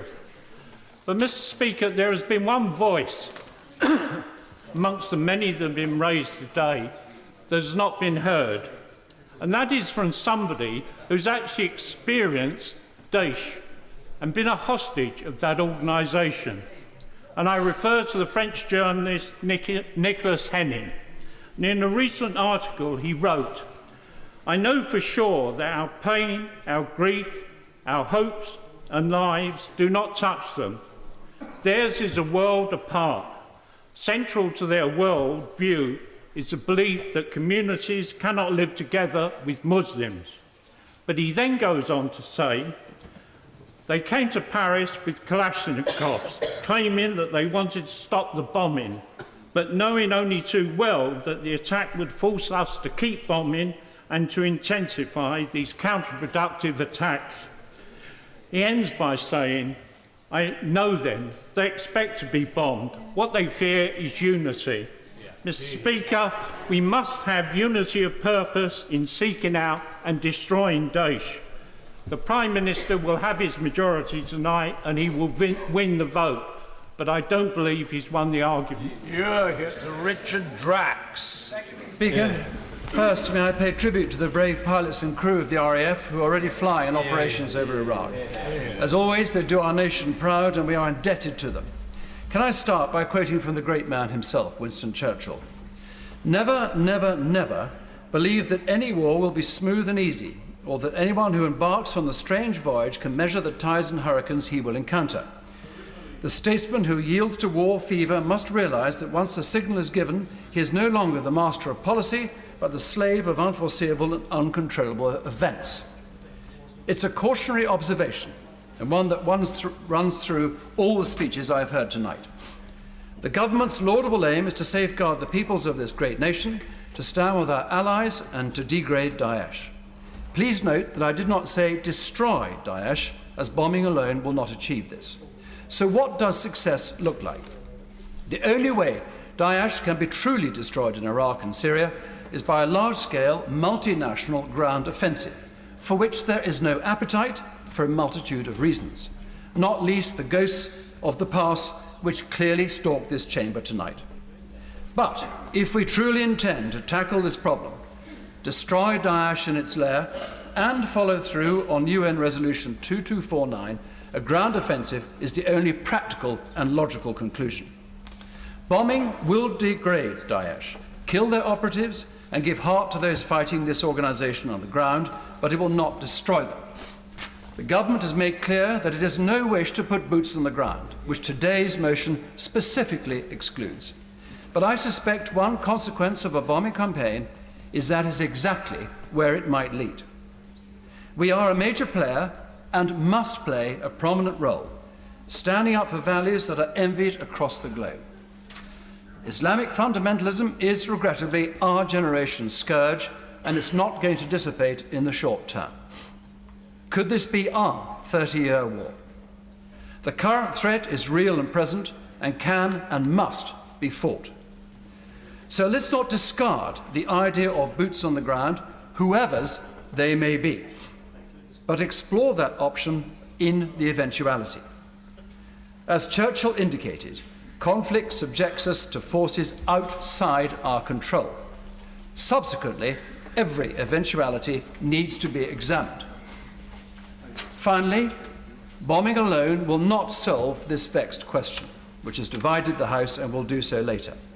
But it will demonstrate to the world that we will defend our island, her people, stand by our allies, and meet our international obligations. As I said on Monday night, in this House, evil does thrive when good men and women do nothing. Tonight, I shall go into the lobby with the government. I'm with the government, our allies, and the thousands of innocent victims who are looking to us for help. Order. I'm sorry to say that a 3-minute limit on backbench speeches will now have to apply. Mr. Douglas Chapman. Here. Thank you, Mr. Speaker, and the huge advance notice of that. Despite many of the good speeches we've heard and the measure speeches we've heard today, in the background the drums of war are still beating. And I know that that doesn't always make for good and rational decision making. We don't disagree that Daesh are a wicked and evil group who must be defeated. And I am not a pacifist, and I do not doubt that military power may at some point play a part in their defeat.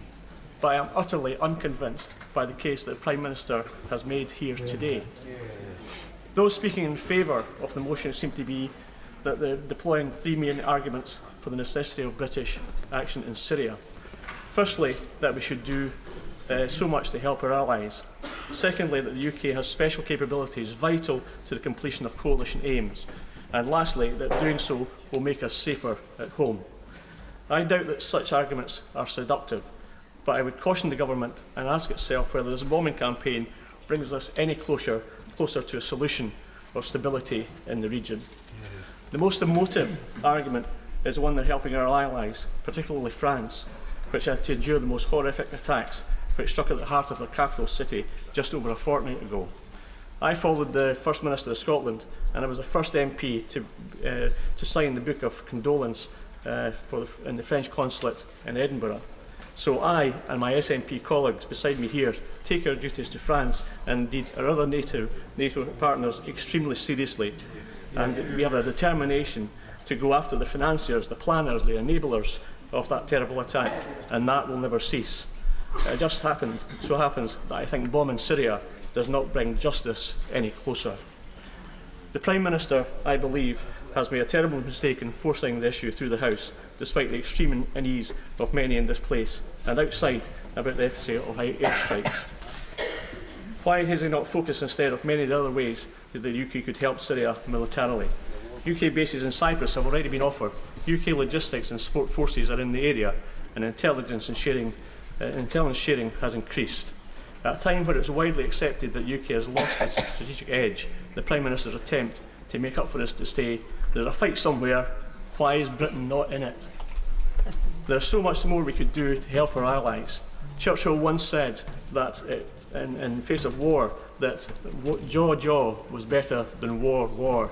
I think we need to reinvent that tonight and say that jaw is not bomb.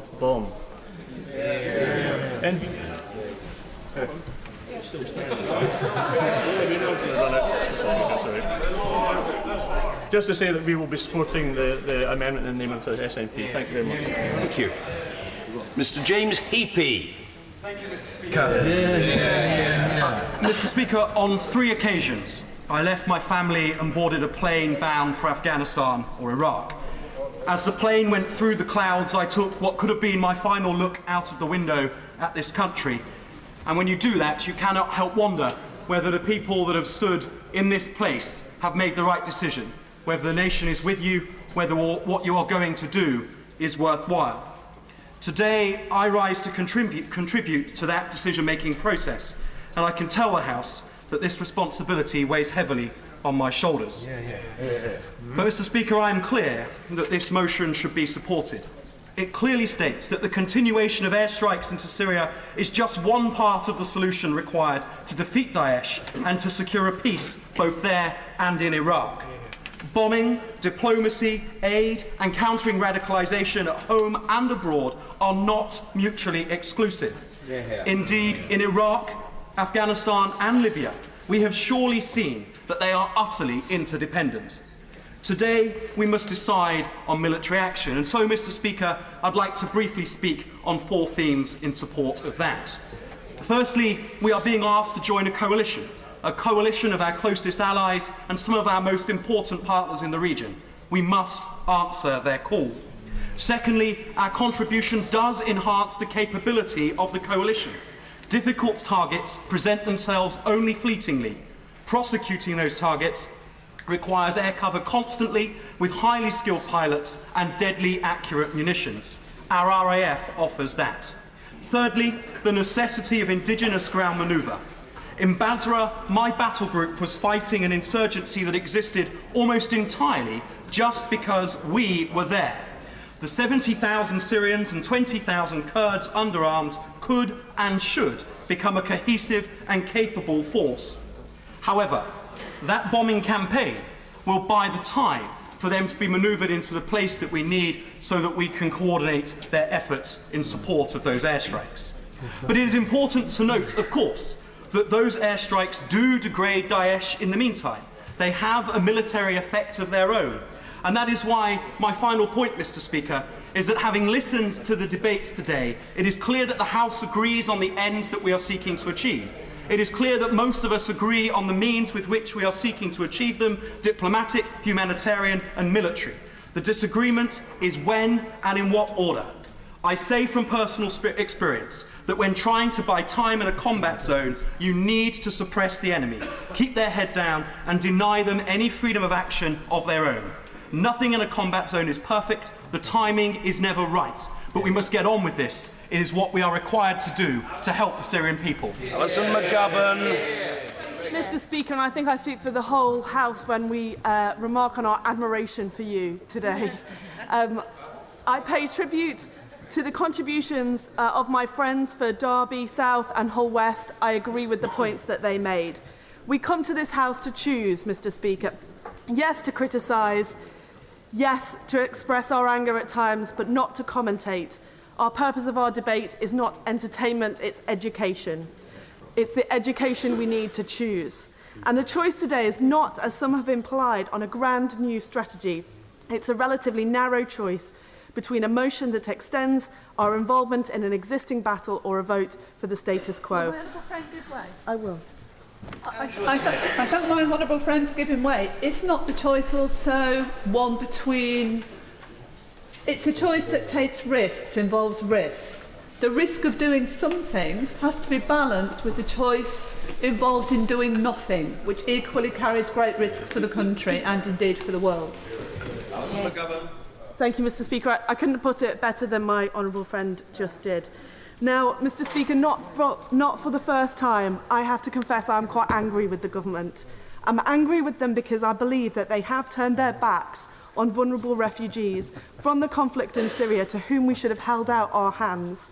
20,000 refugees by 2020 is too slow, and the government could have demonstrated to the world what it has meant to be British, and they haven't done enough. Now, I know we must put party politics to one side, but it's hard when there's a Prime Minister who says on the one hand, do our bit, and on the other hand, does his part too late.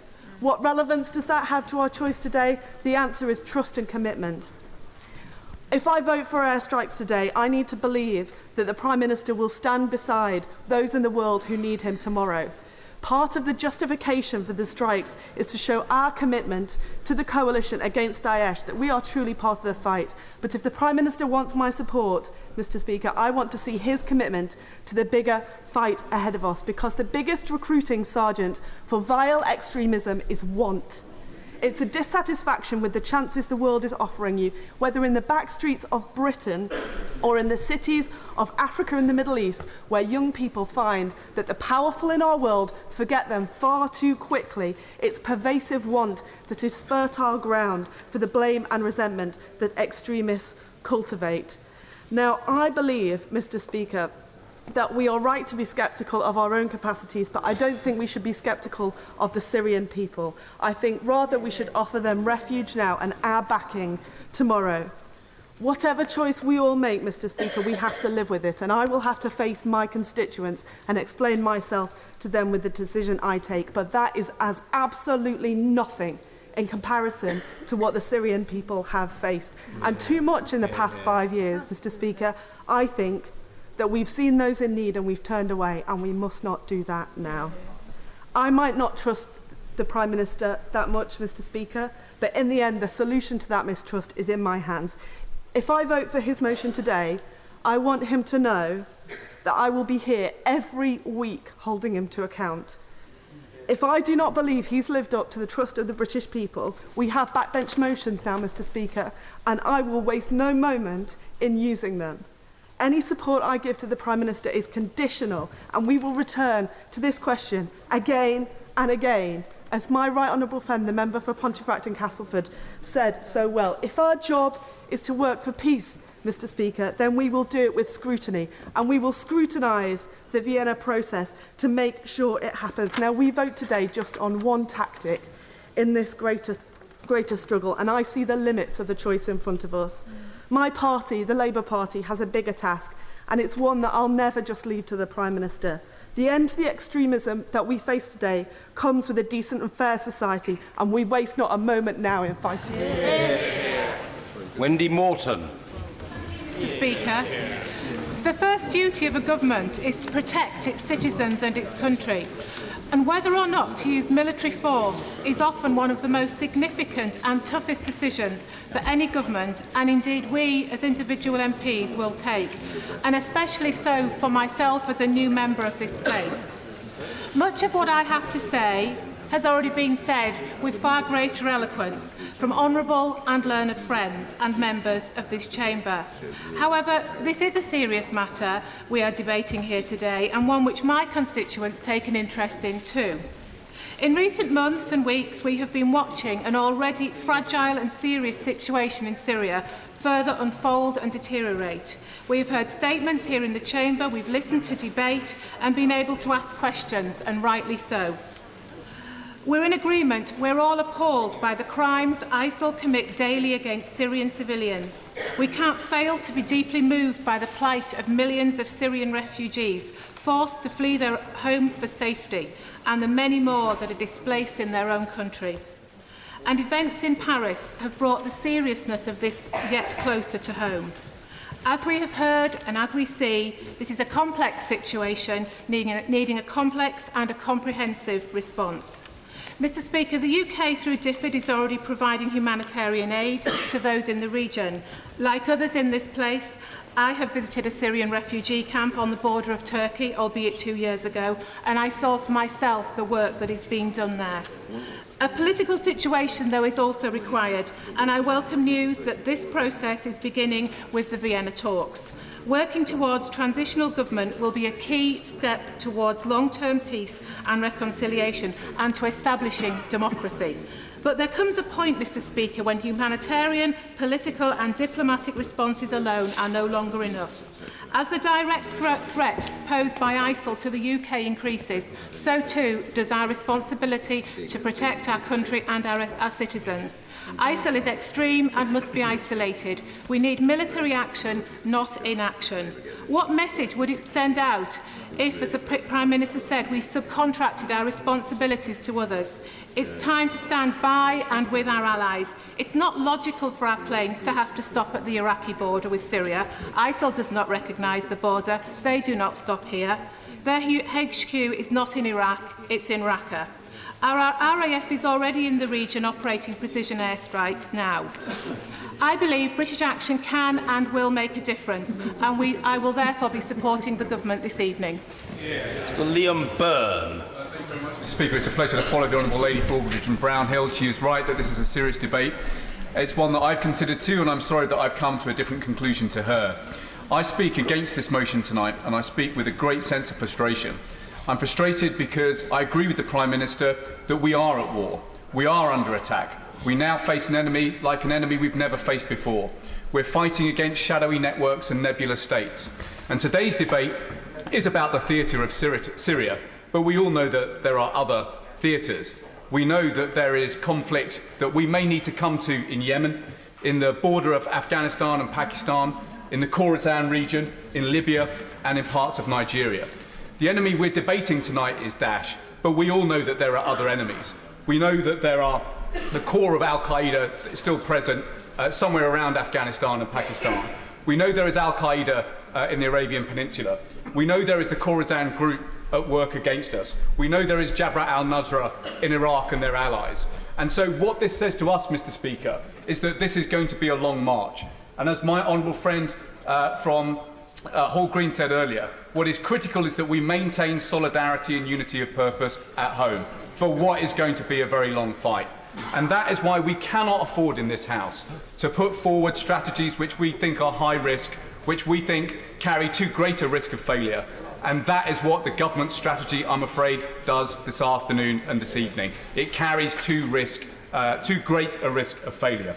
Now, I was grateful to see the Prime Minister put such emphasis on how this is a joint struggle for both Western freedom and Islamic freedom. You can see that in the refugee camps of northern Iraq, and we know that Daesh has acquired the capability to plan attacks here in Europe. But that's why what I wanted to see today was sustained short-term action to take out that external planning capability of ISIS, whether it needed air cover or boots on the ground. But in the longer term, like the Chair of the Defence Select Committee, I want to see an overwhelming coalition brought to bear to smash Daesh into history. And that, I'm afraid, needs Vienna first and not Vienna second. We know that we dare not risk defeat. That will hand our enemies a propaganda victory, which we will hear about for years to come. But victory means bringing together air cover, ground forces and politics too. And heavens above, if we can't sustain that combination to take back Mosul, then how on earth are we going to take back Raqqa in Syria? And that's why I was disappointed, Mr Speaker, the Prime Minister was not able to specify this afternoon just what are the ground forces that are going to help us take back Raqqa under the air cover of the RAF. That is the difference between Iraq and Syria. In Iraq, there are ground forces. In Syria, quite frankly, they're not. I don't want a half-hearted fight. I want a full-on fight, and we didn't have a plan for that from the government today. Ranul Jayawardena. Speaker. I've considered this matter very carefully and respect the views of members, including the member for Birmingham Hodge Hill, and indeed my constituents, whatever side of the debate they find themselves. Having listened to the arguments, I rise to support the motion. I believe it's absolutely imperative that Britain and her allies work together to eliminate the so-called Islamic State, a group whose continued existence is an affront to humanity, a group responsible for unparalleled brutality over recent years, a group that loathes freedom and democracy and despises every value we hold dear.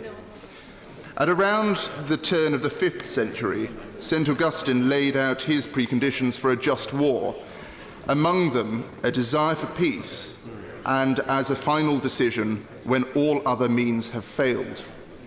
I believe that his words remain pertinent in the 21st century, as negotiating with the so-called Islamic State would be both impossible and abhorrent.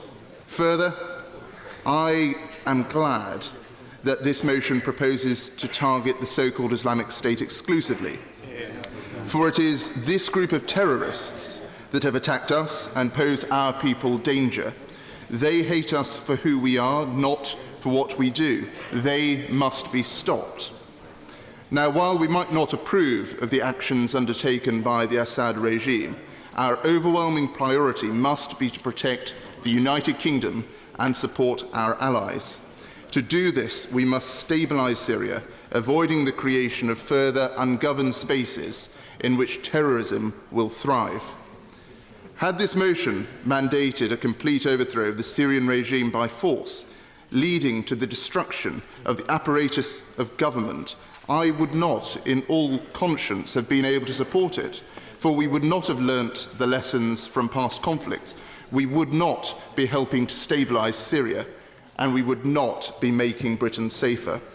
In this motion, however, I believe we have, we are, and we will.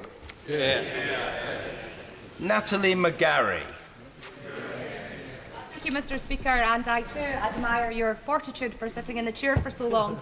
I'm very pleased to be able to speak today because I visited Rojava in northeastern Syria for 8 days in October to speak to people, the commanders of the YPJ, the YPG, that are fighting Daesh directly on the front line there, and also to speak to the leaders of the democratic non-confederalism about the democratic revolution that is happening in that part of the world. The Kurds I met were very, very clear that they were working to protect areas and to retake areas that had been taken by Daesh, like Kobani, and they are limiting their actions to where the Kurdish population lie. They're not expansionist, and if they're to be considered as part of the alleged 70,000 moderate ground forces put forward by the government, their geographic limitation must give us all pause for thought. What they told me is they want a democratic solution to the ongoing civil war in the first instance.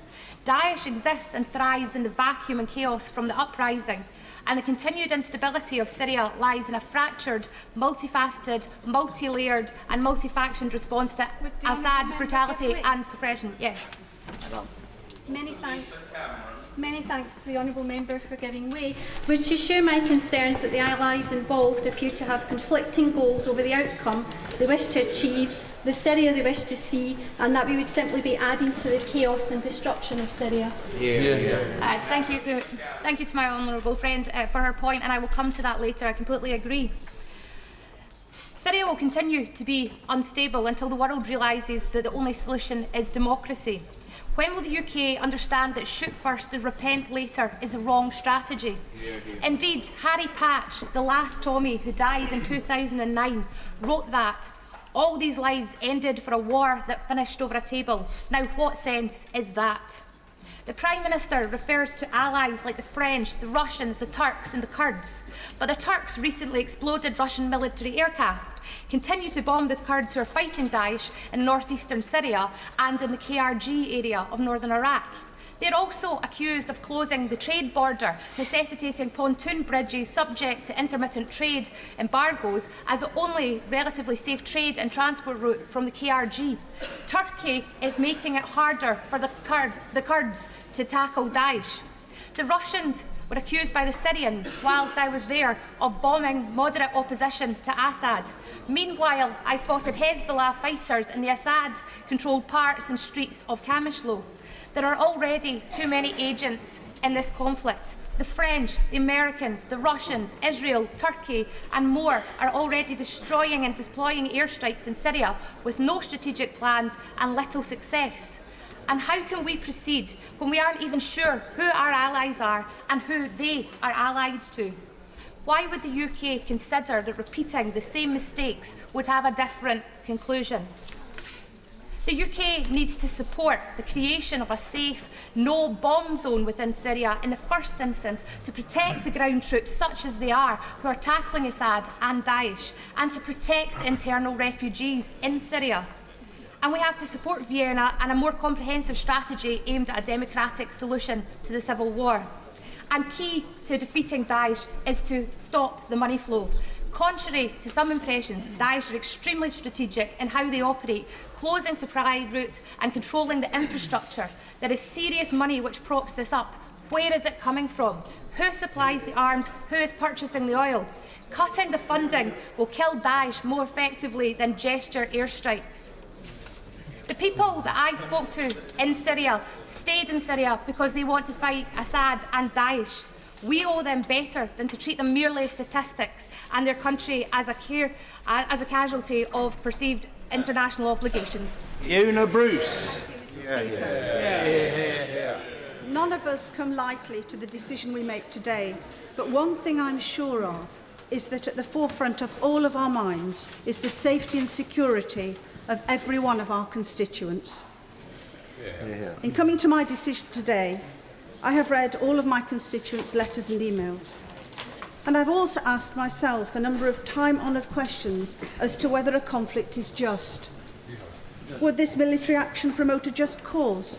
Are our intentions right? Is there legislative authority? Is it a last resort? Is there a probability of success? Is the action proportionate?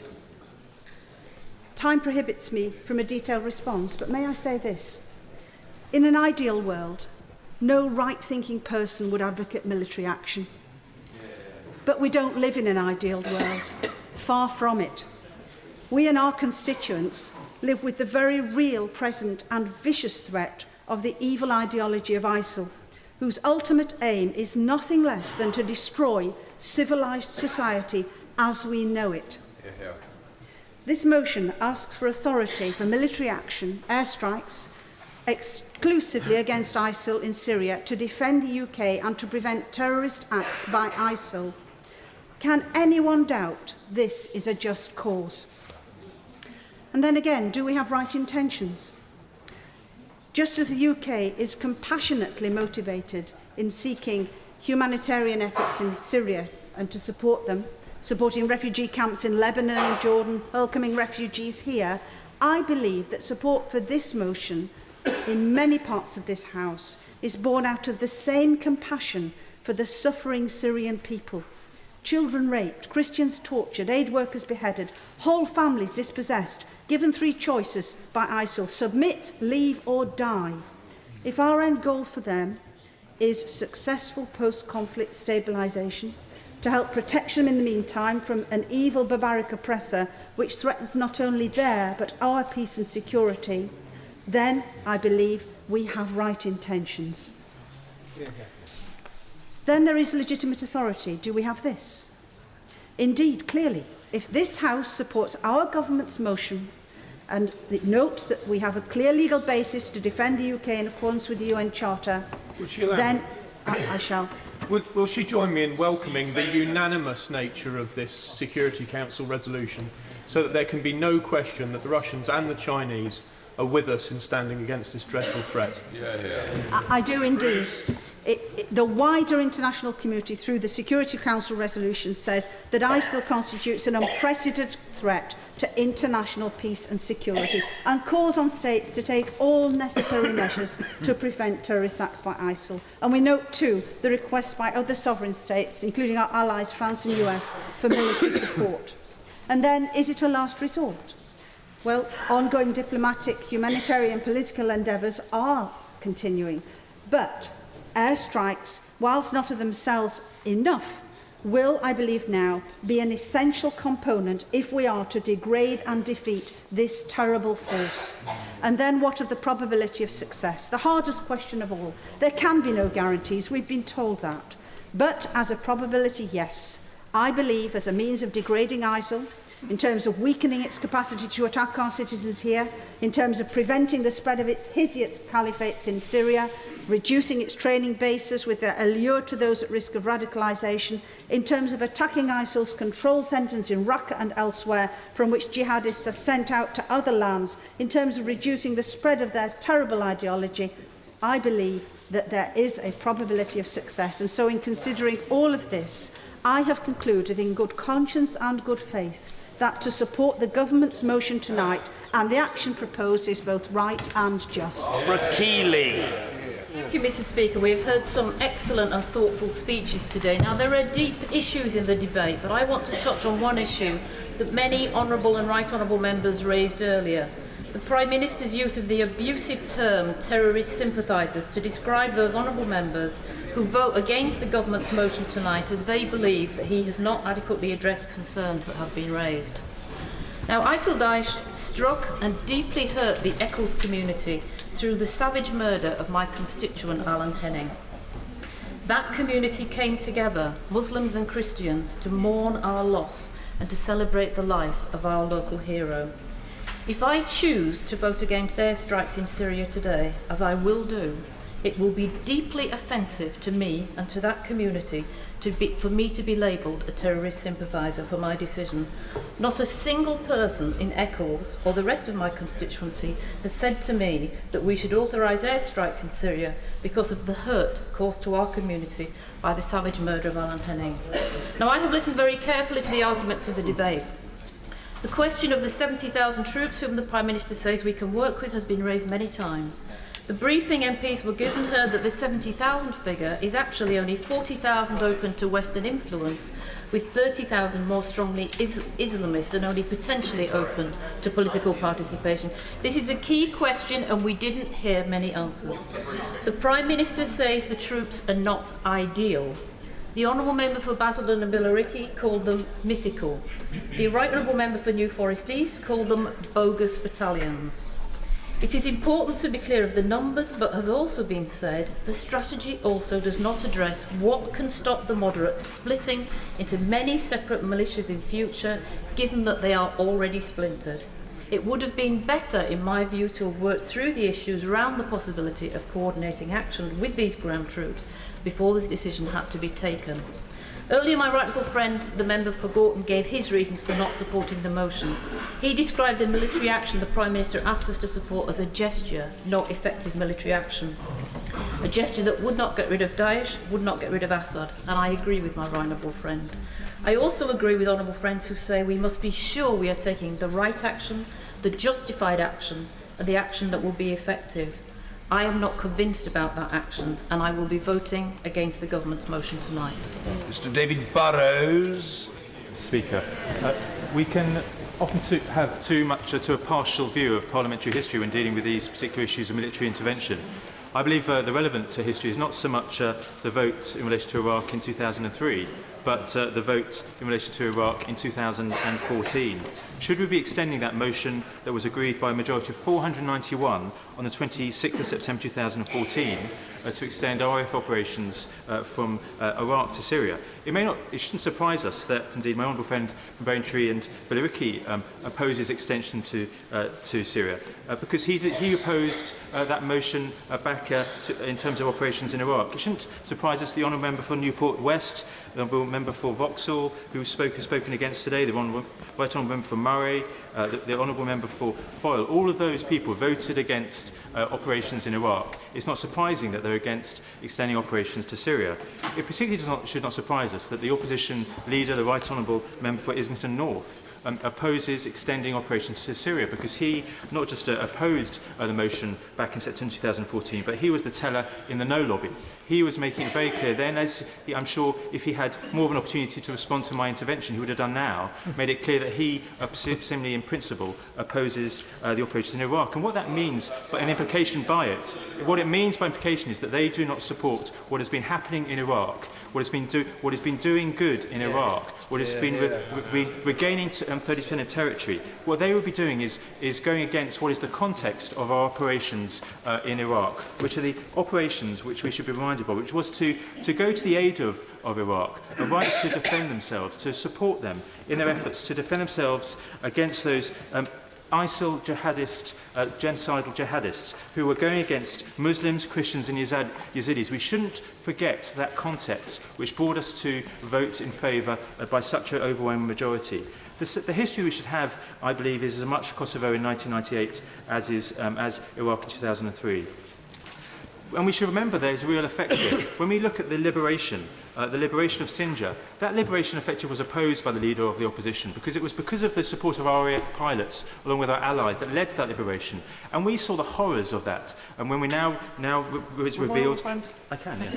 I'm very grateful to my old friend for giving way. He's making some very powerful points. And would he agree that crucial in our intervention in Iraq to date has been the fact that there have not been civilian casualties from the RAF action? And it does show that we have the capability to take incisive action against terrorist targets without putting civilian lives at risk. And it is right. I mean, the honourable member for East Darbanshire referred to it as a disgrace. He referred to it as a disgrace, the operations that are taking place. It is not a disgrace to liberate Sinjar. It is not a disgrace. And it's been effective, and it has been effective, and it's also been proportionate. It's not leading to loss of civilian lives. And what was revealed, the grim reality, the horrors that has been revealed in Sinjar, the mass graves of older women who've been butchered by ISIL. So we should stand full square behind those operations that should be extended. As the honourable member for Baron Furness said, I along with him in 2014 indeed wanted the motion to be further in 2014. I along with him recognise the important international principle of a duty to prevent and protect from genocide. That's what we were seeing in Iraq and in Syria, and we had a duty to authorise force which extended logically both in Iraq and Syria. So I wanted us to go further then, and so consistently with 2014, I obviously want us to extend to Syria now, because as I said to the Prime Minister then, and I say now, the genocidal actions of ISIL jihadists have no borders, and we need to recognise that our response to prevent from genocide, there's the same intent of ISIL now as then in 2014. The right to defend Iraqis, the right to defend our UK citizens means there should be no border in operations between Iraq and Syria. And, Mr Speaker, the reality is that we've heard a lot of people with their own expert opinion about the effectiveness of the operations.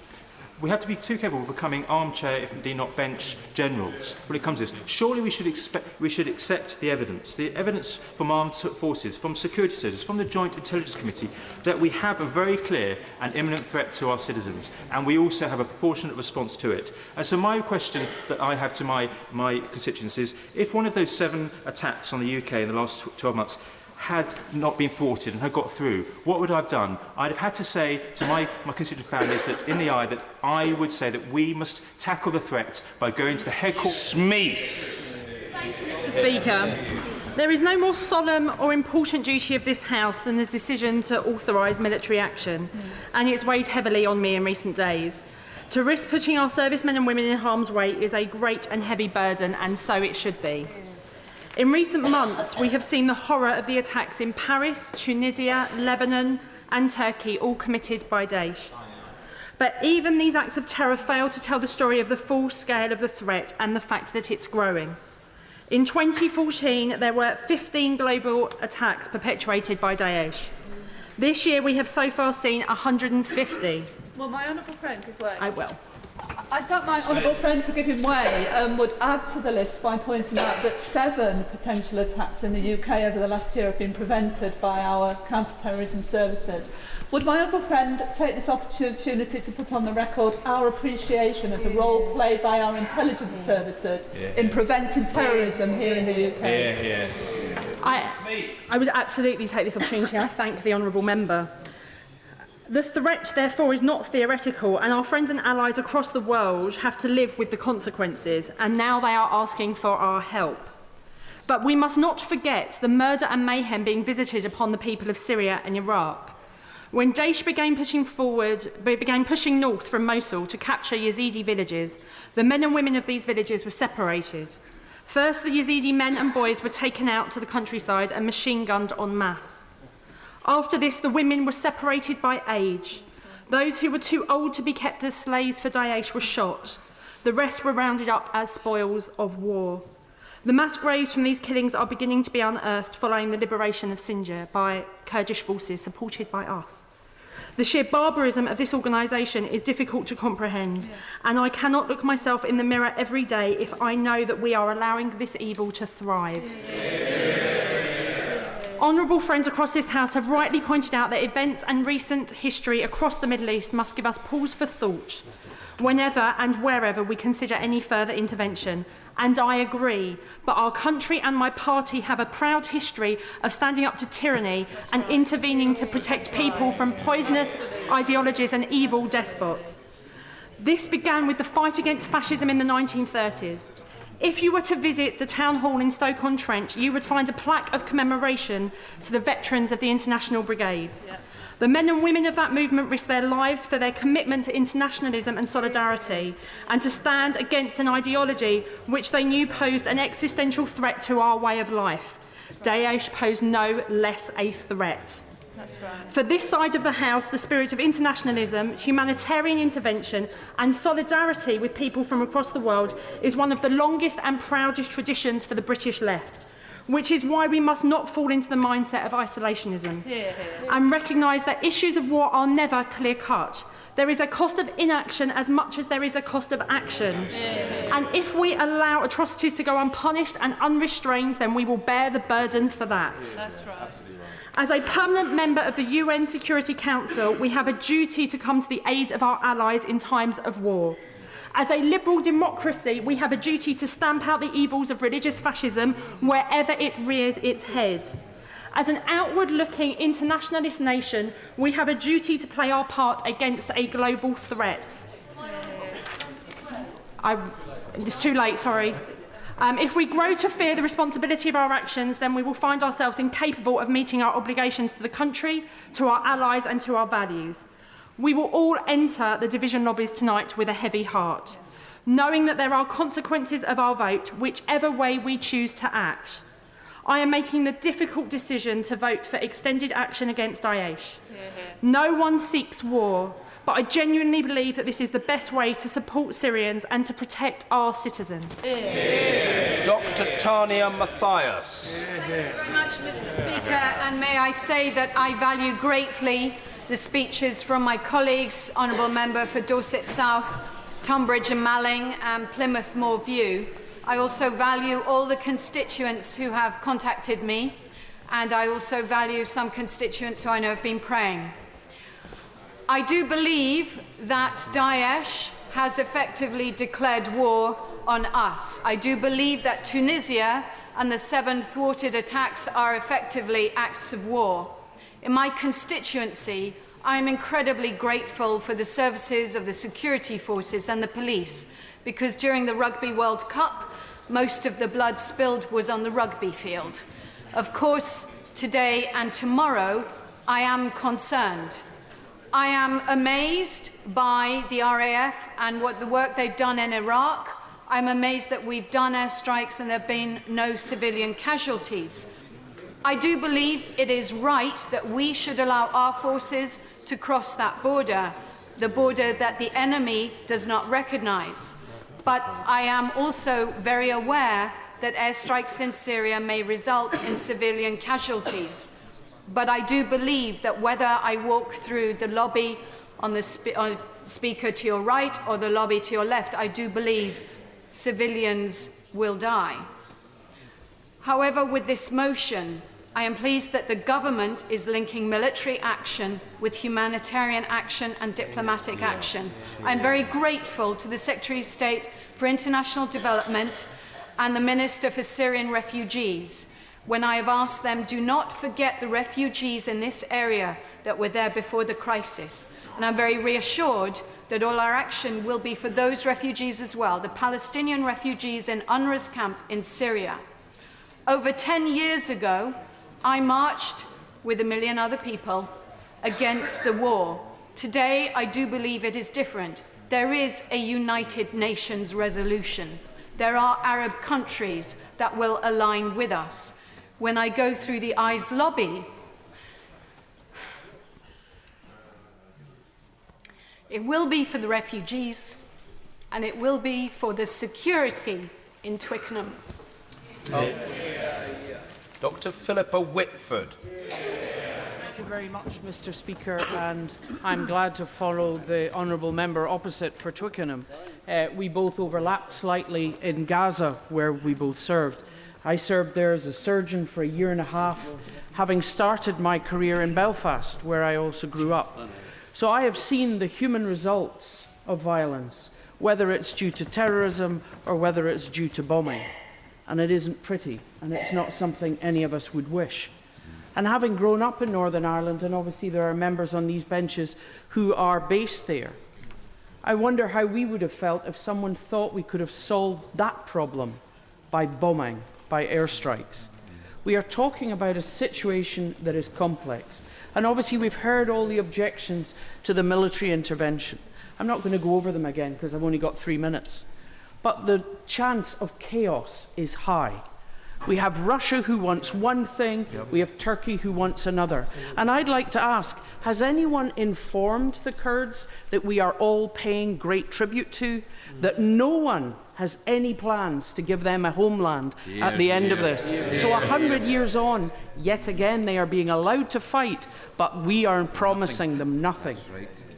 I think it is important, going to any military action, to get the basics. Who are our enemies? Who are our friends? What is the goal? How will we define victory? And what will our exit be? We have had a complex and fairly tragic, incoherent approach to the Middle East for decades. Having worked in Gaza, people describe to me death falling from the sky all the time.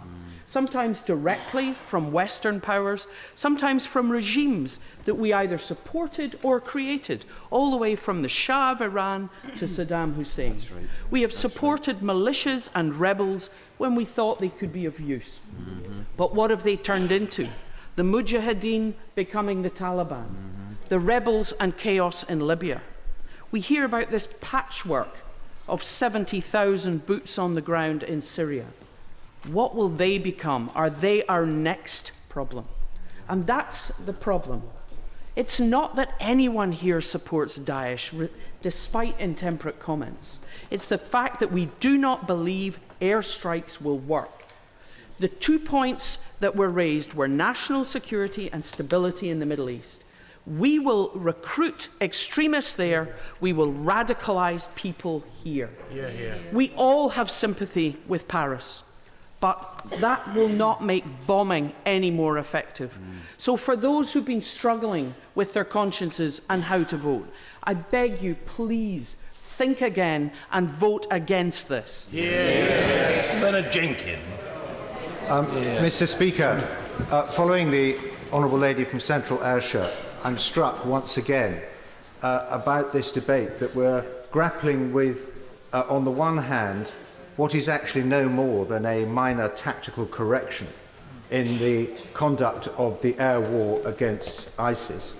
And on the other hand, we're trying to assess and judge an overall strategic plan which is being formulated amongst a rather disparate and disunited coalition, and which is necessarily chaotic and fluid and bound to change.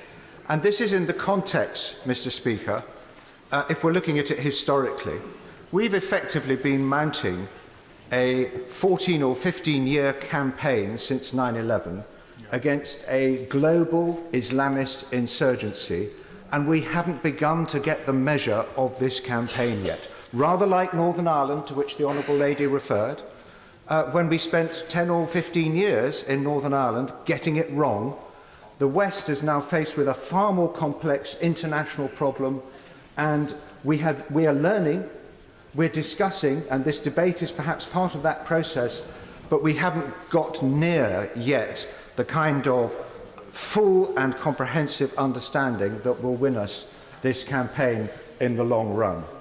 And mistakes will continue to be made, but that does not mean we can simply turn our back on this present situation. There are risks whichever way we turn. And the one other aspect that we've periodically heard in this debate is that somehow what is now visited upon us is our fault, as we are being punished for our own mistakes and errors, and that the terrorist attacks on our own country are something that we have somehow provoked. This is fundamentally to misunderstand the nature of this terrorist threat. The West is omnipresent in the Muslim world. We are beamed in by satellite. The people there are challenging their own outdated religious power structures. The women want equality. Young people aspire to be educated at Western universities. This is challenging the whole structure of the Muslim world, and the extremes of the Muslim world are striking back at us.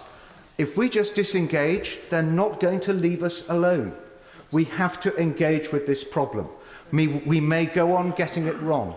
We may go on making mistakes. But that is the nature of warfare. Paris was an act of war. We have been suffering acts of warfare against our country since 9/11 and even before that.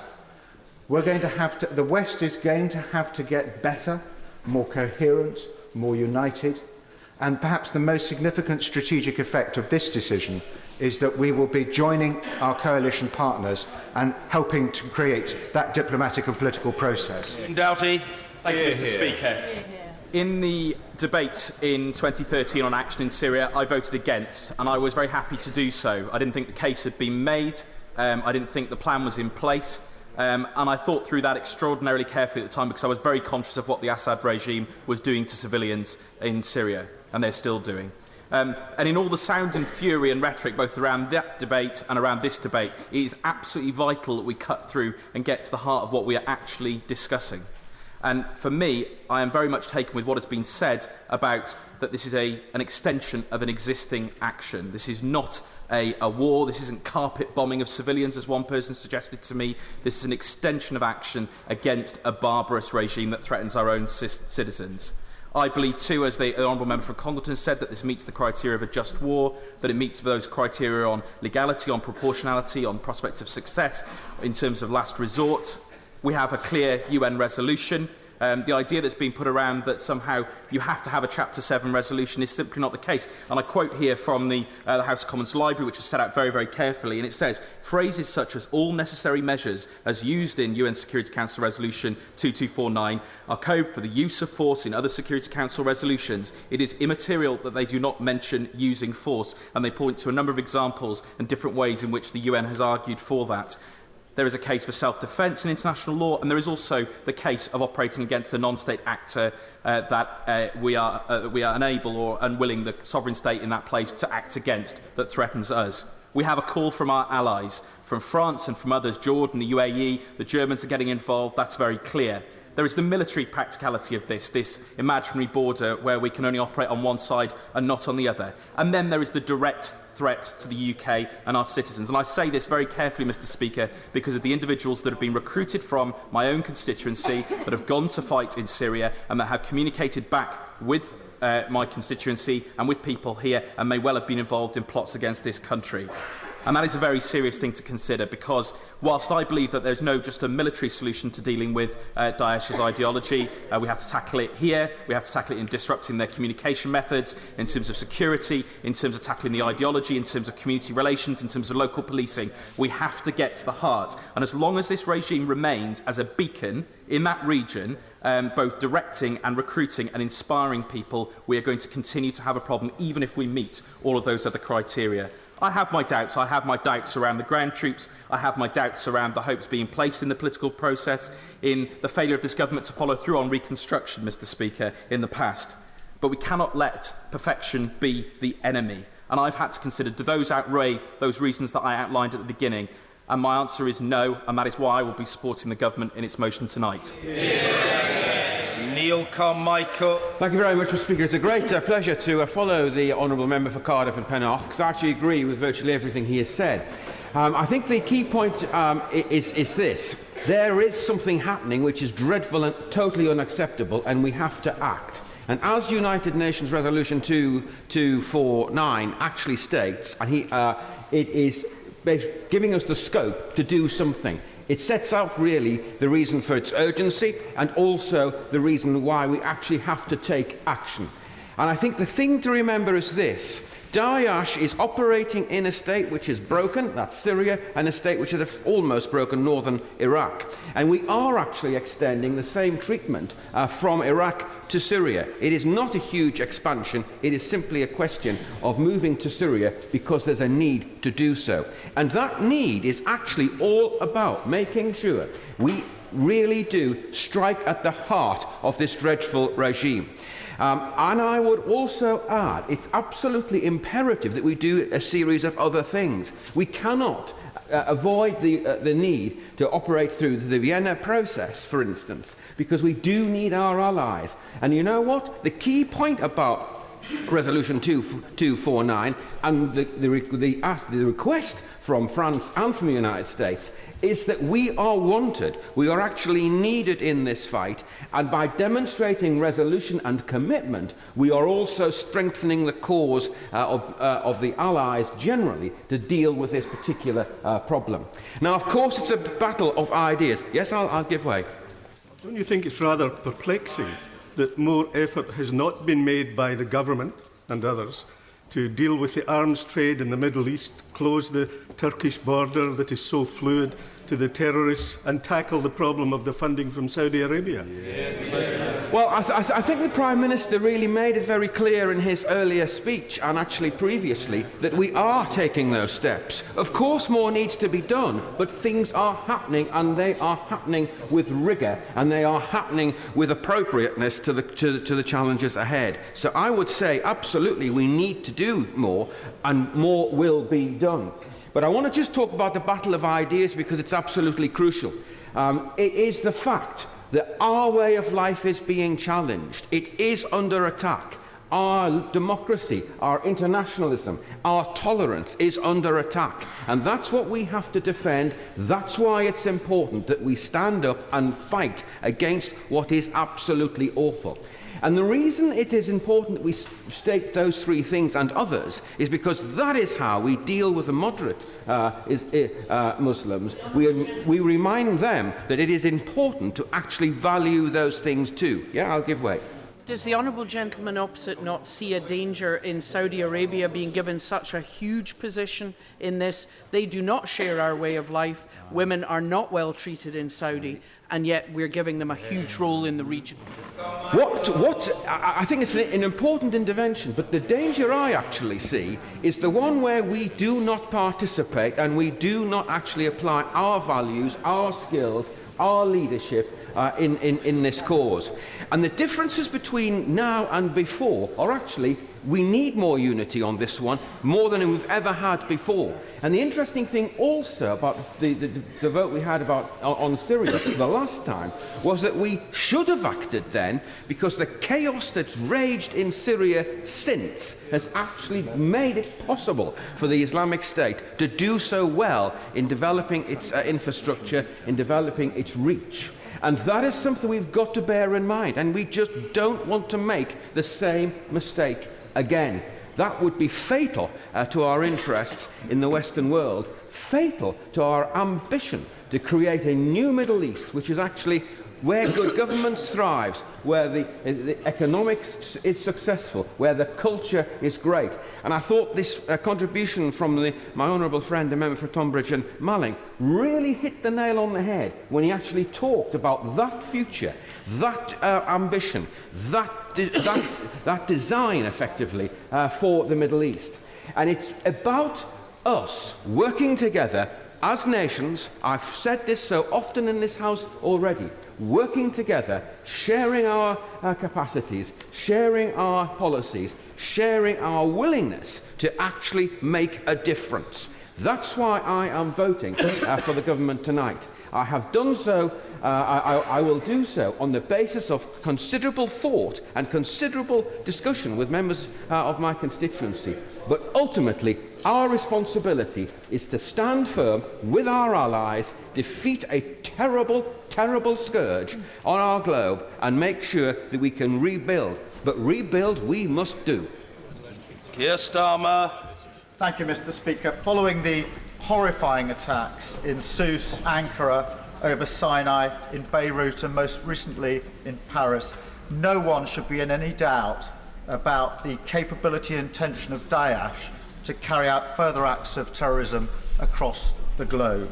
There has to be a strong international response, and the UK should be part of that response. Enough has been said about comments the Prime Minister may have said last night. For my part, having prosecuted some of the most serious terrorist plots in this country and worked with a number of members of the Prime Minister's front bench to thwart terrorism, I hope the House is clear as to where my sympathies are on this matter.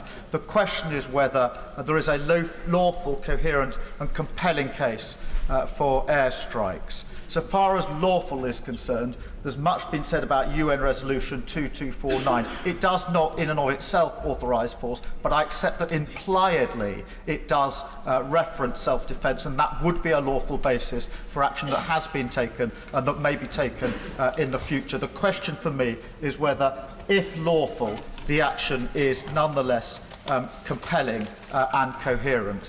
The argument that there's no logic taking military action in Iraq but not in Syria is seductive and it's powerful, but in the end it's unconvincing. The situation in Syria is very different to the situation in Iraq. The civil war has a different dynamic. The opposition forces are differently constituted, and of course Russia has a heavy involvement in support of the Assad government. That does not mean there should be no response in Syria, and there is much in the Prime Minister's motion that I would agree with in relation to the Vienna process, in relation to the talks for a transition to an inclusive Syria, and in relation to humanitarian suffering.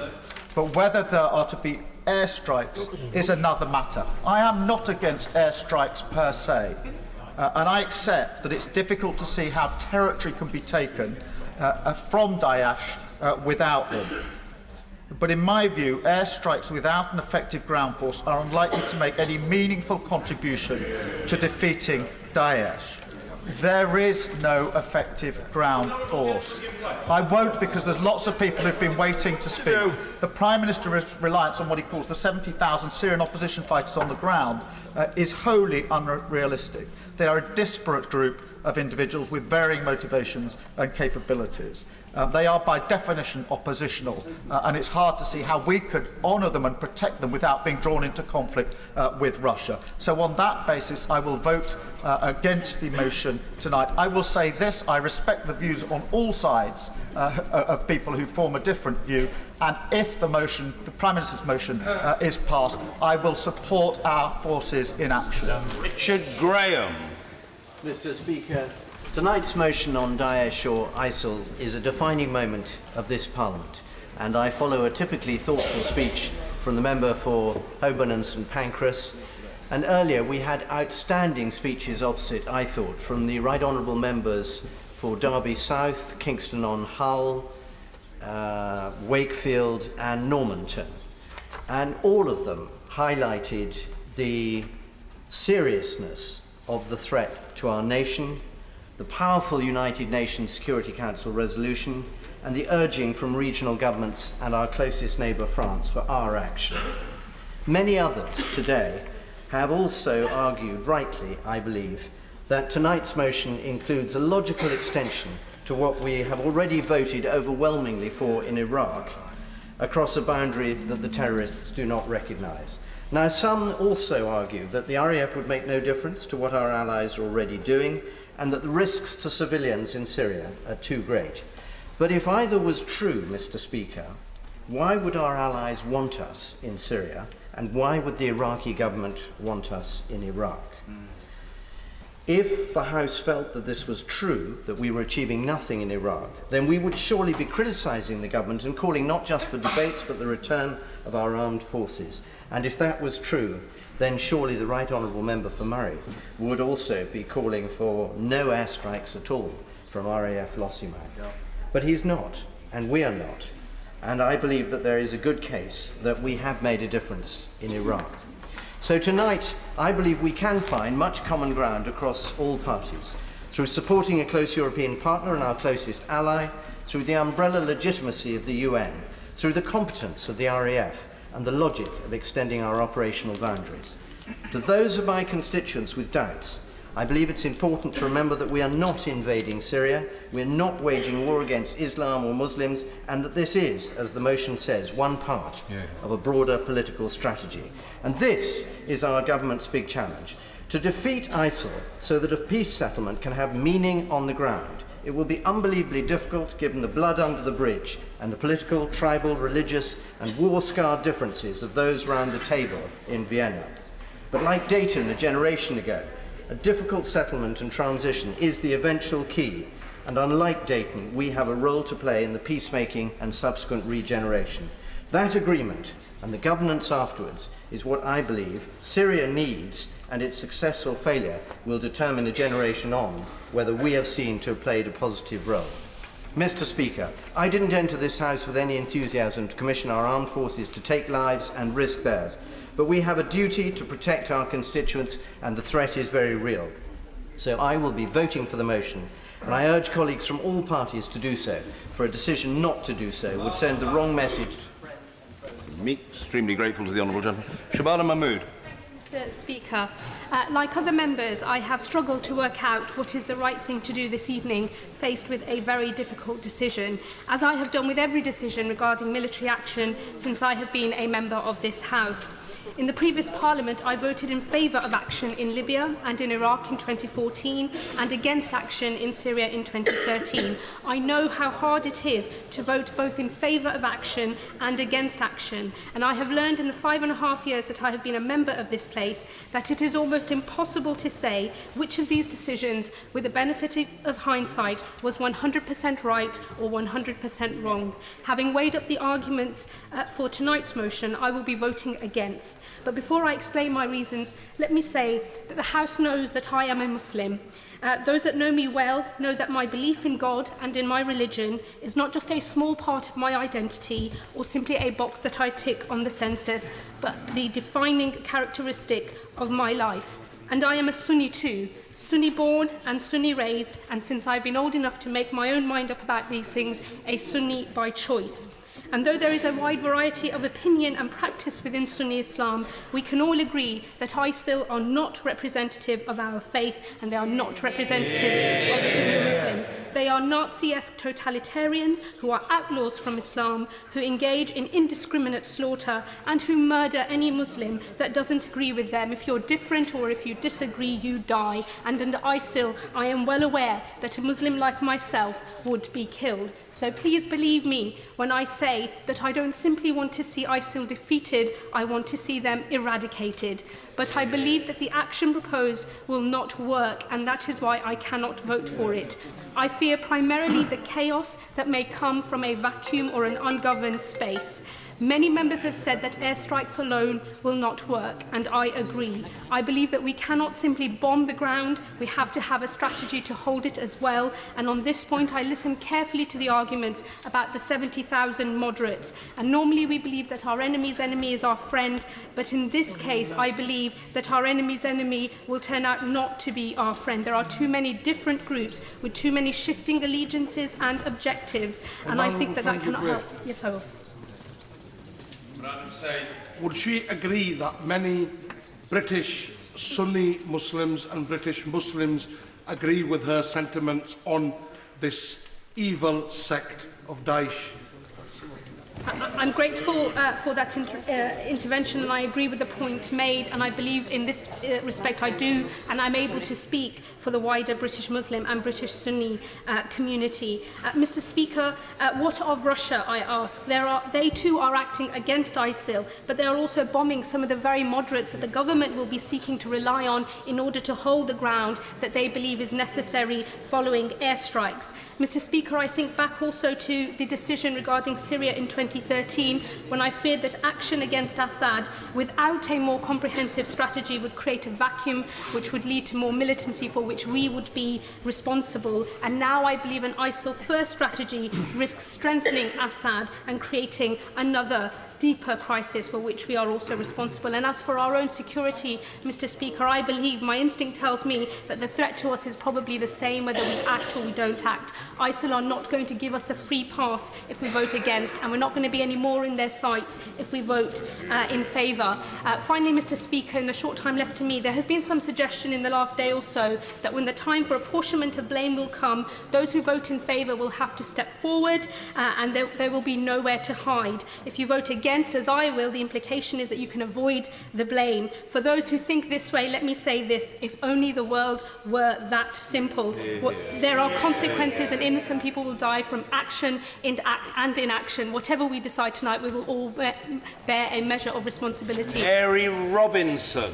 Thank you, Mr. Speaker. And it's a pleasure to follow the Honourable Lady opposite, the member for Birmingham Ladywood, who spoke from personal experience and conviction, and with great passion, although coming to a different conclusion than mine.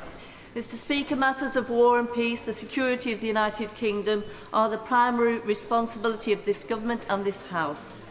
This is the first time in my capacity as a member of this House that I've been asked to vote on committing the UK to military action, and I can assure fellow members as well as my constituents that this is not a vote that I take lightly.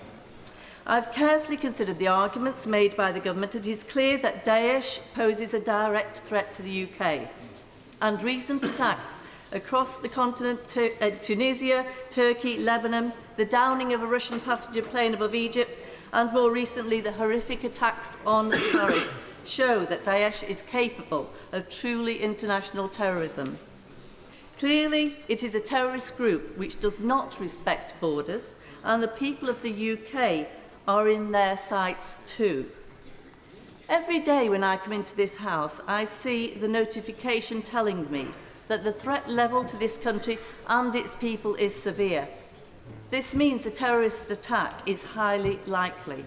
Indeed, we've heard already that 7 terrorist plots have been foiled this year, either linked to or inspired by Daesh and their deadly propaganda. And I pay tribute to our intelligence services, upon who we rely to keep us safe. But as Daesh grows in strength and audacity, our security is increasingly under threat. So in my view, when the UN Security Council resolution calls on member states to take all necessary measures to prevent terror attacks by Daesh and to eradicate their safe haven, we have a responsibility to answer that call. Over recent months, a number of my constituents have contacted me about the situation in Syria and the plight of its people. Along with others, I recently visited the Zaatari camp, the largest in Jordan, situated just 14 miles from the Syrian border. Those people in those camps are living in the most basic conditions, and their only desire is to go home to Syria. Peace in the region is dependent on us reaching agreements in Vienna, and the Vienna process is crucial too. Mr. Speaker, destroying ISIL, bringing peace to Syria and Iraq, and rebuilding the shattered lives of the populations will be hard and will require a multi-layered approach by a broad coalition of nations. In my view, the UK has a moral obligation to assist our allies in this fight and to ultimately help to return Syria and its people to its people. And for this reason, I will be supporting the government and voting for the motion. Rachel Maskell. Prime Minister's proposal to the fire with experts, with academics and people from the region, and also military personnel. I've read over 2,000 communications, and on Monday night I had a meeting in my constituency with over 400 people present. Over 99% have said no to the Prime Minister's plans. Daesh exhibits the most heinous and murderous ideology. But how will precision weapons target without coordination on the ground? We've heard how important ground forces are. It integrates into local populations. Local people work for Daesh in order to avoid being murdered themselves. Although they do not share the ideology, they do that to save their lives. So without a concrete military force, their people will be put at risk and there will be serious casualties. We have already heard around the Free Syrian Army exactly what this is. The Foreign Secretary came to the House and said 80,000 strong on the 20th of October. The Prime Minister, 70,000 strong on the 26th of November. Yesterday I heard 40,000 moderates, today 15,000 people we can work with. The reality is they're a disparate group. We've heard about the shifting sounds. There are many groups here coordinated under an umbrella, and we do not know if they will jump to Western orders. It's fighting another war, a more conventional war, and therefore will it move to a more difficult conflict to fight in fighting a different enemy. And obviously we know that they have fought to protect land against Assad, and therefore will it be willing to move across the country to fight in a different part of the country and to give up that land which it has protected and tried to gain. And therefore I think we have to ask those questions before we proceed. And therefore to take a bit more time is not admitting defeat. It's about being politicians and really scrutinising what's before us. There is no lost face in stepping back in order to step forward. But we also must listen to the people who live on the ground, who have said no also to this action. No one in this place has the wisdom of Solomon, but it is clear that this strategy is weak and the sequencing wrong. I will be voting to reject this motion tonight and just ask that the government can come back with a more comprehensive ground plan and therefore enable us to scrutinise that, and hopefully we can move forward to a deal with Daesh and its evil thought. Marcus Fish. Yesterday, while preparing for this debate, Mr. Speaker, I was accused by certain people on social media. Order. There's quite a lot of order. There's quite a lot of really rather disconcerting and discourteous chuntering from both sides of the House, including the Foreign Secretary, whose honourable friend has the floor and who will be heard. If members wish to conduct an argument, they'll do it outside the chamber, be they ever so high. Let's be clear about that. Mr. Marcus Fish. Yesterday, Mr. Speaker, I was accused by certain people on social media of having, firstly, no care for my children, and secondly, no thought for people in Syria. Nothing could be further from the truth. Our families and our children, and those families and children from the Middle East and North Africa, whether in their homes or displaced, are the future of our world. We want them to play and grow without fear in that world, to see good and beauty in it, to see the point of trying to make it better. When they ask, what did I do today? I want them to know that I stood up for them. We want to make life on the ground better for people, to protect them from indiscriminate and summary injustice, to allow humanity, restore normal life, and offer better ideas. Our involvement really can make a positive difference, and we must not shirk it.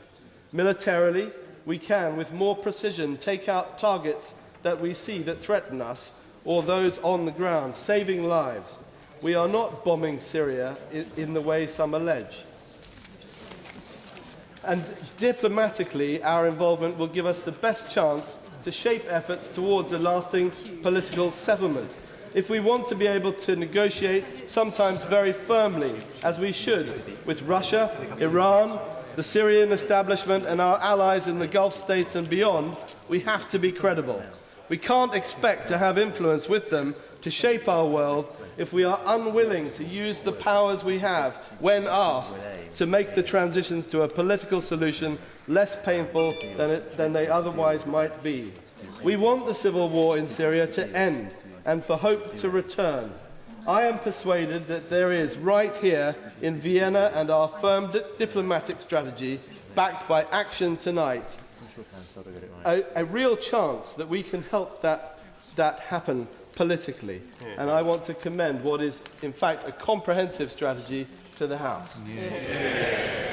Toby Perkins. Mr. Speaker, I will be voting against the government tonight, but I will not be doing so with any certainty in my mind that what I'm doing is correct. I envy all those members of the House that are certain about what the right decision is to do today.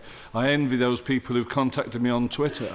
And I envy my constituents and party members who've contacted me and said that it's a no-brainer, that it's obvious what we should do, because it's not been obvious to me. It's been very, very difficult indeed.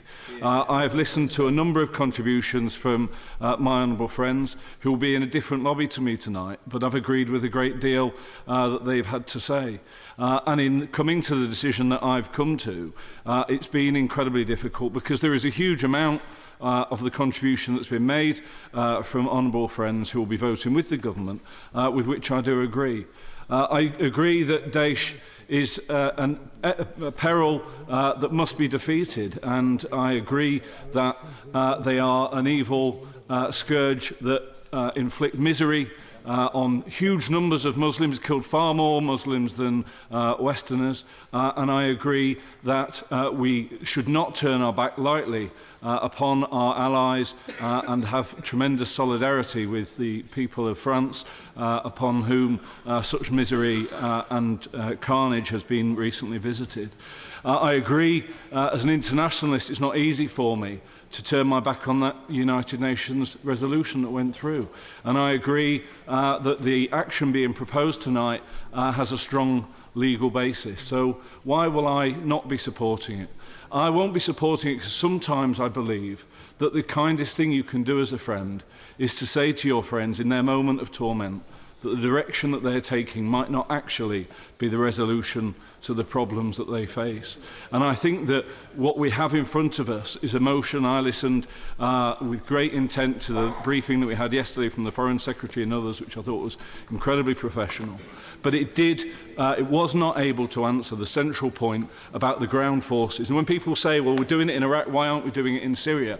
The simple answer is that in Iraq we're doing it at the request of the Iraqi government with the support of the Iraqi ground forces. And I believe that the political process that is a fledgling process that is promising, that finally has nations working together in the International Syrian Support Group, must be given a chance to work, because if we have that international transition plan, if it actually starts to lead to something that it's its fledgling stage it possibly could do, then we have a possibility that these ground forces will turn away from Assad and towards ISIL, and then we have the potential that the actions that we take will actually deliver what we all desperately want, which is the end of ISIL and a better and more promising future for the people of Syria. Mr. Baron Davis. Thank you very much, Mr. Speaker. There can be no graver or more serious topic for us in this House to debate than the use of military force. And I've had much correspondence from my constituents, and I've read every bit of it, Mr. Speaker. And I listened to what my honourable friend from Yeovil had to say earlier. We're asking young men and women to go fight and potentially die whilst engaging in the use of force in another land. I know the Prime Minister and Government have set out serious and powerful arguments for airstrikes on Daesh, and have been very clear in this motion that they will be targeting Daesh exclusively. Equally, I've heard some thoughtful, sincere and indeed forensic arguments from members on both sides of this debate. There are many questions and the answers need to be crystal clear. We cannot make the mistakes of the past by failing to have a plan for all ethnicities and sects to have an equal place in a post-conflict Syria. If we fail in our solemn duty to do this, then we will be doomed to repeat the mistakes of the past. The mistakes whose shadow covers the Middle East and the consequences of which are deeply rooted in some of the current conflicts and proxy wars that are taking place in the region. In numerous reports, it seems from people who have escaped the dreadful regime of Daesh in Syria that the statehood project of Daesh is failing. We must ask ourselves, will British air strikes help and assist that effort to further weaken and eventually bring around the destruction of Daesh in their strongholds? And so our intelligence therefore has to be highly dependable and accurate. Furthermore, we must ensure that our allies in the Middle East are playing their part in this battle. According to a Department of Defense official in the United States, Saudi Arabia haven't flown a mission against Daesh in 3 months, and Jordan in 4 months, and UAE in 9 months. So we need to ensure that there is no political void with coalition of countries who need to be part of any serious solution to this conflict. Now, Mr. Speaker, I'll just turn to my decision on my vote on this issue. I'm sure that we all feel the weight of history and understand the position that others who have had to vote on issues of war in this House have felt. There can never be absolute certainty of the outcome of any military action, despite the fact that we're all certain of the need to destroy Daesh. Whilst people have made very clear arguments about the dangers of acting, there are equally dangers of not acting. And I use a quote of former US President and General Dwight Eisenhower: "Neither a wise man nor a brave man lies down on the tracks of history to wait for the train of the future to run over him." I, of course, Mr. Speaker, don't profess to be wise or brave, but I do support the government in this. The reality is, do we wait for a Paris situation to happen here, or do we act now? We act now. Brendan O'Hara. I thank you, Mr. Speaker, and may I begin by congratulating the work done by the Foreign Affairs Committee in producing this excellent and thoughtful report. And may I also commend the report to any honourable member who hasn't had a chance to read it. And I hope that the Prime Minister also takes cognizance of the fact that the Foreign Affairs Committee, when they reported last night, that they were not adequately convinced that the concerns contained in their report had been met. And the Foreign Affairs Committee, the Foreign Affairs report, just 3-4 weeks ago said that the extraordinary complexity of the situation on the ground meant there were few reliable counterparts, and that there appeared little chance of a legitimate functioning ally emerging from the chaos anytime soon. Now, Mr. Speaker, miraculously, we're expected to believe that there are some 70,000, quote, moderate troops ready to fight on our behalf. Yeah, I'll give way to my honourable friend. I'm grateful to my honourable friend for giving way. Much has rightly been made in this House by members on both sides of the chamber about the professionalism and dedication of our armed service men and women. Do they not have the right to know who they will be fighting alongside in any conflict they're set to? I absolutely agree with my honourable friend, and one can only conclude that this 70,000 figure has been a convenient arithmetical creation.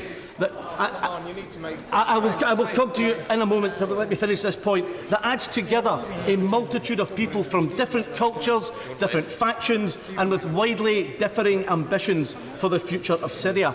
And I agree that one should be told who exactly they are.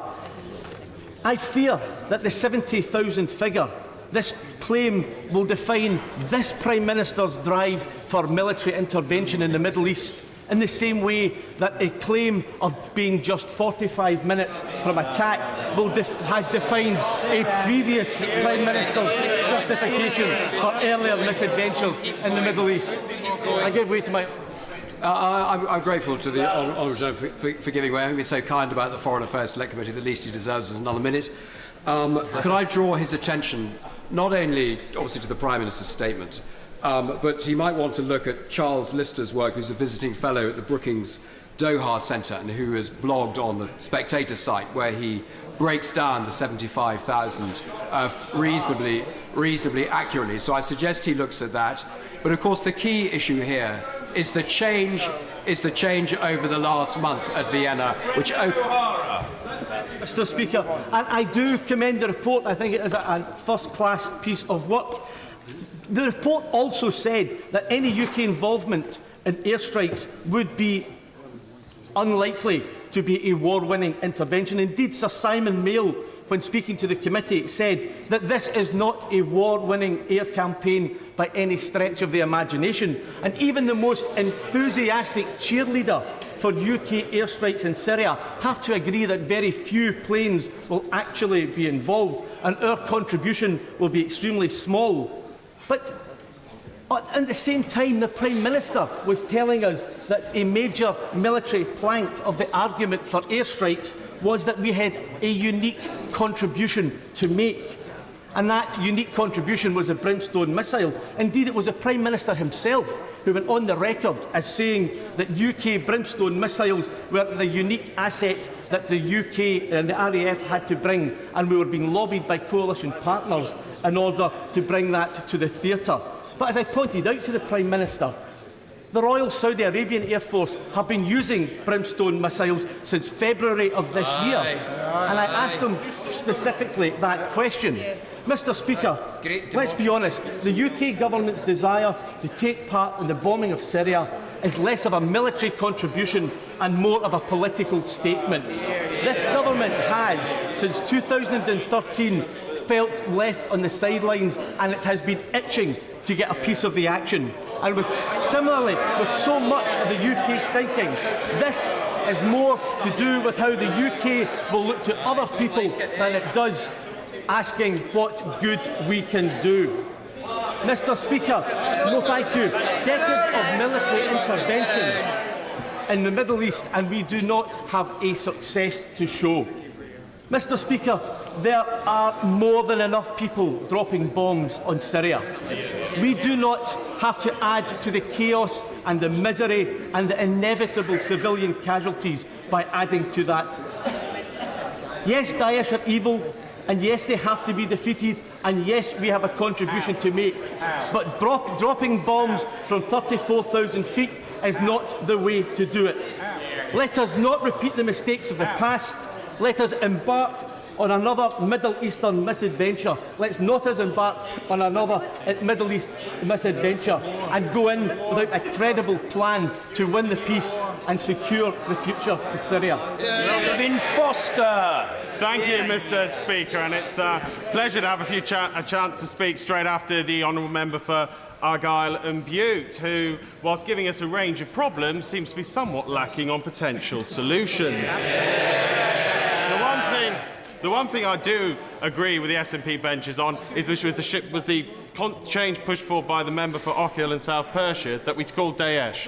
These people, they are neither true to Islam, neither are they a recognised state, and we should not give them that credence. But for me, this is not about making some political statement. If there is a statement to be made, it's about the fact that when one of our allies is attacked, we will come to their aid.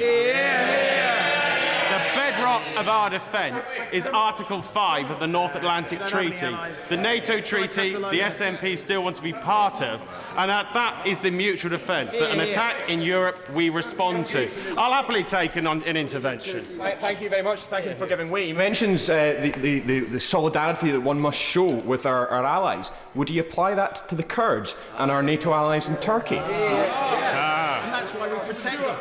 We stood with the Kurds. A year ago, this Parliament voted to intervene when the murderous thugs of Daesh were on their way to overrun the Kurdish autonomous region and would have potentially have a massacre of the level of Srebrenica in this century. And this party, and to be fair, other parties and members sat opposite, wanted to do something.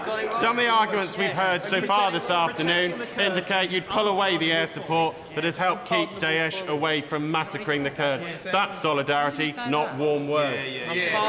For me, in approaching this motion, I've asked myself two questions. The first was what specific for our involvement, along with allies, and is there a clear legal basis for the action? The second was what will a post-war Syria look like? In short, who or what will be the government there, and how will our intervention assist in bringing this about? Legality is now much easier. There is a pretty clear UN Security Council resolution. Had that resolution not been passed, I know we'd have been hearing today about how we needed the resolution. Yeah, exactly. Now one's been passed, we're hearing how it's not quite enough. I think the reality is no resolution will be enough for some in this chamber, despite the very clear wording of that Security Council resolution. So definitely legal. What are the specific objectives we have? Well, the ultimate objective is to clear Daesh away from the territory they control, which gives them their base of power. You've had plenty of interventions. I won't take this one. It's about making sure we can actually assist our allies. And wouldn't it be ludicrous where our allies are fighting a Daesh unit, it gets to a border, an invisible line in the sand that they don't recognise, and we say, sorry, you've gone 1 foot over the Syrian border, we're not going to do anything. It's about being a part of a coalition. And I have to say, it's ironic to have shouts we're not doing enough from what's on the two benches. That's an argument to do more, not to do less. So then coming on to the second point about what will a post-war Syria look like. Well, that's what the Vienna process is there for. The agreed negotiation to deliver a government of stability in Syria for the future. I must say, Mr. Speaker, I always love having Order. Stop the clock. The honourable gentleman must be heard with courtesy. And I say to one honourable gentleman whose loquacity has been notable today that he's perfectly entitled to seek to intervene, but he mustn't seek to deny that honourable member a courteous hearing. Let's be fair and decent to each other. Mr. Kevin Foster. Thank you, Mr. Speaker. It's always a pleasure to have a compliment.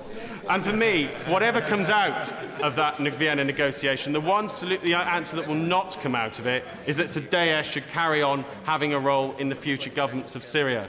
They're not going to be cleared by warm words. They're not going to be cleared out by just hopeful diplomacy. Part of it will be a military intervention. It's right we start degrading them now, whilst we work to build up that coalition that will clear them out permanently, not just say it's too difficult. Sir Jim Shannon. Thank you, Mr. Speaker. It's always a pleasure to follow the honourable member for Torbay and thank him for his comments. With the US adding manpower and Germany and China yesterday announcing that they are joining Russia, France and Jordan, to name but a few, we need today to enlist in the coalition of the civilised in the campaign against Daesh. It is still hard to fathom the utter brutality, the inhumanity and the sheer disregard for human life that Daesh show.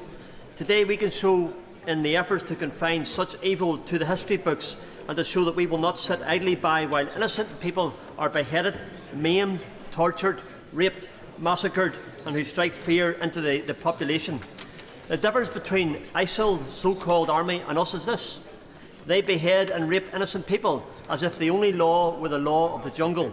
We know our enemy and we decide how to target them and when to target them through the democratic process, the decision of this House and the way forward.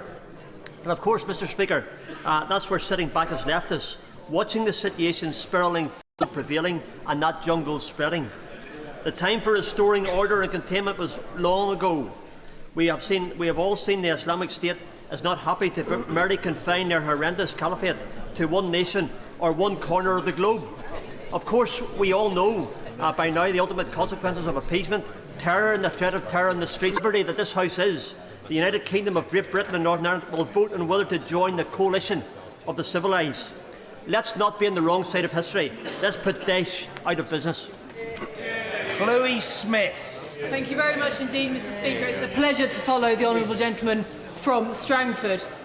Mr. Speaker, courageous tornado crews based at RAF Marham in my county have been flying to Iraq already in the last year.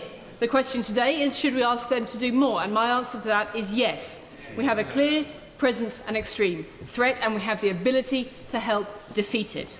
I vote today in favour of diplomacy, in favour of united resolve at the United Nations, in favour of continued humanitarian leadership, for planning for stabilisation, reconstruction and peace in Syria, for cutting off the sources of finance, fighters and weapons, and for extending our advanced military capabilities in a fight that is already going on, in which we are already involved, in which our enemies want us dead, a fight in which we must win to keep British people safe both at home and abroad, and where our allies need our help. It is right also that the government takes domestic action, which is not necessarily named in this motion, but which goes with that coherent military and humanitarian and diplomatic action. I won't give way. I want to proceed, and there are a few other members who have been waiting patiently and want to come in. We all know we are under threat. No action is no option. We all know there is history behind and that there is risk ahead.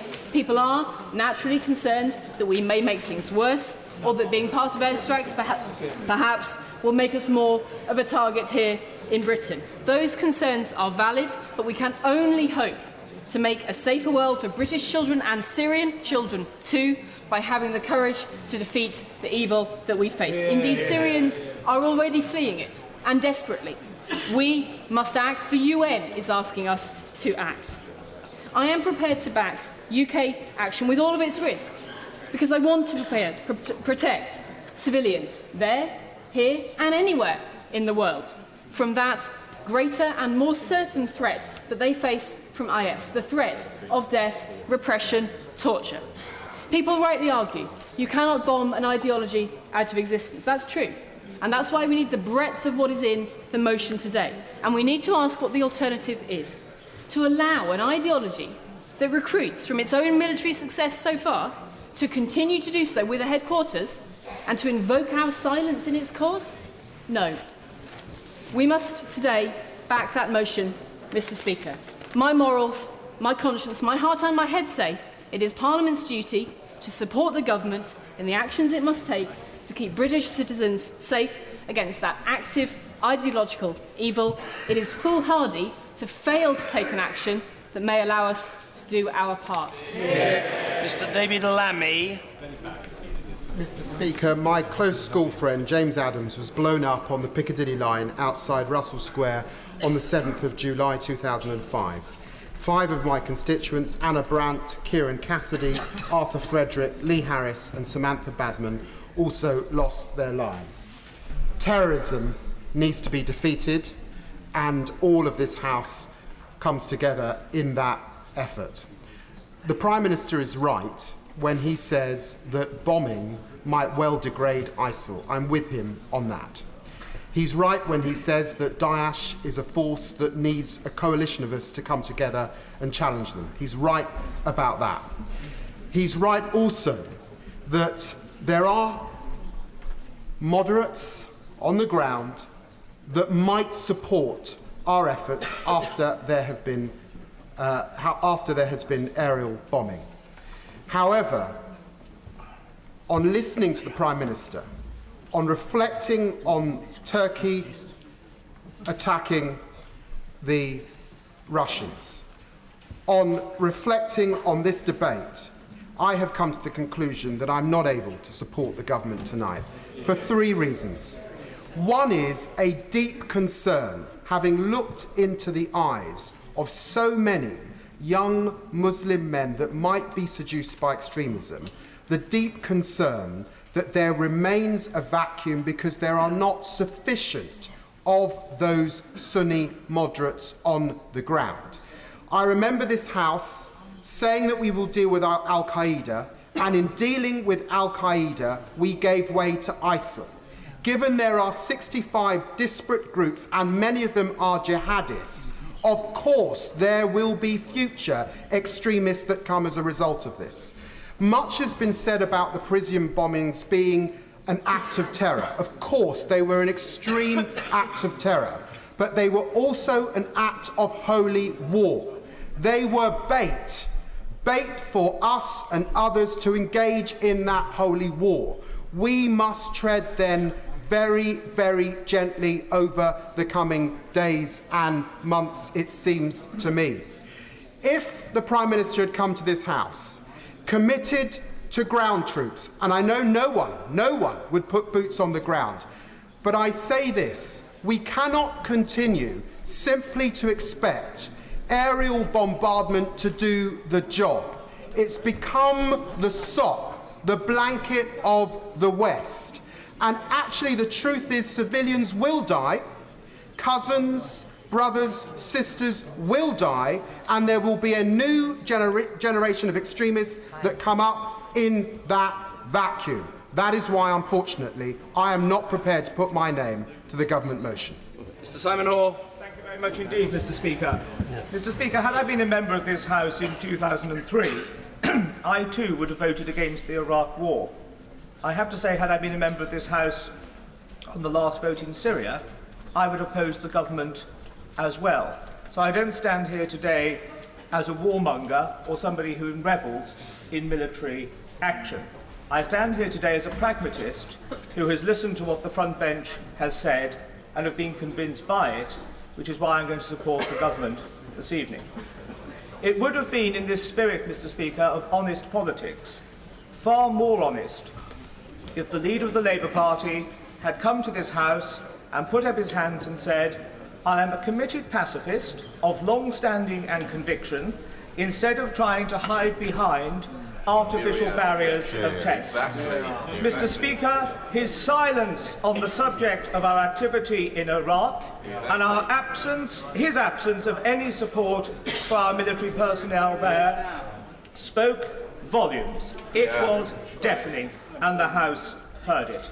But last night, Mr. Speaker, I spent a very pleasant half an hour talking to 4 of the anti-war protesters outside this House. A taxi driver, a teacher, a charity worker and a tour guide. And they asked me why I was voting in favour. And I will tell you why. This is not a war. This is a recalibration and an extension of an existing operation. That there are civilian casualties now, and we cannot sit idly by. That we have to have an element of trust in those who can see the security documents and are convinced by them. And also, Mr. Speaker, that we cannot rely continually on our security services to be 100% right 100% of the time. I'll give way. I'm very grateful for giving way, Mr. Speaker. Thank you. Will you agree with me that there's a threat, a current, present danger to this country now, and it's only thanks to our security services that it hasn't been realised, and we need to recognise that threat now? Mr. Speaker, my honourable friend is absolutely right, and a number of honourable members on all sides of the House, and I agree with the honourable gentleman from Chesterfield. There is no certainty in this, and all of us have come under a huge amount of pressure from constituents, 90% of mine who've emailed are opposed. But I rely on Edmund Burke, who wrote, or who said in 1774, as true today as it was then, Let's hear about what Burke said in 1774. I'm grateful. As long as I'm not the Burke of 2015. Your representative, i.e. your Member of Parliament, owes you not his industry only, but his judgment. And he betrays instead of serving you if he sacrifices it to your opinion. We are here to exercise our judgment, and in my judgment, the wording of the motion, covers all of the bases, all of the challenges, all of the tests that members of this House have set the Prime Minister. Mr. Speaker, we are not the policemen of the world, but we find nothing splendid in isolation. What we do reflects upon our values and the values that we place on our strategic and our political partners. Je suis Parisienne has to be far more than just a Twitter tag. It is now time for action. Sir Stephen Gethins. Thank you, Mr. Speaker. As a number of my honourable friends on these benches have said tonight, this is the first time we have had to take such a serious decision, and it's not one that we take lightly. We do not ask the question of whether or not we should tackle Daesh, but what is the most effective means of doing so. I'll give way to him very, very quickly. The Right Honourable Member for Gordon made a point earlier today about choking off the propaganda to Daesh. Does my honourable friend agree with me there's been a lack of discussion from the government about how to choke off both the money supply and the propaganda? My honourable friend raised a valid point, and that's something that was picked up in the Foreign Affairs report. Before I touch upon that, I want to touch upon this. When we think about how we vote tonight, we think about the lessons that we've learned. We all do. And I respect everybody in this House, regardless of which lobby they go through tonight. We learn from the fact of Libya, and that we spent £320 million bombing the country and £25 million in reconstruction. And we learn from the catastrophic failure of post-conflict reconstruction in Iraq that led to the loss of hundreds of thousands of lives and a political vacuum in that country that has led to many of the problems that we see today. And Mr. Speaker, it has been a privilege for me to sit on the Foreign Affairs Committee, and I pay particular credit to the Chairman of the Foreign Affairs Committee. We will go through different lobbies tonight, but I pay credit to his work. I also pay credit to the members for Ilford South and Kinnan Valley, and I'm sure all members will join me in wishing them a speedy recovery as well. With that, but for those of you who have not yet read it, Mr. Speaker, I hope you won't mind saying you've got about half an hour. Maybe you can skim read it, but I would thoroughly recommend it. It sets a series of recommendations. It is based on evidence, and I would thoroughly recommend that you look at it very quickly so other members don't get in. I'm very grateful to my old friend. Does he agree with me that the government's strategy, according to the Prime Minister's statement last week, is predicated on a new Syrian government? But given the Prime Minister has ruled out regime change or boots on the ground, it's extremely unclear as to how this new government will come about. We have not seen enough on the forward planning, and we have not seen enough on the long-term planning, and that's something that's a cause for concern for me and I know in other members from the House. We need ground troops, but we've not heard enough on how we've got them. Where did the 70,000 come from? Now, I raised this with the Foreign Secretary back in July, and he was kind, and this was something that we included. The honourable gentleman has the floor. It would be a courtesy if the honourable gentleman would respect my wish that two other colleagues briefly contribute. So I feel sure he's reaching his peroration, which won't last longer than 30 seconds or so. Mr. Speaker, in that case, Mr. Speaker, let me just touch upon a couple of points. We're often being accused of the tactics of the past, the criticism that we fight the last war rather than a current war. That's not something that we want to do. Can I say, and I pay credit to members across this House, we want the same thing, which is to put an end to Daesh for good. It is my view that taking the same old route into bombing without a long-term strategy will only lead to failure, and that's why I will be backing the multi-party amendment tonight. Thank you. Mr. Ben Howlett. Thank you, Mr. Speaker, and may I just say it's been an absolute privilege to be, as a parliamentarian today, listening to some fantastic contributions from across the entire House. Mr. Speaker, only a few weeks ago, one of Britain's key allies was attacked by an unprecedented enemy.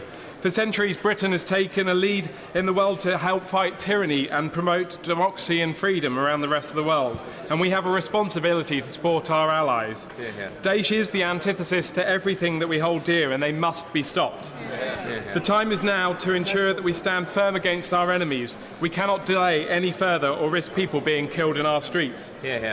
For those people that have contacted me to say that our streets are safer by staying out of the conflict, I feel they have only heard part of the explanation. Daesh will not think twice about slaughtering our citizens in the UK. They believe that our culture, our society, and everything that we believe in should be crushed. Even though we have no military intervention in Syria currently, Daesh will still be threatening attacks on our country every single day. Following this debate and listening to contributions from across this House, I am absolutely reassured from the need for airstrikes in Syria, especially as we have the precision technology available to us that will reduce the number of civilian casualties. Whilst we obviously cannot talk about the particular intelligence, it is quite clear that Daesh headquarters in Raqqa is tweeting tens of thousands of messages a day in dozens of different languages, and we absolutely need to stop this. When I'm asked whether or not this will encourage Daesh to attack us, it is absolutely clear we need to take out their recruitment operations, promoting jihad around the rest of the world. One of the key concerns that I have related to the fact that the head of ISIL snake can be cut off and that it may grow up elsewhere. And in order to stop this from happening, we need to grow a very strong ground strategy. This cannot be rushed, but it also cannot be delayed. Daesh are looking at cut targets all the time. The atrocities in Paris could just as easily been in London, and Daesh are dangerous, and we should start taking the fight to them. Mr. Speaker, I conclude in brevity as I've started. When one of our key allies has been attacked, our freedoms, liberties and beliefs are at risk. When women are being raped, children are being killed, gay people are being thrown off roofs and Christians are being decapitated, can we seriously stand by and watch this atrocity happen from afar? We absolutely have to act now. We have a decent diplomatic solution, we have a strong international aid plan, and the opposition forces desperately need some respite from being attacked on two fronts. As I've clearly said, I will not shy away from my calls for a stronger ground strategy, but this should be created at the same time as an aerial campaign in Syria. We cannot afford to risk our security as we wait. That is why I'll be voting in favour of military action this evening. Lasts until 9:30. Mr Clive Efford. Mr. Speaker, I will not be voting with the government tonight, but in saying that, I want to get on record that I unequivocally condemn those people who've been intimidating members of this House over the vote tonight. I know that honourable members weigh these issues up very heavily, and whatever side of the argument they come from, I absolutely give them my full respect. Mr. Speaker, I've not been convinced by the government about the presence of 70,000 moderate Free Iraqi Army forces on the ground. I think the government has failed to make the case that they exist. They're made up of a number of very disparate groups that some of several thousand soldiers, some of just a few hundred.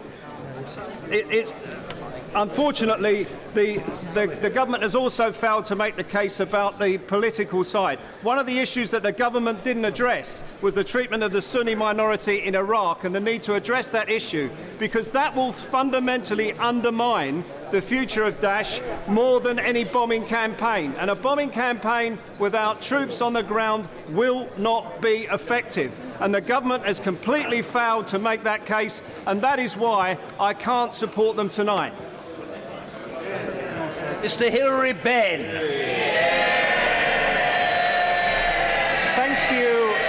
Thank you very much, Mr. Speaker. Before I respond to the debate, I would like to say this directly to the Prime Minister. Although my right honourable friend, the Leader of the Opposition, and I will walk into different division lobbies tonight, I am proud to speak from the same dispatch box as him. My right honourable friend is not a terrorist sympathiser. He is an honest, a principled, a decent and a good man. And I think the Prime Minister must now regret what he said yesterday and his failure to do what he should have done today, which is simply to say, I am sorry. Now, Mr. Speaker, we have had an intense and impassioned debate, and rightly so, given the clear and present threat from Daesh, the gravity of the decision that rests upon the shoulders and the conscience of every single one of us, and the lives that we hold in our hands tonight.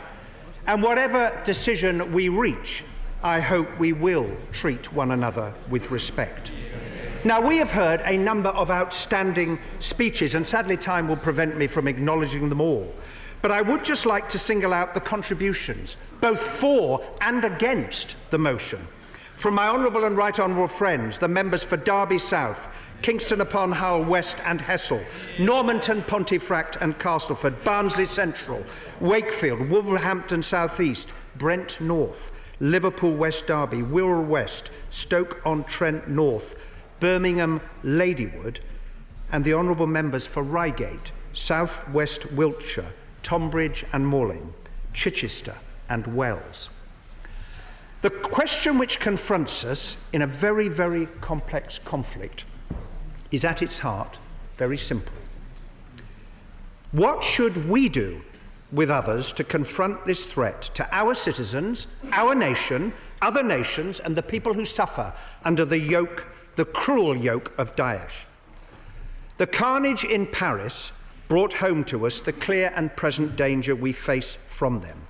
It could just as easily have been London or Glasgow or Leeds or Birmingham, and it could still be. And I believe that we have a moral and a practical duty to extend the action we are already taking in Iraq to Syria.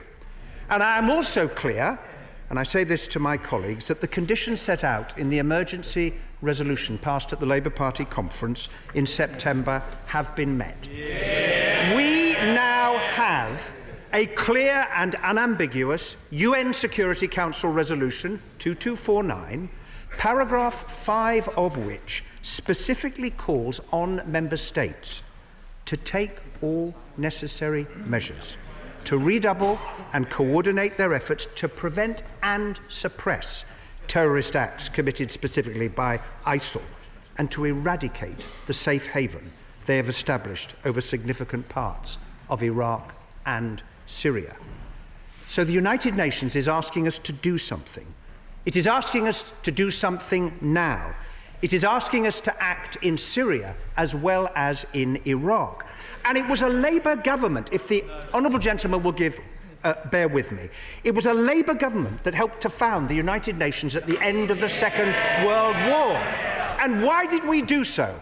Because we wanted the nations of the world working together to deal with threats to international peace and security, and Daesh is unquestionably that. So given that the United Nations has passed this resolution, given that such action would be lawful under Article 51 of the UN Charter, because every state has the right to defend itself, why would we not uphold the settled will of the United Nations, particularly when there is such support from within the region, including from Iraq?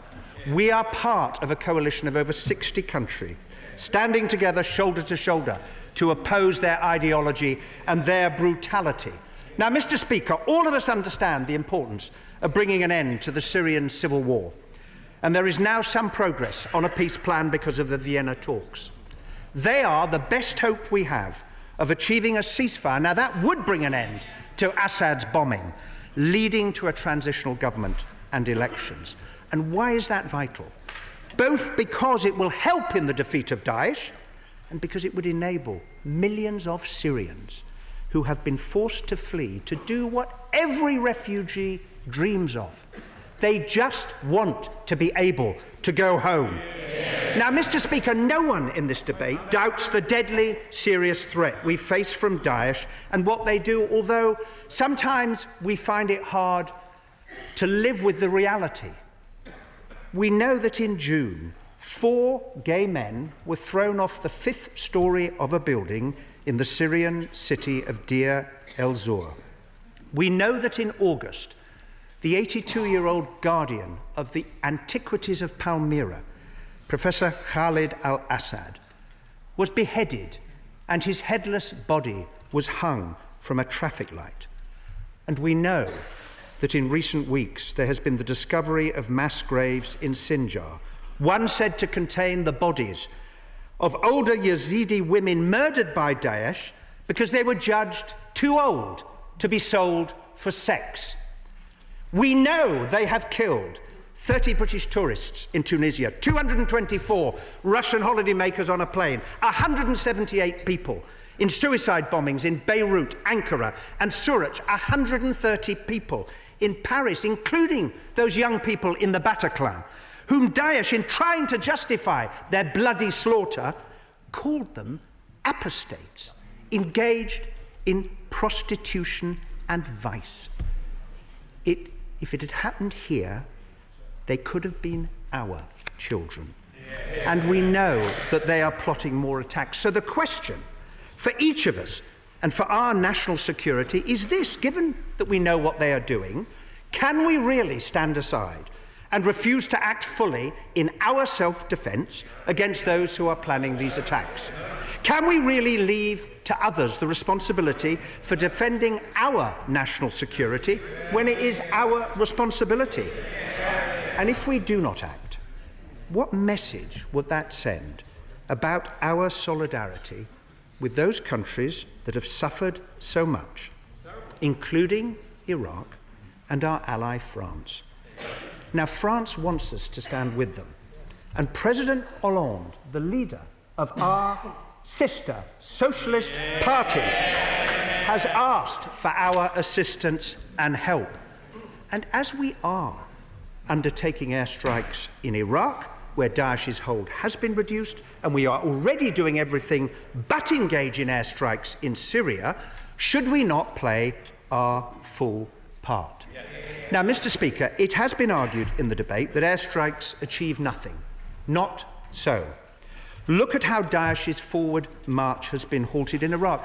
The House will remember that 14 months ago, people were saying they are almost at the gates of Baghdad, and that is why we voted to respond to the Iraqi government's request for help to defeat them. Look at how their military capacity and their freedom of movement has been put under pressure. Ask the Kurds about Sinjar and Kobani. Now, of course, airstrikes alone will not defeat Daesh, but they make a difference. because they are giving them a hard time, and it is making it more difficult for them to expand their territory. Now, I share the concerns that have been expressed this evening about potential civilian casualties. However, unlike Daesh, none of us today act with the intent to harm civilians. Rather, we act to protect civilians from Daesh, who target innocent people. Now, on the subject of ground troops to defeat Daesh, there's been much debate about the figure of 70,000, and the government must, I think, better explain that. But we know that most of them are currently engaged in fighting President Assad. But I tell you what else we know, is whatever the number, 70,000, 40,000, 80,000, the current size of the opposition forces mean the longer we leave taking action, the longer Daesh will have to decrease that number. And so to suggest, Mr. Speaker, that airstrikes should not take place until the Syrian civil war has come to an end is, I think, to miss the urgency of the terrorist threat that Daesh poses to us and others, and I think misunderstands the nature and objectives of the extension to airstrikes that is being proposed. And of course we should take action. It is not a contradiction between the two to cut off Daesh's support in the form of money and fighters and weapons, and of course we should give humanitarian aid, and of course we should offer shelter to more refugees, including in this country, and yes, we should commit to play our full part in helping to rebuild Syria when the war is over.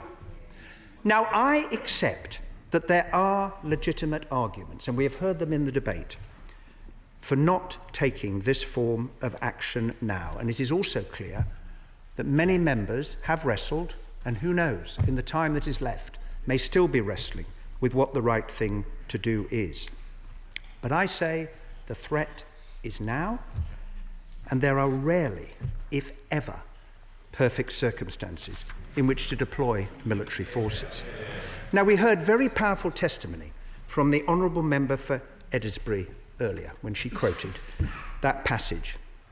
And I just want to read what Kawan Jamal Tahir, the Kurdistan Regional Government High Representative in London, said last week, and I quote, "Last June, Daesh captured 1/3 of Iraq overnight, and a few months later attacked the Kurdistan region. Swift airstrikes by Britain, America, and France, and the actions of our own Peshmerga saved us. We now have a border of 650 miles with Daesh. We have pushed them back and recently captured Sinjar. Again, Western airstrikes were vital. But the old border between Iraq and Syria does not exist. Daesh fighters come and go across this fictional boundary. And that is the argument, Mr. Speaker, for treating the two countries as one if we are serious about defeating Daesh. Now, Mr. Speaker, I hope the House will bear with me if I direct my closing remarks to my Labour friends and colleagues on this side of the House. As a party, we have always been defined by our internationalism. We believe we have a responsibility one to another. We never have, and we never should, walk by on the other side of the road. And we are here faced by fascists. Not just their calculated brutality, but their belief that they are superior to every single one of us in this chamber tonight, and all of the people that we represent. They hold us in contempt. They hold our values in contempt. They hold our belief in tolerance and decency in contempt. They hold our democracy, the means by which we will make our decision tonight, in contempt.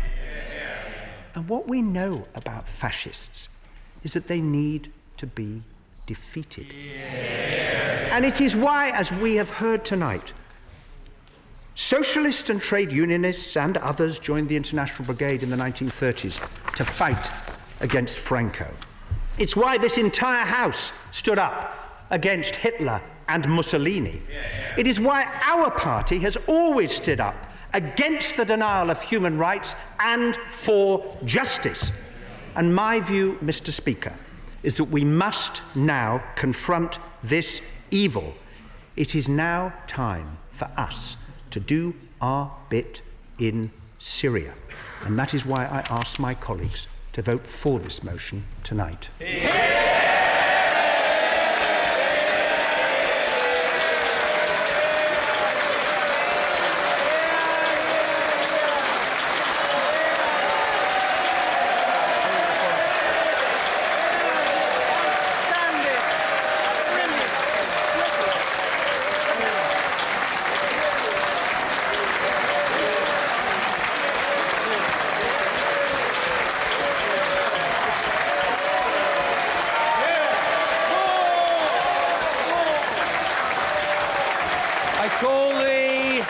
Secretary of State for Foreign and Commonwealth Affairs, Secretary Philip Hammond. Mr. Speaker, I congratulate the Right Honourable Member for Leeds Central on an outstanding exposition of the case for the motion tonight. That will go down as one of the truly great speeches made in this House of Commons. Mr. Speaker, the proposal before the House is clear, it's simple and it's specific. To extend the airstrikes we are already carrying out against ISIL in Iraq across a border they themselves do not recognise into their heartland in Syria. The Prime Minister set out the compelling arguments in favour of taking this action as part of a comprehensive strategy for Syria. In response, the Leader of the Opposition set out his well-known and well-understood principled objections to military intervention, objections he's developed over many years and which are obviously sincerely held. I respect those objections as such, although I believe them to be profoundly misguided. But it's clear, Mr. Speaker, from the Shadow Foreign Secretary's speech, from the speeches of the Right Honourable Member for Derby South, the Right Honourable Member for Kingston upon Hull West, and many other members on the benches opposite, that for many on those benches, the real issue of conscience at stake here is our obligation to act in the best interest of the UK and for the protection of British citizens. And Mr. Speaker, to me, one of the most interesting parts of the Leader of the Opposition's speech was his repeated refusal to confirm that it is his party's policy to support the current action in Iraq that this House voted overwhelmingly for in September 2014. Not only is he opposed to extending action to protect Britain against Daesh, but we have to assume from his silence that he wants to roll back the action we are taking now in Iraq to protect the Kurds, the Yazidis and others, and to support the steady erosion of ISIL control by the Iraqi security forces and the Peshmerga. And I ask I ask the party opposite, is that now the position of the Labour Party, despite its long and honourable tradition of fighting what the Right Honourable Member for Leeds Central himself has described as fascism? I hope we will have a confirmation, Mr. Speaker, as soon as possible that the Labour Party remains committed to the current action in Iraq. Mr. Speaker, I won't, I'm afraid, because time is very short. Mr. Speaker, today I believe we have seen this House at its best. 104 members in total have spoken. We've heard forensic analysis and we've heard passionate conviction. I think we can collectively be satisfied that as a House we have done justice to the gravity of the subject we are debating. And with so many contributions and only a few minutes remaining, I hope Honourable and Right Honourable Members will forgive me if I don't try to acknowledge them all individually, but I will do my best to try to address the principal themes and questions that have arisen during this debate. And I think one of the key issues that's clearly come out is a need to understand what is the military plan and who is going to deliver it. And I have to say, Mr. Speaker, there appears to be some confusion about this. Let me try to clarify it. We are all agreed in this House that airstrikes alone will not finish ISIL. But airstrikes will deliver immediate benefit. They will reduce ISIL's external attack planning capability, making Britain safer, and they will, over time, degrade ISIL and force a change in its behaviour. But they will not alone create a vacuum. And honourable members, during the course of this debate, some of them have sought to have it both ways. Bombing ISIL in Raqqa won't make a difference, and at the same time, bombing ISIL in Raqqa will immediately create a power vacuum. Ultimately, Mr. Speaker, there will need to be a ground assault on Raqqa, supported by continued airstrikes. But as the Right Honourable Lady for Normanton, Castleford and Pontefract observed, that won't come in days or weeks. That will come in months, perhaps even years. That will be before it begins, never mind before it ends. We've had questions about ground forces. Where are the ground forces going to come from? The context of this is a comprehensive strategy, a military track against ISIL and a political track against Assad. And the time for retaking ISIL's heartland in Syria will be when the civil war is ended, a transitional government is in place, and when the world can then once again support the Syrian government, so that the Syrian army, the Syrian opposition forces, the Kurdish forces can turn their guns on ISIL, liberating their own country from this evil organisation, supported by the coalition, with weapons, with training, with technical support, with intelligence and with air power. And Mr. Speaker, much has been made during the course of this debate about the number of opposition fighters available to join in that effort. The number of 70,000 is a number produced by the Joint Intelligence Committee. It is a number corroborated by the evidence of our US allies. But the situation on the ground is complex. There is a spectrum of views included in that 70,000 strong force. Yes, it includes a large element of secularists who have views that we would recognise as democratic. And yes, it also includes Islamists. But there are Islamists in the parliaments of Kuwait and Tunisia. We can work with Islamists who accept the democratic process and are prepared to take part in it. Mr. Speaker, the second issue that has arisen during the course of this debate is a question about the overall strategy. And the Prime Minister was absolutely clear that military action is just one part of a comprehensive strategy. There has to be a political track and there has to be a humanitarian track. And it's clear that we have to pursue the political track in parallel with the military. It is the only way to end the civil war in Syria and bring about the defeat of ISIL. Now we have an international Syria support group, the Vienna process. That is a major change in the context here, bringing together all the major international players behind a common vision of what's needed to end the war. It includes Russia, Iran, Saudi Arabia, as well as the US, UK, France, Turkey and China. For the first time, all these countries have accepted the need for Syrian-led, Syrian-owned political transition based on the Geneva Principles, a transition that will leave the institutions of the state intact, avoiding the mistakes that were made in Iraq. Now, of course, differences remain between the parties, particularly about how Assad will transition out. But they have agreed together a time frame for political negotiations, including transitional government within 6 months and a new constitution and free and fair elections within 18 months. And Mr. Speaker, I know that there are those who question the commitment of the United States or the engagement of Russia in this process. So I want, if I may, to quote from a letter that I've received this morning from the United States Secretary of State, John Kerry. He says, "The United States has long believed that while military action can reinforce diplomacy, there can be no military solution to the civil war in Syria. We have to pursue a political track. And at the same time, there can be no political deal with Daesh. They have to be degraded by military force. He goes on to say, Mr. Speaker, that the Vienna process presents the best opportunity in 4 years for an agreement that can establish a ceasefire and create a political process leading to a new constitution and democratic elections.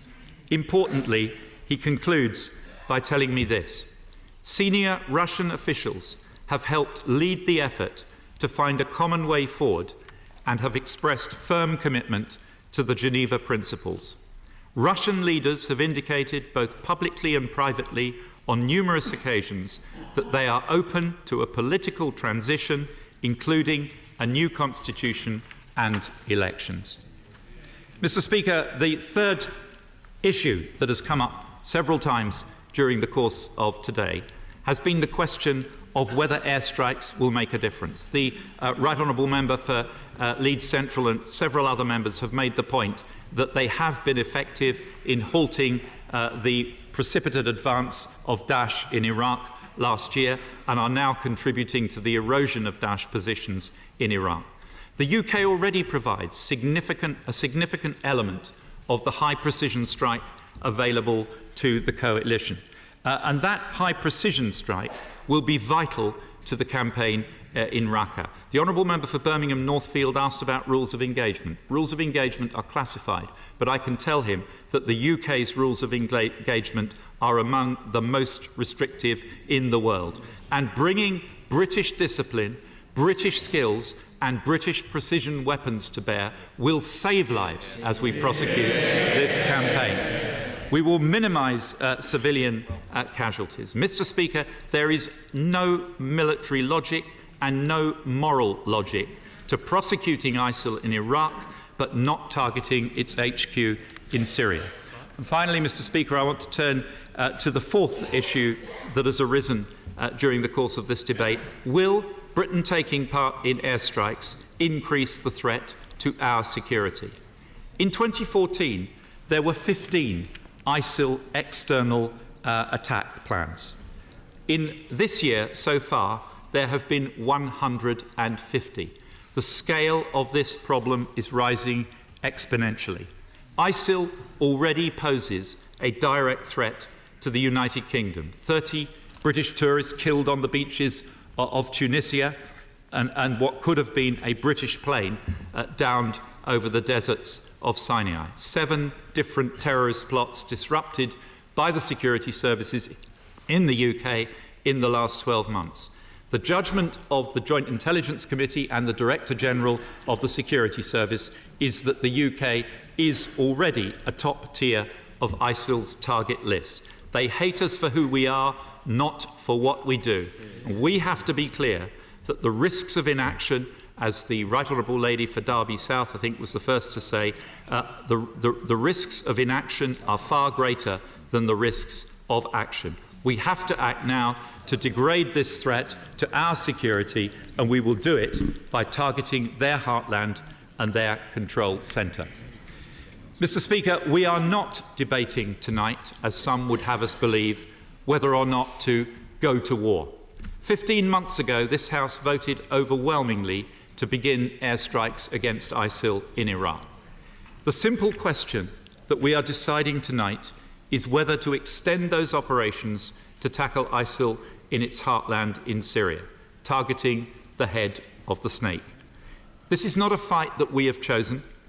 By the atrocities they have committed, by the murderous regime of brutality and terror they've inflicted on the people of Iraq and Syria, and by their clear intent and capability to strike us here in the UK and British citizens abroad, ISIL have made that choice for us. And to answer the question of my right honourable friend for Gainsborough, yes, ISIL do represent a direct and imminent threat to the UK and to British citizens.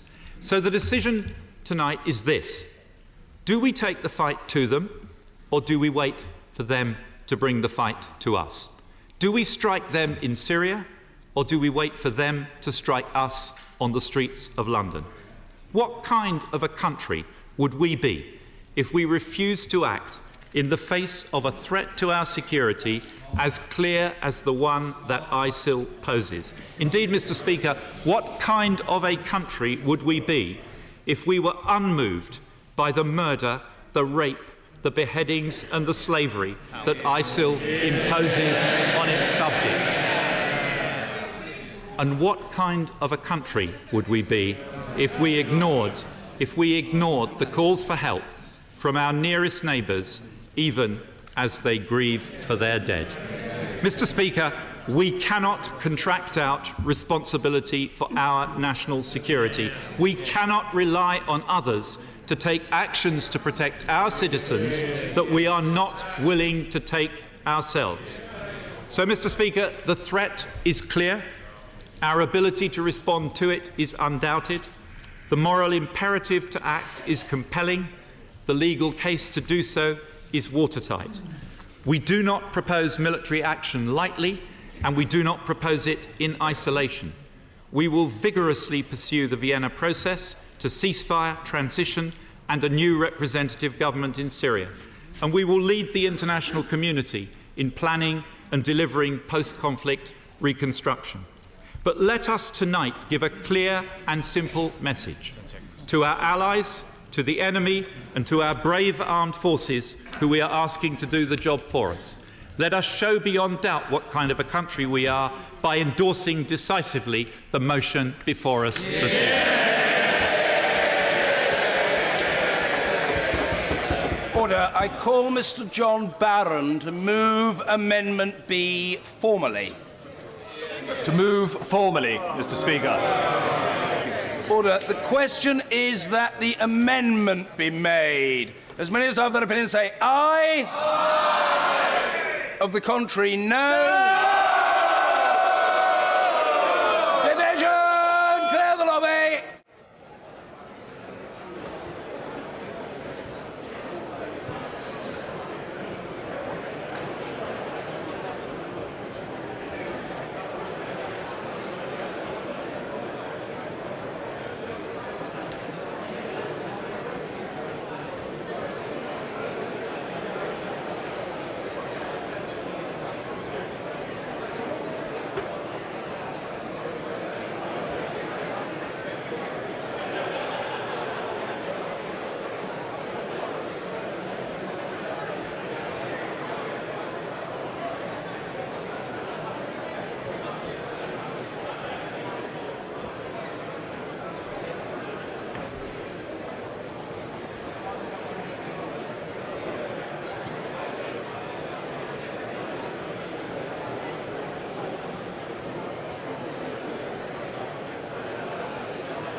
Colleagues, just stop it. Yeah, all right. Order. The question is that the amendment be made. As many as have that opinion say aye. Aye. Of the contrary, no. No. Tellers for the ayes, Mr. Owen Thompson and Mr. Jonathan Edwards. Tellers for the noes, Mr. Gavin Barwell and Ms. Jackie Doyle Price.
Pause.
Order.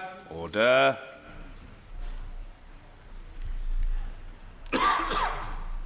The ayes to the right, 211. The noes to the left, 390.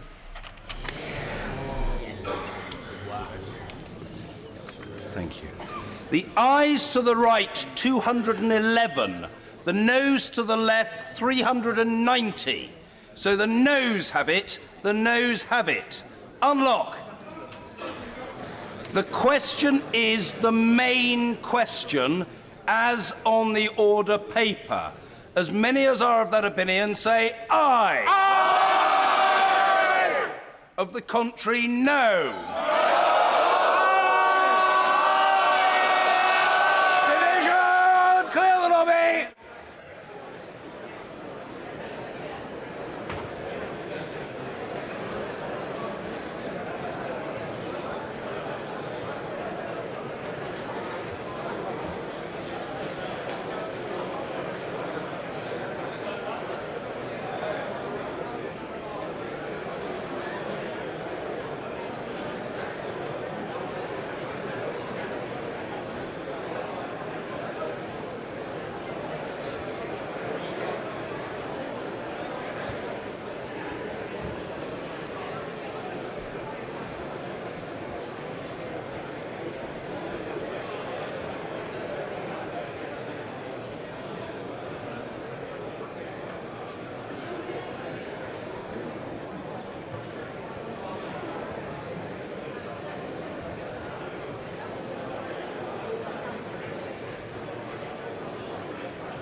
Order. The question is the main question as on the order paper. As many as have that opinion say aye. Aye. Of the contrary, no. No. Tellers for the ayes, Mr. Gavin Barwell and Ms. Jackie Doyle-Price. Tellers for the noes, Mr. Owen Thompson and Ms. Liz Saville-Roberts.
Lock the doors.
Order. Order. The ayes to the right, 397. The noes to the left, 223. Thank you. The ayes to the right, 397. The noes to the left, 223. So the ayes have it. The ayes have it. Unlock. Order. We come now to the petition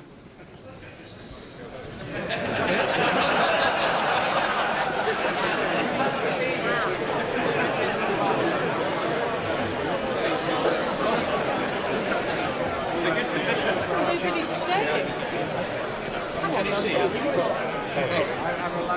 Sorry? Yeah, I can. Yeah. I ask members leaving the chamber, however unaccountably, please to do so quickly and quietly so we can hear the petition from the Right Honourable Lady, the member for Chesham and Amersham.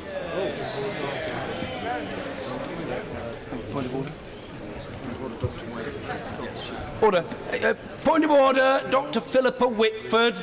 Just really to thank the Speaker for going through all of these hours of debate, and as a doctor, could I say that's not terribly healthy? Well, I'm extremely grateful to the Honourable Lady for what she said. I take note of her health advice, but there have to be exceptions, and I wanted to be here to hear every speech, and I thank colleagues for what overall, I must say, was a remarkably decent and gracious tone that characterised the contributions over several hours. Thank you, Mr. Speaker. Point of order, Mr. David Winnick. Put on record that it's unlikely that any previous speaker has ever done what you've done today, sit throughout without a single break, and I think the whole House should congratulate you. Well, I'm very flattered and honoured by what the Honourable Gentleman has said. I sought no such compliment, but the Honourable Gentleman first came into the House 49 years ago, and he knows I hold him in the highest esteem, and I thank him for that. But the credit is that of the House for the way it's conducted itself today. I appreciate what he said. Indeed. I'll bank it while I can. Thank you, colleagues. Petition, Mrs. Cheryl Gillan. Mr. Speaker, I rise to present a petition on behalf of my constituent, Mr. Tom Perry, and 202,731 individuals who are residents of the UK concerning the mandatory reporting of child abuse.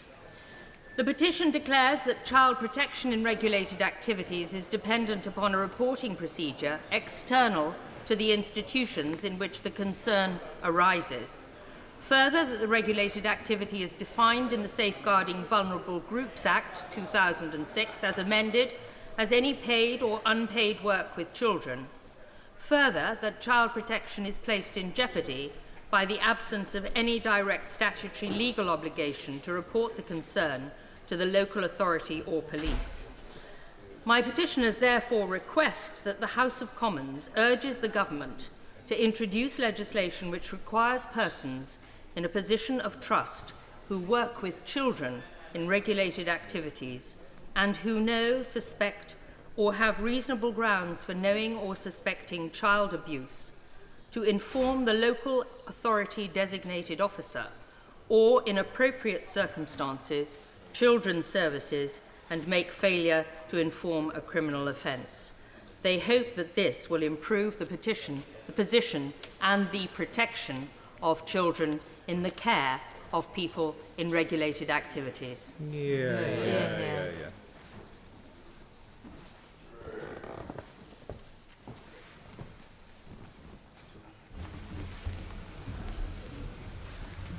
Petition, mandatory reporting of child abuse.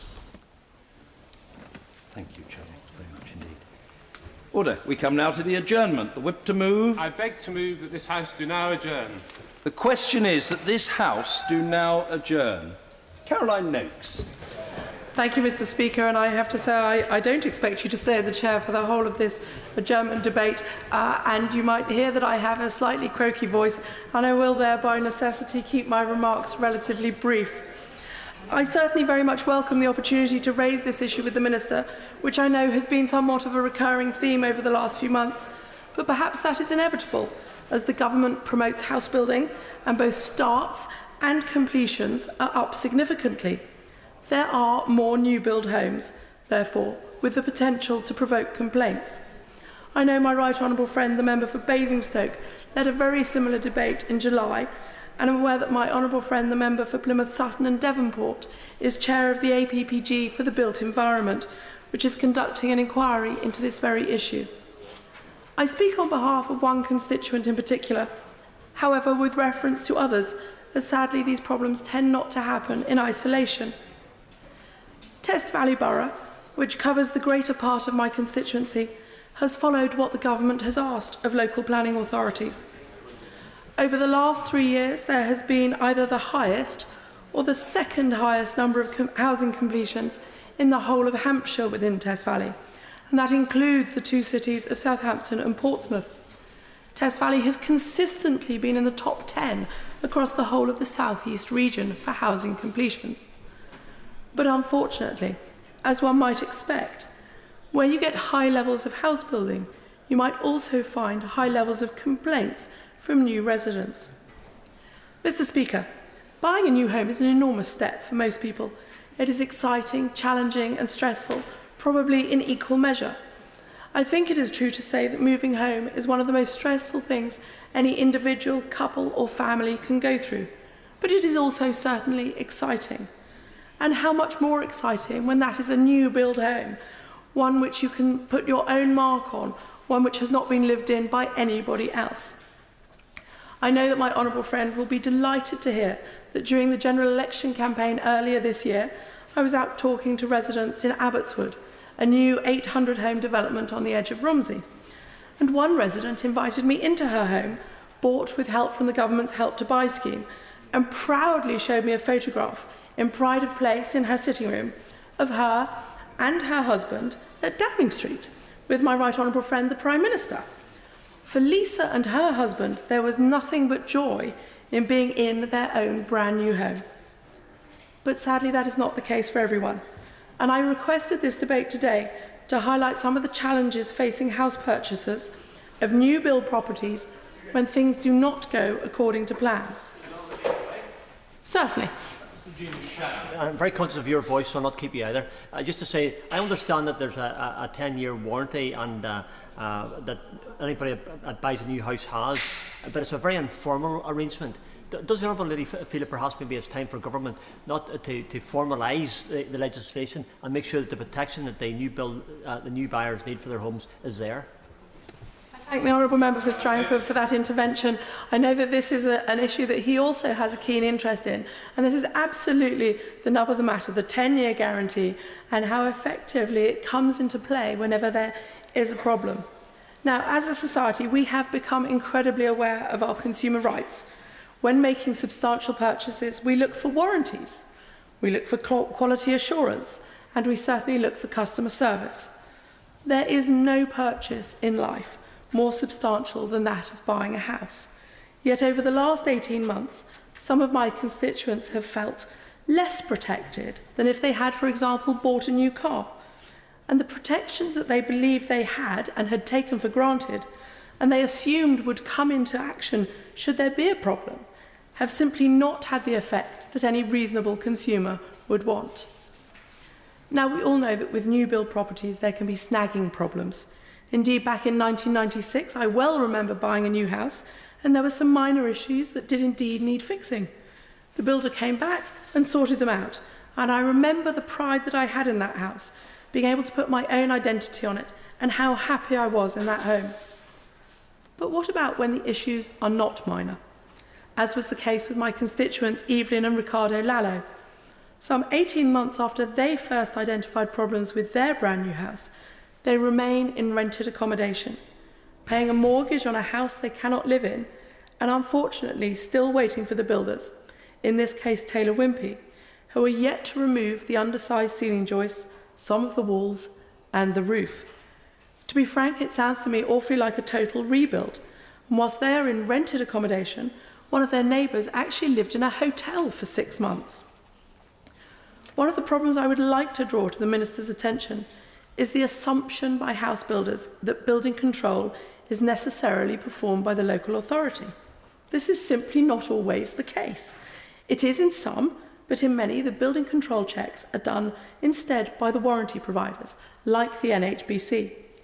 This can be for very good reasons. The warranty companies might prefer it, as they will then be providing the warranty for a building that they have been involved with from a very early stage. And there are several inspections that take place at various stages, from checking the depth of foundations, making sure that cavities are the appropriate size, through to the pre-plaster check. And there is a log for each inspection, which my constituents argue should be freely available automatically to the prospective purchaser. But the customer is not necessarily aware of that, and there does need to be a better understanding that a local authority building control inspector might never have seen the building, and the local authority, beyond granting planning permission, may have no direct interest in the subsequent build process. The assumption, however, that whoever has carried out the inspection process might be that throughout that process problems would be flagged up and the build process would be able to have them amended before it moved on to the next stage. I'm conscious my honourable friend, the member for Basingstoke, has raised in detail with the Minister the flaws there are with the inspection regime and how this might leave a homeowner in a more vulnerable position than they had ever imagined when entering into the contract to buy a home. I do not intend to repeat those arguments. Suffice to say, I wholly endorse her view regarding the need for a duty of care to be established between approved inspectors and the home buyer, and I welcome the Anchor's report in that respect. But we also need to somehow convey to purchasers that they need to be vigilant in this process and be aware that it might not be their local authority who have inspected the build. In the case of my constituents, Mr. and Mrs. Lallow, they feel very much as if they have been pushed from pillar to post, with each one shrugging shoulders and all pointing back to the builder as the one who must rectify the problems. And that is undoubtedly right. The NHBC system and other warranty providers require the builder to rectify any problem within the first 2 years. And in the situation I outline, their builder, Taylor Wimpey, have accepted it is their responsibility to replace all the joists and trusses which had not been installed properly as required. And tonight, I understand the scaffolding is up and the roof will come off tomorrow. We must hope that the sun will be shining. However, where a defect is discovered and the builder refuses to carry out the remedial work, a free resolution service is offered by the warranty providers. But what happens when the builder does agree to carry out the work, but drags their feet and does not get on with the repairs? And that is where my constituents first contacted me. Their bright, shiny new house had unacceptable levels of vibration. The investigations had revealed that the joists and trusses were acting independently of each other. They have to come out, the plaster must all be removed, ceilings taken out, and the roof will come off. They contacted the local authority, who very quickly stated it was not their responsibility. But they could find no agency able to act as an intermediary between them and the builder, to exert the pressure they wanted to make sure a speedy and appropriate remedy could be facilitated. For 6 months, the family lived with no ceilings after they had been stripped out. Walls were missing, and their living room furniture was in storage. For a further 6 months, they have lived in rented housing, expecting at every moment work to start on the house that was meant to be their pride and joy, a home for their boys. My constituents feel that for big purchases, like houses, there should be some sort of protection, someone to speak up on their behalf, to act as an intermediary. It is their contention that there should be some sort of ombudsman, and there is certainly some attraction to that idea. My real concern is that if, as happened in the case of my constituents, fundamental structural flaws, which should have been picked up in the pre-plaster inspection, are already being missed, what can we expect as rates of house building accelerate? I hope my honourable friend can provide some reassurance that the inspection regime remains robust, that the case of my constituent and their neighbours who were similarly affected is unusual, because as house building necessarily increases, we want the owners of new homes to be happy, to have pride in their new homes, and above all to be protected adequately should the worst happen. The Parliamentary Under Secretary of State at the Department of Communities and Local Government, Mr James Wharton, to reply to this. Thank you, Mr Speaker, and I congratulate the honourable member for Romsey and Southampton North on securing this debate about the protections for purchasers of new-build homes. I know this is a matter of concern to a number of honourable members. Indeed, it is a matter that I have been personally present to discuss previously here in the House, as the honourable member recognised in her comments. Homeowners, rightly, Mr Speaker, expect their home to be built to high standards, to be high quality. And I understand that things do not always go right when buying a new home, but that when that does happen, it can be disappointing, it can be time-consuming, it can be stressful, and indeed it can be expensive to get things put right. I was concerned to hear about the experiences of my honourable friend's constituents, and I can't comment on particular cases, but I'm sure that the builder concerned will be reflecting on this debate in terms of how they're responding to the situation that my honourable friend has described. The quality of build and compliance with regulatory requirements or standards required under any warranty are the primary responsibility of the builder. There are protections in place, which I will describe, but the industry has to take responsibility for the quality of what it builds. The warranty provides an important protection. If a warranty is in place, the homeowner can contact the warranty provider. Most warranties, such as the NHBC Buildmark, LABC warranty and Premier Guarantee, last for 10 years from completion of the building works. Although, as my honourable friend has said in her comments, in the first 2 years from completion of the building work, the builder remains responsible to right defects caused by breaches of the technical requirements covered by the warranty.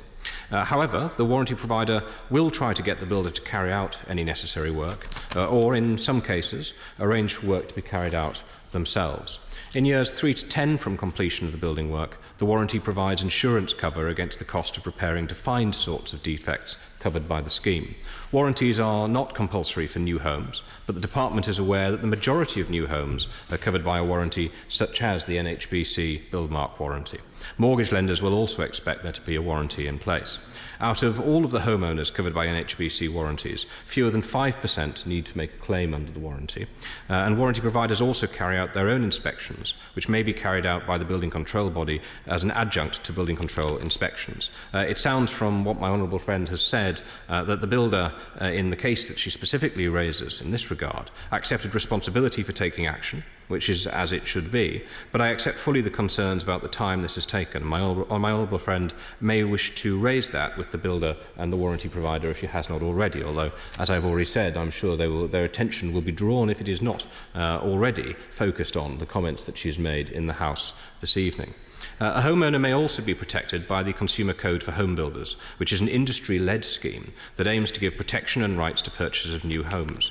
The code applies to all home buyers who reserve to buy a new or newly converted home on or after the 1st of April 2010, built by a home builder registered with one of the supporting warranty bodies, such as NHBC, LABC Warranty and the Premier Guarantee. According to the Code's annual report for 2014, between 2010 and 2013, there were 57 cases referred to the Code's Independent Dispute Resolution Scheme, of which 21 succeeded in part and 2 succeeded in full.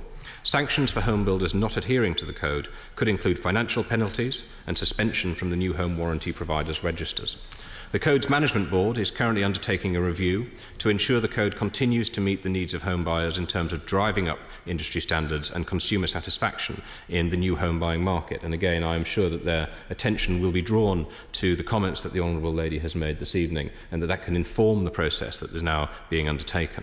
It may help if I explain additionally about the building control process. Building control system can contribute, of course, to the quality of new homes, Mr. Speaker. Building work, including new build, is subject to supervision, either by the local authority building control service or by an approved inspector.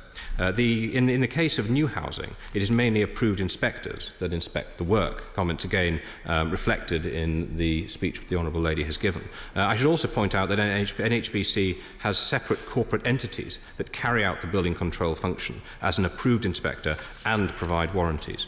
Building control can only ever be a spot-checking process and in no way removes the primary responsibility for ensuring work complies with the building regulations from the person carrying out the work. However, building control bodies are not clerks of work, nor are they responsible for quality issues beyond what is required by the building regulations. Building control bodies, both local authorities and approved inspectors, have a statutory duty to take all reasonable steps to ascertain that the relevant requirements of the building regulations have been complied with.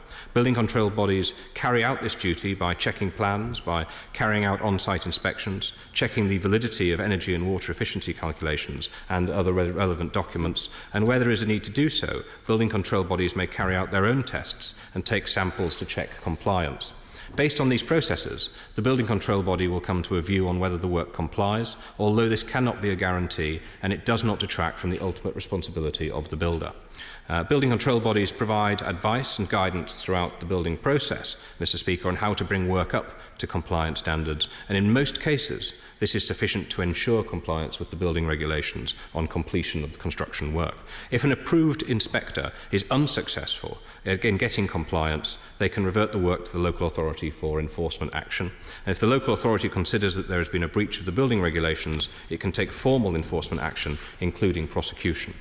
If anyone believes that a building control body has been negligent in carrying out their building control function, a complaint can be made to the local government ombudsman about local authorities and for approved inspectors to Sicair Limited, the body designated by the Secretary of State to carry out his executive and administrative functions in respect of the approval and reapproval of approved inspectors. The quality of new homes is an important issue. My honourable friend has spoken eloquently about the concerns that she has, and she is aware, of course, of the work of the All-Party Parliamentary Group on Excellence in the Built Environment, which is currently considering this issue as well. I'm pleased to see that those involved in the built environment are having the opportunity to express their views on the quality of new homes, as well as how improvements can be made to ensure new houses are of high quality. In particular, NHBC's submission to the group explains that they are undertaking a number of initiatives to help ensure the quality of new homes continues to improve. These include introducing, in 2016, construction quality audits of sites under construction and registered with a Build Mark warranty. These audits will involve NHBC's inspection managers undertaking structured, detailed audits of construction quality throughout the construction stages. The data collected will be analysed and used to provide feedback at industry and builder-specific levels in order to assist the industry in identifying opportunities for improvement, including how this may be achieved. Honourable members have raised, Mr. Speaker, on this occasion and on others, serious issues. Government is concerned that standards are adhered to and look forward to the findings of the All-Party Parliamentary Group for Excellence in the Built Environment to see what further work might be done to continue to improve the quality of new homes, both by my department and by others involved in the construction process. The Honourable Lady has raised some very important issues on behalf of her constituents this evening. I have certainly taken note of what she has said. I have no doubt that others both directly involved in some of the specific cases she raises, but more generally working in this field will have heard the comments that she has made, will be aware of the concerns that honourable members from across the House have brought to this place in recent times, Mr. Speaker. We want to ensure people can confidently buy new homes, can confidently make what is often the largest investment that they will ever make. The Honourable Lady has raised some very important points in that regard, and I will be happy to continue to discuss with her issues as they progress and to work with her to ensure that her constituents and mine can have confidence in the systems that are in place and the protections that they ought rightly to be able to expect. Order. The question is that this House do now adjourn. As many as are of that opinion say aye. Aye. Of the contrary, no. I think the ayes have it. The ayes have it. Order. Order.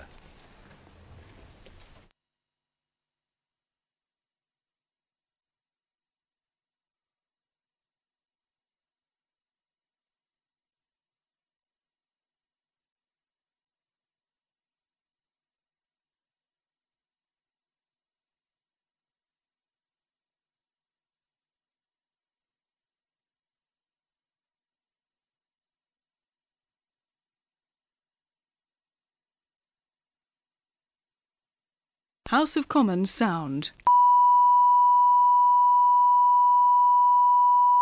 House of Commons sound.